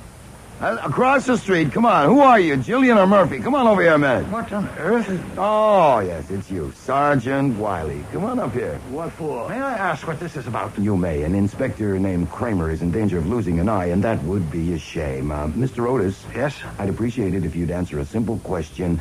Were you asked to come here by either Mr. Wolfe or me? Certainly not. Was your coming entirely your own idea? Yes, No, but I don't... excuse me, you heard him, Wiley. Include that in your report. It will save wear and tear on Kramer's nerves. Much obliged. Happy watchdogging. Come in, Mr. Otis. Miss Page, I'll tell Mr. Wolfe you're here.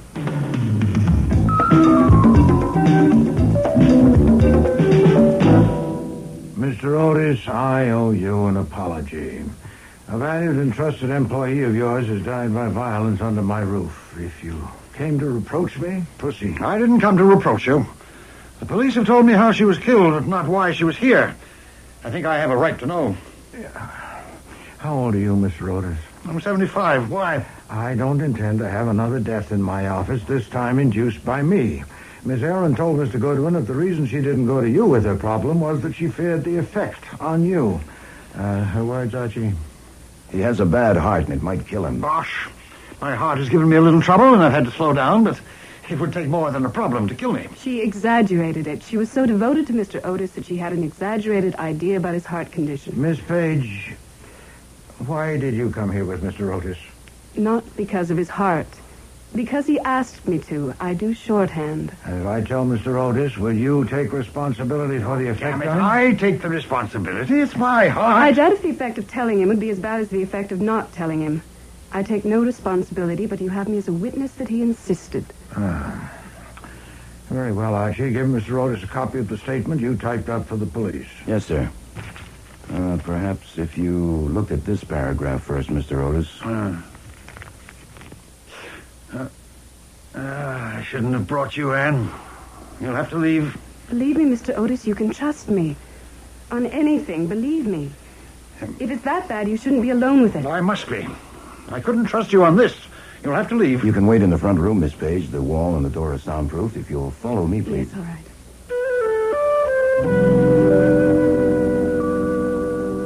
We have given you all the information we have, but I add this. First, that nothing in that statement will be revealed to anyone by Mr. Goodwin or me without your consent. And second, that my self-esteem has been severely injured, and it would give me great satisfaction to expose the murderer. I would welcome your help. You are making a wholly unwarranted assumption. The police hypothesis, and mine, is the obvious one that a member of your firm killed Miss Harris. That hypothesis could destroy my firm's reputation. Why should I help you? Because if you do, I will have two objectives: to get the murderer and to see that your firm suffers as little as possible. If you don't, I'll have only one. Mr. Wolfe, why should I accept that a member of my firm killed Miss Aaron? How did he know that she was here? She said that nobody knew. He could have followed her. Evidently, she left your office soon after she talked with him. Archie. Well, she probably walked here. It's not far. It would have been a cinch to tail her on foot. How did he get in? Did he sneak in unseen when you admitted her? No, it's not possible. He saw her enter and knew that this is Nero Wolfe's address. He went to the phone booth and rang this number, and she answered. This phone on my desk. With me not here, that would be automatic for a trained secretary. Would she do that, Mr. Otis? It's quite conceivable, yeah. Okay. She answered. He said he wanted to see her at once and would give her a satisfactory explanation, and she told him to come here. And when he came, Fritz wasn't here. She let him in. All he was expecting to do was stall for time. But when he learned that she was alone in the office and she hadn't seen Mr. Wolfe yet, he had another idea, and he acted on it. It could have taken 2 minutes. All that is mere conjecture. Well, if you have one that fits any better, I do shorthand, too. The police have covered everything here for fingerprints? Sure. But in winter, I suppose the members of your firm wear gloves. May I have a glass of water? May I suggest some brandy? No, just water, thank you. For washing down these pills. Yes, sir, here you are. Will they help, the pills? Yes, the pills are reliable. Thank you. How can I help you? By giving me information. It must be supposed that our killer was in a position to give Mrs. Sorrell information that would help her in her action at law against her husband. That's true? Of course. Here, privately with you, it's not merely her action at law, it's blackmail.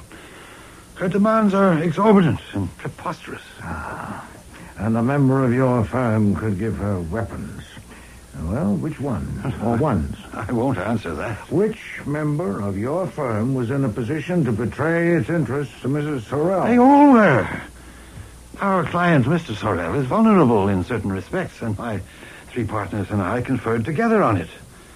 But it could only be a partner in the firm, that is Frank Eady, Miles Haydecker, or Gregory Jett. And that's incredible.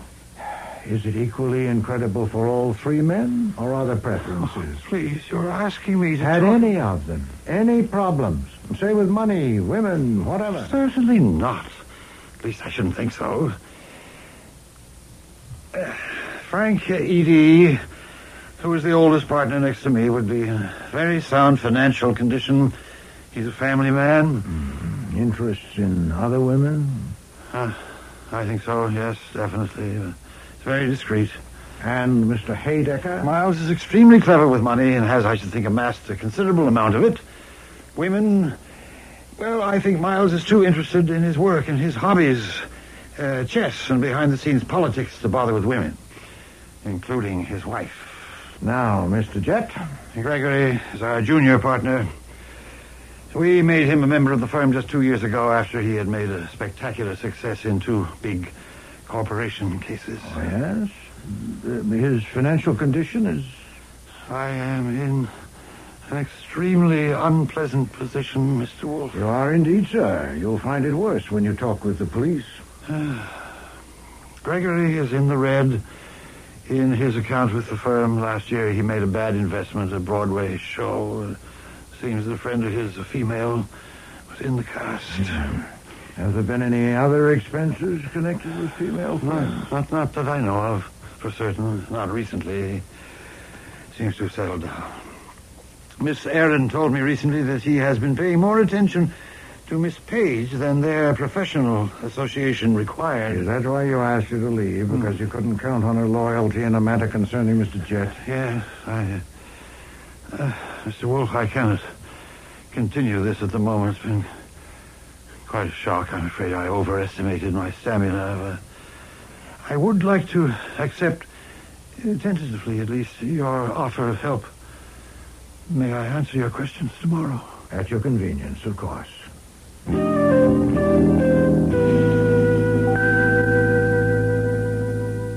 Well, that got us ahead by leaps and bounds. Do I still get Saul and Fred, Norrie? No, not yet. To what purpose? Oh, I don't know. You're the genius. Find the restaurant where they met, maybe. Check out the alibis for the murder time. Pointless. By mid-morning, Mr. Kramer and the DA will have 100 men pursuing those things. And 200. This is special. Put 3 men on those things would be frivolous. All right. So what'll we do? Play chess? I have one thought. Go ahead. Will the police tackle Mrs. Sorrell? Oh. I doubt it. Not right away. Kramer would save that till he questioned the partners. I mean, going to Mrs. Sorrell would spill it. Yeah. She is young and comely. Oh, yeah. I've never seen her off stage. Well, you've seen pictures of her. Archie, you have a flair for dealing with personable young women. Sure, they melt like chocolate bars in the sun, but... Wait a minute. You're exaggerating it a little if you think I can go to that specimen and ask her which member of the firm she met in a cheap restaurant, and she'll wrap her arms around me and murmur his name in my ear. Huh. That might take me an hour or more. Can you find out where Mrs. Sorrell lives? I already know. It's the Churchill was in the papers. Address an envelope, Archie, to Mrs. Sorrell in your handwriting and mark it personal and confidential. And what will be in that envelope? A card, handwritten. Which says... We were seen that evening in the restaurant as we sat in the booth. It would be dangerous to phone you or for you to phone me. Stop. You can trust the bearer of this card. Signed? Unsigned. And who delivers it? You do. Later this morning to the doorman at the Churchill to be sent up to Mrs. Sorrell. You will wait for a reply. Now, will that get you in to see her?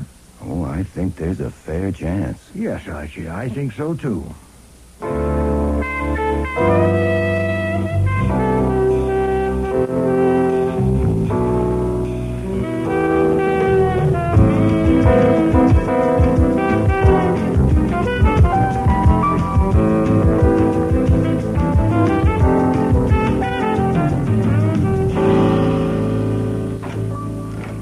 You sent this? I brought it. Haven't I seen you before? What's your name? Goodwin. Archie Goodwin. You may have seen my picture in the morning paper. Oh, of course.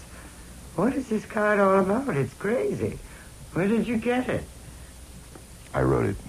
You wrote it? Well, it was a trick. I made it up. I tried to write something that would make you curious enough to see me. I don't understand.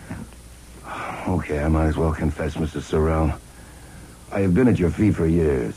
The only pictures in my heart are of you. One smile from you, just for me, would be rapture. I thought that now you left your husband, I might be able to do something, render some little service that would earn me a smile. Mr. Goodwin, I hardly know how to take you. You overwhelm me, really, you do. Have you any particular service in mind? Well, if I might come in, now that you have smiled at me. Of course. So please sit down. Thank you. Not many people ever have a chance like this, an offer of service from a famous detective. What should it be? Well, I can sew on buttons. And so can I. I could walk along behind you and carry an umbrella in case it rains. I don't walk much. It might be better to carry a gun. You mentioned my husband. I honestly believe he's capable of hiring someone to kill me. You're handsome, very handsome. Are you brave? Well, it depends. I probably could be if you were looking on. By the way, now that I'm here, and this is a day I'll never forget, I might as well ask you something. Since you saw my picture in the paper, I suppose you read about what happened in Nero Wolfe's office yesterday. That woman murdered Bertha Aaron, was it? I read a part of it. I don't like to read about murders. Did you read who she was? Private Secretary of Lamont Otis, partner of Otis, Edie, Haydecker, and Jet? I didn't notice. I thought you might because they're your husband's attorneys. Oh, you knew that, of course. Oh, of course. I didn't notice. I guess you didn't read that part, or you would have noticed those names, since you know all four of them. What I wanted to ask was, did you know Bertha Aaron? No. Oh, I thought you might, since she worked for the firm that represents your husband, and they handled a case for you once. You never met her. No. You seem to know a good deal about that firm and my husband. You said that so nicely about being at my feet and the only picture in your heart. Mm-hmm. So they sent you, or Nero Wolfe did, and he's working for my husband. No, he isn't. Well, he's working for that law firm. That's the same thing. No, he's working for nobody but himself. Oh, you're lying. I only allow myself so many lies a day, and I'm careful not to waste them. Mr. Wolfe is upset because that woman was killed in his office, and he intends to get even. He is working for himself. He thought you might have known Bertha Aaron and could tell me something about her that could help. I can't. Oh, that's too bad. I'm still at your feet. I like you there. You're very handsome. I just had an idea. Would Nero Wolfe work for me? Well, he might. What would you want him to do? I'd rather tell him. Well, if you'd like to go now, I'd be glad to take you. He'll be free till 1 o'clock. I wonder. You wonder what? Nothing. No, I won't go now. I'll think it over. Oh, I'm sorry. I can't help. But I'd never met that woman. What was her name? Bertha Aaron. I'd never heard of her. I may ring you later today. Hmm. I'll think it over.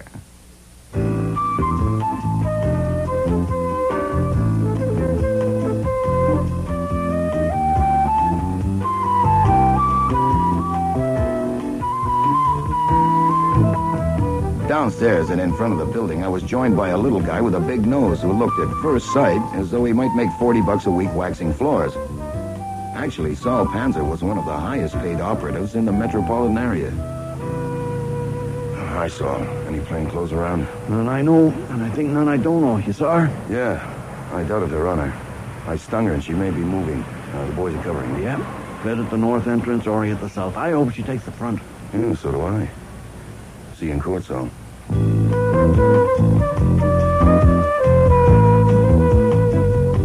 was 11:40 when I got back to the house, so I expected Wolfe to be in the office. He wasn't. But a stranger was. Morning. Good morning. So I continued on to the kitchen, where I found the great man conferring with Fritz. You cannot use onions. We've had this discussion many times. I know we have. You forgot to leave the necktie on your desk. Oh. The man in there is Gregory Jett. He spent the morning at the DA's office. I excused myself because I wanted to hear from you before talking with him. Now, did you see that woman? Yes, sir. She's a gem. There is now no question about Bertha Aaron's basic fact, that a member of the firm was with Mrs. Sorrell in that restaurant. She admitted it. No, but she confirmed it. We talked for about 20 minutes, and she never mentioned the card after the first half a minute. She told me I was handsome twice. She smiled at me 6 times. She said she'd never heard of Bertha Aaron, and she asked if you would work for her. She may phone for an appointment. Do you want it all verbatim now? Later will do. The men are there. Yeah, Saul, Fred, and Ori are covering every entrance to that building, but it's wasted. She's not a fool, anything but. She's a very tough article, and she's after $30 million. What's biting Gregory Jett out there? I don't know. Shall we see?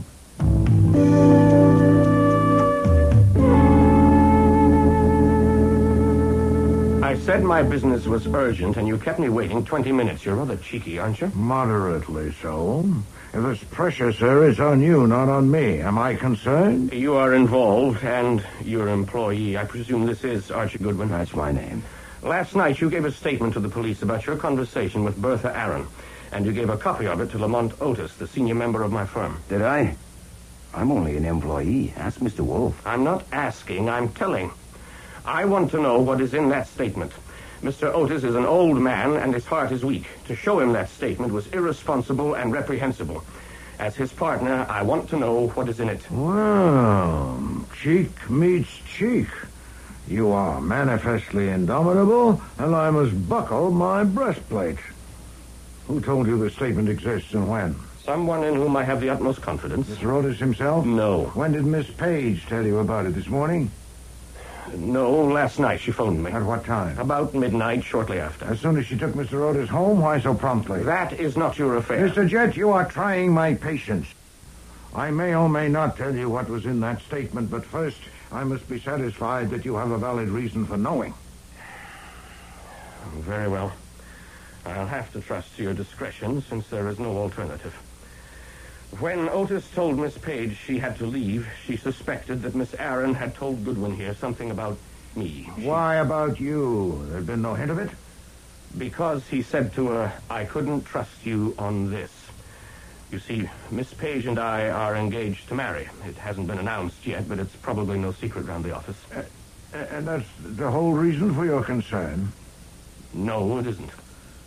Added to that was the fact that she knew that Miss Aaron might have had knowledge, or at least suspicion, of a certain episode in which I had been involved. An episode of which Mr. Otis would have violently disapproved. What was the episode?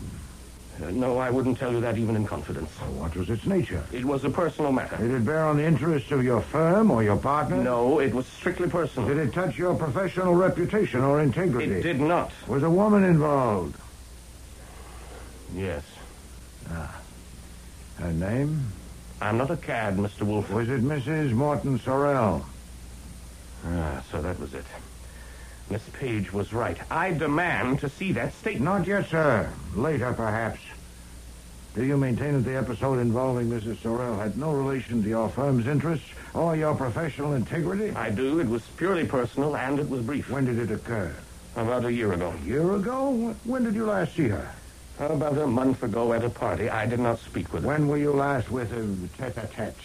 Not for nearly a year. But you're still seriously perturbed at the chance that Mr. Otis has learned of the episode? Certainly. Mr. Sorrell is our client, and his wife is our opponent in a very important matter.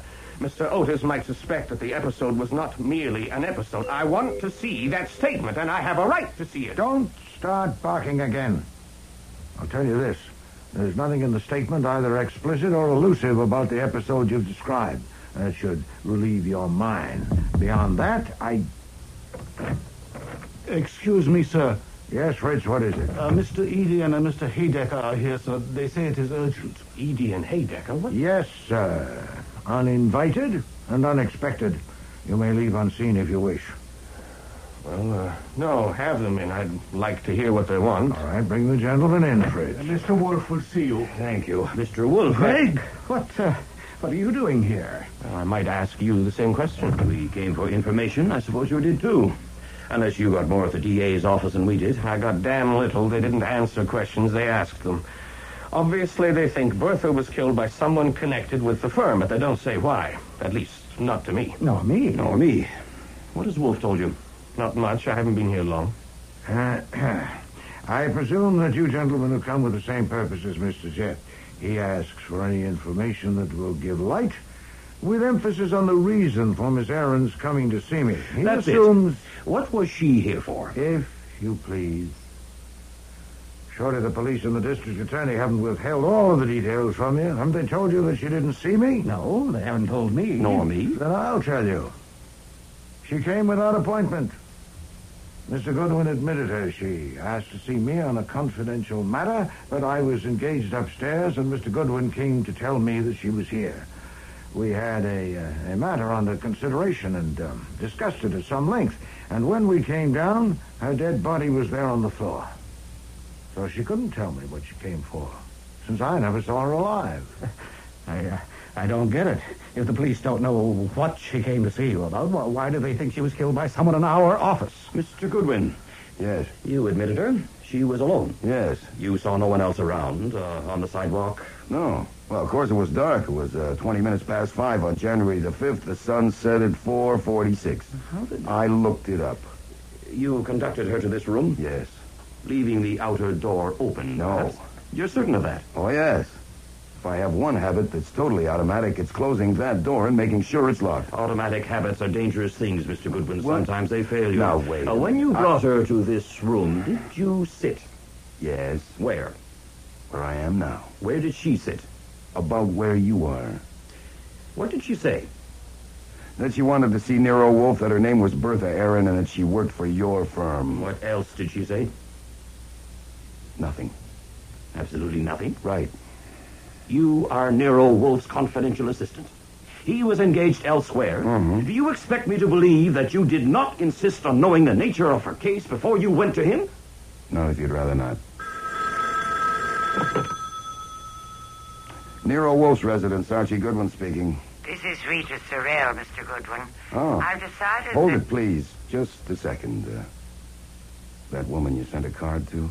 The one who told me I was handsome. You want to listen on the extension? Yes. Sorry, you have decided?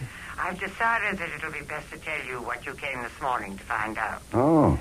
You were too clever for me. The only pictures in your heart are of me.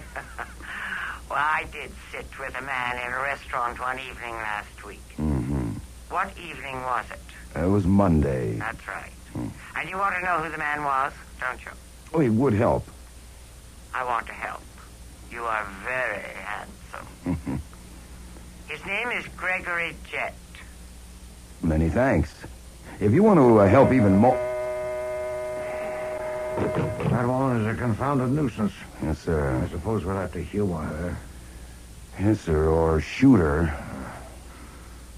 You've seen her and talked with her, Archie. Can we rely on that? I'll have to toss a coin. Several coins. I told you.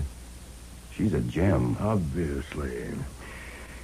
Gentlemen, that was Mrs. Morton Sorrell on the phone. What she said has persuaded me that you deserve candor. Did you say Sorrell? I did, Mr. Haydecker. If she'd called 20 seconds earlier, Mr. Goodwin wouldn't have had to waste a lie. Archie, tell Mr. Haydecker the truth. Yes, sir. I did insist on knowing the nature of Bertha Aaron's case before I went to Mr. Wolfe, and she told me. She said she had accidentally seen a member of the firm in secret conference with Mrs. Morton Sorrell one day last week. After worrying about it for some time, she told him about it that afternoon and asked for an explanation.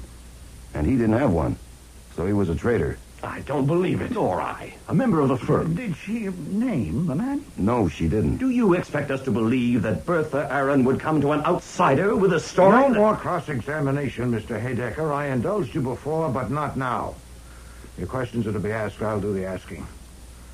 As for Mr. Goodwin's bona fides, he's given a signed statement to the police, and he is not an ass. Good God. No wonder the police assumed... The assumption of the police is that Miss Aaron was killed by the man she'd accused of treachery, and that's an assumption I share with them. Evidently, the police have preferred to reserve the statement, and so have I, until now. But no longer, since Mrs. Sorrell has named the member of your firm that she was seen with. On the phone, just now. One of you. Who? I'm not going to tell you just yet. And that will make the pressure on one of you unbearable. You're playing games with us. I demand No, to sir. Mr. Goodwin saw Mrs. Sorrell this morning and found her devious. I need to substantiate her information before I use it. I need to know what each of you was doing on Monday evening of last week, 8 days ago. To what purpose? Because that was when one of you was seen by Miss Aaron in conference with Mrs. Sorrell. So I'm going to ask you now. Mr. Jett, how did you spend last Monday, say, from 6 o'clock to midnight? I was at a theater with a friend. The friend's name? Miss Ann Page. What theater? The Drew. The play was Practice Makes Perfect. Miss Page and I left the office together shortly before 6 and had dinner at Rusterman's. We were together continuously until after midnight. Thank you. Mr. Eady. That was the Monday before New Year's. I got home before 6 o'clock and ate dinner there and was there all evening. Alone? No. My son and his wife and 2 children spent the holiday week with us. They went to the opera with my wife and daughter, and I stayed home with the children. How old are the children? 2 and 4. And where is your home? An apartment, Park Avenue and 69th Street. Did you go out at all? No. Thank you. Mr. Haydecker. I was at the Manhattan Chess Club, watching a tournament. Bobby Fischer won his adjourned game with Weinstein in 58 moves. Larry Evans drew with Calme, and Rashevsky drew with Mednis. Did they? Mm-hmm. And did play start at 6 o'clock? Certainly not. I was in court all day and had things to do at the office. My secretary and I had sandwiches at my desk. And what time did you leave the office? Around 8 o'clock. My secretary would know. What time did you arrive at the chess club? 15 or 20 minutes after I left the office. Damn it, this is ridiculous. You may be on the square, Wolf. I don't know. If you are, God help us. Frank, I'm going to see Otis. Are you coming? Yes, I am. I think we should say nothing more till we talk with him. You agree, Greg? Yes, I do.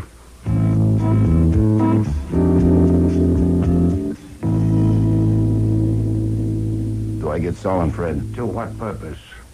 To check their alibi. Boy, pointless. They have no alibis. You weren't listening. Their alibis are worthless. One with his fiancée, one watching a chess tournament, one at home with young children in bed asleep. I asked on the chance that one of them, possibly 2, might be eliminated, but no, there are still 3. And what do we do? It's 1 o'clock. We have lunch.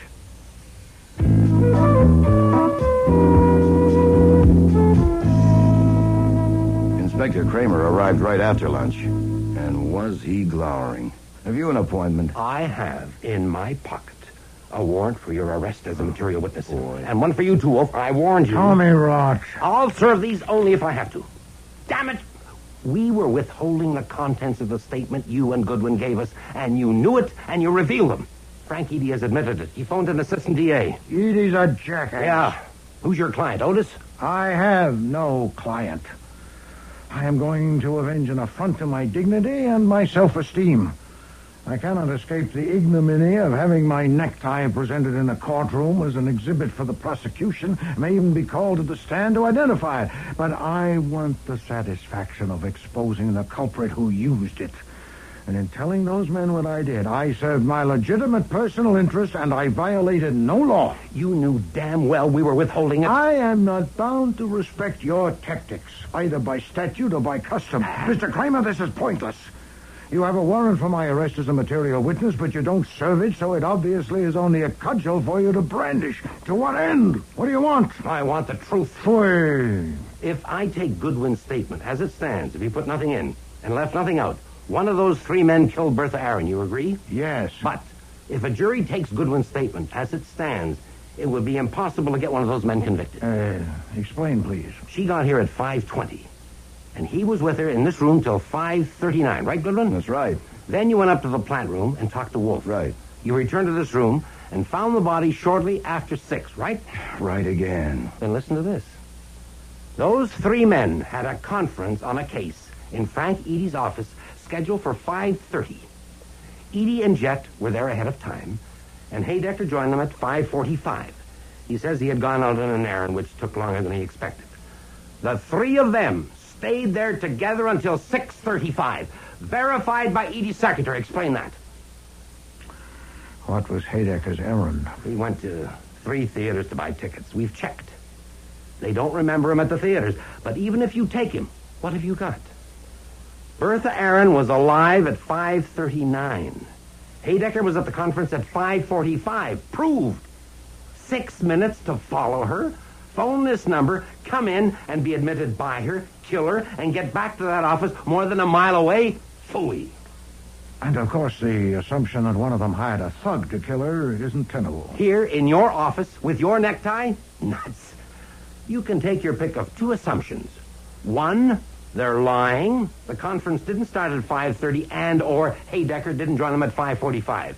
2, Goodwin's statement is a phony. Archie, get Mr. Parker at once. Right. Mr. Kramer, Mr. Goodwin reported fully and accurately, and the statement he signed corresponds in every respect with what he told me. So if you came armed with warrants to challenge that, Sarge, you're wasting hold your on. time. Here's Parker. Mr. Parker, afternoon. Mr. Kramer is here waving warrants at Mr. Goodwin and me. And no, material witnesses. He may or may not serve them. Please have your secretary ring my number every 10 minutes. If Fritz tells you that we have gone with Mr. Kramer, you will know what to do. Yes, of course, just a moment. It seems Mr. Kramer is leaving. He has left. Thank you, Mr. Parker. I'll call again should I need you. I shouldn't think it would be necessary. Well, I don't think we should count on any favors from Kramer for a while. Preposterous. Did he omit the third assumption deliberately?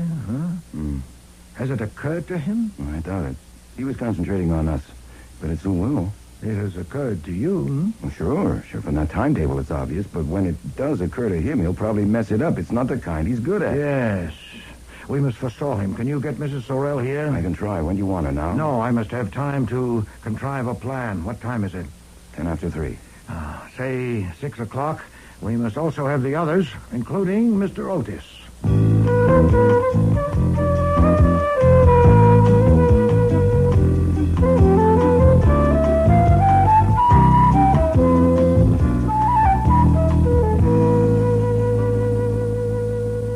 Mr. Wolfe. Madam.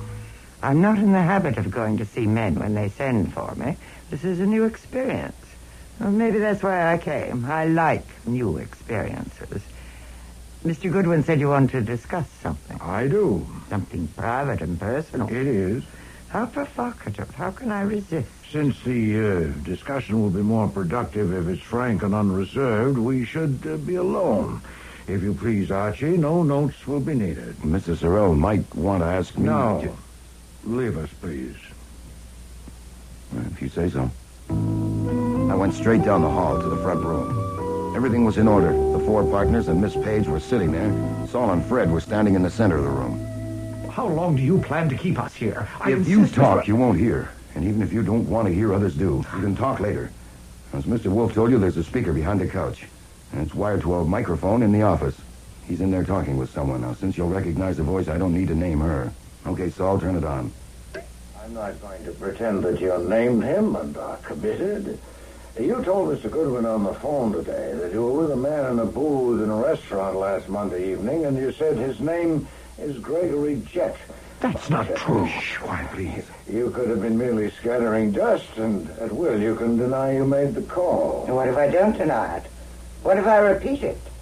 It was Gregory Jett. I wouldn't advise you to. Why not? Because it wasn't Mr. Jett. No. No, it was Mr. Haydecker. That's ridiculous. Shut up, Haydecker. That's interesting. Really interesting. So I sat in a booth with a man and didn't know who he was? Really, Mr. No, Wolfe? madam, I assure you it won't do. I'll expound it. I assumed that one of 3 men had killed Bertha Aaron, but 3 hours ago I had to abandon that assumption when I learned that those 3 were in conference together in Mr. Eady's office at 5:45. Now, that all 3 men were lying, that they were in a joint conspiracy, was most unlikely, especially since others on the premises could probably impeach them. But though none of them could have killed her, one of them could have provoked her doom. Of the 3, only Mr. Haydecker was known to have left around the same time as Miss Aaron. He said on a personal errand, but his movements couldn't be checked. Now, my new assumption, not yet a conclusion, was that he'd followed her to this address and seen her enter my house, had sought a phone and called you to warn you that your joint intrigue might soon be exposed. And then, no doubt in desperation, he'd scurried back to his office 15 minutes late for the conference. Haydecker, Now, I you're the don't traitor. believe Be quiet. you came here, madam, determined to murder.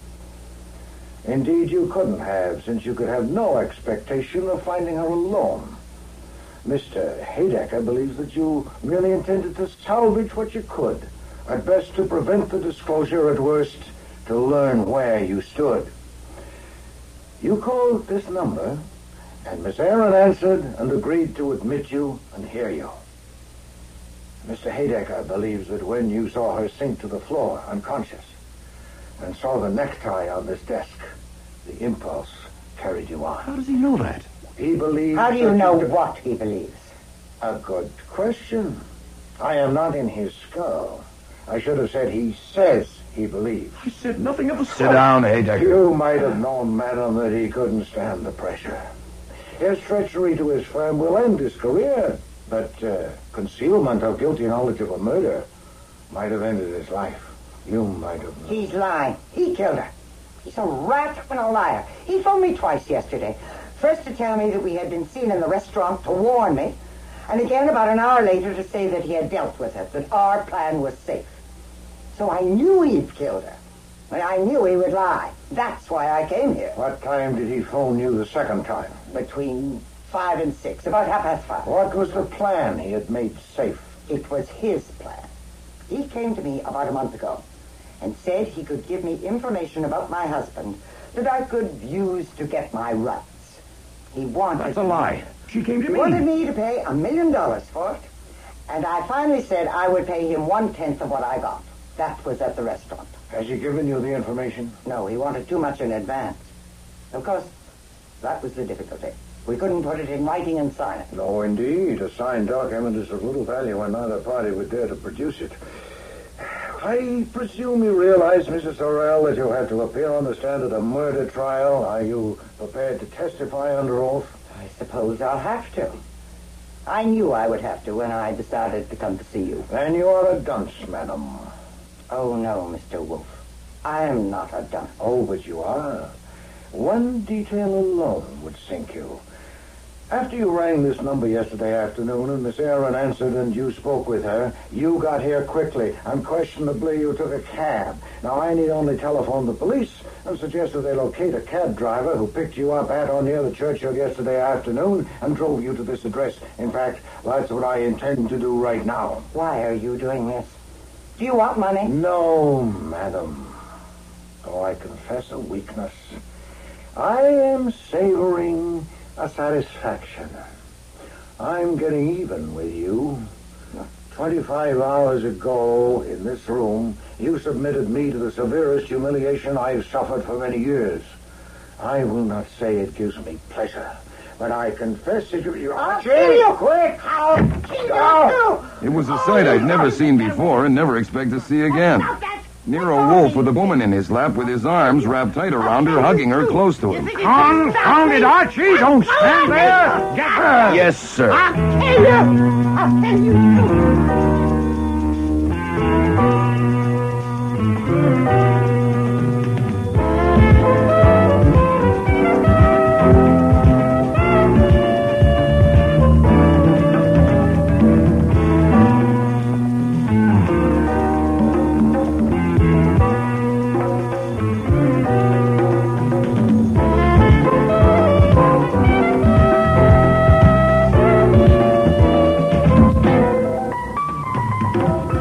Starring in today's episode were Mavor Moore as Nero Wolfe and Don Franks as Archie Goodwin.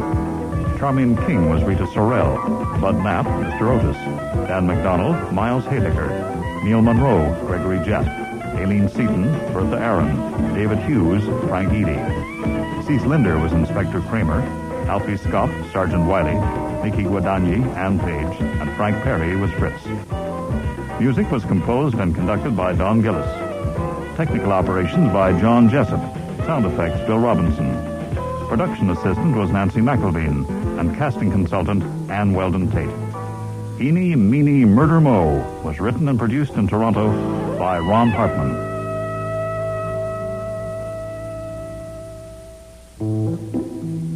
Next week, Nero and Archie meet Harry Coven, the cartoonist. Good morning, my little dazzlers. Good morning, Harry. Mr. Goodwin, you know Harry, Yes, but hello, Harry. this is Adrian Getz. Mr. Getz, it seems cool in here. I opened a window. With Rucolo in the room? Good heavens. So you got here, Goodwin. Don't mind the squirting his damn monkey. He loves that damn monkey. I call this the steam room. How is he, Squirt? Okay? I think so, Harry. I hope so. I hope so, too, or God help Goodman. Got anything to say, Goodwin? Sorry, Inspector, I lost my voice. You're not funny, pal. You're never as funny as you think you are. This time you're not funny at all. I've got you. Even a suspended sentence, you lose your license. Take him downtown, Doyle. Next week, The Squirt and the Monkey, with guest stars Jack Creeley, Patricia Collins, Sherry Flett, Richard Monette, and Eric Peterson.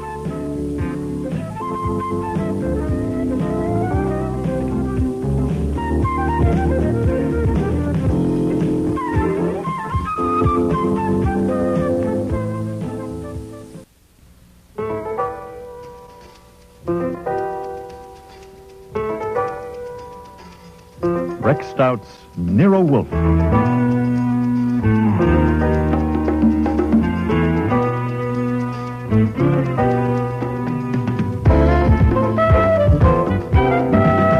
Starring Mavor Moore as Nero Wolfe and Don Franks as Archie Goodwin.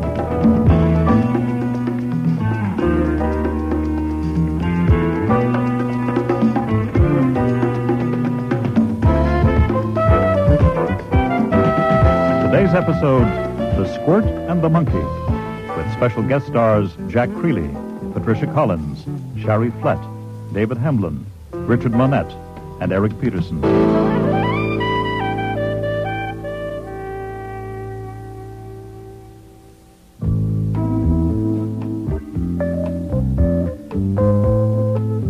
I was doing two things at once. With my hands, I was getting my armpit holster and the Marley 32 from a drawer of my desk, and with my tongue, I was giving Nero Wolfe a lecture on economics. The most you can hope to soak our client is $500. Deduct the overhead and expenses, that leaves $300. Take off 85% for income tax, and that leaves you with $45 clear for the wear and tear on your brain and my legs, not to mention the risk. Risk of what? Complications. Playing games with a gun is sappy. Mr. Coven is sappy. And I resent my gun being used as a prop in his sappy schemes, not to mention me. Boy, it's a thoroughly conventional proceeding.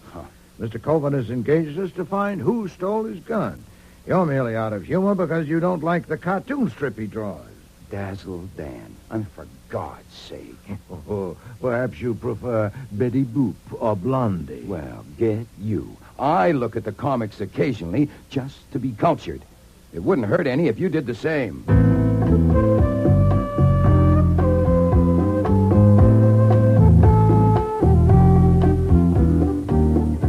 It was true that I didn't care for Dazzle Dan, even though it was syndicated to 2,000 newspapers, and I didn't care for its creator, Harry Coben, who had called at our office Saturday evening. Also, I didn't care for the job he wanted us to do, because Harry Coben had programmed it so he was going to do the detecting himself. The only difference between me and a messenger boy was that I was taking a taxi instead of the subway to his house on 76th Street. Yes? I have an appointment with Mr. Coben. Are you the man from Fernari's? No. My name is Goodwin. Mr. Coven isn't available yet. Call back later. Just excuse me for a minute. My appointment is for noon. It is now about... Is that my dress? No, it's Archie Goodwin, expected by Mr. Coven at noon. It is now 2 minutes past 12. Oh, come on now. Bring him up, Pete. Interruptions, shouting, noisiest goddamn place.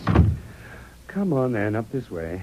Thank you. When you have an appointment with Sir Harry, always at an hour. Dearest Pete, you are going to stop calling my husband Sir Harry. You're wrong. It's a plan. I haven't got the guts to quit churning out this crap and starve for a while, so I call him Sir Harry to make you sore, working myself up to calling him something that will make him sore. And eventually I'll come to a boil and figure out a way to make Adrian Getz sore, and then I'll be fired, and I can be an artist again instead of doodling out Dazzle Dan. It's a plan. There's no need to bore our guest with your plan. Hello, Mr. Goodwin. Good afternoon. There's every need. I'm more apt to go through with it if I announce it in front of a witness. You're the witness, Goodwin. My name's Jordan. Peter, darling, Hello, you're Mr. acting like a brat, and you're too old to be a brat. Why not grow up? I look on you as a mother. Peter! Now, excuse me, but I am not a professional witness. I came to see Mr. Coven at his request. Shall I go hunt for him? Good morning, Mrs. Coven. Am I too early? Good morning, Byron. Yes, it's too early. This is Mr. Hildebrand, Mr. Goodwin. Pete left the workroom, so I thought it must be time. Oh, are you unable to work unless I'm there? I give you inspiration. Is that it? What you give me, Pete, isn't inspiration. It's a headache. Then why don't you take a pill?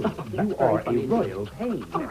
It was all very informal and homey. I'd had enough of the three people in that room even before the monkey in the cage in a corner decided to join the fun. Also, the room was like an oven. So I walked to the far side of the room and opened a window. Who opened that window? I did. Well, please shut it at once. Rukaloo will be dead in an hour. Certainly. And now that I have your attention, finally, Rukaloo's coughing. Are you all right, baby? Listen to him. Pneumonia already. That's an idea. That's what I'll do when I work up to making Getz sore. You Open must a be window. Archie Goodwin. I'm Pat Lowell, Mr. Coven's manager. Hello. I was going to phone you this morning to warn you that Mr. Coven is never on time for an appointment, but he arranged this himself, so I didn't. Well, never again pass up an excuse for phoning me. I won't. You're early, anyway. He told us the conference would be at 12:30. I was told to come at 12. Oh? To talk with him first? I guess so. Well, I handle all his business. Everything from endorsements of cough drops to putting Dazzle Dan on scooters, and this is the first time he's ever done this. Done what? Called someone in without consulting me. I understand it's something to do with Dazzle Dan starting a detective agent? We'd better wait and let Mr. Coven tell her. Right? As I understand it, I'm only here as a technical advisor. Of course, you would handle the business end, and that would mean you and I would have to have lots of talks. Oh, here's Mr. Coven now with Mr. Getz. Good morning, my little dazzlers. Good morning, Harry. Mr. Goodwin, you know Harry, Yes, but hello, this Harry. is Adrian Getz. Mr. Getz. It seems cool in here. I opened a window.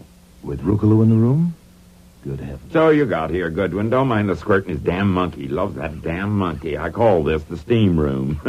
How is he, Squirt? Okay? I think so, Harry. I hope so. I hope so, too, or God help Goodwin. Byron has 7:28 come. No, I phoned Funari, and he said it would be right over. Late again. We may have to change. When it comes, do a revise on the third frame, where Dan says, not tonight, my dear, make it not today, my dear. Got it? But we discussed that. I know, but we changed it. We'll change 7:29 to fit if you finish 7:33. No, but it's only a matter Then what of... are you doing up here? Why, Goodwin came, and you said you wanted us... I'll let you know when we're ready, sometime after lunch. Show me the revise on 7:28. How is everybody? Blooming, see you all later. Come along, Goodman. We'll go to my study.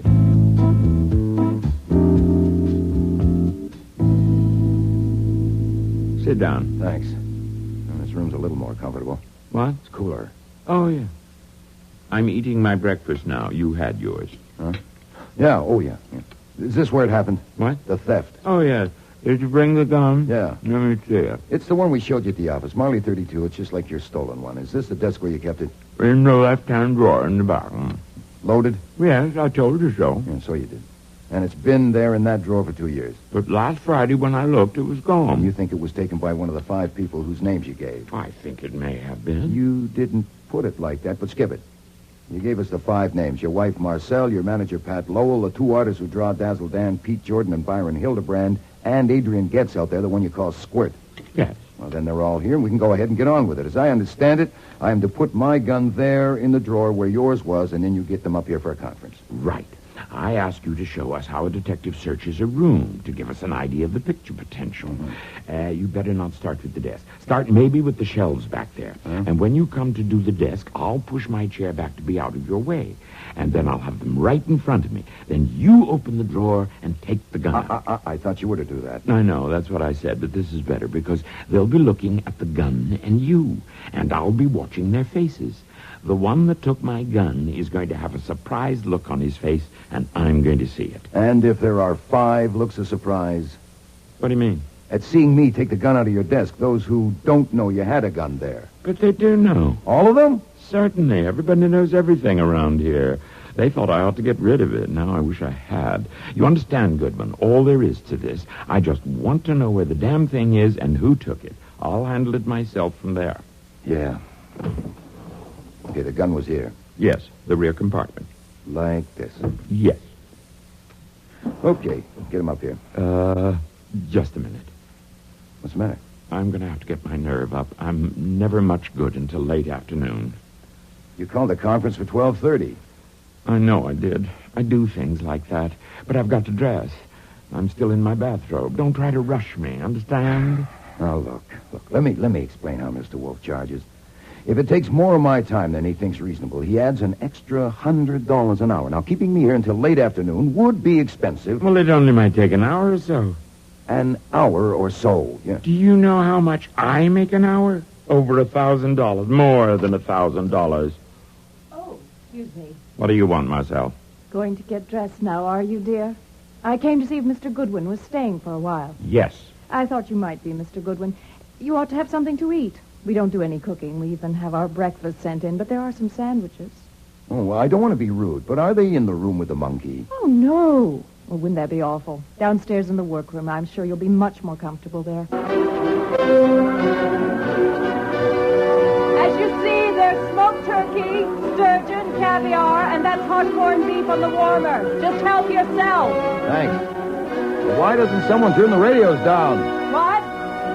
I said, why doesn't someone turn the 2 radios down or off? Oh, one's Byron's and the other's Pete's.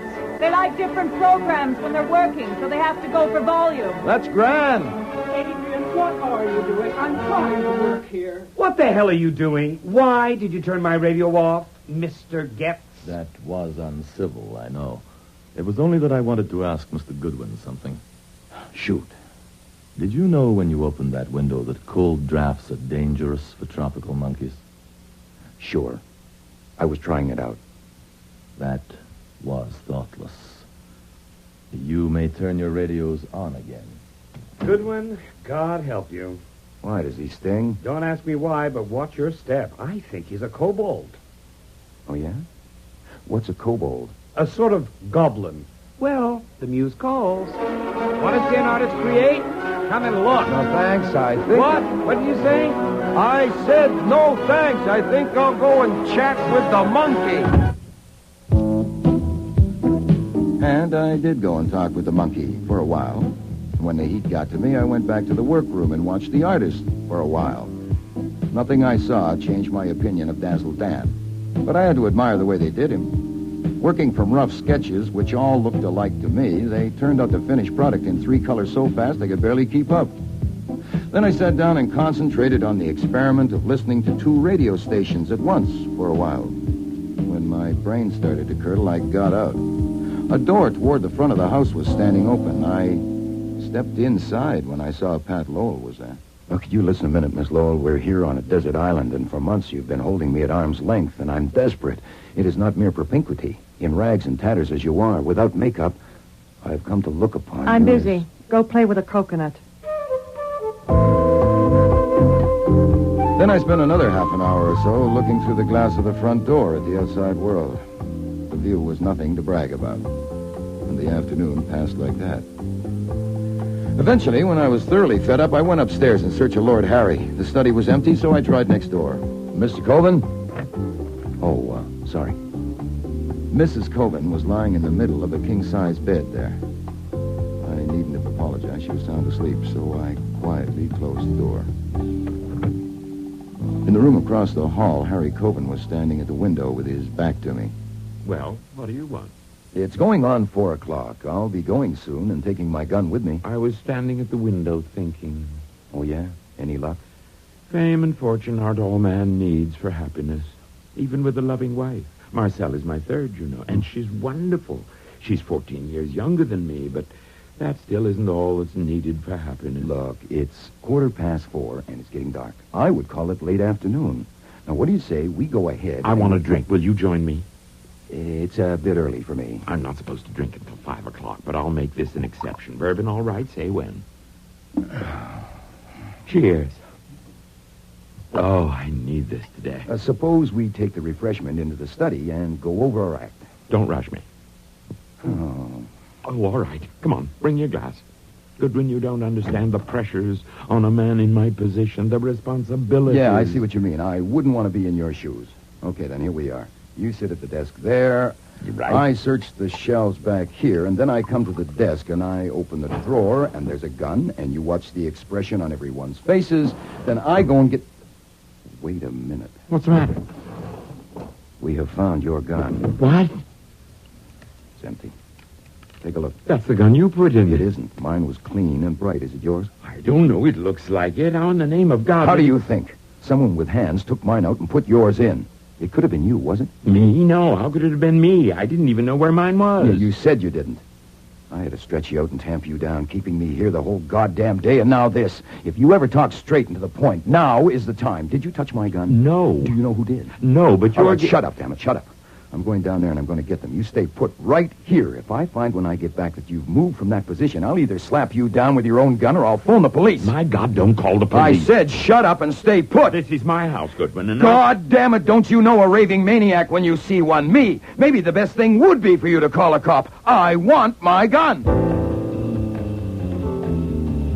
By the time I got down to the ground floor, I had myself well enough in hand to calmly tell them that Coben was ready for them upstairs.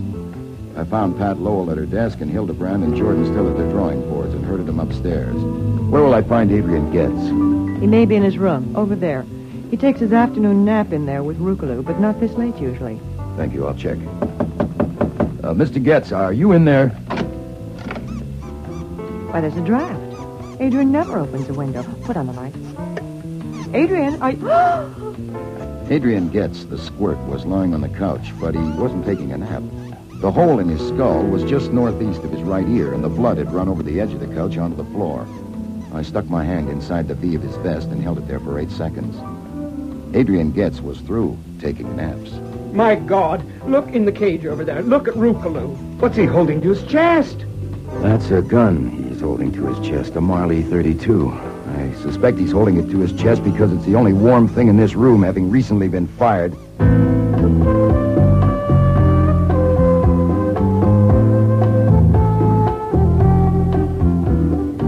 Over the years, I haven't told the cops more than a couple of dozen barefaced lies. Maybe not that many. Well, on the other hand, I can't recall any murder case where Wolfe and I have simply opened the bag and given them everything we had. Except one. And this was it. On the murder of Adrian Getz, I let Inspector Kramer have it all. And it worked just fine. You're a liar, Goodwin. Oh, sir. You got it exactly as it happened. Everything. You lied about that gun. If you don't want to get taken downtown to think it over, think now. Tell me what you came here for and what happened. Look, what do you mean, take me downtown? On your order? That's right. You've already questioned me for 2 hours. On a charge. What charge? Sullivan Act. Oh, we have to. You have no license for the gun we found. Ha, ha, ha, ha, ha, and ha. Okay, there, you got your laugh. It's a very fine gag. Ha! Bring in Coven, will you, Doyle? Yes, sir.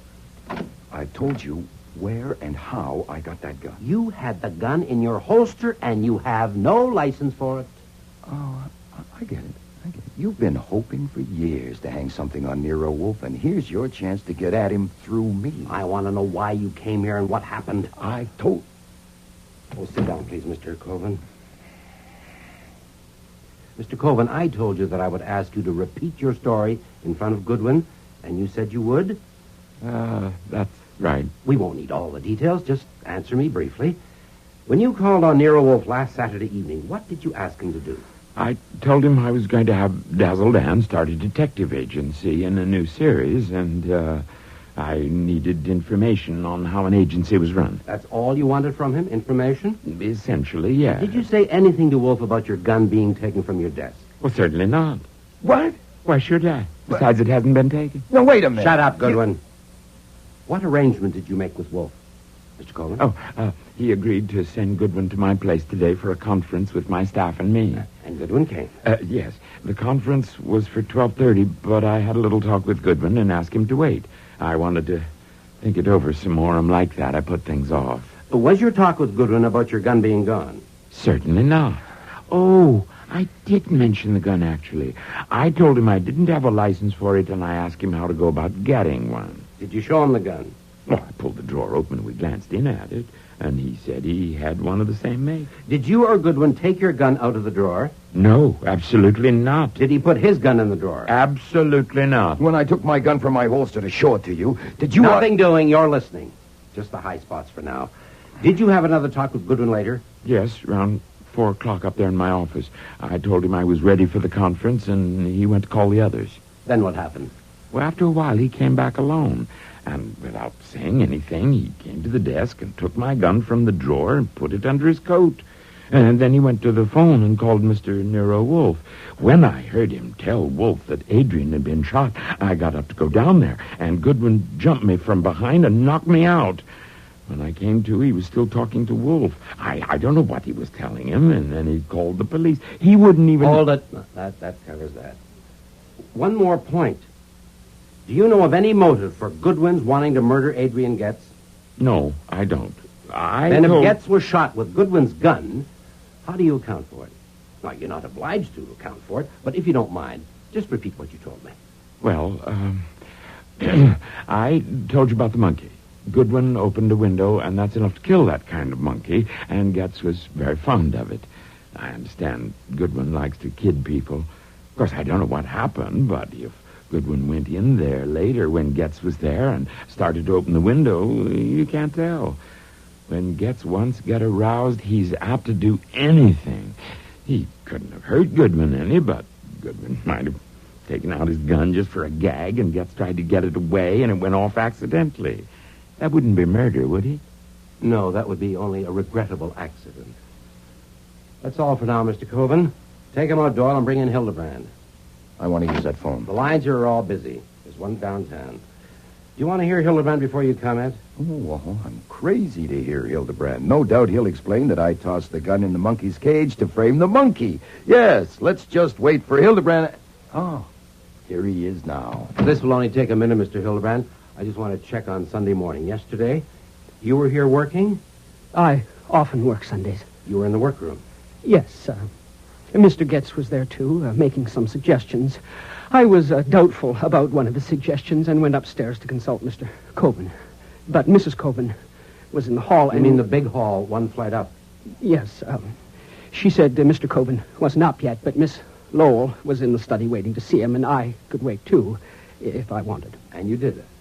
Yes. While you were waiting, you had a conversation with Miss Lowell. Yes. We discussed various matters, and mention was made of the gun Mr. Coben kept in his desk drawer. I pulled the drawer open just to look at it, with no special purpose, just to look at it. Was the gun there in the drawer? Yes. Did you take it out? No. Neither did Miss Lowell. We didn't touch it. But you recognize it as the same gun? I can't say that I did, no. I can only say that it looked the same as before. So yesterday morning, in Miss Lowell's presence, you opened the drawer and saw the gun, which you took to be the gun you had seen there before. Is that correct? That's correct. Okay, that's all. You can go now. Got anything to say, Goodwin? Sorry, Inspector, I lost my voice. You're not funny, pal. You're never as funny as you think you are. This time you're not funny at all. I've got you. I'll be leaving here before long to join you downtown. And on my way, I'll stop in a Wolf's place for a talk. He won't clam up on this one. At the very least, I've got you on the Sullivan Act. Why fiddle around with the Sullivan Act? Make it a big one and really make a fool of yourself. I've warned you. Even a suspended sentence, you lose your license. Ah. You goddamn mule. Take him downtown, Doyle.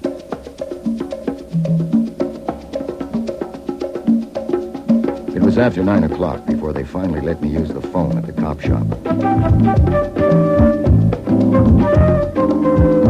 I know where you are and how you got there. Mr. Kramer is here. Really? I have phoned Mr. Parker, but it's too late to do anything tonight. Have you eaten yet? No, sir. I'm afraid of poison, and I'm on a hunger strike. You should eat something. Mr. Kramer's worse than a jackass. He's a demented jackass. I intend to persuade him to release you at once. Wolfe couldn't budge Kramer, because it wasn't until 2 p.m. the next day before Parker finally got bail posted and I arrived back home.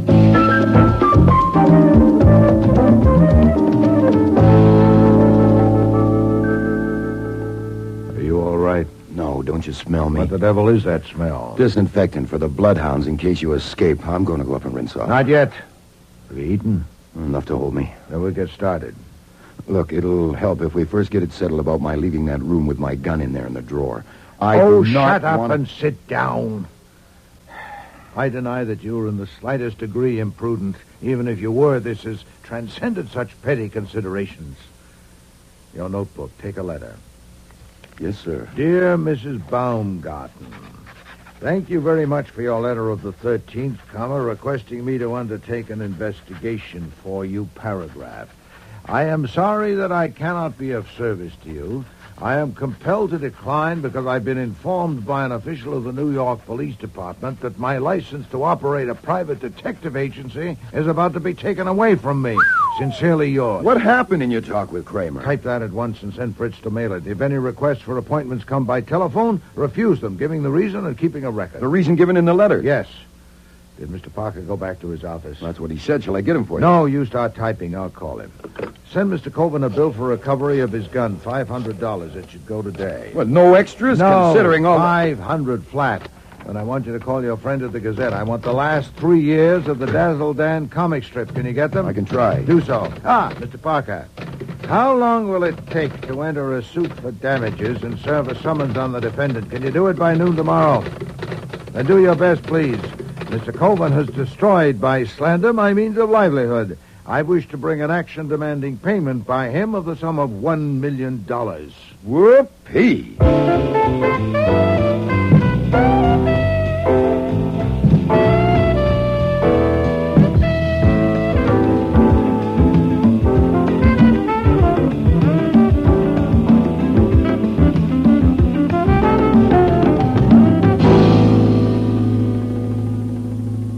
There you are, sir.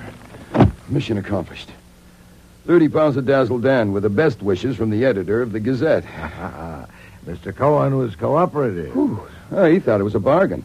Front page will carry a few paragraphs exclusive to the Gazette, stating that Nero Wolfe is out of the detective business because Inspector Kramer is taking his license away. Satisfactory. Kramer will be real pleased. Also, scuttlebutt. Lonnie Cohen and I discussed the murder from the point of view of the press. What the boys in the business are saying, but can't print yet. You want it? I am a primate and therefore curious. Okay, first of all about Miss Lowell. Juicy.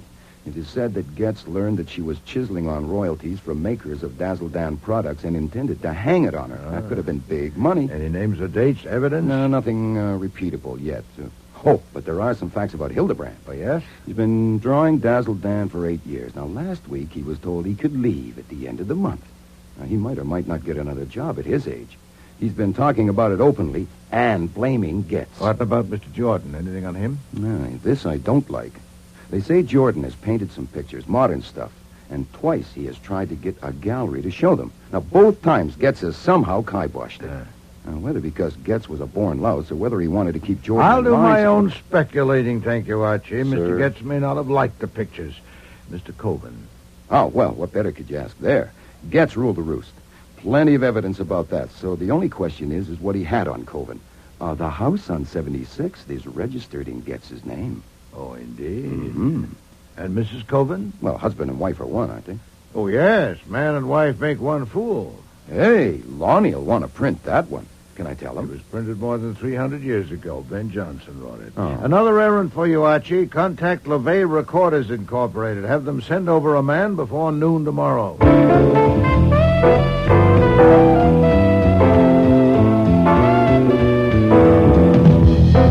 It wasn't till nearly dinner time that I got to take that much-needed shower. After dinner that evening, we were all hard at it in the office. Fritz unfolding gazettes, finding the right page, and tearing it out. I was banging away at my typewriter on a detailed report for Mr. Parker in the slander suit against Harry Coven. And Wolfe was at his desk concentrating on a methodical study of 3 years of Dazzle Dan. It was well after midnight before he pushed back his chair and got up. This morass of fatuity has given me indigestion. Yes, sir. Culture can be hard to take. Read this strip, Archie. Oh, yummy. The Sunday section in color. Well, boys and girls in the first picture, Dazzle is scooting along this country road on his motorcycle, passing a sign that says Peaches right from the tree. Aggie Ghoul and Haggie Cruel, proprietors. It isn't necessary to read aloud. Comics are meant to be read aloud. And in the second picture, Dan says, give me a dozen. Notice how the two women are dressed. The old one is wearing a potato sack, and I think that's supposed to be a mink coat on the young one. Look at frame 5. The old one is handing the young one a coin and saying, here's your 10%. Haggie, and Haggie says, thank you very much. Well, go on. All right. And Dazzle asks Haggie, why don't you split it even? And Aggie tells him, because it's my tree. Huh? Am I supposed to comment? If it would help, yes. All right. If you mean the mink coat, Pat Lowell's may not be paid for. There have been 2 similar episodes, one each year with the same characters. Then it may be paid for. Is that all? Well, that's all for now. I'm not a brain. I'm a typist. I got to finish this damn report.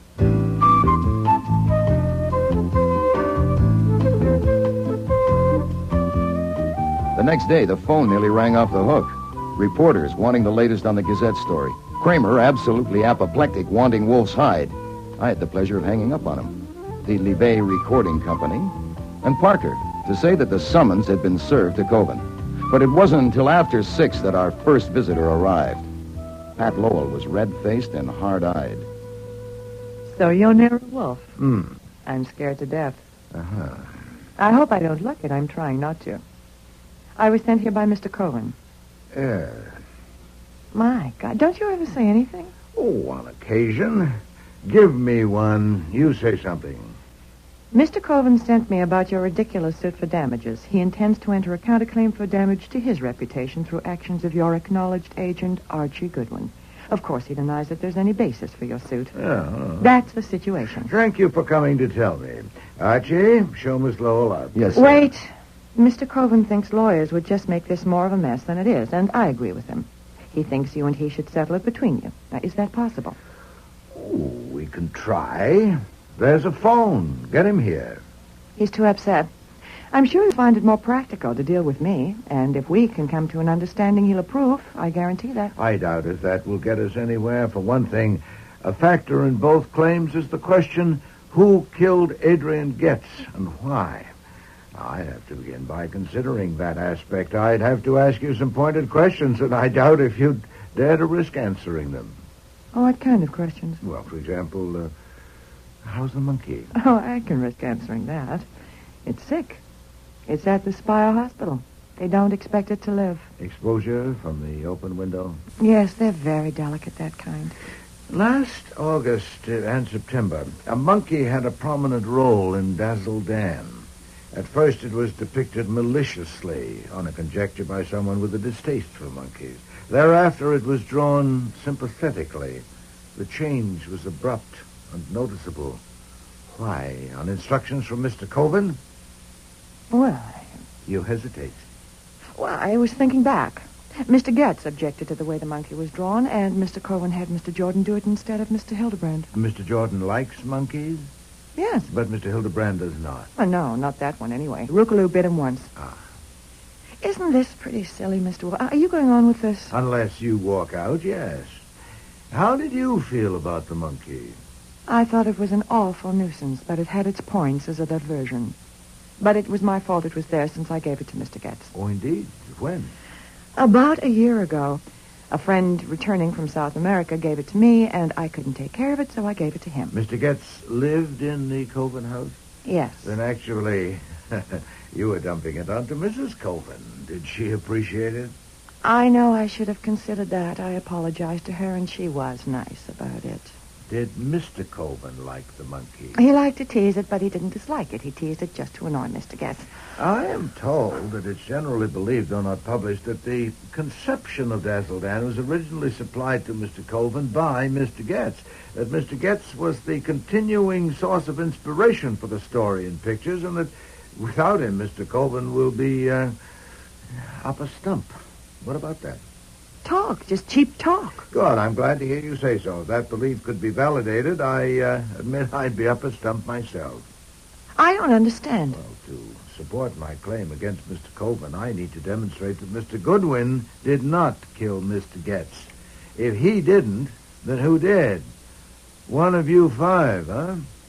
But all of you had a direct personal interest in the continued success of Dazzle Dan. And if Mr. Getz was responsible for the success, why kill him? So you see, I'm not silly at all. We've been at it only a few minutes, and already you've helped me enormously. I didn't say Getz had nothing to do with the success of Dazzle Dan. After all, so do I. I didn't say he won't be a loss. Everyone knows he was Mr. Coven's oldest and closest friend. We were all quite aware that Mr. Coven relied on him. Please, Miss Lowell, please don't spoil it for me. Don't give me a point and then try to take it back. Next, you'll be saying that Coven called Getz the squirt to show his affection, as a man will call his dearest friend an old bastard, whereas I prefer to regard it as an inferiority complex, deeply resentful, showing its biceps. Or telling me that all of you, without exception, were inordinately fond of Mr. Getz and submissively grateful to him. Phooey! Look, Mr. Wolfe, You should know that I had a talk with Inspector Kramer Monday evening and learned from him some of the plain facts, such as the pillow lying on the floor, scorched and pierced, showing it had been used to muffle the sound of the shot, and the failure of all of you to prove lack of opportunity. We aren't getting anywhere. This is pointless. You're quite right. We've gone as far as we can, you and I. It's time for you to call Mr. Coven and tell him so. Tell him to be here at 8:30 with Mrs. Coven, Mr. Jordan, and Mr. Hildebrand. Are you trying to be funny? I now know who killed Mr. Getz. I'll have to tell the police, of course, but first I want to settle the matter of my claim with Mr. Coven. And you can tell him that. Tell him that if I have to inform the police before I have a talk with him and the others, there'll be no compromise on my claim, and I'll collect it. This is a bluff. Then call it. I'm going to. I'm not such a sap. Archie, Inspector Kramer. Yes, sir. They'll be there by the time you are, Miss Lowell. Hello. Yeah, homicide? Inspector Kramer, please. Yeah, this is Hang a very... up, damn you. Hang up. Okay. Get Mr. Coven's number for her, Archie.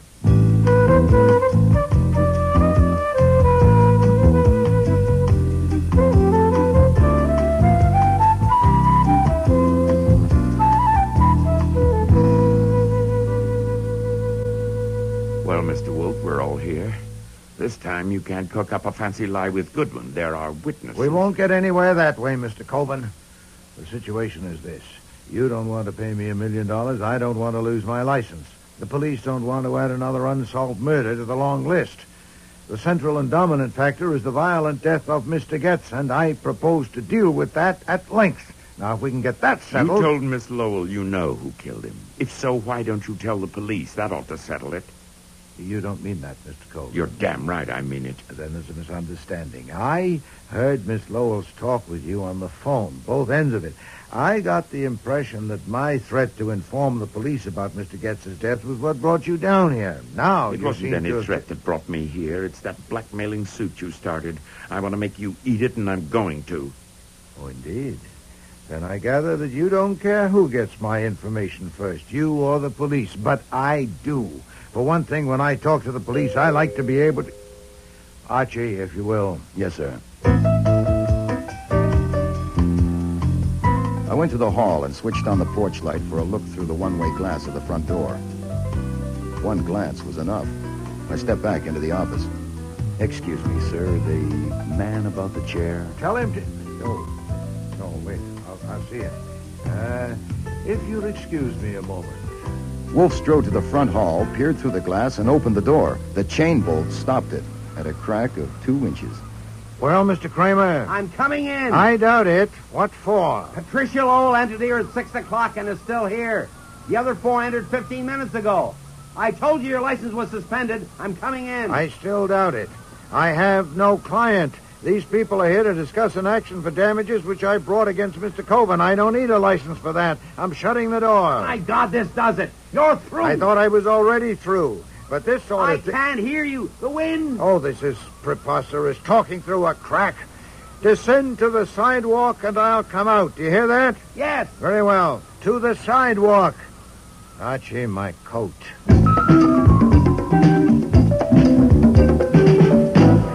I don't like fighting a blizzard, so let's get to the point. You blundered, and you know it. You arrested Mr. Goodwin on a trumpery charge. You came and blustered and went too far. Now you're afraid I'm going to catch a murderer and toss him to the district attorney, so you... I'm not afraid of a goddamn thing. I told you to lay off, and by God, you're going to. I want to go in there. You may. What? Well, you just said... Under one condition. You know the peephole in the wall of my office concealed by a picture. Standing in the nook at the end of the hall, you can see and hear us in the office. The condition is that you enter quietly, take your post in the nook, oversee us from there, and give me half an hour. What kind of a elaborate... I'm after a murderer, and there's one chance in 5 I'd say that I'll get him. You said you were discussing an action for damages. We are. I'll get either the murderer or the damages. Now, I'm going in. If you come along, it must be under the condition the stated. Are you coming? Yes. You accept the condition? Yes. Come along, then.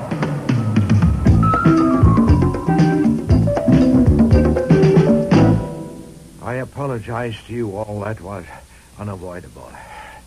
Now, suppose we start over, Mr. Coven, with your surmise to the police that Getz was shot by Mr. Goodwin accidentally. That's absurd. I don't know how else it could have happened. Do you really dare, sir, in front of me, to my face, to cling to that fantastic tale you told the police, that rigmarole? You're damn right I do. Pooey! I had hoped here together we were prepared to get down to reality. It would have been better to adopt your suggestion to take my information to the police. Perhaps... I made no such suggestion. In this room, Mr. Colvin, some 15 minutes ago. No. I see. Oh, it's impossible to get on solid ground with a man like you, but I still have to try. Archie. Yes, sir. Play back the tape. Yes, sir. Tape? What? You made a tape? You'll see. We sometimes find it necessary. But that's... You can't do that, can you? We have done that. Are you ready, Archie? Yes, sir, just about. There, that should do it. It's not that, Mr. Coleman, not at all. I only doubt if it's worth it to you, considering the size of my minimum fee, to hire me for anything so trivial as finding a stolen gun. No, Archie, what was said today? I shouldn't. Oh, I'm sorry. I rewound it too far. I must have do it myself. Well, I said I'm sorry. It's hard to be accurate in such a hurry.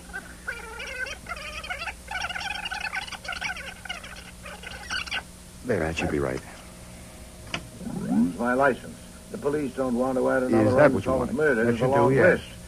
The central and dominant factor is the violent death of Mr. Getz, and I propose to deal with that at length. Now, if we can get that settled... You told Miss Lowell you know who killed him. If so, why don't you tell the police? That ought to settle it. You don't mean that, Mr. Cole. You're damn right I mean it. Then there's a misunderstanding. That's enough, Archie. Now, Mr. Colvin, I'd call that a suggestion that I take my information to the police, wouldn't you? You recorded it when I came here the first time. You heard the tape? Well, then... Why haven't I given it to the police? On Monday evening, when Inspector Kramer came to see me, I still considered you as my client, and I didn't want to discomfort you until I heard what you had to say. Before Mr. Kramer left, he'd made himself so offensive that I was disinclined to tell him anything, ever. Now, you are no longer my client. What are you going to do? Well, to begin with, I'm going to unmask a murderer, so let's get at it, shall we? What do we know about him or her? We know a great deal. First, he took Coven's gun from the drawer sometime previous to last Friday and kept it somewhere, because that gun was returned to the drawer when Goodwin's was removed shortly before Getz was killed. Wait a minute. Mr. Coven's gun was in the drawer Sunday morning. Byron and I saw it. That's right. We'll come to that in a moment. Second, he knew the purpose of Coven's visit to me and of Goodwin's errand at the Coven house on Monday, and he knew the details of the procedure planned by Coven and Goodwin. I don't know them even yet. Neither do I. None of us do. The innocent can afford ignorance. Enjoy it, if you have it. Third, his mental processes are devious but, defective. His deliberate plan to make it appear that Goodwin had killed Getz, while ingenious in some respects, was witless in others. Going to Coven's office to exchange guns, proceeding to Getz's room, shooting him in the head, using a pillow to muffle the sound, all that was competently conceived and daringly executed, but then what? Wanting to make sure that the gun would be found on the spot, he slipped it into the monkey's cage. That was probably improvisation, but it was utterly brainless. Mr. Goodwin couldn't possibly be such a vapid fool. Fourth, he hated the monkey deeply and bitterly, either on its own account or because of its association with Getz. Having just killed a man and needing to leave the spot with all possible speed, he went and opened a window from only one conceivable motive. That took a peculiar, indeed an unexampled malevolence. Well, I admit it was effective. Miss Lowell tells me the monkey is dying. Fifth, he placed Coven's gun in the drawer on Sunday morning, the day before the murder, and after it had been seen there, took it out again. Why? It could only have been that he'd already planned what was going to happen on Monday, and he was arranging in advance to discredit Mr. Goodwin's story. So he not only put the gun in the drawer Sunday morning, he also made sure its presence would be noted. You saw the gun in the drawer, Mr. Hildebrand? Yes, but I didn't put it there. Your claim to innocence has not been challenged. You went upstairs to consult Mr. Coven. Yes. You encountered Mrs. Coven one flight up. We're told by her that Mr. Coven was still in bed. Yes. You went into the office, found Miss Lowell there. Yes, ma'am. And you pulled the drawer open, and both of you saw the gun there. That's right. I didn't go there to look in that drawer. Well, stop meeting accusations that haven't been made. It's a bad habit. Had you been upstairs earlier that morning? No. Had he, Miss Lowell? Not that I know of. Our looking into the drawer was only incidental. Had he, Mrs. Coven? Had he what? Had Mr. Hildebrand been upstairs earlier that morning? Earlier than what? Well, you met him in the second-floor hall and told him that your husband was still in bed and that Miss Lowell was up in the office. Now, had he been upstairs before that morning? I haven't the slightest idea. Then you don't say that he had been. I don't know a thing about it. There's nothing as safe as ignorance or as dangerous. Now, to complete the list of what we know about the murderer, sixth and last, his repugnance to Getz was so extreme that he even scorned the risk that by killing Getz he might be killing Dazzle Dan. How essential Getz was to Dazzle Dan... I make Dazzle Dan. Dazzle Dan is mine. I am Dazzle Dan. For God's sake, shut up, Harry. Well, I've identified the murderer for you by now, Shirley. You have not. Then I'll specify. But first let me say a word for the police, particularly Mr. Kramer. What flummoxed Mr. Kramer was Mr. Coven's elaborate lie, apparently corroborated by Miss Lowell and Mr. Hildebrand. If he'd proceeded on the assumption that Mr. Goodwin and I were telling the truth, he would have found it simple. This should be a lesson to him. Now then, the murderer. Mr. Jordan. Yes? You're eliminated because you weren't there Sunday morning to place the gun in the drawer. Mr. Hildebrand. What? You were there Sunday morning, but you had made no earlier trip upstairs.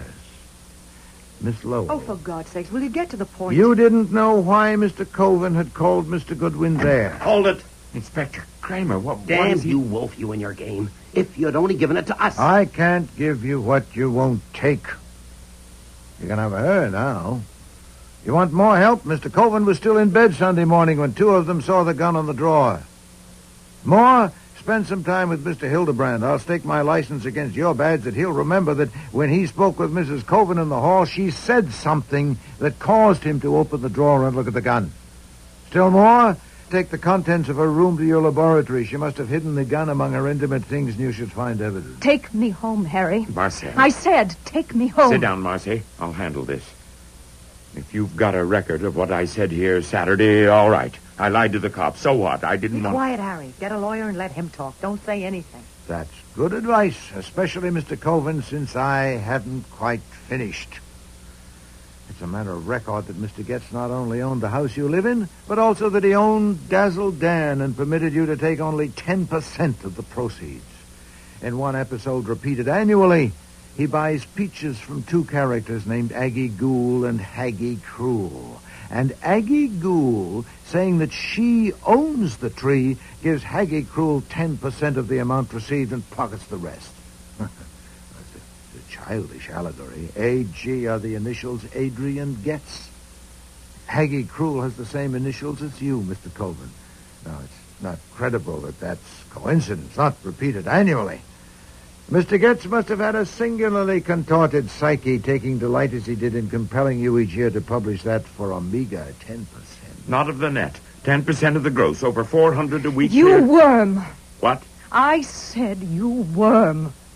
Not even a worm. Worms have guts, don't they? The one time you ever acted like a man and you didn't have the guts to see it through. I don't know what you're talking... You're right, Mr. Wolfe. Getz owned Dazzle Dan. He took Harry in years ago to front it and draw it. Harry should have insisted on an even split right then, but he didn't. When Dazzle Dan caught on and kept getting bigger and bigger, Getz didn't mind Harry having the name and the fame as long as he owned it and got the money. He was a vampire. Yeah, I'll accept that. When I found out how it was, I tried to talk some sense into Harry. I told him his name had been connected with Dazzle Dan so long that Getz would have to give him a bigger share, at least half, if he demanded it. But Harry just wasn't man enough to do that. I didn't let up. I kept after him, I admit that. I'll admit it on the witness stand if I have to. And I admit I didn't know him as well as I thought I did. I didn't know there was any danger of making him desperate enough to commit murder. I didn't know he had it in him. Of course he'll break down, but if he says I knew that he decided to kill Getz, I'll have to deny it because it's not true. I didn't. Marcy. Oh, I see. First you planned to put it on a stranger, Mr. Goodwin, and failing that, you put it on your husband. No, madam. Your silliest mistake was opening the window to kill the monkey. But there were others, including underestimating my confidence in Mr. Goodwin. Mr. Kramer?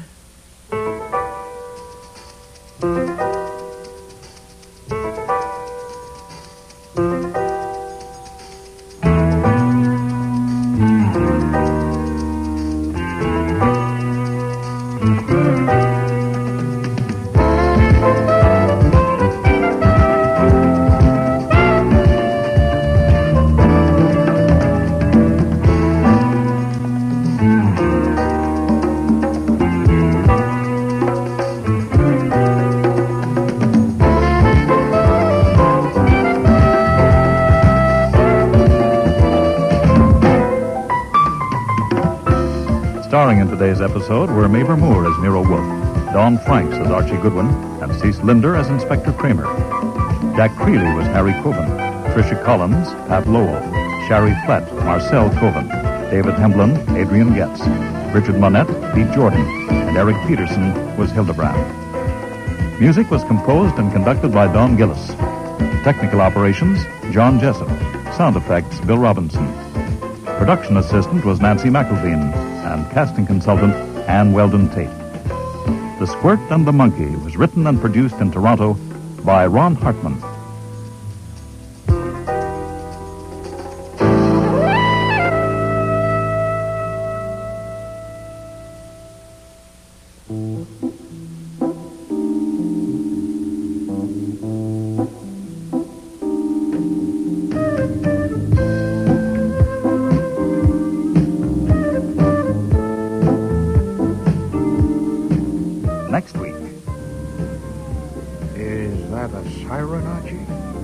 Yeah. It's a Parkway police car coming up behind us. You know, when you were having the car sent down, I phoned home. Fritz said there'd been 4 calls, one from an officer of the court, one from the DA's office, and 2 from Inspector Kramer. Oh, Would swell. Kramer have sent out an alarm? Well, the way he'd like to pin your scalp to his wall, I wouldn't put it past him. And we're about to find out. Hey, no, that's no way to do it. Open a valve and let it out. He'd see. Longer. Oh, God, help me. It would be wonderful if someone could put his arms around me and tell me, all right, my darling, I'll take care of everything. Just leave it to me. Oh, that would be wonderful. I may try it if you'll brief me on what I'd have to take care of. God, I'm a fool. You saw my car out front. The Yellow Jag. I am going to burn it. How do you set fire to a car? If you're sitting on a lid you don't want open, my advice is to move. Now, the sooner the better, or you may get hurt. I am already hurt. Mr. Wolfe, you knew you were to be called yesterday, but you left the courtroom. Yes. If your reason for leaving is unsatisfactory, you are in contempt of court. Do you understand that? Yes, sir. Then, why did you leave? You are under oath. Your Honor, I respectfully ask your indulgence. My reason for leaving is inherent in my testimony, and therefore I would rather plead on the charge of contempt afterwards, if the court will permit. I'll still be here. Indeed you will. You're under arrest. No, I'm not. You're not under arrest? No, sir, I came here voluntarily. Well, you are now.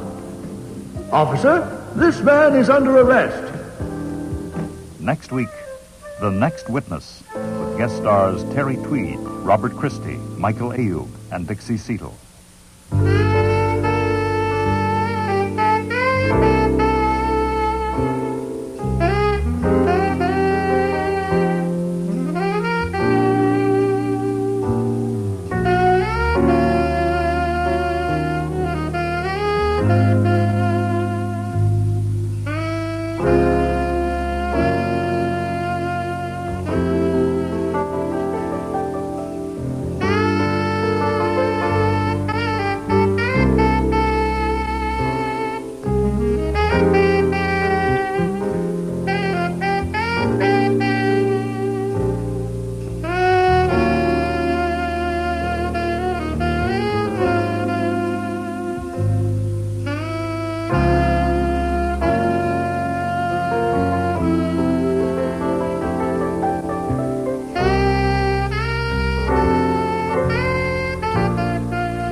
Rex Stout's Nero Wolfe.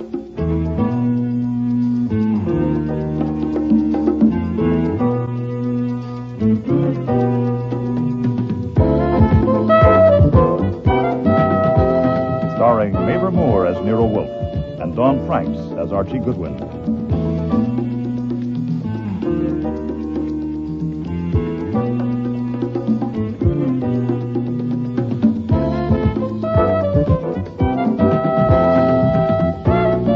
Today's episode, The Next Witness, with guest stars Terry Tweed, Robert Christie, Michael Ayub, and Dixie Seatle.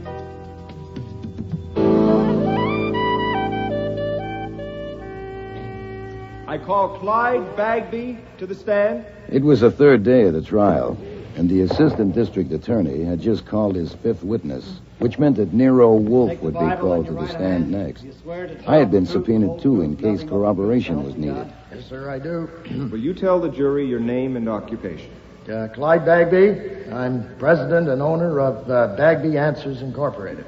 What is the nature of your business? Well, it's a telephone answering business, that's all. It's not a big one, really, because I specialize in serving individuals instead of businesses or firms. Is one of your offices at 618 East 69th Street, Manhattan? Yes, sir.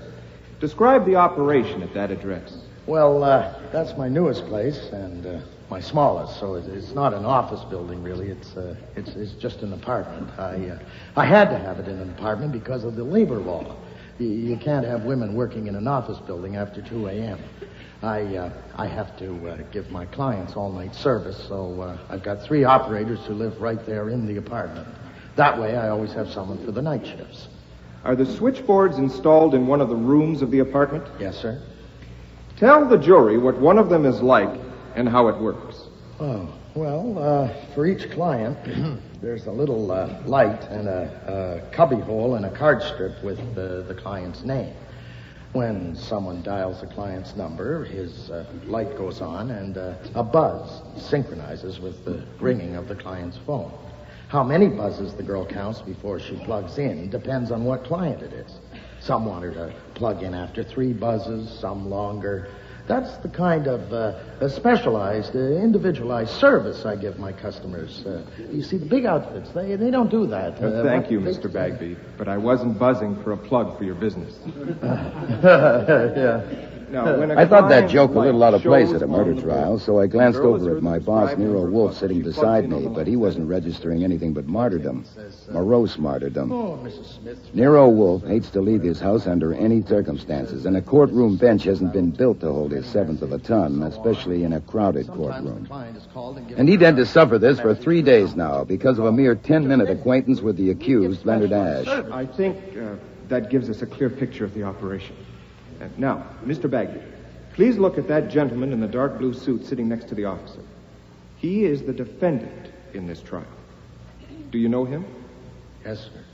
That's Mr. Leonard Ash. When and where did you meet him? In July, he came to my office on 47th Street. Can you give me the day in July? Yeah, the 12th, the Monday. What did he say? He said he wanted my answering service for his home telephone. Did he want any special service? Well, he didn't ask me for any, but 2 days later, he contacted Marie Willis and offered her $500. Objection. Sustained. Mr. Bagby, just answer my questions. Did you accept Leonard Ash as a client? Oh, sure. There's no reason not to. So his name and number were given a place on one of your switchboards? Yes, sir. What was the name of the employee who attended that board? The one with Leonard Ash's number on it? Marie Willis in the daytime. And Leonard Ash's number was on Marie Willis's board? Yes, sir. After the routine arrangements for serving Leonard Ash as a client had been completed, did anything happen to bring him or his number to your personal attention? Yes, sir. What and when? First, when? Well, it was a Thursday, about 3 days after Ash had ordered the service. Marie phoned me at my office and said she wanted to see me privately about something important. So, a little after 6, I went up to 69th Street, and we went into her room at the apartment. She told me Ash had phoned her the day before and asked her to meet him somewhere to discuss some details about servicing his number.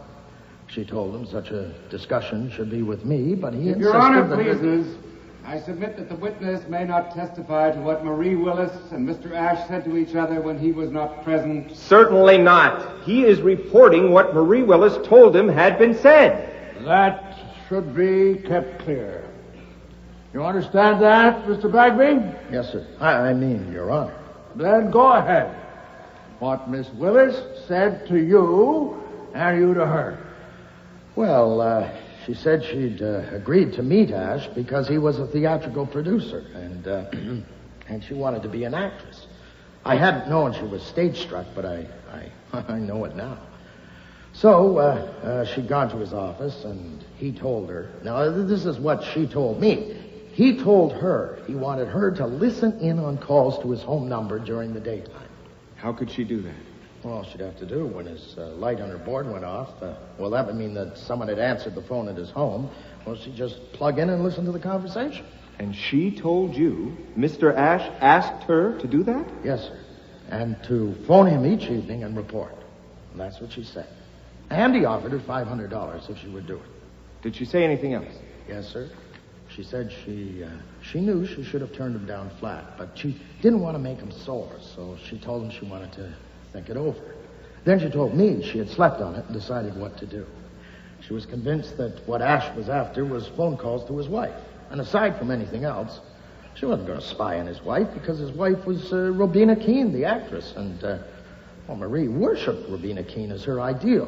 Well, that's what Marie told me. Did she tell you what she had decided to do? Yes, sir. 3 things. Tell me about it because she was working for me. Tell Robina Keene about it to warn her because Ash would probably get someone else to do the spying for him. You know, it occurred to me the real reason for her wanting to tell Robina Keene. What occurred to you isn't material, Mr. Bagby. Now, did Marie tell you the 3rd thing she had decided she must do? Yes, sir, that she must tell Ash that she was going to tell his wife. She said she had to do that because she promised him she would keep it confidential, so she had to warn him she was taking back her promise. Did she say when she intended to do those 3 things? Yes, well, she'd already done one of them, telling me. She said she'd phoned Ash and told him she would be at the office at 7 o'clock. Well, that was crowding it a little because she had the evening shift and would have to be back at the boards at 8. It crowded me, too, because it gave me no time to talk her out of it. I even went downtown with her in a taxi where Ash's office was and did my best, but I couldn't move her. What did you say to her? I tried to get her to lay off. Well, I could drop him as a client and forget it, but she was dead set on warning Robina Keene. And to do that, she had to take back her promise to Ash. Well, I hung on until she got in the elevator to go up to Ash's office, but I couldn't budge her. Did you go with her? Oh, no, that wouldn't have helped any. What could I do? Then you didn't go up to Ash's office with Marie Willis? No, sir. Did you go up later at any time after she had gone up? No, sir. Did you see Ash at all that evening? No, sir. Did you speak to him on the telephone that evening? No, sir. What did you do that evening after you saw Marie Willis enter the elevator to go up to Ash's office? I took a taxi home, and about 10 o'clock, I got a phone call from the police to say that Marie Willis had been found murdered in my office. And I went there as fast as I could, and there was a crowd out in front, and an officer took me upstairs. They hadn't moved her. They'd taken the plug cord from around his throat. They hadn't moved her. And there she was, slumped over on the ledge in front of the board. They wanted me to identify her, and I had to. It's the hardest thing I ever had to do in my life. I've never seen anyone have been strangled before, but it was her, all right. The same clothes and everything she was wearing. We want a taxi, but first a word with you. No, sir. First, a word from me. What? Mandelbaum may finish with that witness any minute. You were told he'd follow back. I know. If you want a taxi, of course, you're going home. And I'm not going home. I can't. Right. If you do, you'll just get hauled right back here with a fat fine for contempt of court. Not to mention me. I'm under subpoena, too, remember? Where are you going? To 618 East 69th Street. To Bagby's answers? Why? I'll explain on the way. I'm going back to the court. No. I'll need you. All right. Shoot. I've heard you do a lot of explaining, but this'll have to be good. You know, it's preposterous. It sure is. Let's go back. I mean Mr. Mandelbaum's thesis that Leonard Ash killed that girl. Leonard Ash is not an imbecile. I refuse to believe he'd go to that place at that time to kill her. You were present when he called on me that day to harm me. Do you believe it? I pass. But I find it hard to believe his story. That a man phoned him, a voice he didn't recognize, and said if Ash would meet him at the Bagby place, he thought they could talk Marie out of it. And when Ash got there, the door was open, and there she was with a plug cord around her throat. So he opened up the window and yelled for the police. Do you believe that? Phooey, I didn't like it, but it may be true. And another thing I didn't like was sitting there on that confounded wooden bench with a smelly woman against me. Oh, now we're getting to it. By the way, that smell was Tissot's passion flower, and it's $80 an ounce. Lily Roan wears it. Soon I was to be called as a witness, and my testimony would have been an effective corroboration of Mr. Bagby's testimony. It was intolerable. I will not be a party to a judicial transgression. Let's see if I get you. The reason you're scooting is you can't bear to help convict Ash of murder because you doubt he's guilty. That's close enough. It's not close enough for me. What are we going to do with Bagby's answering? We'll see when we get there. Taxi!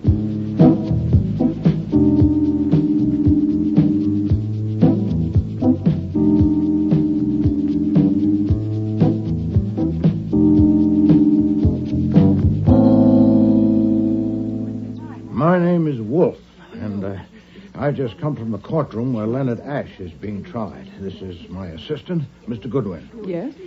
We're checking on subpoenas that have been served on the witnesses for both the prosecution and the defense. Are Miss Hart and Miss Velarde and Miss Welch here? I'm Alice Hart, and that's Bella Velarde on board, too. Helen Welch isn't here. It's her day off. We've all had subpoenas, but... Aren't you Nero Wolfe, the detective? Yes.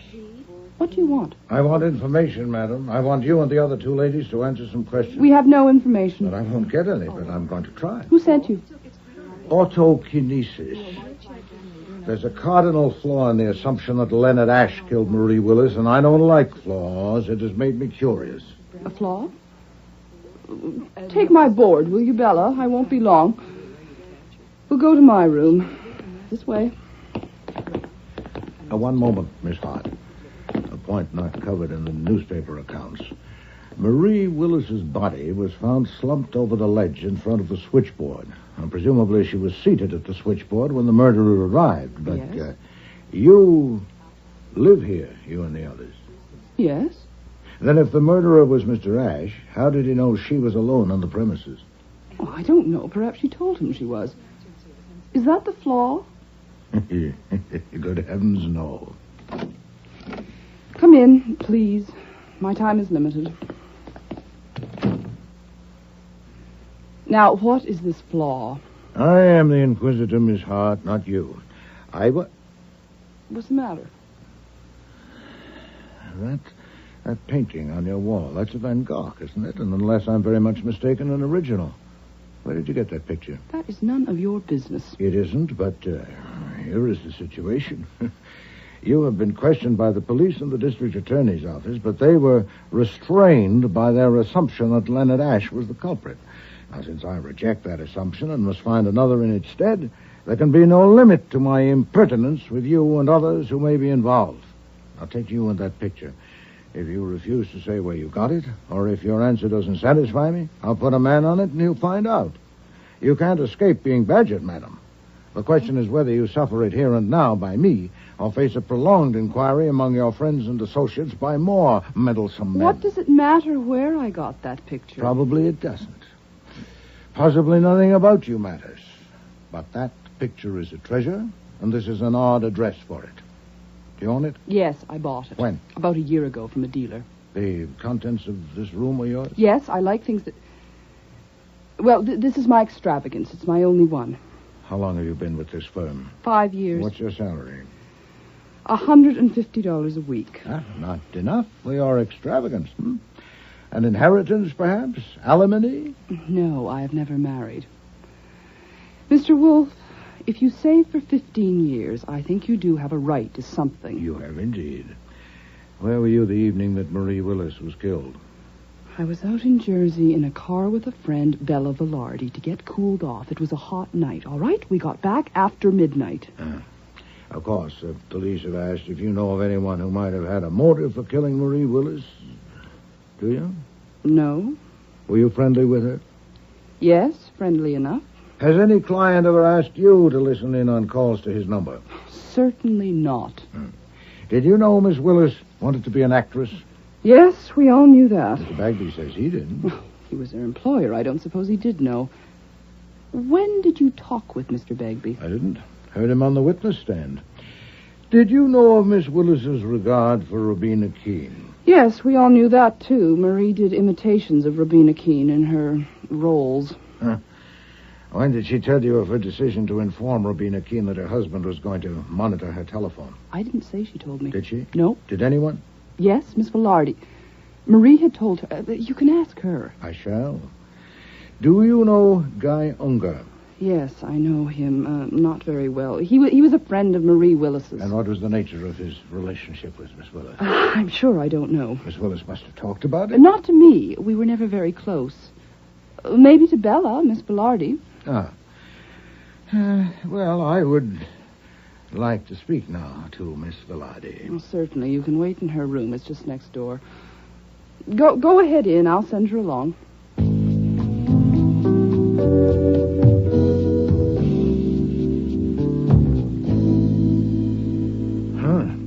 Certainly a contrast in rooms. Yes, sir. Oh, Miss Velarde is a crack lever. A what? She never quite closes doors or drawers. Oh. She is also a philanthropist. Indeed? She donates to the cause of equine genetics. Meaning? She bets on horse races. She subscribes to racing form and track dope. Ah. Archie, open drawers. Have one open when she enters. I want to see how much impudence these creatures will tolerate. This photograph.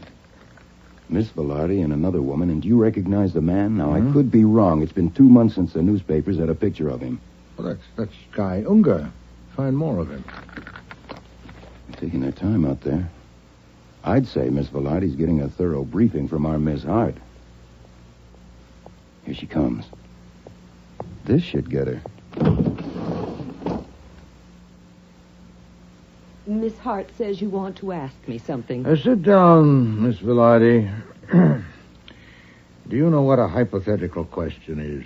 Of course I do. I have one for you. If I put 3 expert investigators on the job of finding out approximately how much you've lost betting on horse races in the past year, how long do you think it would take them? I don't know. I do. With luck, 5 hours. Without it, 5 days. It would be simpler for you to tell me. How much have you lost? How do you know I've lost anything? There's a fair chance that you keep a record of your gains and losses. Archie, your search was interrupted. Resume. See if you can find it. You may watch if you like, Miss Velarde. There's no question of pilfering.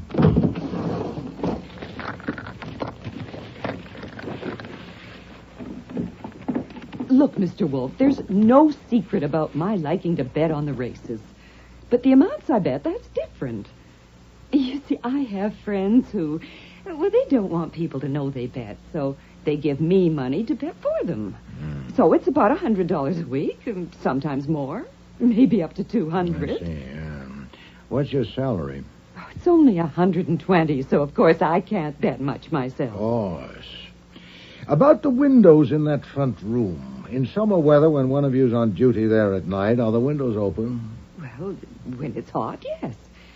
Usually the one in the middle. If it's very hot, maybe all of them. With the shades up? Yes. It was hot on July 15th. Were the windows open that night? I don't know. I wasn't here. Where were you? I was out in Jersey, in a car with a friend, Alice Hart, to get cooled off. Now, we got back after midnight. If the windows were open and the shades up on the evening of July 15th, as they almost certainly were, would anyone in her senses have proceeded to kill Marie Willis so exposed to view? What do you think? I know. That would have been... No, I don't think so. Then she or he must have closed the windows and drawn the shades before proceeding. Then how could Leonard Ashe, in the circumstances of given, have managed that without alarming Miss Willis? I don't know. He might have... No, I don't know. You might have what? Nothing. I don't know. How well do you know Guy Unger? I know him fairly well. You seen much of him in the past 2 months? No, very little. When was this snapshot taken? Oh, that. You took that from my drawer. What else did you take? You get out of here. Get out and stay out. Come, Archie. There seems to be a limit, after all. Wait a minute. I didn't mean that. I flare up like that. I don't care about the damn picture. It's just... When was it taken? About 2 weeks ago. 2 weeks ago Sunday. Who is the other woman? Helen Welch. Was Guy Unger Miss Welch's companion or yours? We were just together. Nonsense. Well, Guy and Helen... I was just with them. Then I take it that since Miss Willis died, Mr. Unger's interest is centered on Miss Welch. I don't know about center. They seem to like each other. Where is Miss Welch? This is her day off. That I know. Where can I find her? I think she's up at her place she rented for the summer in Katona. You think so? You're not sure? Do you want me to phone and find out? Yes, if you would. I want to talk to her.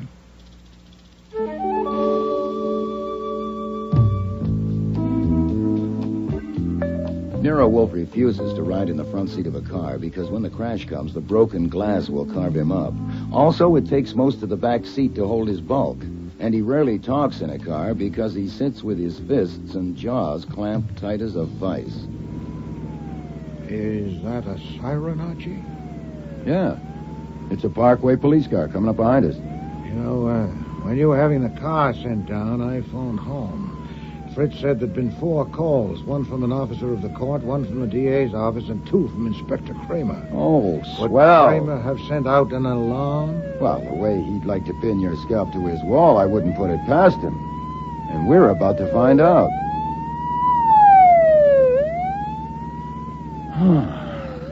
Nope. Not this time.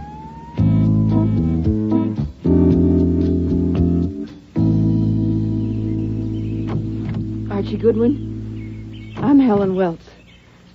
Mr. Wolfe? Yes. Give me a hand, Archie. It's a real pleasure. This is Guy Unger. How'd you do? Hello. Let's sit in the shade of the old apple tree, shall we? Oh, thank you. I prefer to sit. You didn't give me a chance on the phone. I didn't want you to have a trip for nothing. You see, I can't tell you anything about that awful business of what happened to Marie. I really can't because I don't know anything.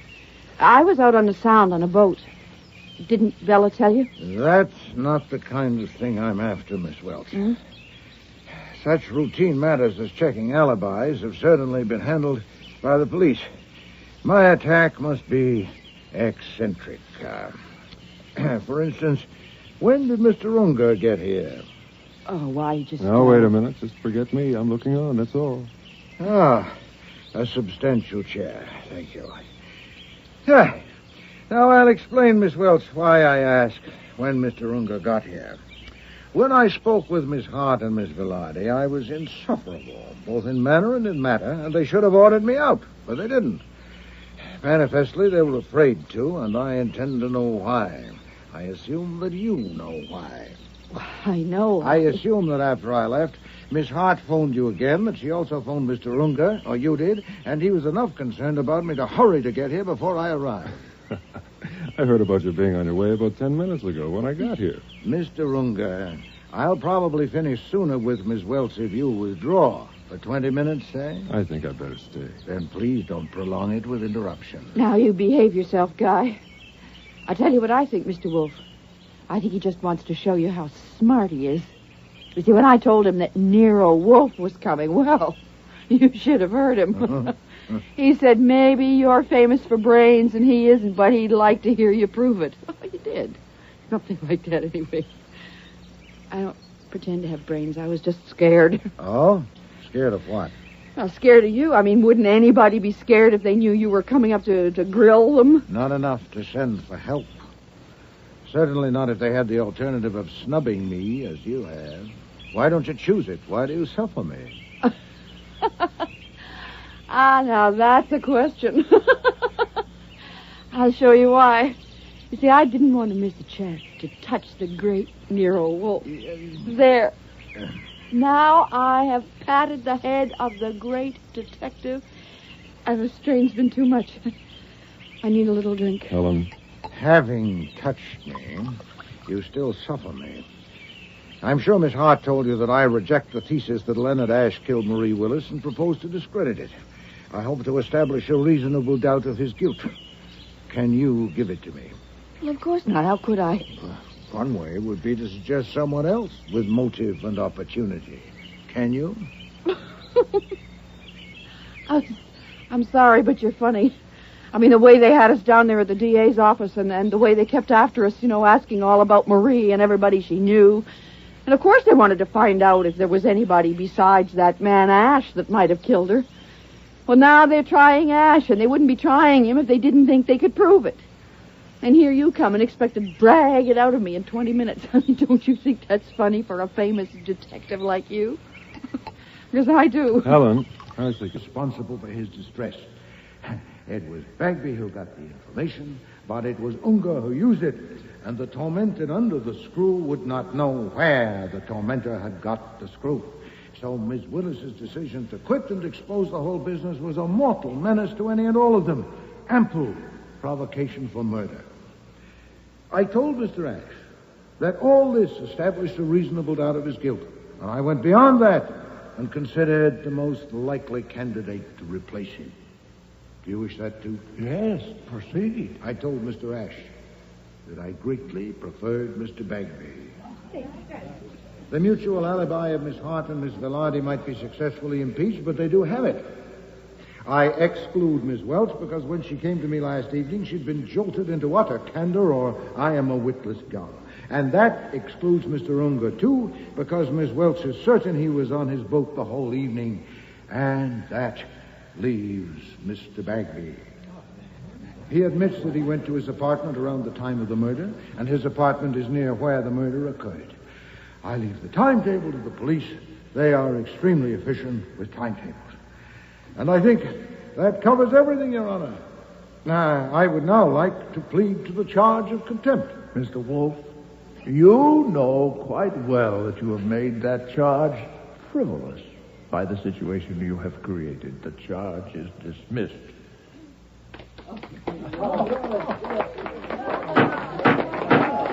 Order. I will have order in the court.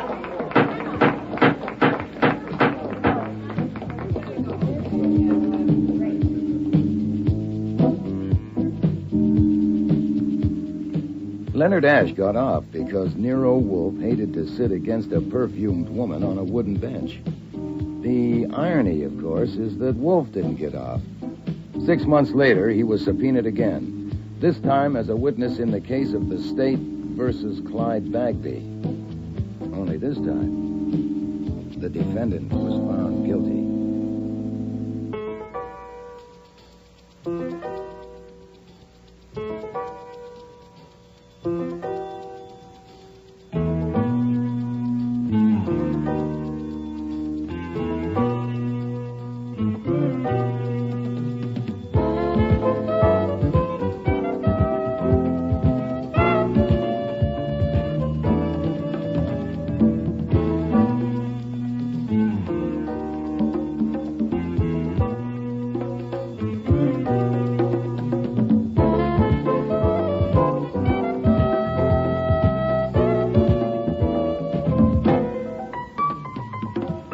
Starring in today's episode were Mavor Moore as Nero Wolfe and Dawn Franks as Archie Goodwin.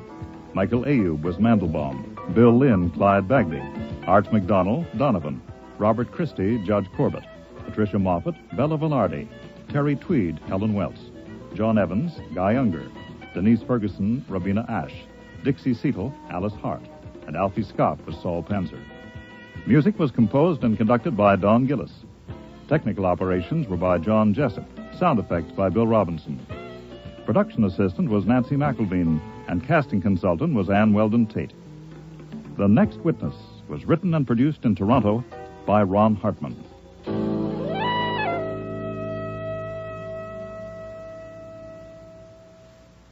Next week, Death of a Demon, with guest stars Mary Peary, Bud Knapp, Patricia Hamilton, Helen Hughes, and Mina E. Mina.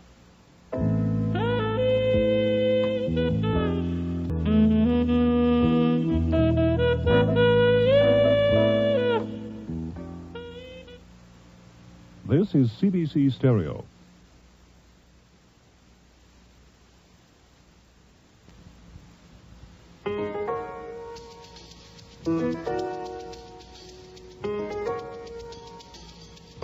Rex Stout's Nero Wolfe.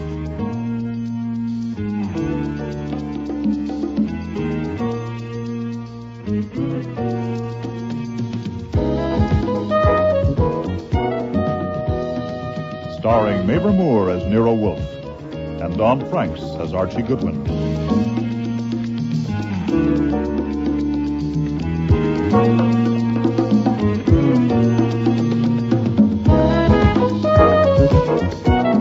Today's episode, Death of a Demon, with special guest stars Mary Peary, Bud Knapp, Patricia Hamilton, Mina E. Mina, and Helen Hughes.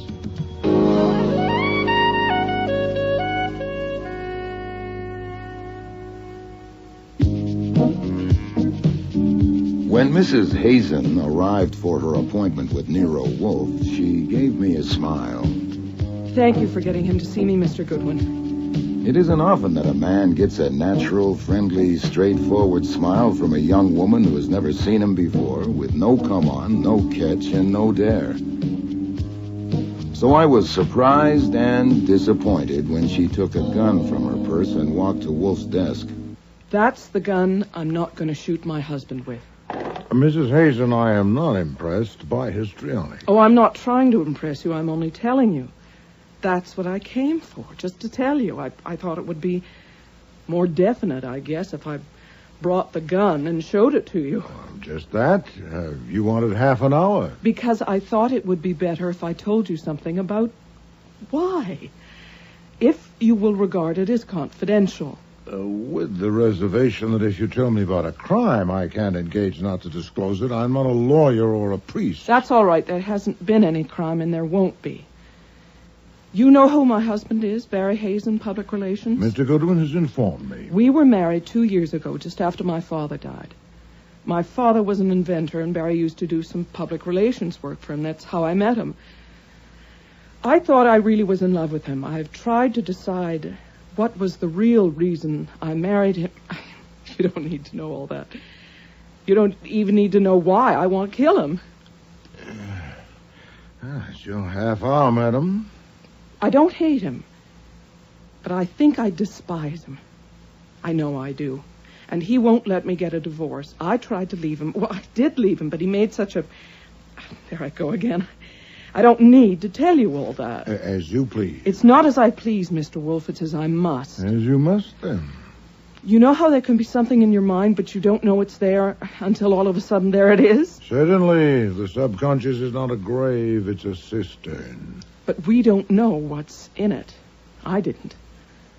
One day a month ago, I went to his bedroom and saw that gun in his drawer, and all of a sudden, I was thinking how easy it would be to shoot him while he was in bed asleep. I said to myself, you idiot. You absolute idiot. And I didn't go near that drawer again, but the thought came back. It kept coming back. Mostly when I was trying to go to sleep. And it got worse. It got so that I was planning how to do it so I wouldn't get caught. I knew it was idiotic, but I couldn't stop. I could not. And then, just 2 nights ago, I got out of bed trembling all over and went to the shower and turned on the cold water and stood under it. I had found a plan that would work. I don't have to tell you what the plan was. As you please. As you must. It doesn't matter. I went back to bed, but I didn't sleep. I was afraid of what my mind might do. I'd found out I couldn't manage my mind. So yesterday afternoon, I decided I would fix it so my mind would have to quit. I would tell somebody all about it, and then the plan couldn't work. Telling a friend wouldn't do, and of course I couldn't tell the police. Then I thought of you. And here I am. That's all, except this. I want you to promise that if my husband is shot and killed, you will tell the police about my coming here and what I said. I see. There. That's it. If you promise to tell the police, I can't possibly do it. Will you promise? No, I advise you not to insist on a promise. I must know. Very well. You promise? Yes. Oh. Well then, is a check all right? Certainly. Some time of your half hour is left, Mrs. Hazen, if you've any use for it. No, thank you. That's really all I came for. Oh, yes? I would love to see the orchids. I've read so much about them. Would it be possible, do you think? Just a quick look. Perhaps Mr. Goodwin could show me if you're too busy. It would be a pleasure. Mr. Goodwin doesn't owe you the time. I do. Come with me. You won't need your coat.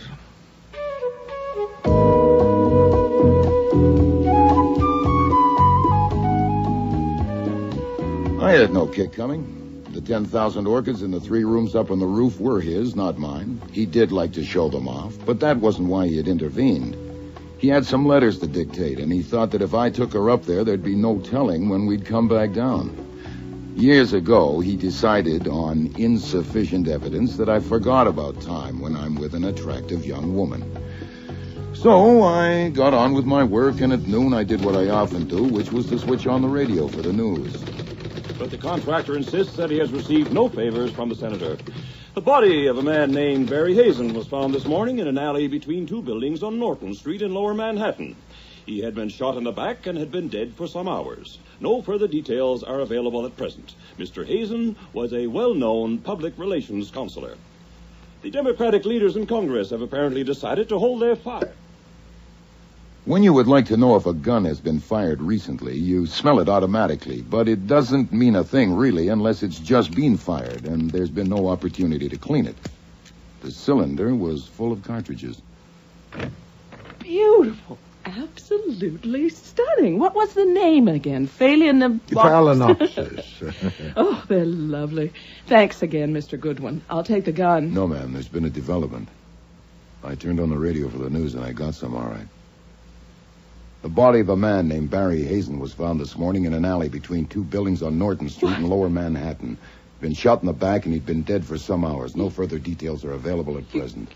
You're making it up. No, that's what was said verbatim.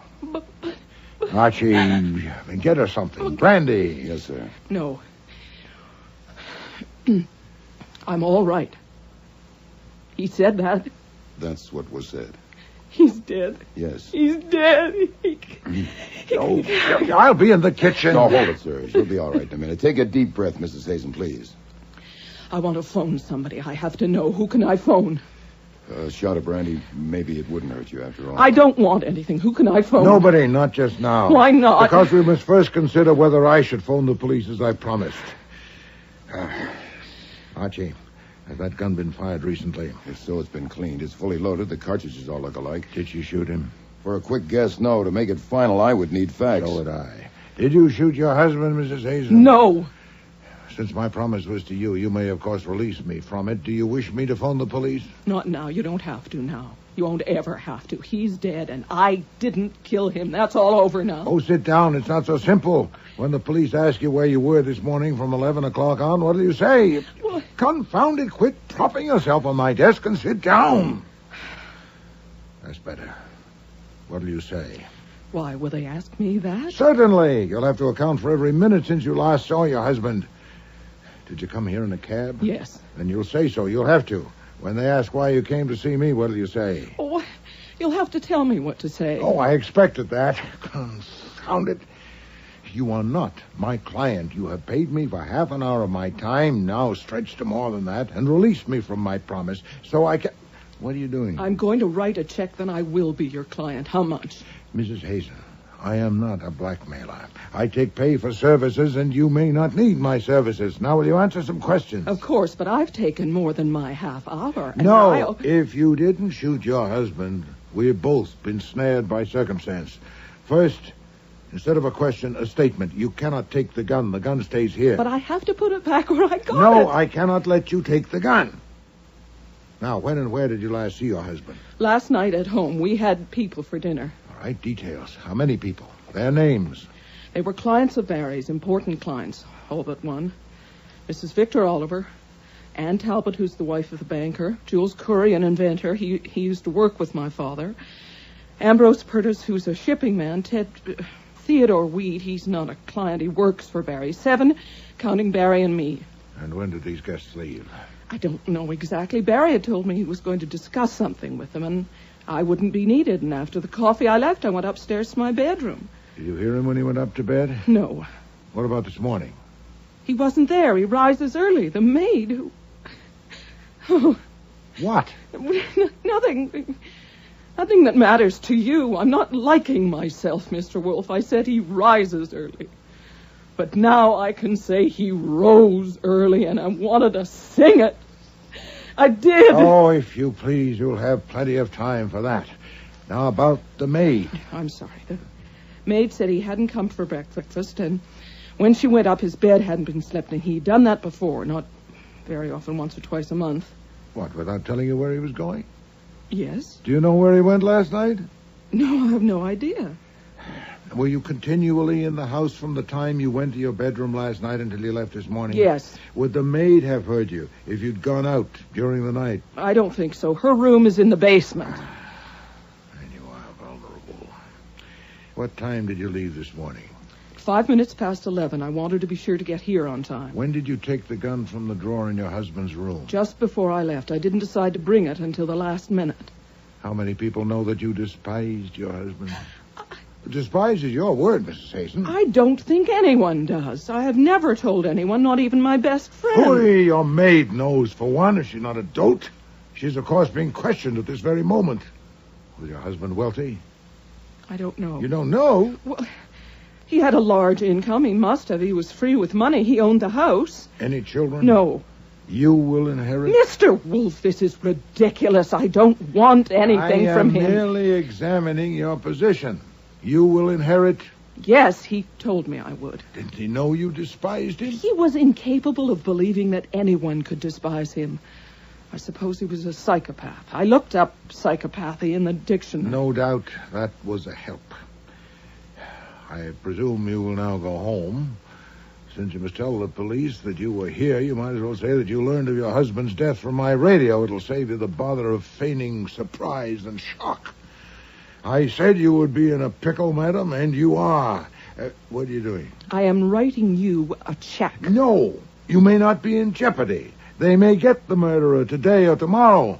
If they don't, we'll see. Archie. Yes, sir. Mrs. Hazen is leaving.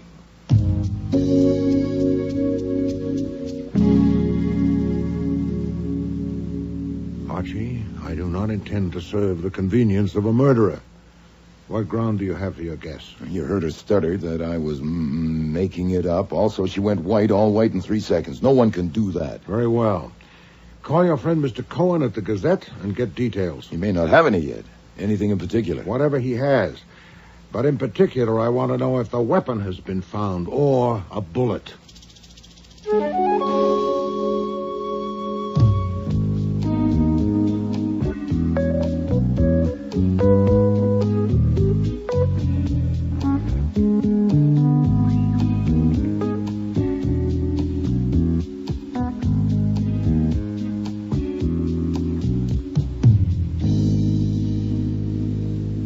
Body was found by a truck driver at 10:18 a.m. It was stiff, so he must have been dead at least 5 hours, probably more. He was fully dressed, including an overcoat. His hat was there on the ground, usual items in his pocket, except that there were no keys, no wallet, no watch.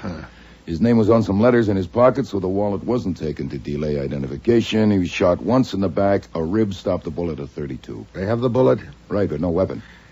Will she report what she told me? No. That's why I put up with you. You could have answered with 50 words, and you did it with 1. I've often wondered. Now tell me why I put up with you. Oh, that's beyond conjecture. Huh. I want a bullet that's been fired from that gun on your desk, and we shouldn't wait until after lunch.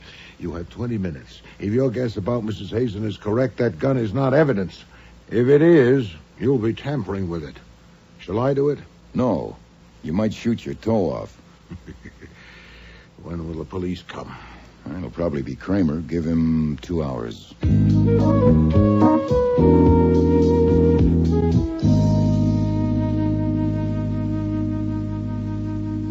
What time did Mrs. Hazen get here this morning?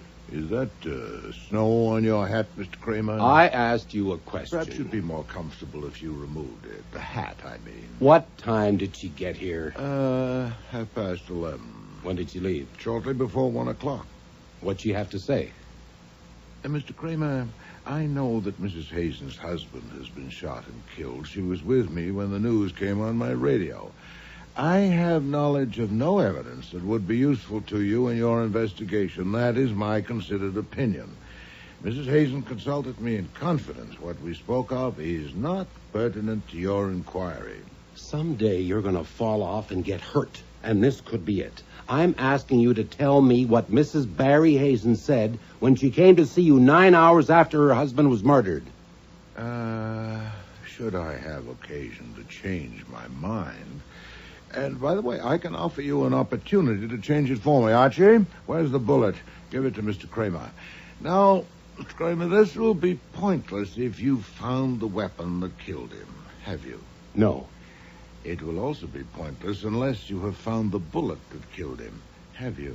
Yes. Then I suggest that you have your lab compare this bullet with that one. If you find that they were shot by the same gun, let me know at once, and I'll have some information for you. I would, of course, want to see the lab report certified. Where did you get this bullet?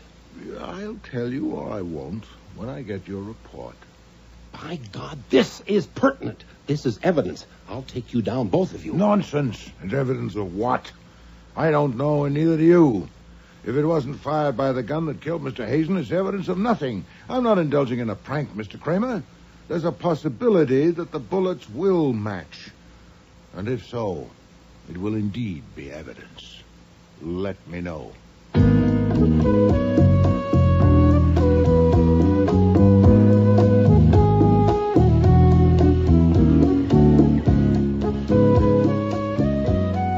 Kramer left at 3:20. Wolfe, of course, stuck to his usual routine from 4 to 6 upstairs with the orchids. But I spent the afternoon like a hen on hot bricks. It's a simple matter to do a bullet comparison. I expected to hear from Kramer by 4:30 or 5. I didn't. And it wasn't until after 6 o'clock that the doorbell rang. But to my surprise, it wasn't Kramer. Theodore Weed to see you, one of the dinner guests. The what one do that... you want? You. No. I've been pestered enough on a matter in which I have no interest. Tell him so, and don't I'm not going to pester you. I'm going to hire you. Sir, you not only intrude, you presume. Archie, show him out. All right, I started wrong. I'll try again. Mrs. Barry Hazen came to see you this morning and left a gun with you. Where is it? Intrusion, presumption, and now effrontery. I must insist. Damn it, I know she did. She told me so. She also wanted to hire you, but you wouldn't take her check, so I want to hire you. She's at the DA's office now. They're going to charge her with murder. Please, you got to let me hire you. Nero Wolfe's office. Archie Goodwin speaking. It's Lucy Hazen. May I speak to Nero Wolfe, please? It's urgent. One moment, please. The woman who brought the sausage this morning. Urgent. Oh. Yes, Mrs. Hazen? Yes, Mr. Wolfe, I'm about to be arrested. Where are you? At the DA's office. I don't know Say only what you must on the telephone. I'm in a booth with a door closed. Oh, boy, it's probably not only heard, but also recorded. All right, he said I could phone a lawyer, and I don't know any except my husband's, and I don't want him. Will you get one for me? Yes, I'll send one to you, and then you can decide whether to engage him. But I want to engage you, too. You said you would if I needed you. I said I would see. Oh. Very well, I'm engaged. One question. Have you disclosed any of your conversation with me, yes or no? No. Satisfactory. The lawyer's name is Nathaniel Parker. I'll get him there as soon as possible, but say nothing more to them until you speak to Mr. Parker. Mr. Weed, that was timely. That was Mrs. Hazen on the phone. She is now my client. And take my money. No, sir. But I want to help. I don't see why. You're not obliged to see, and I'm not obliged to explain. Why do you think Mrs. Hazen killed her husband? I don't. She didn't. If I'd taken your money, what were you going to ask me to do? I don't know exactly. I was going to consult you. I wanted to know what you did with the gun. Have the police got it? Mr. Weed, I am acting for her now, and you are the enemy, or one of them. What if you killed Mr. Hazen or know who did? My God, look, this is straight. You can cut off this arm if it will help her any. I have no use for your arm, but some information might be helpful. When did you last see Mr. Hazen? This morning at the morgue. I went there to identify him by request. Alive at his house last night. At what hour? Around 9:30. That's as close as I can come. And the circumstances? There were people there for dinner. Clients of Hazen's. After dinner, Hazen told Lucy that we were going to discuss a business matter, and she left. I left soon after that, and that was the last I saw of him alive, there with them. How did you spend the next 6 hours? I went home, to bed. You were associated with Mr. Hazen and his business? I was in his employ. In what capacity? Mostly I write stuff, handouts, plugs, the usual junk. Also, I was supposed to use my contacts. I was a newspaper man when Hazen hired me a little more than a year ago. Well, if they were going to discuss a business matter, why did you leave? Well, I wasn't needed or wanted. And why were you there at all? Well, maybe I ought to give you a different answer than the one I gave the DA. The right answer. Even if it makes you think I killed him, which I didn't. If you did, Mr. Weed, you're doomed, no matter what answers you give. Hazen liked to have me in the same room with his wife because he knew how I felt about her. God only knows how he knew. I certainly tried not to show it, and I thought I did pretty well. And I'm sure she doesn't know, but he did. He was a remarkable man. Yeah. That's why I was invited to dinner last night. I don't think he expected to see me squirm. He didn't have to. He knew how I felt. He was a sadist, and a damned subtle one. And your feeling for her, was that returned? Certainly not. I was just a guy that worked for her husband. Rather a forlorn situation for you. Yeah, forlorn is right. Another thing you might want to know. I think there was something screwy about his business. Oh, in what way? Well, take the 4 people who were there last night. Why did Mrs. Oliver, an extremely wealthy widow, pay him $2,000 a month? She needs public relations like I need a hole in the head. And Mrs. Talbot, a banker's wife? Maybe her husband could use a PR expert, but why her? And Jules Curry. What can public relations do for an inventor? And Ambrose Piertis is the screwiest of all. He already uses one of the big PR operators, the Cadre Associates, but personally, he's paid Hazen more than $40,000 this past year. I'm not supposed to know this. I got curious and looked at the records one day. Did he have any other clients? About a dozen, but his total take was over $250,000 a year. Interesting. Mr. Weed, will you be available for further questioning, say, this evening? Well, sure, but why not now? I must arrange a lawyer for my client, Archie. Get Mr. Parker.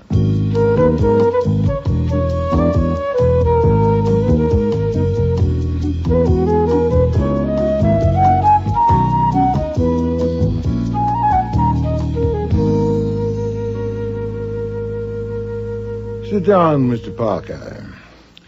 You've spoken to my client? I've just come from there. She's our client now. Ah. I stopped in instead of phoning because I have to deliver this at her request. The key to Mrs. Hazen's house and written authority from her to enter her house to get something. To get something? Yes, if you want to. An iron box and a chest of drawers in Hazen's bedroom. You remove the bottom drawer, pry up the board it slides on, and the box is underneath. She doesn't know what's in it. About a year ago, Hazen lifted the board and showed her the box. He told her if he died, she was to have it opened by a locksmith and burn the contents without looking at them. You'll be acting legally on her instructions through her attorney. I'll use my discretion. I'm sure you will. I'd like to be present when it's open, but I have an appointment. Shall I go there now? Will the police be there? I wouldn't think so. He wasn't shot there. Do I wear gloves? No, you have authority. Oh, I'm off then. Archie. Yes? Take your gun.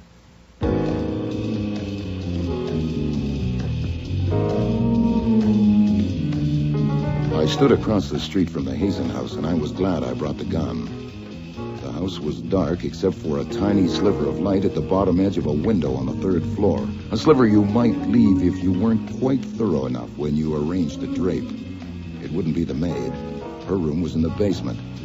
And why only that one light at 9:30 at night?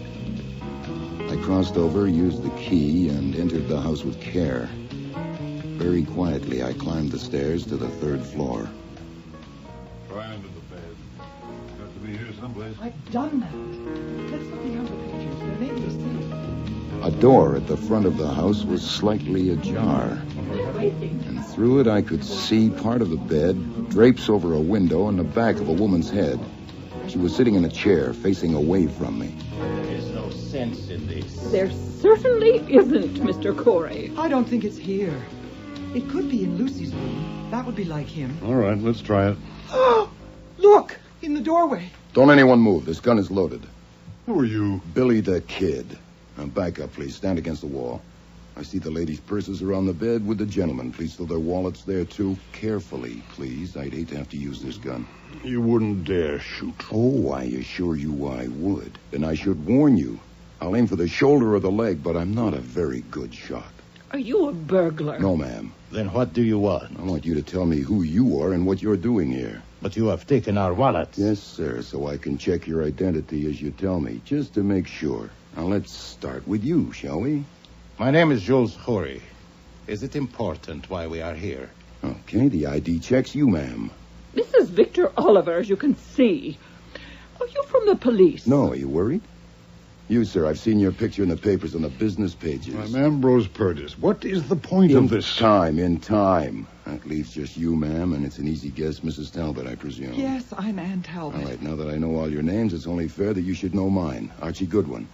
I work for a man you may have heard of, Nero Wolfe, the private detective. He's been hired by Mrs. Barry Hazen. I have the key to the house and her written authority to enter. So why are you here? No? How'd you get in? Who has the key? Oh, okay then. Okay, we do it the hard way. You will take off your clothes and pile them on the floor, including your shoes and socks or stockings, but I think not your underwear. I'll think about that one. I most certainly will not. Well, just pretend you're at the beach or a pool. Would you want me to have to peel you? Don't think I wouldn't.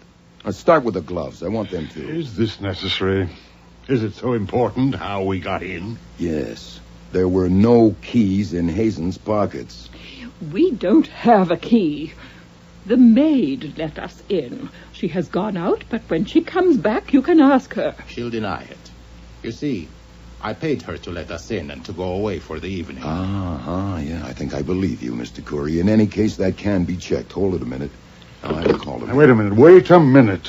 I have something to say. Yeah? Are you calling the police?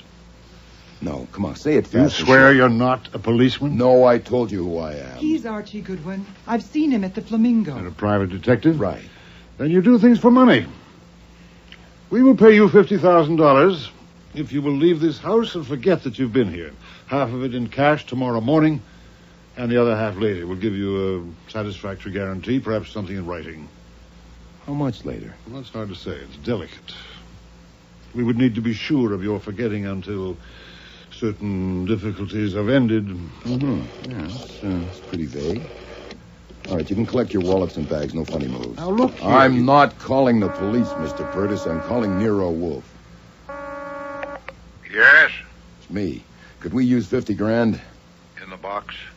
No, I haven't got to that yet. I'm in Hazen's bedroom. There are 4 people with me, the 4 that came to dinner last night. They were in this room looking for something, hadn't found it. Purtis just offered me 50 grand to go away and forget I was here. I'll split it with you. He'd probably double it. Are you intact? Sure, I'm just calling to let you know to expect us all in about half an hour. We will double it. $100,000. Skip it. What would I tell my mother if I had one? All right, now you people have a choice. Either I phone Inspector Kramer and tell him everything, or you can come and talk it over with Nero Wolfe. And you may have 2 minutes to consider it starting now. Listen, Mr. Goodwin, we were looking for something that belongs to us. We're not thieves. We're respectable citizens. Sorry, don't waste it on me. I just run the errands. It's either Nero Wolfe or the police. If you pick Nero Wolfe, go downstairs and get 2 taxis. You will get in one of the taxis and wait till I come down and get in the other one. I'll be down in a couple of minutes. Oh, there's one complication. If any of you split, I'll phone the police immediately. I would rather not, but I'd have to. Well? Do we have any alternative? Let's go.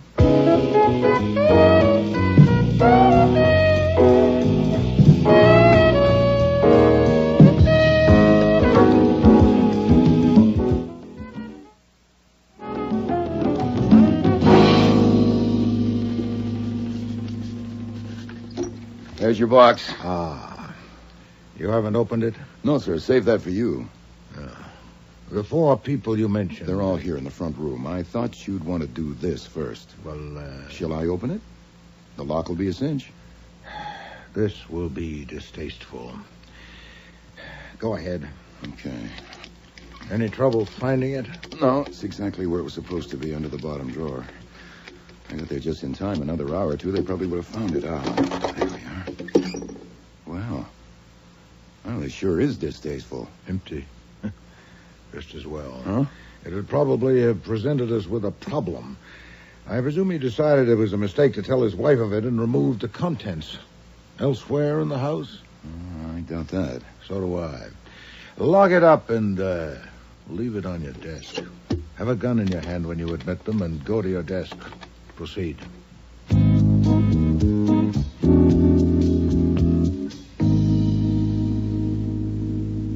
If you would all sit down, please. I like eyes at my level. Thank you. This shouldn't take long. First, the situation. I shall not resort to euphemism. You were being blackmailed by Mr. Hazen, either collectively... That's not true. Please don't interrupt. If there was any doubt, it was removed when Mr. Goodwin found you in that house surreptitiously looking for something, and you offered him a large sum of money. So much, in fact... didn't. Mr. Purdes did. Oh, phooey. You were there. Did you object? I am acting for my client, Mrs. Hazen. She's being held under suspicion of killing her husband and has given me certain information. This is one item. One day about a year ago, her husband showed her a metal box he'd hidden in his bedroom. He told her that if he died, she should have the box opened by a locksmith and burn the contents without looking at them. And it was to get that box Mr. Goodwin went there this evening with Mrs. Hazen's key and authority, as it on the desk. So it was there. Oh, God. I have a proposal to make, but first a question or two. My objective, of course, is to demonstrate that Mrs. Hazen did not kill her husband. Now, yesterday evening, all of you dined at her table. I want to know about your conversation with Mr. Hazen after his wife and Mr. Weed left. What was said? Nothing. Nonsense. Mr. Hazen had told his wife he was going to discuss something with you. Now, what? Nothing of any importance. He opened the champagne. We discussed the stock market. He asked Mrs. Talbot what plays she had seen. He got Purdes talking about the ships. He talked about poisons. He talked about his wife's father. He said his wife's father was a great inventor, a genius. Oh, please. If he discussed some aspect of his peculiar relations with you, naturally you didn't tell the police about it, but I know of those relations and the police don't. I intend to know what was said. You don't understand. You couldn't understand unless you knew him. He didn't want to discuss anything. He just wanted to have us there together, and we had to go. It was his special kind of torture. He wanted each of us to know about the others, and to know that the others knew about us.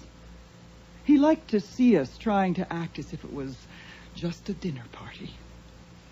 You didn't know him. He was a demon. Yeah, I'm beginning to see that. Did he reveal to any of you the nature of his hold on the others last evening or at any other time? Any hint at all? Reveal? No, not his style. I think he hinted. For instance, poison. I thought he hinted. But no particular? No. You said you had a proposal. I do. It's likely he kept in that box whatever support he had for his demands on you. The box will be placed in my safe. I don't desire or intend to inspect its contents, but Mrs. Hazen is my client, and I am committed to protect both her person and her property. I will surrender the contents of the box to you, the four of you, for $1 million. Oh, God. You don't mean it. I shall expect $250,000 from each of you, either in currency or certified checks, within 24 hours. There's no question of extortion by Mrs. Hazen on me. We haven't seen the contents of the box. I only say, as her agent, you may have them at that price if you want them. You haven't opened the box? No, I haven't. What if it's empty? You get nothing and you pay nothing. The box will be opened here tomorrow at midnight with all of you present, or earlier if and when you meet the terms. If it's empty, well, so much for that. It's a short time to raise so much money. I dare not give you longer. The police would no doubt regard the contents of that box as evidential in their investigation of a murder. I cannot undertake to withhold my knowledge of it longer than 24 hours. So I shall await your pleasure.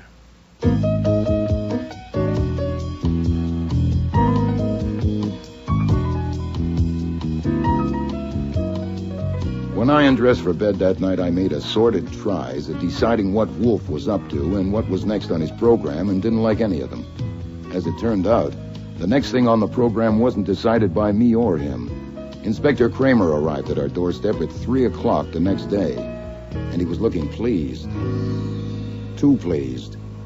Okay, I want to hear it from you. What Mrs. Hazen came to you for yesterday? Mr. Kramer, it shouldn't be necessary for me... She's booked for murder. On what evidence? We have the gun. Oh, indeed. We found Hazen's car parked near the scene of the murder. The gun was in the dashboard compartment. And you proved it was the murder weapon? Definitely. And we have traced the gun. It was bought by Hazen 6 years ago, and he had a permit for it. He kept it in a drawer in his bedroom. But you hadn't connected Mrs. Hazen to the gun. Oh, haven't we? How about this? Hazen was killed about midnight. At 8 o'clock the next morning, the maid went up to call him for breakfast. The drawer was open, and she saw the gun. You still hadn't connected... Shortly after 11, the maid was tidying. The drawer was still open, but the gun was gone. Mrs. Hazen, the only other person in the house during that time, had just left the house, presumably to keep an 11:30 appointment with you. So maybe you know why she put the gun in the car. Let's hear you. What kind of gun was it? It's your turn to talk. I don't like this. I'm sure you don't. Oh, you're not squeezing it out of me, though you think you are. I would tell you nothing and risk the consequences if it weren't for one thing. Mm-hmm. And what's that? I need some information that I can only get from you. I have to know where the gun came from that Mrs. Hazen left with me yesterday. Now, if you'll agree... She left a gun with you? Yes. Yeah, I'll tell you about it and give it to you. If you'll give me its history at the earliest possible moment, I want your word. You won't get it. Mrs. Hazen is charged with murder. If she left a gun with you, it's evidence in a murder investigation. No, it's evidence in my investigation, but not in yours. You have your gun, the one the murderer used. How can it embarrass you to tell me about this one? You're going to tell me what she said about it? I am. Okay, go ahead. I have your word? Yes. Get the gun, Archie. Right. Oh, by the way, there's a question that wasn't answered. What make is your gun? I mean, the one that killed him. Drexel 32. Huh. So is this. Oh, of course, there are millions of Drexel 32. It was fired yesterday by Mr. Goodwin to get a bullet. The bullet I gave you. That could have been evidence. No, we know it isn't, Mr. Kramer. All right. Let's hear it. First from you, and then Goodwin comes down to the station for a detailed statement. Very well. I don't get it. I have never known you to take a murderer for a client. Whether it's just your goddamn luck or what, I don't know, but you haven't. Why did you take her? Oh, I asked Mr. Goodwin's opinion, and he said she was innocent. His judgment of women under 30 is infallible.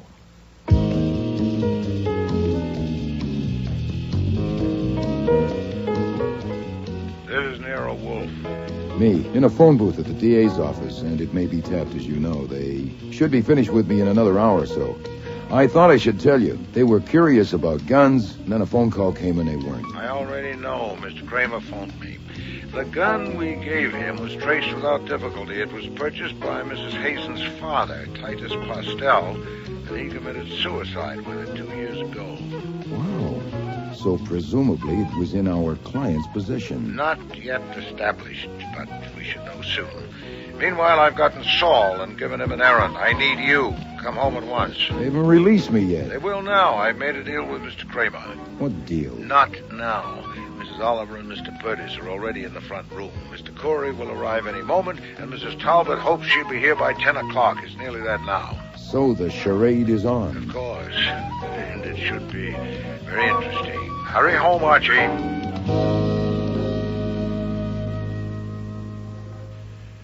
Please sit down, Mrs. Talbot. Well, since all four of you are here, I assume that you're prepared to act on my proposal. Mrs. Oliver? This is a cashier's check for $250,000 made out to me. I'll endorse it, or I won't. Yes, that will, of course, depend on what's in the box. Mrs. Talbot? I have a certified check for $65,000 and $40,000 in cash. I'll pay the rest as soon as I can. I tried. I did the best I could. Right. Mr. Purtis? I have a certified check for my share. Full amount? Yes. Mr. Corey? I have nothing. Oh, indeed. And why are you here? I want to know what's in the box. If there's anything worth $250,000 to me, I'll buy it. The deadline is midnight. You'd have 90 minutes. I don't think so. I don't know what you are doing, but whatever it is, I want to know what's in the box. Well, yes, this situation wasn't covered by the terms of my proposal. Two of you are prepared to comply with the terms and shouldn't suffer for Mr. Corey's dissent. As for you, Mrs. Talbot, I'm willing to accept your declaration of good faith that you've done your best You'll, of course, commit yourself in writing to pay the balance. But as for you, Mr. Curry, if you're willful, so am I. Whatever the box contains that relates to you will be turned over to the police at midnight. Open the box, Archie.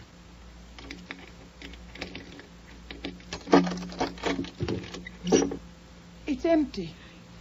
Damn you. You've got it. You had a key. Use your head, Perdis. He didn't know it was empty. Now, why would Well, he? you're wrong. I did know it was empty. I knew it last night when I made my proposal. You knew? I made the proposal not out of caprice to plague you, but for a purpose. And that purpose has been served. Who are you calling? Calling my man in the kitchen. Fritz, Inspector Kramer's there. He's arrived. The police. Let me speak to him. You've called the police? You have the gun, Archie. Stand at the door. No one is to leave. Mr. Kramer, the situation has developed as I expected. You may bring Mrs. Hazen in now. No, I will not. As I told you before, her presence is essential. Yes, I am prepared to name a substitute, yes. Damn you. You told the police this was all a game. No, are you a dunce? Would I contrive such a hocus-pocus just to pass the time? Confound it, sit down. I'm going. No one is going. Mr. Goodwin wouldn't shoot you, but he wouldn't have to, would he? Sit down. I asked you if you'd opened the box. And I said no, I had not. That was necessary. In fact, it was Mr. Goodwin who had opened the box, and it was empty. I don't believe that. It's a trick. I did concoct a trick, but it's a fact that the box was empty. That's what you have a right to know. Well, 3 of you.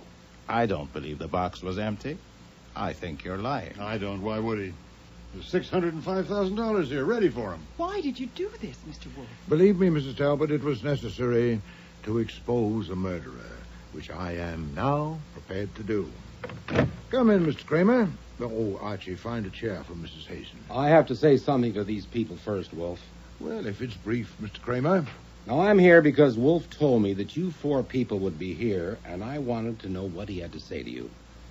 I brought Mrs. Hazen because I was convinced by something Wolf said that it would be in the interest of justice for her to be here. I want to make it plain that as an officer of the law, I don't rely on any private detective to do my job for me. And what's more, no private detective is going to interfere. Thank you, Mr. Kramer. Sergeant Stebbins, Mrs. Hazen is your prisoner, and of course it's your duty to guard her, but I doubt if she intends any outbreak. If you wish to stand by the murderer of Mr. Hazen, I suggest you move to Mr. Curry. That's my name. Indeed it is. Mr. Kramer, I promised you I'd offer a substitute for Mrs. Hazen for the murder of Barry Hazen. Though I've no conclusive evidence as of this moment, I have some highly suggestive facts. But you said you First, had a... Mr. Hazen was a blackmailer. He extorted large sums of money from the 4 people in this room using his public relations business as a cover. He had in his possession... You can't prove that. Oh, phooey, you have in your bag a check for $250,000. For what? I advise you, madam, for your own good, hold your tongue. Mr. Hazen had in his possession various objects, I don't know what, to substantiate his blackmailing demands. And last evening I told these 4 people that I'd secured these objects and that I'd surrender them for $1 million. I gave them 24 hours to meet my terms. They are here. 3 of them... The objects are here? No, I don't know where the objects are. The people are here. 3 of them came prepared to pay. Mr. Curry did not. And that's your basis for accusing Mr. this Kramer, man? This will go better if you keep your questions until I'm through. I was acting on the premise, certainly were the test, that one of Hazen's victims had killed him. And to kill him would have been futile unless he got the object that had made it possible for Hazen to bleed him. Now, this evening, 3 people came prepared to buy those objects from me, not Mr. Curry. He knew I'd nothing to support my threat. Even when I told him that the objects pertaining to him would be given to the police in 90 minutes, he was unmoved. Mr. Curry, do you want to comment? No. This is fascinating. I thought I had decided not to bring my share of the money because I didn't believe he had anything that threatened anybody. Get back to facts, Wolf. Well, for a fact, I submit the conversation at the gathering Monday evening after Mrs. Hazen and Mr. Weed left. Of course, you and your staff have it in detail, but you didn't know that Hazen was a blackmailer, did you? And that he not only bled his prey, he was pleased to torment them. In that conversation, he introduced topics that obviously referred to the pinch he had them in. For instance, poison. I don't know which of those present that touched. I'm not concerned. But one of his topics pointed clearly at Mr. Corey. Mrs. Oliver, can you tell me again what he said about Mrs. Hazen's father? Well, he said her father was a great genius, an inventor. Yes, Mrs. Hazen's father, Titus Postel, had been associated with Mr. Corey. Inspector Kramer, you phoned me this evening to say that the gun I'd given you had been the property of Titus Postel, and he'd committed suicide with it 5 years ago. And soon after that, on the telephone, Mr. Corey informed me he'd be present this evening, but was declining my proposal. Yes, Mr. Corey? Nothing. Now, the guns. When Mr. Corey went to that grotesque dinner party Monday evening, he had Mr. Postel's gun with him. You can prove he had it. Certainly not. At the moment, I'm telling you what happened, not what I can prove. During the evening, he found or made an opportunity to go to Mr. Hazen's bedroom, probably on a pretext of using the washroom. He did. I remember that he went... Thank you, Mrs. Oliver, but later, if you please. Mr. Corey then switched the guns in Mr. Hazen's drawer with a double purpose. First, so that Hazen would find a gun there if he looked for it. Second, to implicate Mrs. Hazen. He intended to leave Hazen's gun in the car after he killed Hazen. The police would, of course, learn that it had been Hazen's, kept in that drawer, and when they found the other gun there, they'd naturally assume that she'd put it there in a witless effort to mislead them, which is what happened. Is it not, Mr. Kramer? You're telling this. Go on. Mrs. Hazen, the gun that had belonged to your father, was it in your possession? No, I don't think... When did you see it last? I don't understand. When they told me the gun I brought you was the one my father shot himself with, I thought they were lying. I don't understand. No wonder. Neither do the police. Did you ever have that gun, your father's? I had it for a while. They gave it to me after he died. I kept it with some of his things, but it disappeared. How long after his death did it disappear? I don't know. It was about a year later that I noticed it was gone. Had you any idea who took it? I don't know, but I thought perhaps Mrs. Corey had. I didn't ask her. She thought I shouldn't keep it because it only reminded me. Is it true that my husband was a blackmailer? Yes. My God. A husband who was a blackmailer. A father. Oh, I can relieve your mind about that anyway, about your father. He didn't commit suicide. He was murdered by Mr. Corey. Another one. You are piling it on. Oh, your aplomb is admirable, sir. Of course, you're counting on what I said earlier, that I have no evidence. But you're too sanguine. That evidence not only exists, it's available to me. I'm obliged to Mr. Hazen for a valuable hint. His remark that Mrs. Hazen's father was a great inventor and a genius. That suggested to me that you might have cheated him out of the proceeds of his genius. So I put a man on it. Saul Panzer. Mr. Kramer knows his capacities. What did he report? Oh, no, sir. You'll have to hear that from Mr. Kramer when he lays his charge. But I can assure you that Mr. Panzer is at your office at this moment guarding evidence that will definitely connect you with Mr. Postel's death. Really? There's a limit. I've had enough of this, so if you will excuse... Stop him, Sergeant.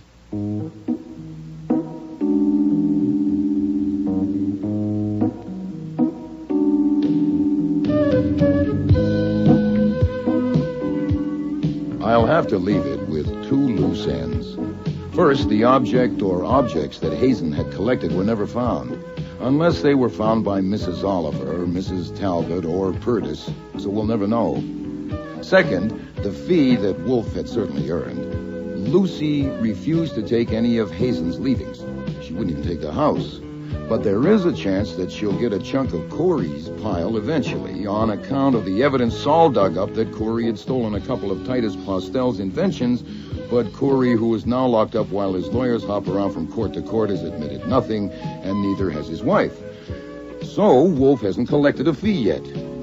As for a third point you might be curious about, whether Lucy and Theodore Weed have found out how they feel about each other, you can have one guess. If you need more than one, what do you suppose makes the world go round?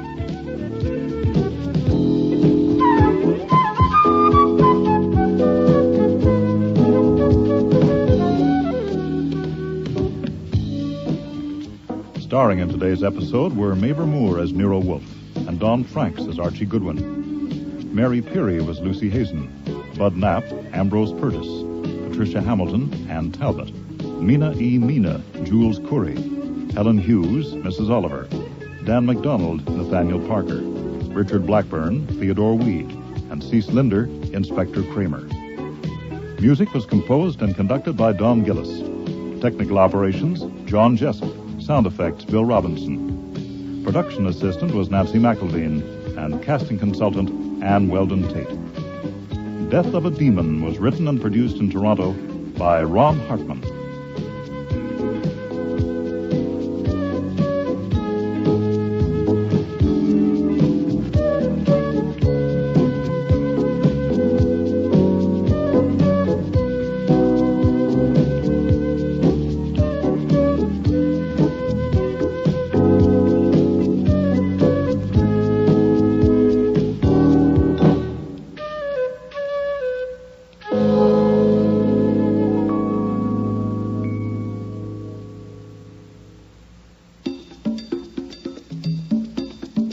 Next week, Nero and Archie become involved in the world of high fashion.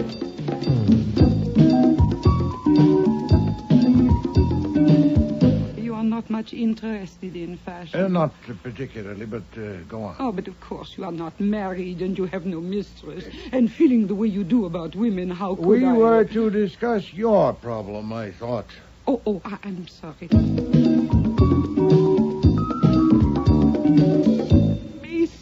Bianca Wurst, hold the line, please. All right. Thank you. Get on the other line, Archie. Check. Hello, this is Nero Wolfe. Are you Miss Voss? Yes. What do you want? If my name is unknown to you, I should explain. I know your name. What do you want? I want to invite you to call on me at my office. I've been asked to discuss certain matters with you. Who asked you? Well, I'm not at liberty to say. What matters? If you'll let me finish. The matters are personal and confidential. That's all I can say on the telephone. I'm sure you understand. I know your name, yes. You are scum in your stinking sewer. A slimy little ego in your big gob of fat. Oh. And you dare... Oh! Hello? Hello? Hello? Hello, Miss Voss. Are you all right? Miss Voss. There's nothing. Well, that's interesting. Apparently something fell on her and then, hung up the phone. What? You and your gorgeous words just like your orchids. Well, I'm on my way. I don't like gags about homicide. Murder is no joke. But I want to tell you, Mr. Wolfe, Bianca Voss had you wrong. What was it she called you? Scum in a stinking sewer. Yeah. Well, obviously she doesn't know you. Orchids don't smell. You know, Archie, I'm beginning to think this joke may be on me. Next week, Murder is No Joke. Guest stars Joy Coghill, Vivian Reese, Nani Griffin, Richard Monette, and Murray Westgate.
Rex Stout's Nero Wolfe.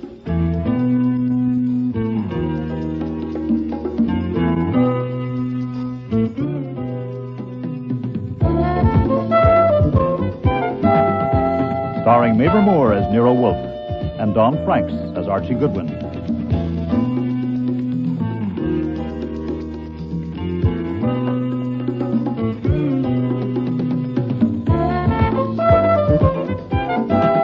Today's episode's Murder is No Joke, with special guest stars Joy Coghill, Nani Griffin, Richard Monette, Vivian Reese, and Murray Westgate.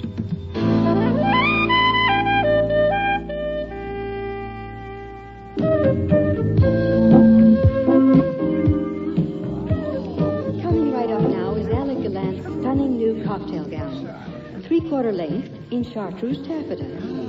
Doesn't Wendy look sensational in those slash sleeves with the white accent cuffs? Another brand new innovation by Alec Gallant. The coat is a separate piece, and you can take it off if you like. And there's Wendy looking just a wee bit cooler.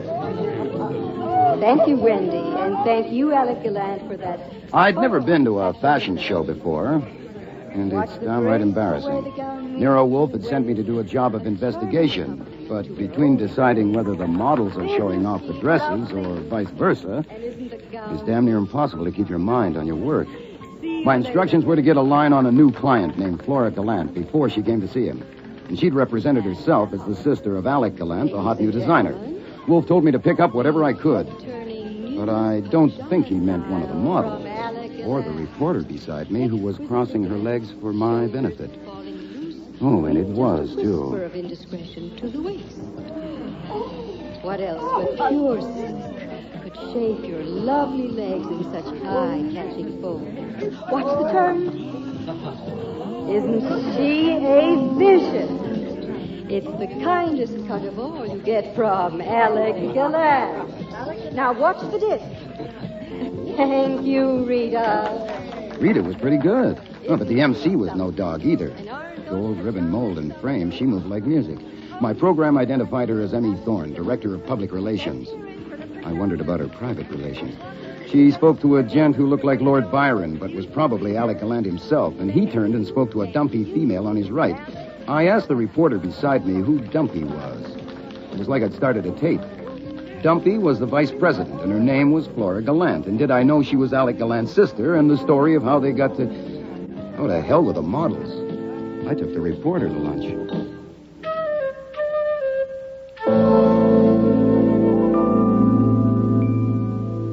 I must apologize for asking such an important man as you, Mr. Wolfe, to give up your valuable time to listen to me and my troubles.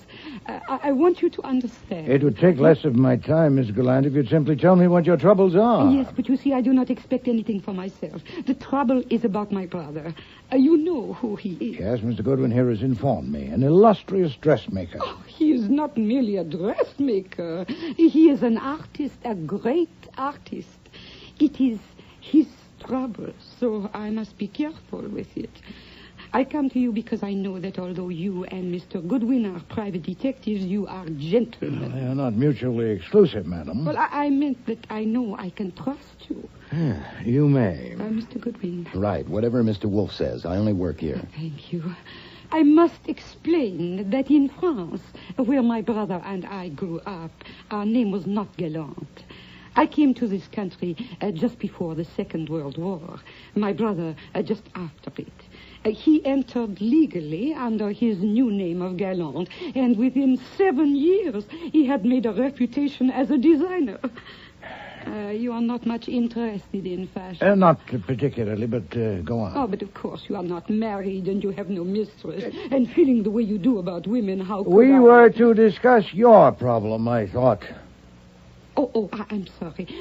My brother got financial backing and opened his place on 54th Street. Yes. And since then, it's been one triumph after the other. I know. Please get to the point. Yes, triumphs. I will not say I had a hand in them, but I have been trying to help in my little way, and so have many others. But now we get to the trouble. The trouble is a woman called Bianca Voss. Madam, I am not in the habit of accepting cases of romantic entanglement. Oh, no, not an affaire d'amour. I am sure of it. Well, that's fortunate. My brother has never married, but he is very healthy about women. I will confide in you that he has une amie intime, a young woman who works in a firm.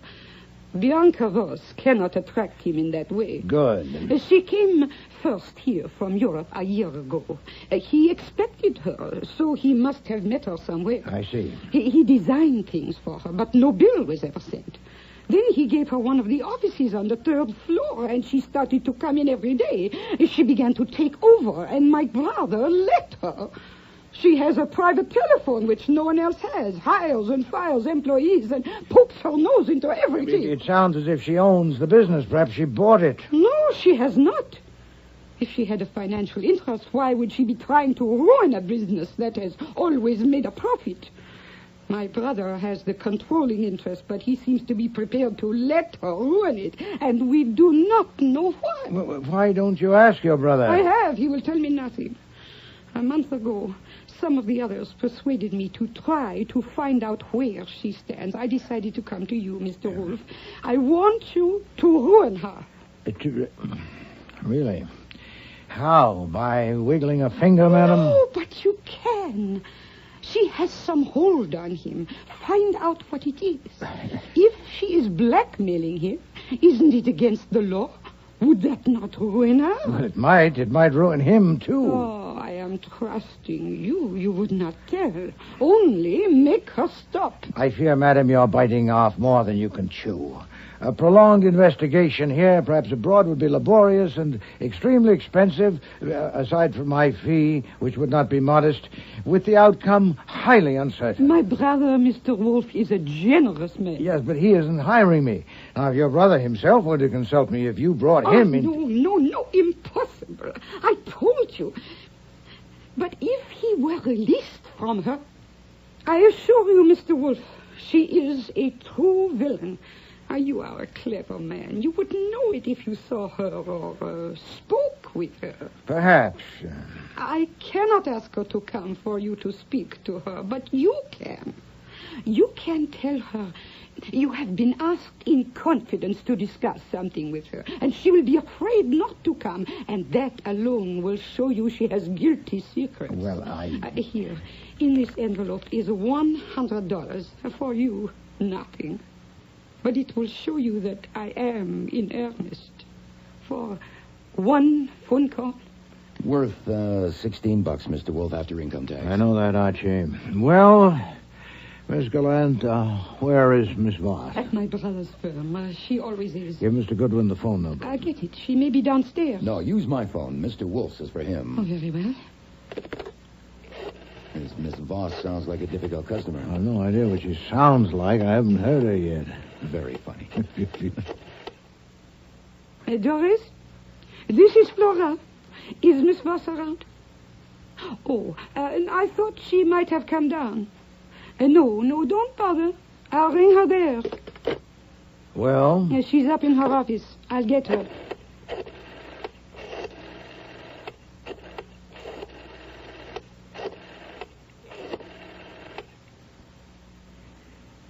Miss Bianca Voss, hold the line, please.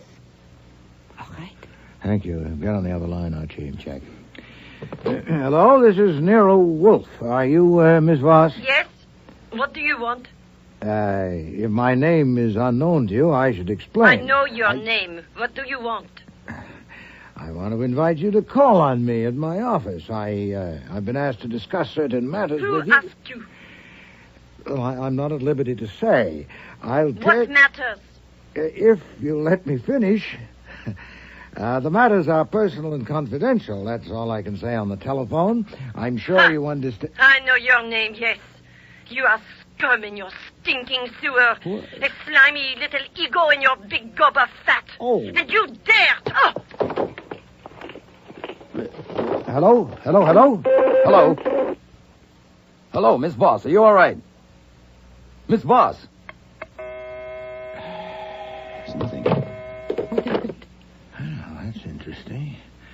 Apparently something fell on her and then hung up the phone. What?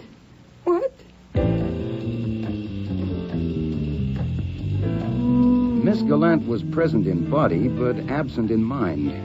So I had to look up the number of Alec Gallant Incorporated to get the switchboard again. When I did, I told the receptionist to whip upstairs and see if Miss Voss was okay, that I'd just been talking to her and she was in some kind of trouble. She put me on hold. It was 9 minutes by my watch before someone picked up the line again, and this time it was a man. Hello. Hello. This is Carl Drew. What is your name, please? Watson, John H. Watson. Is Miss Voss all right? May I have your address, Mr. Watson? Well, Miss Voss knows my address. What's happened? I must have your address, Mr. Watson. Miss Voss is dead. What? She was assaulted in her office while she was on the phone with you, according to our receptionist. Why? And I must insist on having your address. Why did you hang up, Archie? Miss Gallant, who is Carl Drew? Oh, come, madam, pull yourself together. He is the business manager. What happened? Bianca Voss is dead in her office. Oh. He said she was assaulted, but he didn't say with what or by whom. Well, Miss Gallant, it seems someone else has done your dirty work. Oh, no. No, it is impossible. I'm only quoting your Carl Drew. But how? Here, Miss Gallant, your money. No. No, take it, confound it, take it back. No. After her, Archie. We're star witnesses, and it'll be our next if Inspector Kramer thinks we got paid for it.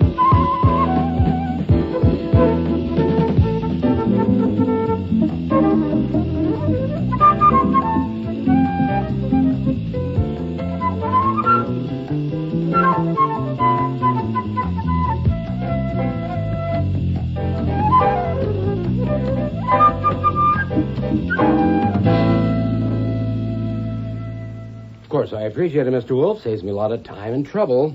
There are 7 John Watsons in the New York phone book. As well, Mr. Kramer, as Sherlock Holmes' famous assistant. A clue that might have led you to my assistant, Mr. Goodwin. Terrific. Oh, yeah, I thought so, too. But I don't play games, Goodwin. Oh, no, sir. That's why I typed up the verbatim report. Everything we said and Miss Gallant said, the voice said, what you've just read there. As you can see, we both signed it. Yes. Yeah, I noted that. So it was 11:31 when you heard the blow. We heard no blow. No. Identifiably. Perhaps when you've had a chance to read the report more carefully. Try page 4, Okay. You heard a groan and a crash and rustles, whatever that is.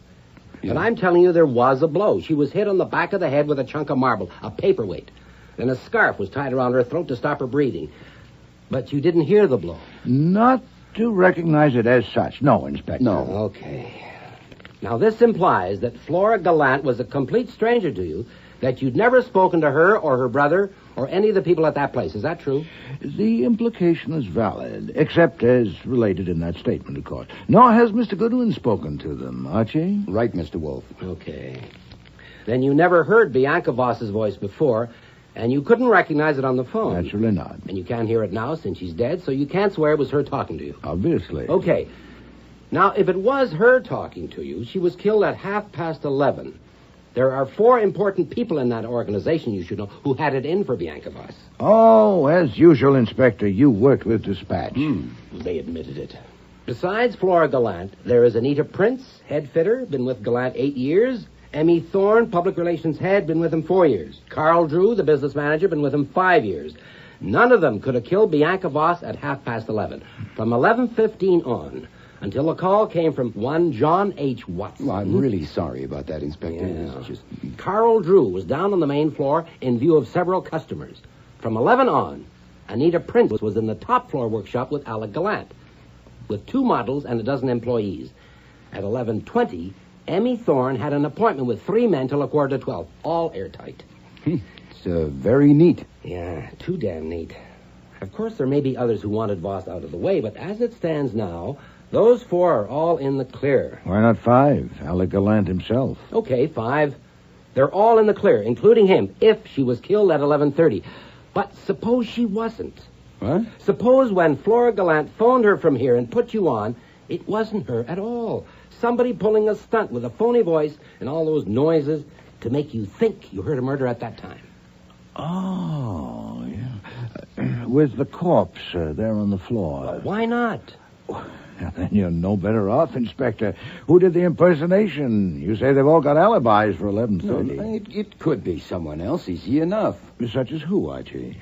Well, there's lots of women around there. Someone who wouldn't commit murder but might be willing to help cover it up. Whoever did it is an accessory. Don't forget that. Oh, it's very tricky, Mr. Kramer. If Flora Gallant killed her, it must have been planned as carefully as a coup d'etat. She phoned here last week to make an appointment for 11 this morning. She came on time, didn't she, Archie? Right on the dot, sir. Well, then, did she first kill Miss Voss in that lady's office, station some accomplice beside the corpse to answer the phone, then rush down here and maneuver me in a matter of minutes into ringing Miss Voss's number? Am I so simple?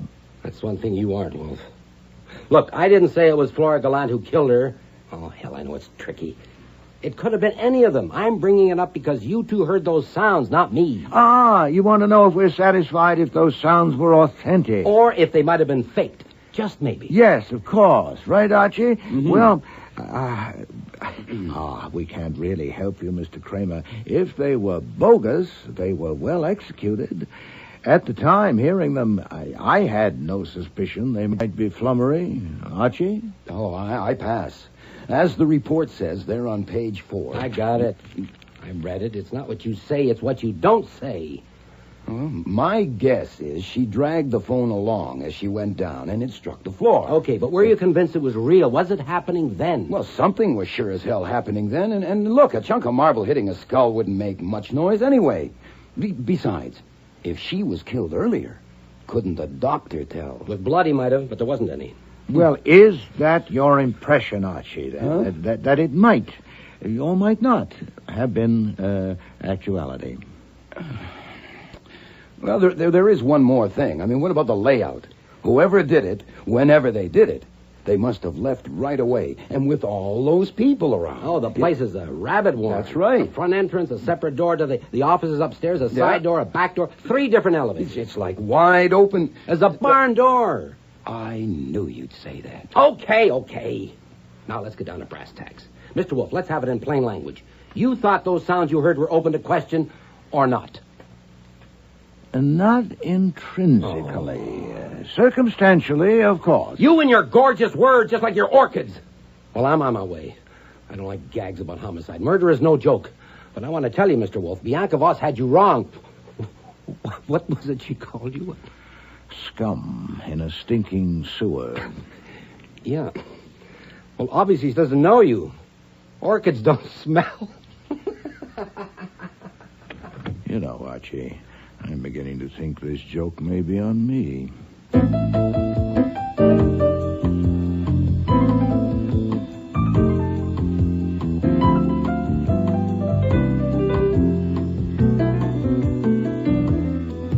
Next morning, I was eating breakfast in the kitchen with the Times propped up in front of me, reading about the Bianca Voss murder. It included mention of John H. Watson, but never identified him as yours truly. Kramer was obviously playing it close to his well-stuffed vest. But just as Fritz served the eggs Benedict, I saw another item on page 1. Coffee with the eggs, Archie? Yeah, thanks. Fritz, you ever see an actress named Sarah Yair? What movies has she been in? Oh, no, she was too good for the movies. She was a stage actress. Oh, well, then. I saw her 3 times in Strange Interlude. She was fantastic. Only time I ever wrote a fan letter was to her. Last night, Sarah Yair committed suicide. Was it a gun or poison? Cyanide in a glass of bourbon. Terrible. Unless it was very bad bourbon, how could she take it? She was an alcoholic, Fritz, and she'll drink anything. What a way to go, eh? Was it at home, Archie, or somewhere else? Huh? I always feel better when they do it at home. It was at home, it says here. If you call a lousy flat on East 13th a home. Boy, she must have slid a long way down. I wonder if it was really suicide. Well, of course, Archie. It's in the Times, isn't it?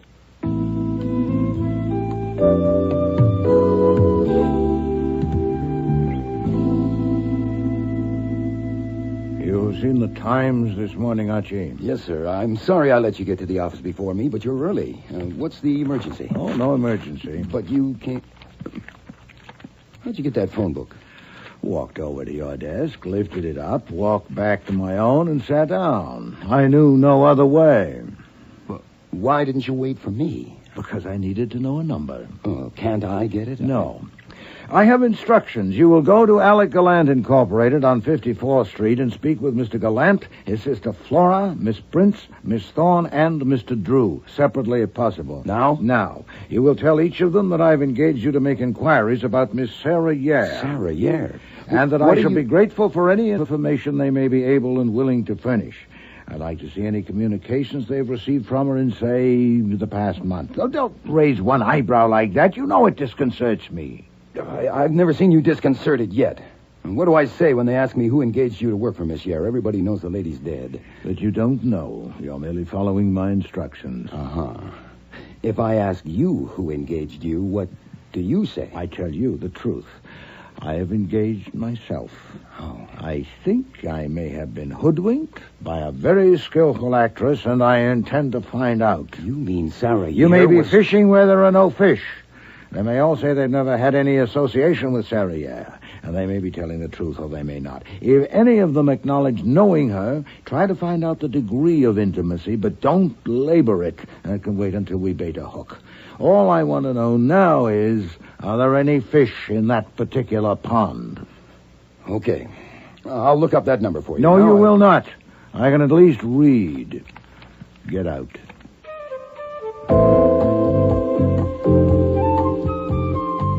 Alec Gallant Incorporated was no palace, inside or outside.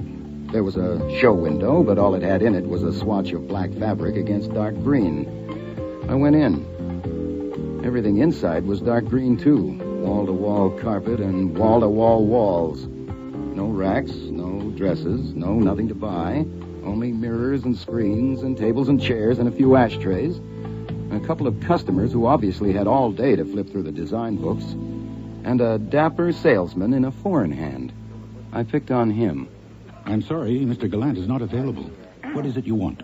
Look, I'm not a reporter, or a cop, or a lawyer drumming up trade. I'm a private detective named Archie Goodwin, sent by a private detective named Nero Wolfe to ask Mr. Gallant a couple of questions. Harmless questions, nothing to do with Bianca Voss. I read about that. Mr. Gallant is not available. You wouldn't... May I ask you if you are Mr. Drew, Mr. Carl Drew?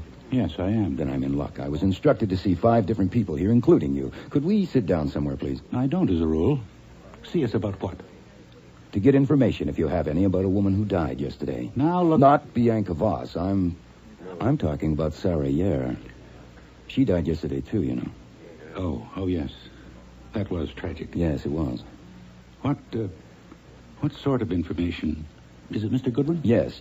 As a matter of fact, I wish I knew. All I know is somebody has engaged Mr. Wolfe to make inquiries about her. Any messages or letters in recent months. Maybe if you could let him see them or... That seems a little... Who engaged him? Oh, search me. Maybe if you'd like to know before you show him anything, Mr. Wolfe would tell you. I have no messages or letters. You mean recently? Ever. I doubt if she ever wrote letters. She always did everything by phone. Well, not letters about clothes. Mr. Wolfe's looking for personal letters, and he thought maybe you'd known her well enough personally. Well, I didn't. She was a very fine customer here for a couple of years, and she was a very private person. But she hasn't been around in over a year, and I never had a personal letter from her. Now, if... thanks. I'd appreciate it if you'd tell me when Mr. Gallant will be available. Please wait here a moment.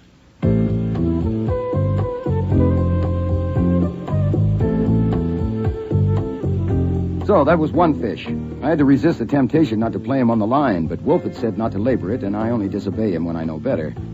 Carl Drew made a phone call and came back. Mr. Gallant is in his office with Miss Prince, and we'll let you have 5 minutes, Mr. Goodwin. This way, please. Another fish. I'm sure Drew must have told Gallant what my line was, or why did I even rate 5 seconds?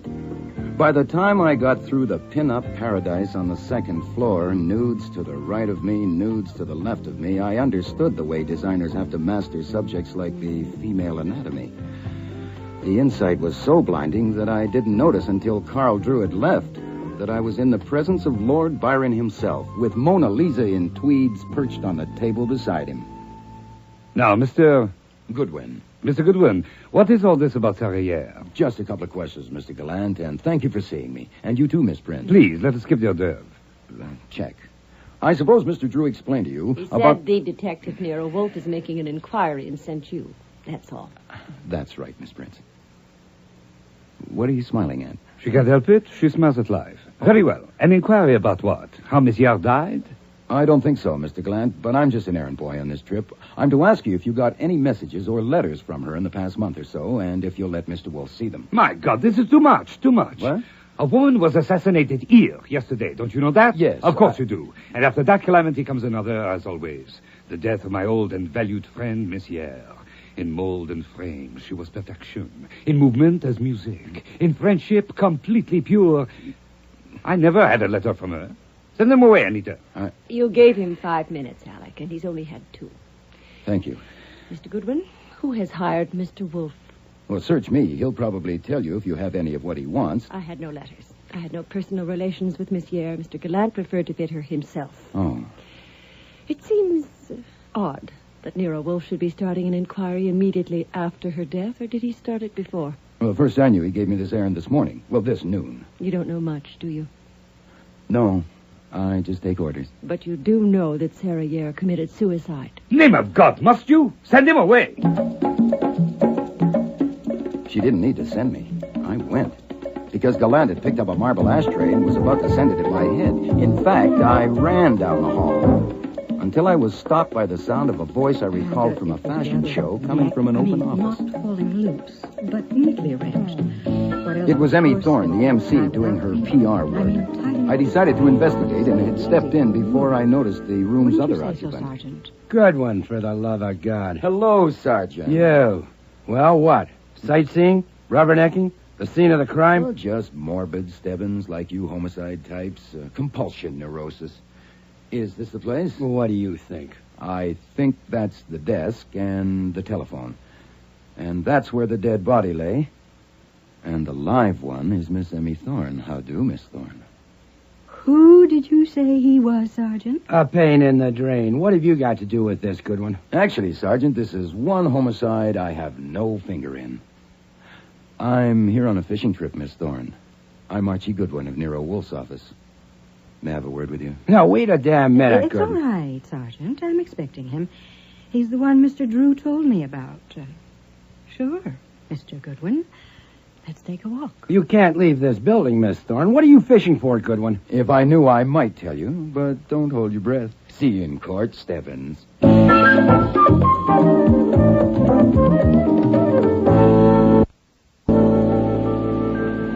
I appreciate your taking the time, Miss Thorne. It's all right out here on the roof. We haven't actually left the building. You could say that, yes. Now, what's all this garbage about letters from Sarah Yare? You know, I think my tie must be crooked, or I've got a grease spot on my shirt. Mr. Drew resented me. Mr. Gallant was going to heave an ashtray at me, and now you. Why is it garbage to ask a simple question politely? Maybe I should have said go. Hmm? What right have you to march in here and ask any kind of question? Oh, none. It's not a right. It's a liberty.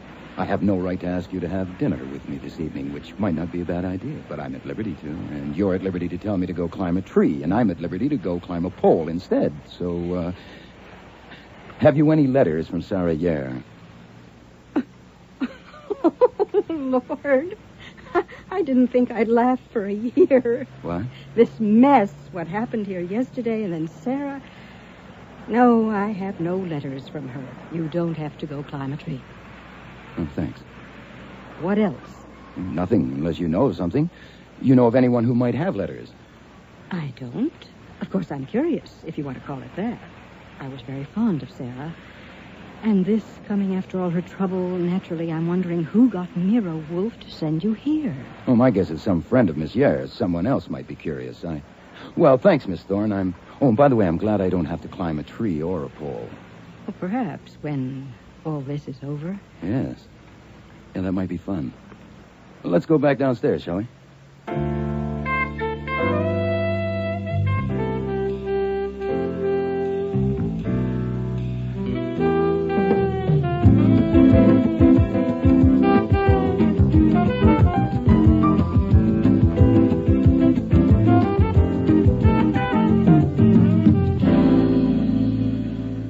Bingo, Mr. Wolfe. Bingo? I sent you on a fishing trip. Uh-huh. Then the Gallant place is a hatchery. Sarah Yare bought all her clothes there. They all knew her, and it seems they all loved her. Including Flora Gallant? She wasn't there. My guess she's down at the DA's office. Very well. That settles it.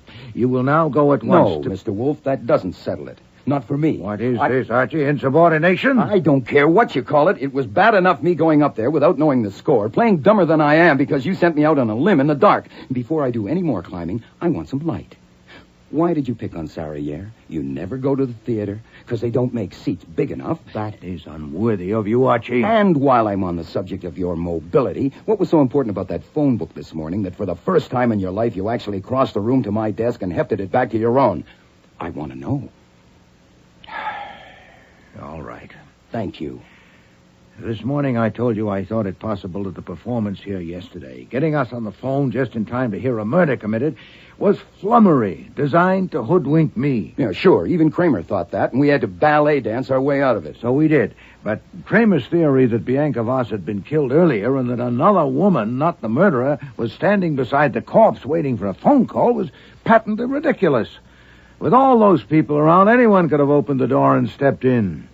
But if she wasn't killed at the time we heard those sounds, she must have been killed earlier, because I phoned right after and had someone sent up to her office. Precisely. Therefore, Archie, the sounds did not come from there. Well, then where the hell did they come from? Miss Gallant did not dial that number. What? She dialed the number of some other person she'd persuaded to perform that hocus-pocus. Clear? When did you figure that out? I had come to that conclusion before I went to bed last night, and I found it intolerable. I will not be mistaken for a jackass. No. So you read the item about Sarah Yare at breakfast? Initially only because you, as a theatrical connoisseur, had once told me you considered her outstanding in her profession. Yeah, she was. Then I went on to read that she'd recently been in distress, and also that she had died rather conveniently. Uh-huh. So I came down to the office, looked her up in the phone book, and after you left, dialed her number. Here it is. Algonquin 91847. Well, what did you do that for? She was dead. I didn't lift the receiver. I merely dialed it to hear it. You and I, Archie, are trained to observe and to register. Right. Close your eyes and listen. Take your ears back to yesterday when Miss Gallant was at your phone dialing. Not the first number she dialed. You dialed that later yourself. But the second one. When, according to her, she was dialing the direct line to Bianca Voss's office. Now, listen. Okay. Compare.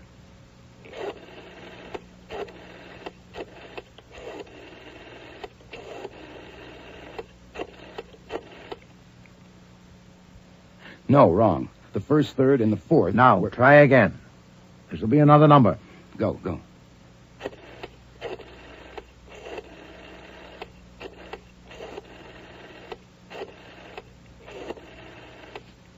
I think that's it.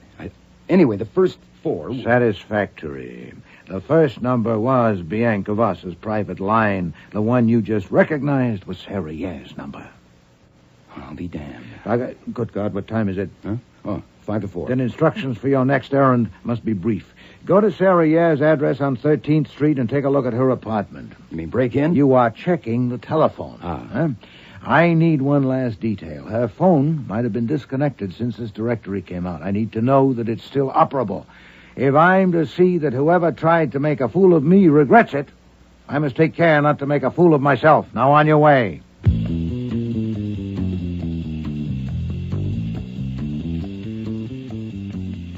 I won't describe the place. It was too painful. It was a hell of a dump, even for a down and outer. But the phone was there, and it was working. I dialed home to make sure.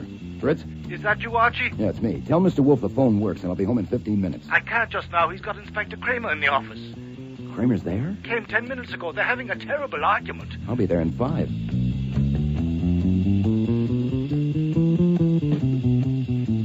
I got a hacky who liked to take advantages and made it there in 10. When I let myself in, they were still arguing in the office. So I figured I'd better stay out in the hall and sniff the atmosphere before barging in. Mr. Kramer, I said I've never known you to be more wrong. You accused me of duplicity. I am stating facts, Wolf. Facts, yes. You said you've never had any association with those people, but you sent Goodwin up there today with some song and dance about a fishing trip, for God's sake. I did not. Yes, you did. He told Sergeant Stebbins it had nothing to do with Bianca Voss, for God's sake. Phooey. Nuts! And when I asked you politely why you sent him up there, you say you'll tell me in 24 hours. Perhaps sooner if you'd help instead of hinder. Instead of hinder, Have you any information on the death of a woman named Sarah Yare? When the doorbell rang, I was still out in the hall eavesdropping, so I about-faced and looked through the one-way glass in the front door. The whole mob was there. Gallant, his sister Flora, Carl Drew, Anita Prince, and Emmy Thorne, the girl whose walk was music. Fritz appeared from the kitchen to answer it, but I grabbed him and marched him into the office with me. Archie? What? Was that you ringing the bell? No, sir, but I'm bringing the message. First, the connection you inquired about is operational. Second, 5 fish in the net are worth 10 in the sea. All right. What gobbledygook is that? Message received. Fritz? Yes, sir. Put the chain bolt on and tell those people they'll be admitted shortly, then stay there. Yes, sir. Inspector, Mr. Gallant and his 4 colleagues have just arrived, uninvited and unexpected. You'll have to leave without being seen, so into the front room, please, then duck out when they leave. We'll communicate later. Like hell they're unexpected, and like hell I'll leave. Oh. If you won't let them in, I will. Mr. Kramer! Would I lie so clumsily? You're damn right you would. If they'd been expected, would I have invited you in and sat here bickering with you? Either you leave or I do. Admit them and you'll have them to yourself, and I wish you luck. You think I'm going to sneak out and sit in your goddamn stoop until you whistle? No. No, that would be unseemly, wouldn't it? Very well. Get behind the waterfall. A what? That picture. You've hidden behind it at least once before and seen and heard all that went on through the spy hole, but you must not disclose yourself until I invite you to do so. Well, Inspector, they're waiting. Are they waiting for you or for me? Okay, Wolf, we'll try it your way. All right, Archie. Show them the way to the spy hole and then bring them in.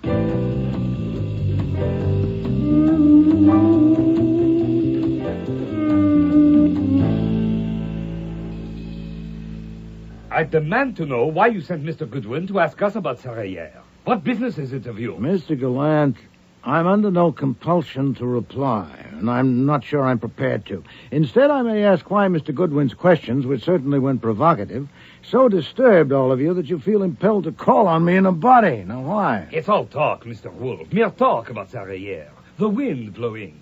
Tell him, Miss Prince. The police have insisted on knowing why he was there and what he wanted, and we don't know. I think you do. Yet all of you refused to tell the police, I understand. Now, why did you refuse, Miss Thorne? Because it was none of their business. And that's what you told Inspector Kramer? We have a right to know why you sent him. Absolutely. Oh, there's no point dragging this out. I'll answer your question, and we'll go on from there. I sent Mr. Goodwin to see you because I suspected I had been gulled in connection with the murder of Bianca Voss, and because I guessed it had some connection with Sarah Yare. By coming here en masse, you've made that guess a conviction, if any doubt remained. Oh, my God, Ellie. Titwa, Mr. Wolfe, we came here for an explanation. Of what, Mr. Gallant? No, for an understanding. Ah, that's better, Mr. Drew. Continue. We're in trouble, all of us, you know that. And we need your help, and we're ready to pay for it. But first, we have to know what the connection is between Sarah Yare and what happened to Bianca Voss. No, you don't mean that. You mean you have to know whether I have established the connection. And if so, how? Well, I'm willing to tell you, but first we must get a few things straight. I understand that each and every one of you felt yourselves endangered by Miss Voss's presence and that it would destroy the company. Is that true, Miss Thorne? Yes, everybody knew it. All right, that's understood. But beyond that, you, Miss Gallant, had a more intimate concern for your brother. And you, Mr. Gallant, gave her cause. You are no man to truckle, yet you let that Voss woman prevail. Now, presumably you were under severe constraint, were you? I was under her heel. The police know. They found out some. I told them the rest. Years ago, we were in the French resistance together. In war, you marry a person without really knowing them. And I made that mistake. Later, I found out she was a traitor to France. Perfide. I left her. I changed my name, came to America.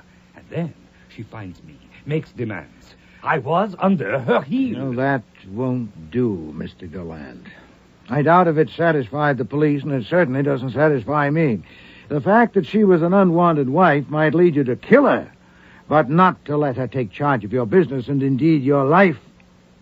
What else was there? Nothing. Oh, phooey, she knew something about you, didn't she, eh? Some damning evidence? All right. What does it matter now she's gone? She had 2 brothers. They were both traitors. I killed them. Not during the war, when such things were every day, but after, when it was a crime. That's better. In a word, she knew you were legally an assassin. Yes, but I did not assassinate her. You know I did not. At 11:30 yesterday morning, I was... Hold it, Alec. Mr. Wolfe knows the alibis. He said he's trying to get things straight. Let him. Well, thank you, Miss Prince. The cat's head is out of the bag, but I've already heard it scratch.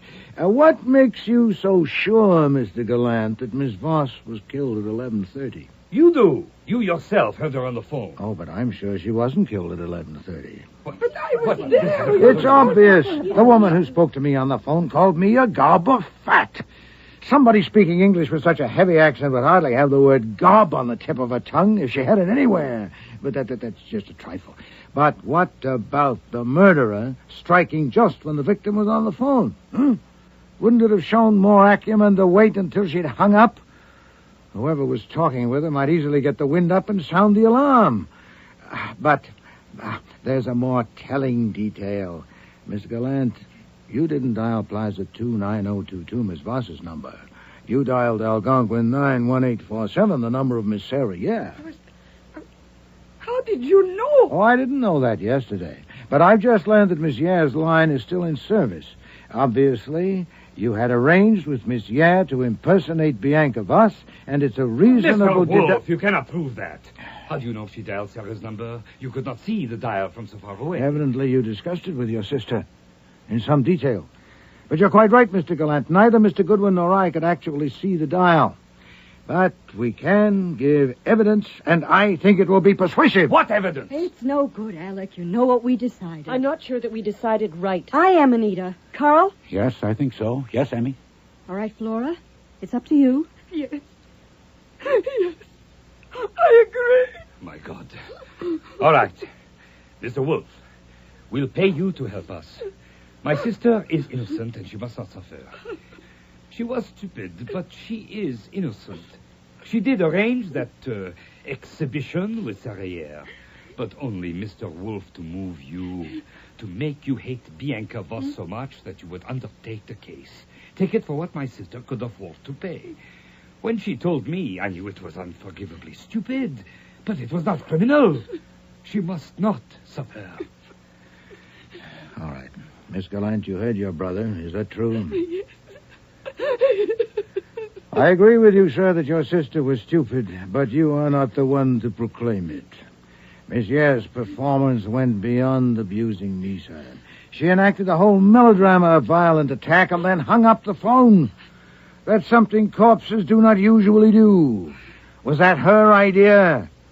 Your sister's stupidity can bow to yours if you expected me to overlook that detail, or worse, missed it yourself. I'm not stupid, Mr. Wolfe. Devious, then, beyond my experience. Devious? Oh, rusé, subtil. Never. Suppose, only to suppose, she arranged that comedy too. Suppose even that she killed Bianca. Was that a crime? No. Voss was an evil woman. And for ending her villainy, you would crucify my sister? You know about Sarriere, but the police do not. By your word, they can believe Voss died while my sister was here with you. I will pay you. It will be a great service from you. It deserves payment. I will trust you. I will pay you now. Oh, no, you will not. Can I not appeal to your charity? Yes, but not to my cupidity. I will accept no money from someone who at the same moment robs me of my self-esteem. I will not permit a murderer to take me for a simpleton. Now, let us grant that Bianca Voss deserved to die. She was not the only casualty of this sordid affair. Was Sarriere also a perfidious woman? But she killed herself. No, she didn't. Do you suggest she was so depressed by the quality of her telephone performance that she forthwith downed a glass of liquor impregnated with cyanide? She spoke with me in the role of Bianca Voss at 11:30 and was discovered dead at 2 o'clock. The person who killed Bianca Voss before 11:30 arranged with Sarriere to enact that comedy, as you call it, and later went to her apartment and killed her. So if you ask for my... that is totally impossible. My sister loved Sarah. She could not kill her. It would be stupid. You came here believing she killed Bianca Voss. That was stupid, if you like. She didn't. But What does What's it mean? this, Mr. Wolfe? What is this? A game? Oh, no, Miss Thorne. As a certain policeman said to me yesterday, murder is no joke.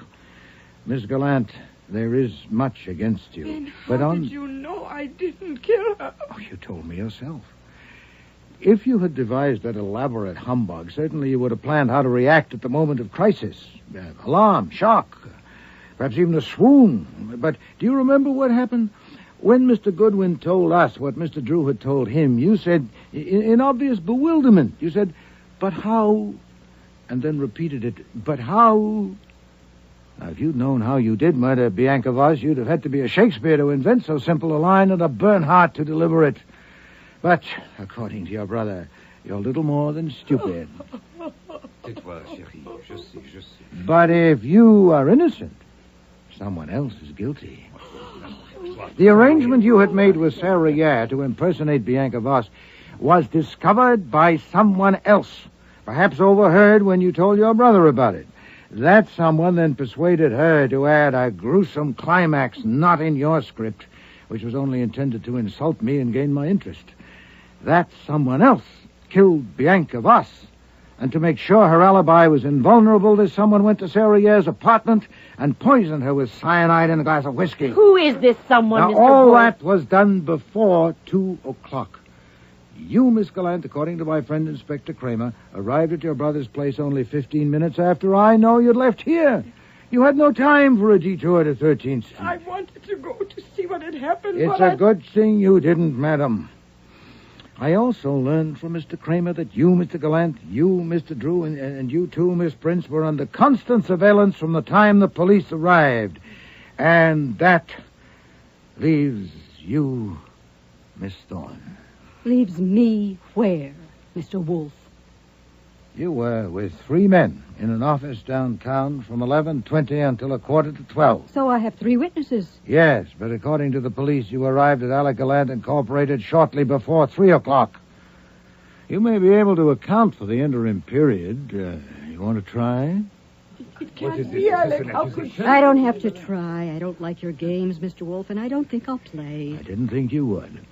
I won't be playing either, actually. The rest is up to Inspector Kramer, who's been following the moves and may now... Grab her, Archie! Don't climb a tree. Okay, Goodwin, I'll take over. Thank you, Mr. Kramer. No, let me talk to her. Emmy, I have loved you.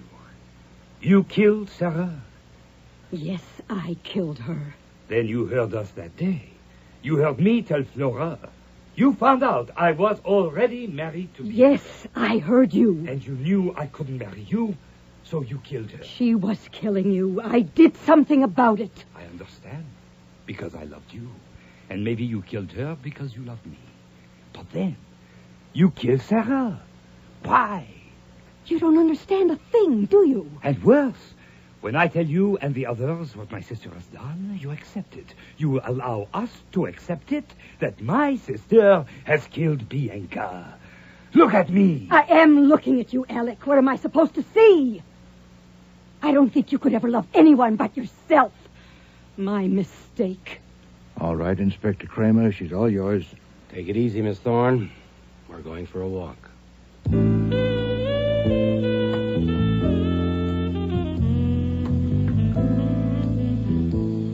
Emmy Thorne. Oh, it's too bad.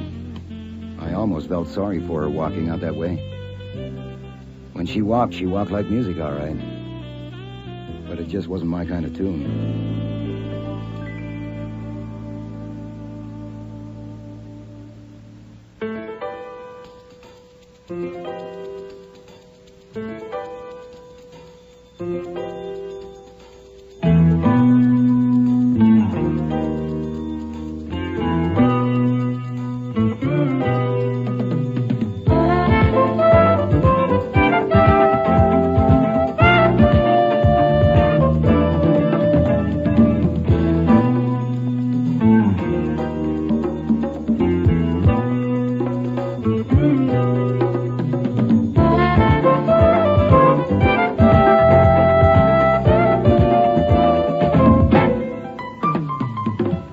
Starring in today's episode were Mavor Moore as Nero Wolfe, Don Franks as Archie Goodwin, and Cece Linder as Inspector Kramer.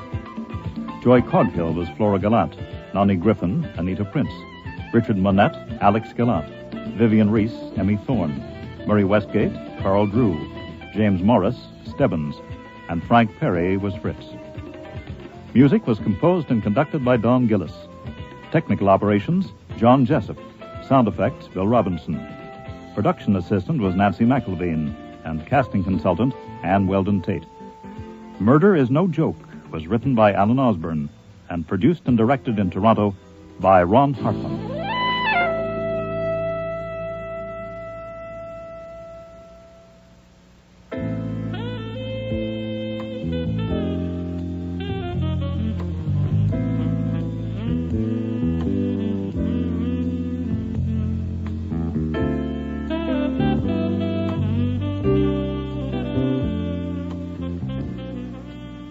We hope you've enjoyed this last episode of the 13-week Nero Wolfe series. Audience returns to this time slot next week. If you missed any of the Nero Wolfe episodes broadcast on CBC Stereo, you'll have a chance to hear them on our Sunday matinee series on CBC AM. Tune in tomorrow at 4:05 for Before I Die, with guest stars Maria Loma, Jane Eastwood, John Evans, David Hemblin, August Schellenberg, and David Stein.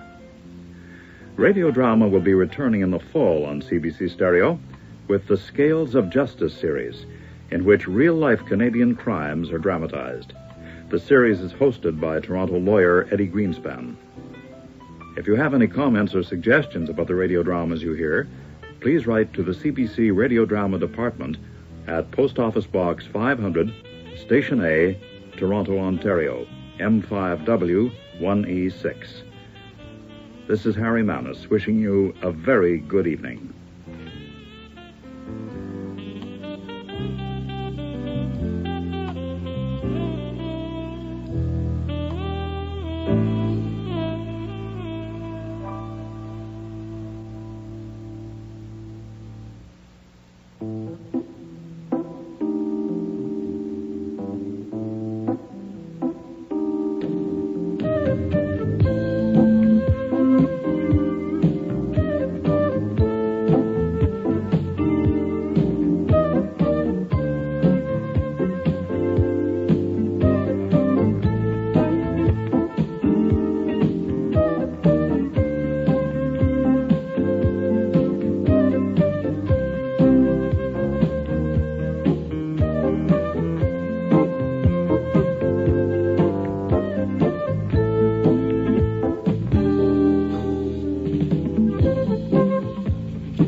Stay tuned for Nero Wolfe.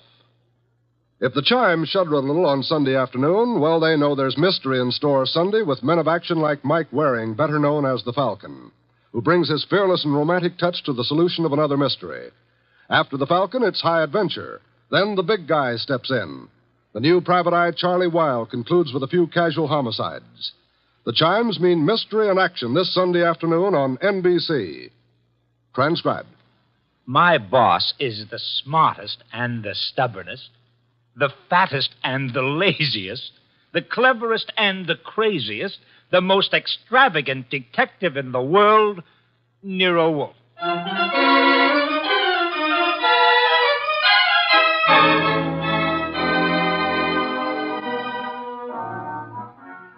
It's the adventure of Stamped for Murder, with that brilliant, eccentric private detective, orchid fancier, and gargantuan gourmet, Nero Wolfe, starring Sidney Greenstreet.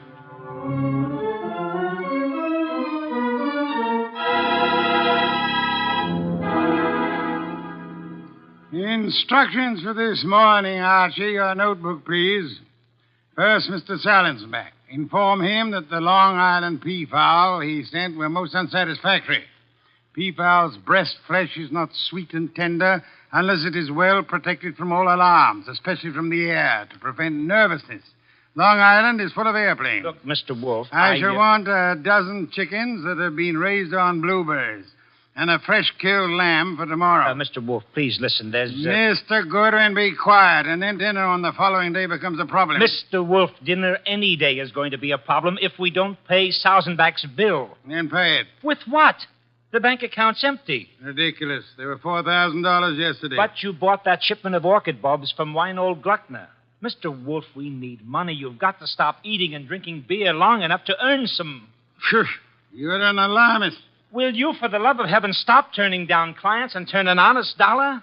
I've got a couple of prospects right outside the door. Send them away. No, sir. Send them away. Tell them I've gone to Egypt. Nothing doing, sir. Confound you, Archie. Obey orders. Send them away. Miss Kent, Mr. Rodman, come in, please. Thank you.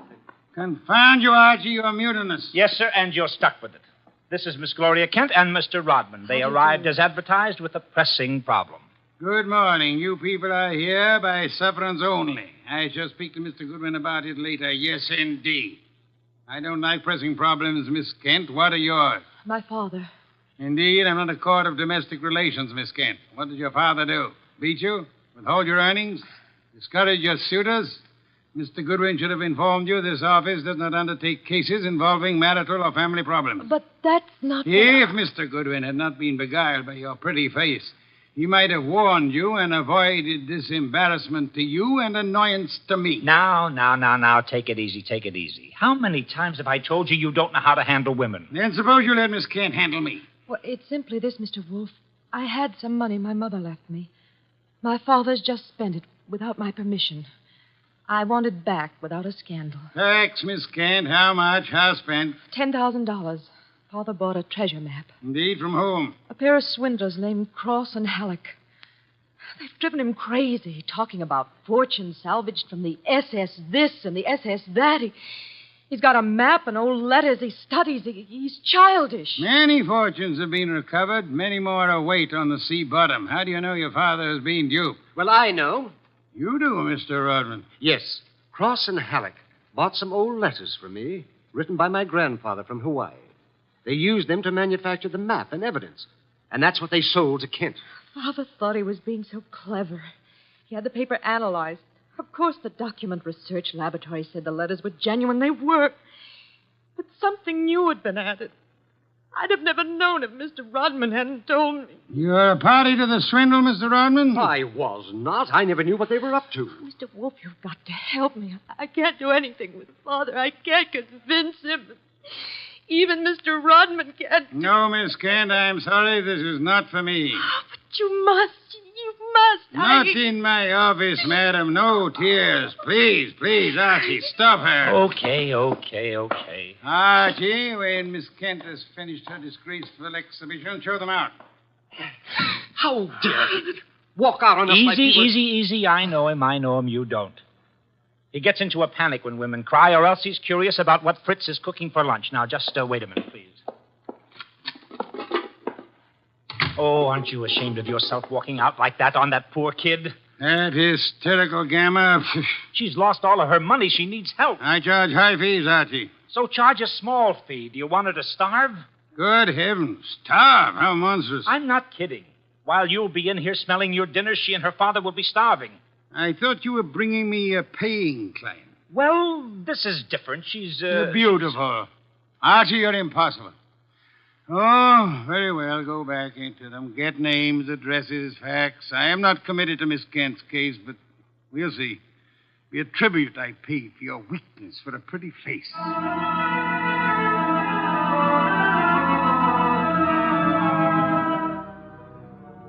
Rodman and Gloria Kent were gone, however. So all I had were the few facts they'd given me before they met Wolfe. I felt guilty about that when he came back into the office and sat down in his specially built chair. He closed his eyes, and I glared at him. Well, how much of you is awake? Mr. Wolfe. Well, they disappeared. Did you tell me you were going to help this girl just to get her out of the office, or did you mean it? You're a gadfly. No, sir. No, sir. You made a promise, and you're stuck with it. What did you get from Rodman? Name, address, occupation. He's a librarian, that's all. Very careless, Archie. You missed a significant point. Such as, How did Rodman discover the letters he sold were being altered by forgery and used for swindle? How did he locate the dupe, Mr. Kent? I guess you're right. I'll ask him next time. But what about now? Are you going to get Gloria's money back? I assume you call Miss Kent Gloria solely in order to annoy me. It does. Stop it. Get Cross and Halleck. On my way. You'll find them at the Hotel Bogart. Wrong, sir. According to my notes, their address is... Never mind their address. The Hotel Bogart is the headquarters for successful confidence tricksters. They celebrate their victories there while the money lasts. You will possibly find Cross and Halleck drinking whiskey or lunching, probably both.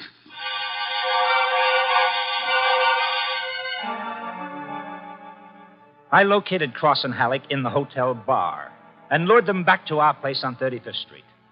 Wolfe was sitting behind his desk with his hands crossed on his impressive middle, at peace with his lunch and the world when I ushered them in. He sat bolt upright and scorched me with a look. Good afternoon, Mr. Wolfe. The tall one's name is Cross, the short one is Halleck. They want to help me invest my money. Gentlemen, Mr. Nero Wolfe. What? Who? Nero Wolfe. Hey, what is this? Confound you, Archie. How drunk are they? Not too drunk for business. Let's get out of here. Come on. Wait a minute. You want me to keep him here, Mr. Wolfe? Not by violence, Archie. Come back here, gentlemen.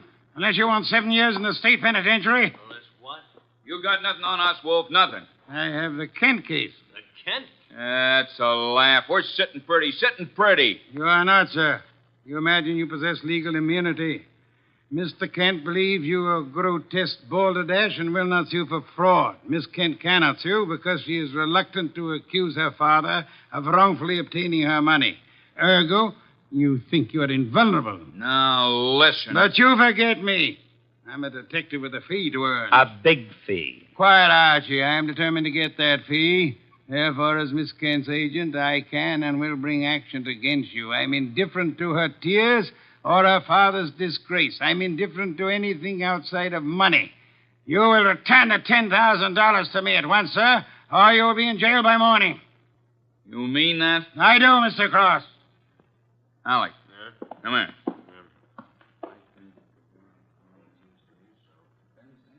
Come on, hurry. Okay. Here, Mr. Wolfe. Alec and I have decided we don't want to get in any trouble with you. Here's your $10,000. Let's have it. Give the dough to Kent, Mr. Wolfe, and get the letters and map back for us. You've got a reputation for being tricky, but honest. We trust you. Come on, Alec, let's go. Well, how about that? Preposterous. No, sir. Take a look. $10,000, genuine coin of the realm. That man Cross is a fool. Does he imagine I'm to be fooled so easily? What do you mean he left the money? He surrendered too quickly, Archie. Too easily. And that money in the envelope he was carrying all ready to refund. Why? Well, maybe he's got a better sucker. I heard him mention a Ben Sanford. Nonsense. Does he need Kent's forged letters and map to cheat this Ben Sanford? Couldn't he prepare another set? I guess you're right. Something's fishy. In any event, it's no concern of mine, thank heaven. Why not? I'm not committed to Miss Kent in any way. As a favor to you, I undertook to regain her money. I have done that. You may take it back to her and obtain the forged papers in return. But, Silence, Mr. Goodwin. Go to your red-haired charmer. Leave me in peace. I intend to spend this afternoon with my New World Atlas.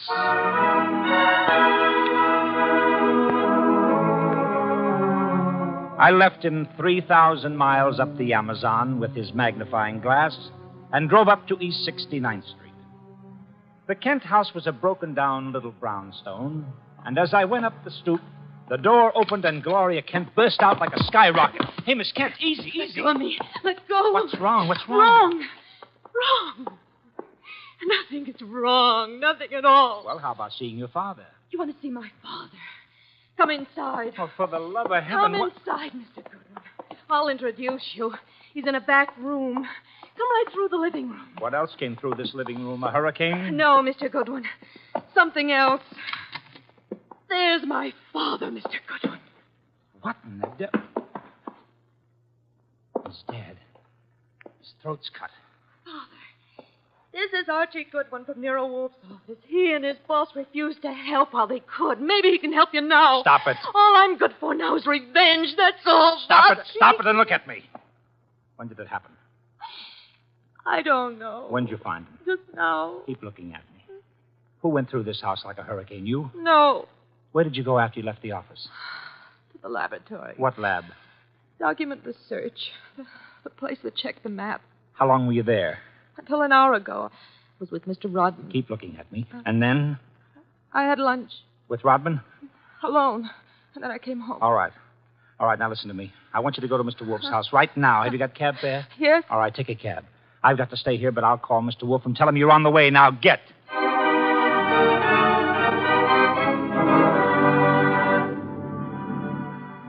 I called Wolfe, told him everything, and he instructed me to advise Inspector Kramer, who arrived with the homicide squad. I gave the inspector everything while the squad photographed and measured, print dusted and detected. At 3:30, Kramer took me back to the house on 35th Street for a fight with Wolfe. It's a great story, Wolf. Great. Kent buys a phony treasure map. Everybody knows it's phony except Kent. But Cross and Halleck try to buy it back, and Kent gets himself murdered. Did you find the map and letters in the house, Inspector? No, I didn't. The killer was after the map. A phony map? Certainly. Why?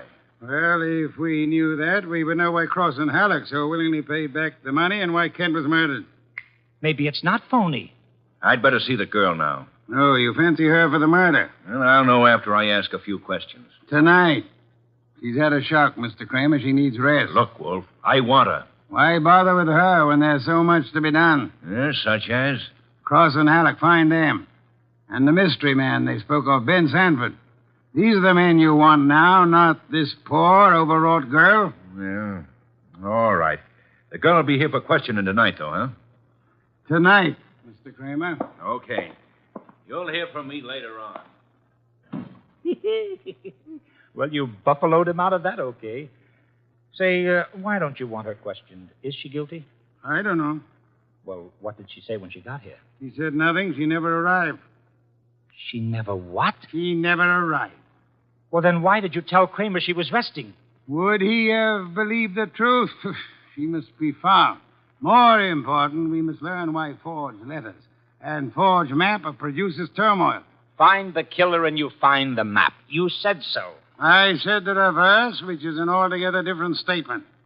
Archie, I want a photograph of that map. Get it. Oh, sure. Any particular camera you want me to use? You'll find a photograph of 200 Vanderbilt Street.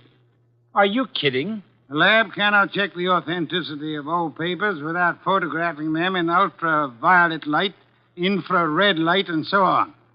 If this document research lab has examined those papers, they will have photographs. Get them.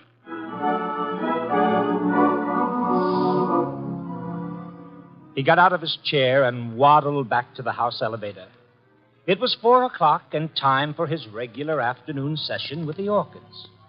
I drove down to the document research laboratory on Vanderbilt and got such a shock that I grabbed the office phone and dialed Wolfe at once.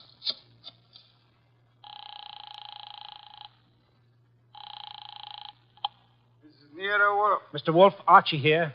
What's the matter? You lost? No, sir, but I found something. Photographs? No, Mr. Wolfe, I don't think you'll ever see any photographs of the Kent map. I don't think any were taken. Indeed. But guess who runs the document research laboratory? No, don't guess. You probably know. A man named Ben Sanford, and he's sitting right here looking at me.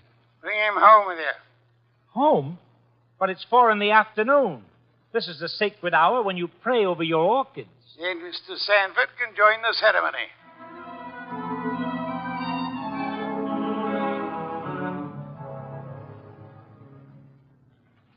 Hey, how about this place? How about it? There must be a million flowers up here. No, not flowers. Orchids only. Mr. Wolfe has 10,000 plants. Never saw anything like it. And you never will again, brother. Hey, what kind is that on the bench? Oh, that's our pride and joy. Odontoglossum harryanum. Above them, the Van Petersirana, and the pink ones are the Coelogiani panduratas. Now, the large object mulching flower pots is Nero Wolfe. Mr. Wolfe, Ben Sanford. Good afternoon, sir. Hi. I came along to be obliging. I've got nothing to say about anything. How much have you offered Cross and Halleck for their treasure map? No comment. Mr. Sanford, I'm going to make some assumptions. I assume that you are not, in fact, a document expert, but an accessory to the fraud of Halleck and Cross. No comment. That you actually prepare fraudulent maps for those swindlers, and then, in the guise of an expert, guarantee their authenticity. No comment. But this you must answer. You did guarantee the authenticity of the map and letters Kent bought. It's on record. All right, I did. Then will you admit they were forged? What are you, a comic? No. You guarantee the value of the Kent map? Yes. As an expert? Yes. Then you've convicted yourself of murder. Murder? What is this? Mr. Kent was murdered, sir. Evidently for the map and letters he bought.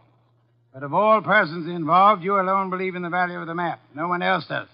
Therefore, you alone would have murdered Kent for the map. For the love of... Now, wait a minute. Chew it over, brother. Chew it over. Either way, he's got you. Okay, you want me to level? Here it is. Level, Archie. Okay, boss. Thief-type talk. It means tell the truth. It's like you say. The letters were bought from Rodman. I forged the map and evidence onto them. I guaranteed them to Kent. It was a swindle. The letters are without value? Oh, sure, they're old, that's all, from 1851. Just tired family gossip and stuff. Indeed. There we have the problem again, Archie. Mr. Kent is swindled with a map and letters that are known to be worthless. He alone believes the fantasy of the treasure. There isn't any treasure, never was. Yet Cross and Halleck refunded the swindle money so eagerly. It is obvious they want those worthless documents back badly. Someone else wants them so bad he murders Mr. Kent. Why? I don't know. Archie, we must find the girl. There's a chance she turned to Mr. Rodman for refuge. I'm sorry you'll have to go there at once. If the girl isn't there, bring Rodman.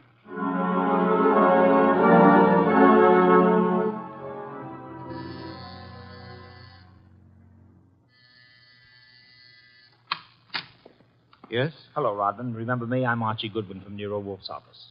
Oh, yes, good. I came to get Gloria Kent. There's been a change in plans. Tell her to come out, please.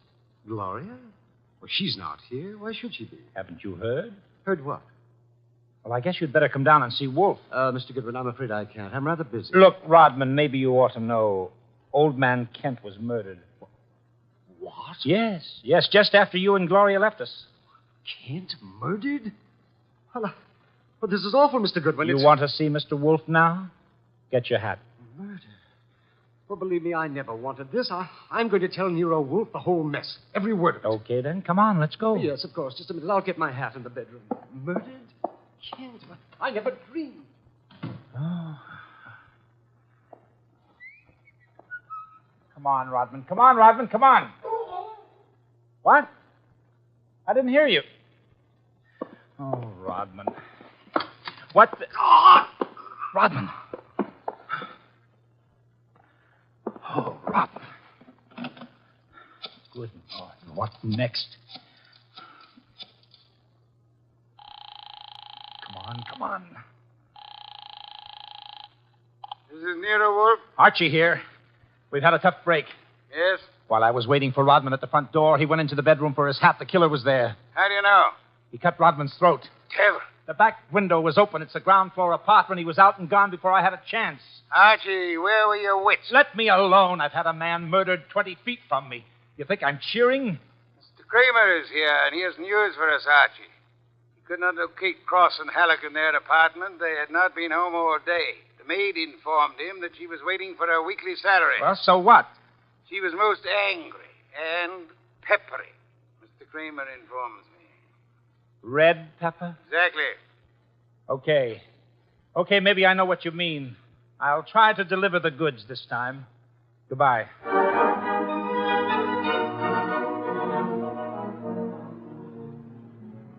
I drove down to the apartment house on Gramercy Square where Cross and Halleck lived, took the elevator up to the 10th floor, found the right door, and slipped in with a pass key.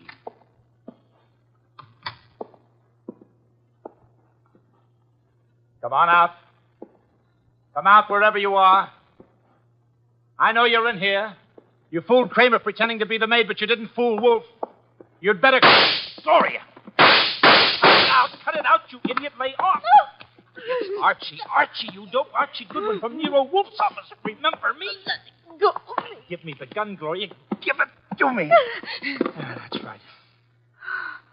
Who did you think I was? Alec. Oh, brilliant. So Wolfe figured you out, huh? Well, you are a brave girl. They killed your father. You came up here and waited for them. You were going to kill them right back, huh? Oh, that red-headed temper. And you bluffed Kramer into thinking you were the maid. I had to do something. It was the only thing I could think of. To come here and kill him. Well, you're coming home with Archie. And just remember one thing. When Wolfe's working for you, don't try to do any thinking. It only gets in Wolfe's way.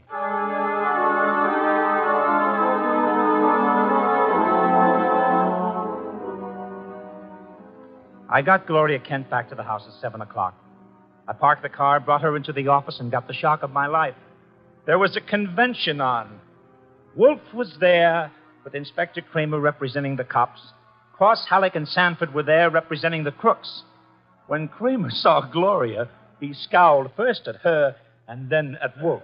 So it was a slick one after all, Wolfe. You didn't have the girl. You had no intention of producing her. Please, Mr. Kramer, that can wait. There are other matters more important. I dine at 8. That leaves me 1 hour to solve your murders. Murders? More than one? Yes, 2. Elmer Rodman. By heaven, Goodwin, if you... Please, Mr. Kramer, not now. First, Miss Kent. Good evening, Miss Kent. I presume you have met these gentlemen, Cross, Halleck, and Sanford? Yeah, I'll take your purse, please. Why? Don't think me as naive as Mr. Goodwin, miss. When you left your home after the murder of your father, you took the map and letters with you. They're in your purse Well, that's now. not true. Archie, the purse. Thank you. We have here an interesting situation. There exist some old letters and map, forged and fraudulent. They're worth $10,000 and more to Cross and Halleck, and worth 2 murders to a killer. Why?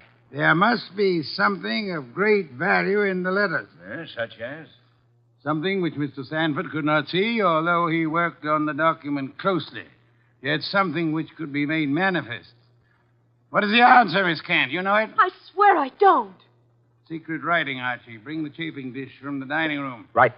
Secret writing? I saw nothing when I worked on those letters. Naturally, Mr. Sanford, the writing is invisible. But heat is an agent. It makes most forms of secret writing visible. The chafing dish, boss. Thank you, Archie. Place it before me and light it. Right. Now I open Miss Kent's purse. From it, you see, I withdraw these ancient letters which he took from her house after her father's murder. That's not true. Archie. That's enough, Gloria. That's enough. From now on, you just listen. We remove the letters from the envelope and toast them gently. The secret ink vintage 1851 will easily succumb to the agency of heat. Careful. Those envelopes will catch fire. Hey, they've caught. Don't be upset, Mr. Cross, Mr. Halleck. The envelopes. They'll burn safely in the dish. We can concentrate on the writing. Watch closely. I don't want to be accused of trickery. You fat fool. The envelopes are everything. Put them out, Sanford. Don't sit there. Put them out. Why, Mr. Halleck? Well, the stamps, the missionaries, are worth a fortune. The missionary. Of course. You know that. Mr. Cross knows. So does Mr. Sanford, right? Yeah. Cross Sanford knows, you old fool. Let me... Mr. Sanford is not alarmed. Why not, sir? I don't know what you're talking about. $50,000 or $100,000 is burning before your eyes, Mr. Sanford. Cross and Halleck are burning their fingers, putting out the flaming envelopes. And you sit there quite indifferently. Why? Well, You know the value of the missionary stamps on the letters you bought from Rodman. But you know these aren't the real letters. Isn't that it? Not the real letters? I told you I'm tough to crack, Wolf. You didn't fool me with those dummies. Dummies, how do you know? Mr. Cross didn't know. Mr. Halleck didn't know. How did you? Well, I'll tell you, sir. Only one man could know I was framing Miss Kent as a decoy. Only one man could know I prepared these dummy letters and pretended to take them from her purse. And that is the killer. The man who murdered her father and stole the map and letters this morning. You, sir, Mr. Sanford. Well, I'll be... Mr. Kramer, there's your killer. You'll find the missing map and letters on him or concealed in his home or office. You won't need the evidence anyway. Look at his face. He's self-confessed. Self-confessed like fun. He was booby-trapped.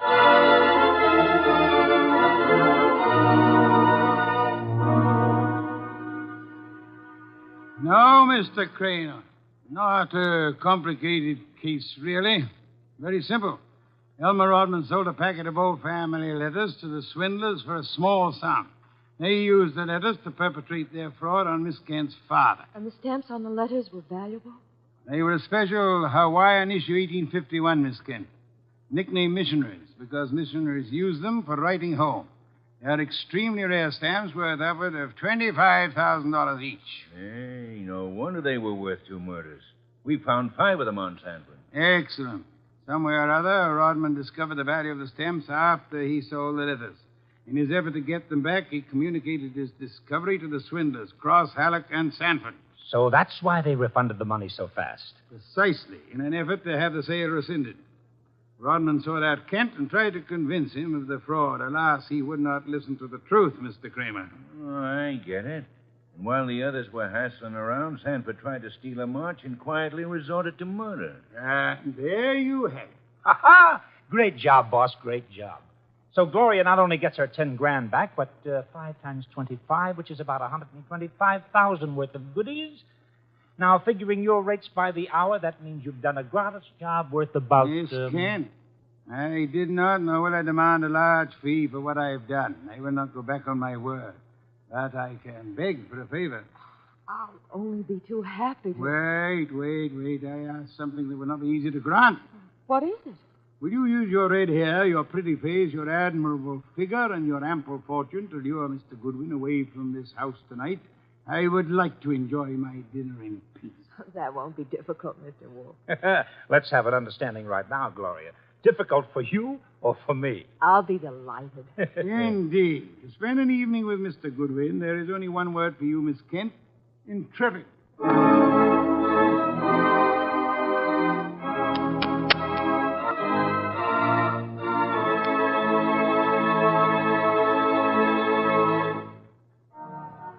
You have been listening to The New Adventures of Nero Wolfe, starring Sidney Greenstreet.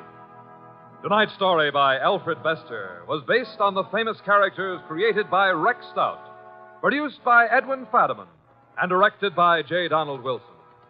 In the cast were Wally Mayer as Archie Goodwin, and Gene Bates, Howard McNair, Jay Novello, Larry Dobkin, Bill Johnstone, and Herb Vigran. Music by Joseph Enos. Next week at this same time, Nero Wolfe and Archie will bring you The Case of the Careworn Cup.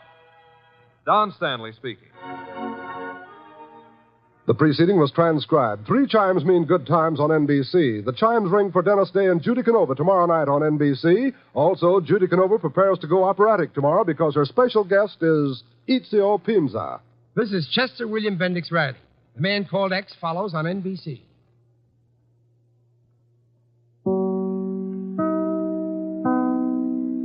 Stay tuned for Nero Wolfe. Saturday night chimes on NBC mean a full hour of fun with Dennis Day and Judy Canova. Dennis always appears perplexed and bewildered. But one thing that doesn't perplex him is how to make a popular ballad come to life in his thrilling tenor voice. And there's music also on the Judy Canova Show, plus comedy in the mischievous Canova manner. That's Judy Canova and Dennis Day, tomorrow night over most NBC stations. My boss is the smartest and the stubbornest, the fattest and the laziest, the cleverest and the craziest, the most extravagant detective in the world, Nero Wolfe.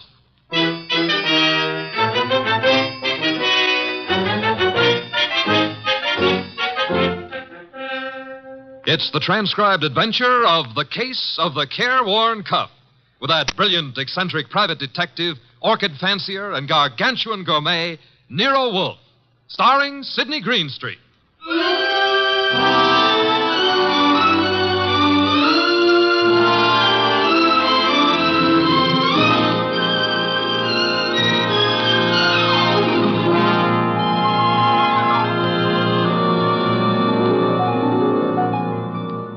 The place is Nero Wolfe's office.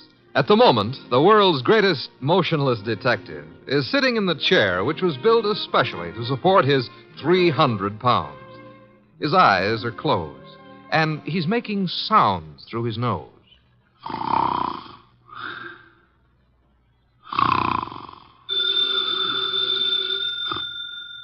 Archie. Archie. Archie! Yes, Mr. Wolfe, what is it? The phone, if you please, Mr. Goodwin. But it's on your desk, only 8 3/4 inches from your left elbow. All you have to do is lean forward. Found it, Archie. What do you think I am, an athlete? Hello. No, wrong number, mister. Well, I'm sorry, Mr. Wolfe, if that old phone awakened you. Wrong number, and I was not asleep. I was merely concentrating. On what? We're out of work. There's nothing to concentrate on. May have escaped your errant attention, Archie. But there are other subjects for thought besides murder. Mm-hmm. Sure, blondes. And blondes.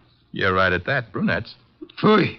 That's not a nice thing to say about any girl, even if she does happen to be a brunette. Archie. Yes, sir? Go away. You annoy me. Suppose I did. It would get you beer for you. Fritz. Tonight happens to be Fritz's night off. However, you can always get your beer for yourself. Don't be an idiot. There are exactly 23 steps between here and the kitchen. As you very well know, I abominate strenuous physical activity. 23 steps times 2 is 46. You could walk very slow. Nonsense. Now that you mention it, I happen to be mildly thirsty, Archie. Would you... Now that I mention it, you'd better let the beer go for tonight. Why? Our stock is running low. You being careless? I've been careful, because something else is also running low. What? Money? Fiddlesticks, there's plenty in the bank. Sure, but very little of it is yours. Mr. Wolfe, do you remember that batch of orchids you bought last week? Of course I do. Magnificent and very rare specimen. I got a magnificent bill for him this morning, too. It was large? It was large. Confound it, Archie. I shall have to do some work. You turned down half a dozen cases in the last few weeks. One of them may still require me. Most of them hired other detectives. However, there is a Mr. Wenceslas who might still be in need. His problem is what? As I remember, he's being followed by midgets. He wanted you to do something about it. Not that he minded the midgets so much. It was the elephants they were riding. The man needs a psychiatrist, not a detective. Anyone else? I can check my files, but I don't think... Ha-ha! Saved by the bell. Another cliche like that, and I shall... Answer the phone yourself? Assassinate you. See what it is. Okay. Hello? Yes, Mr. Wolfe is in. Yes, he'll be in. He always is. What? But... That was a Mr. Charles Porter. He was in a hurry. He's on his way over right now. Should be here in 10 minutes. Prospective client, I trust? $1,000 worth of prospective client. Splendid, Archie, my beer. Okay, but, look, I'm not sure you're going to accept his offer. Indeed? What does he want me to do for his paltry fee? That's the point. If I heard him right, he wants you to do nothing.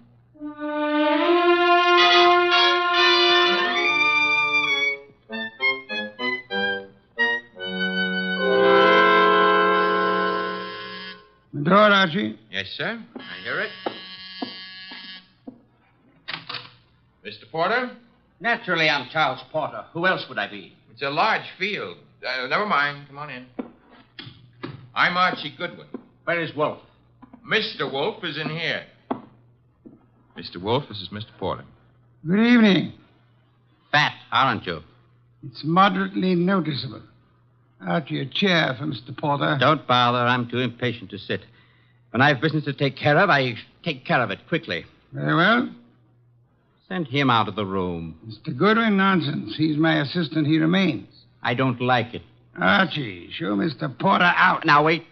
There's no need to get temperamental. Perhaps I'm a little abrupt. Rude. I'm a worried man. And impatient. You're wasting time, Mr. Porter. I suppose I am. The reason I came to you... Young man, what are you doing with that notebook? Getting ready to make marks in it. But... Oh, never mind. Mr. Wolfe, you have a client named Dorothy Spencer. Have I? There's no need to be coy about it. I happen to know. Then you know. I want you to drop her. Drop her? Refuse to handle her case. Close the books on her. You know what I mean. Why should I? The girl has no money. I have. It doesn't answer my question. Perhaps this will. Appear to be a small package of dollar bills. It happens to be $1,000. Archie, will you? I will. It is $1,000. Thank you. Mr. Porter, Yes? you're paying me $1,000 in order that I refuse to act for Miss Spencer. Nothing more. That's right. What does she suspect you of? I said nothing about. Well, that is. You must know that as well as I do. Possibly. Nevertheless, what does she suspect you of? Being a blackmailer. Whereas your occupation really is? I'm a musician, pianist. I'm appearing nightly at the Windsor Hotel. Archie, have you made out a receipt for Mr. Porter? Yep. Give it to him and show him to the door. Okay. Mr. Porter?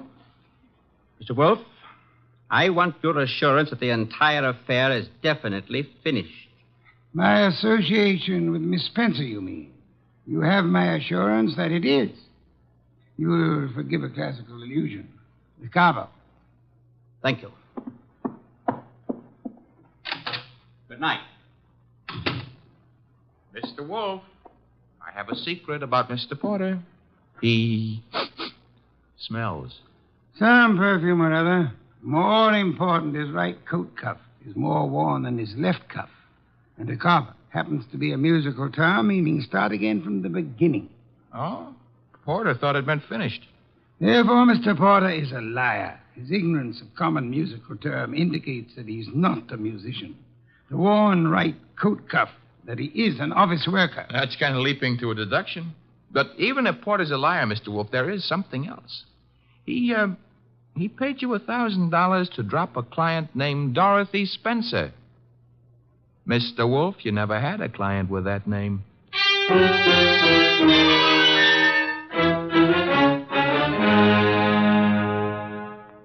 Well, that's that. Dorothy Spencer is not in. Anyway, she's not answering her phone. Mr. Wolfe, I said... I know what you said. That a comment? I'm worried. Mr. Porter may have assumed erroneously that Dorothy Spencer had employed or was intending to employ me. That does not explain why he lied about his occupation. Maybe he didn't lie. After all, your deductions could be wrong. Phooey. Okay. Take care of that right now. I'm phoning her. Hello? Windsor Hotel? Get me the manager's office. Thanks. Could you tell me if a Charles Porter plays the piano at... Uh-huh. She sounds blonde. I see. Thanks a lot. What do you do after work? Oh, so long.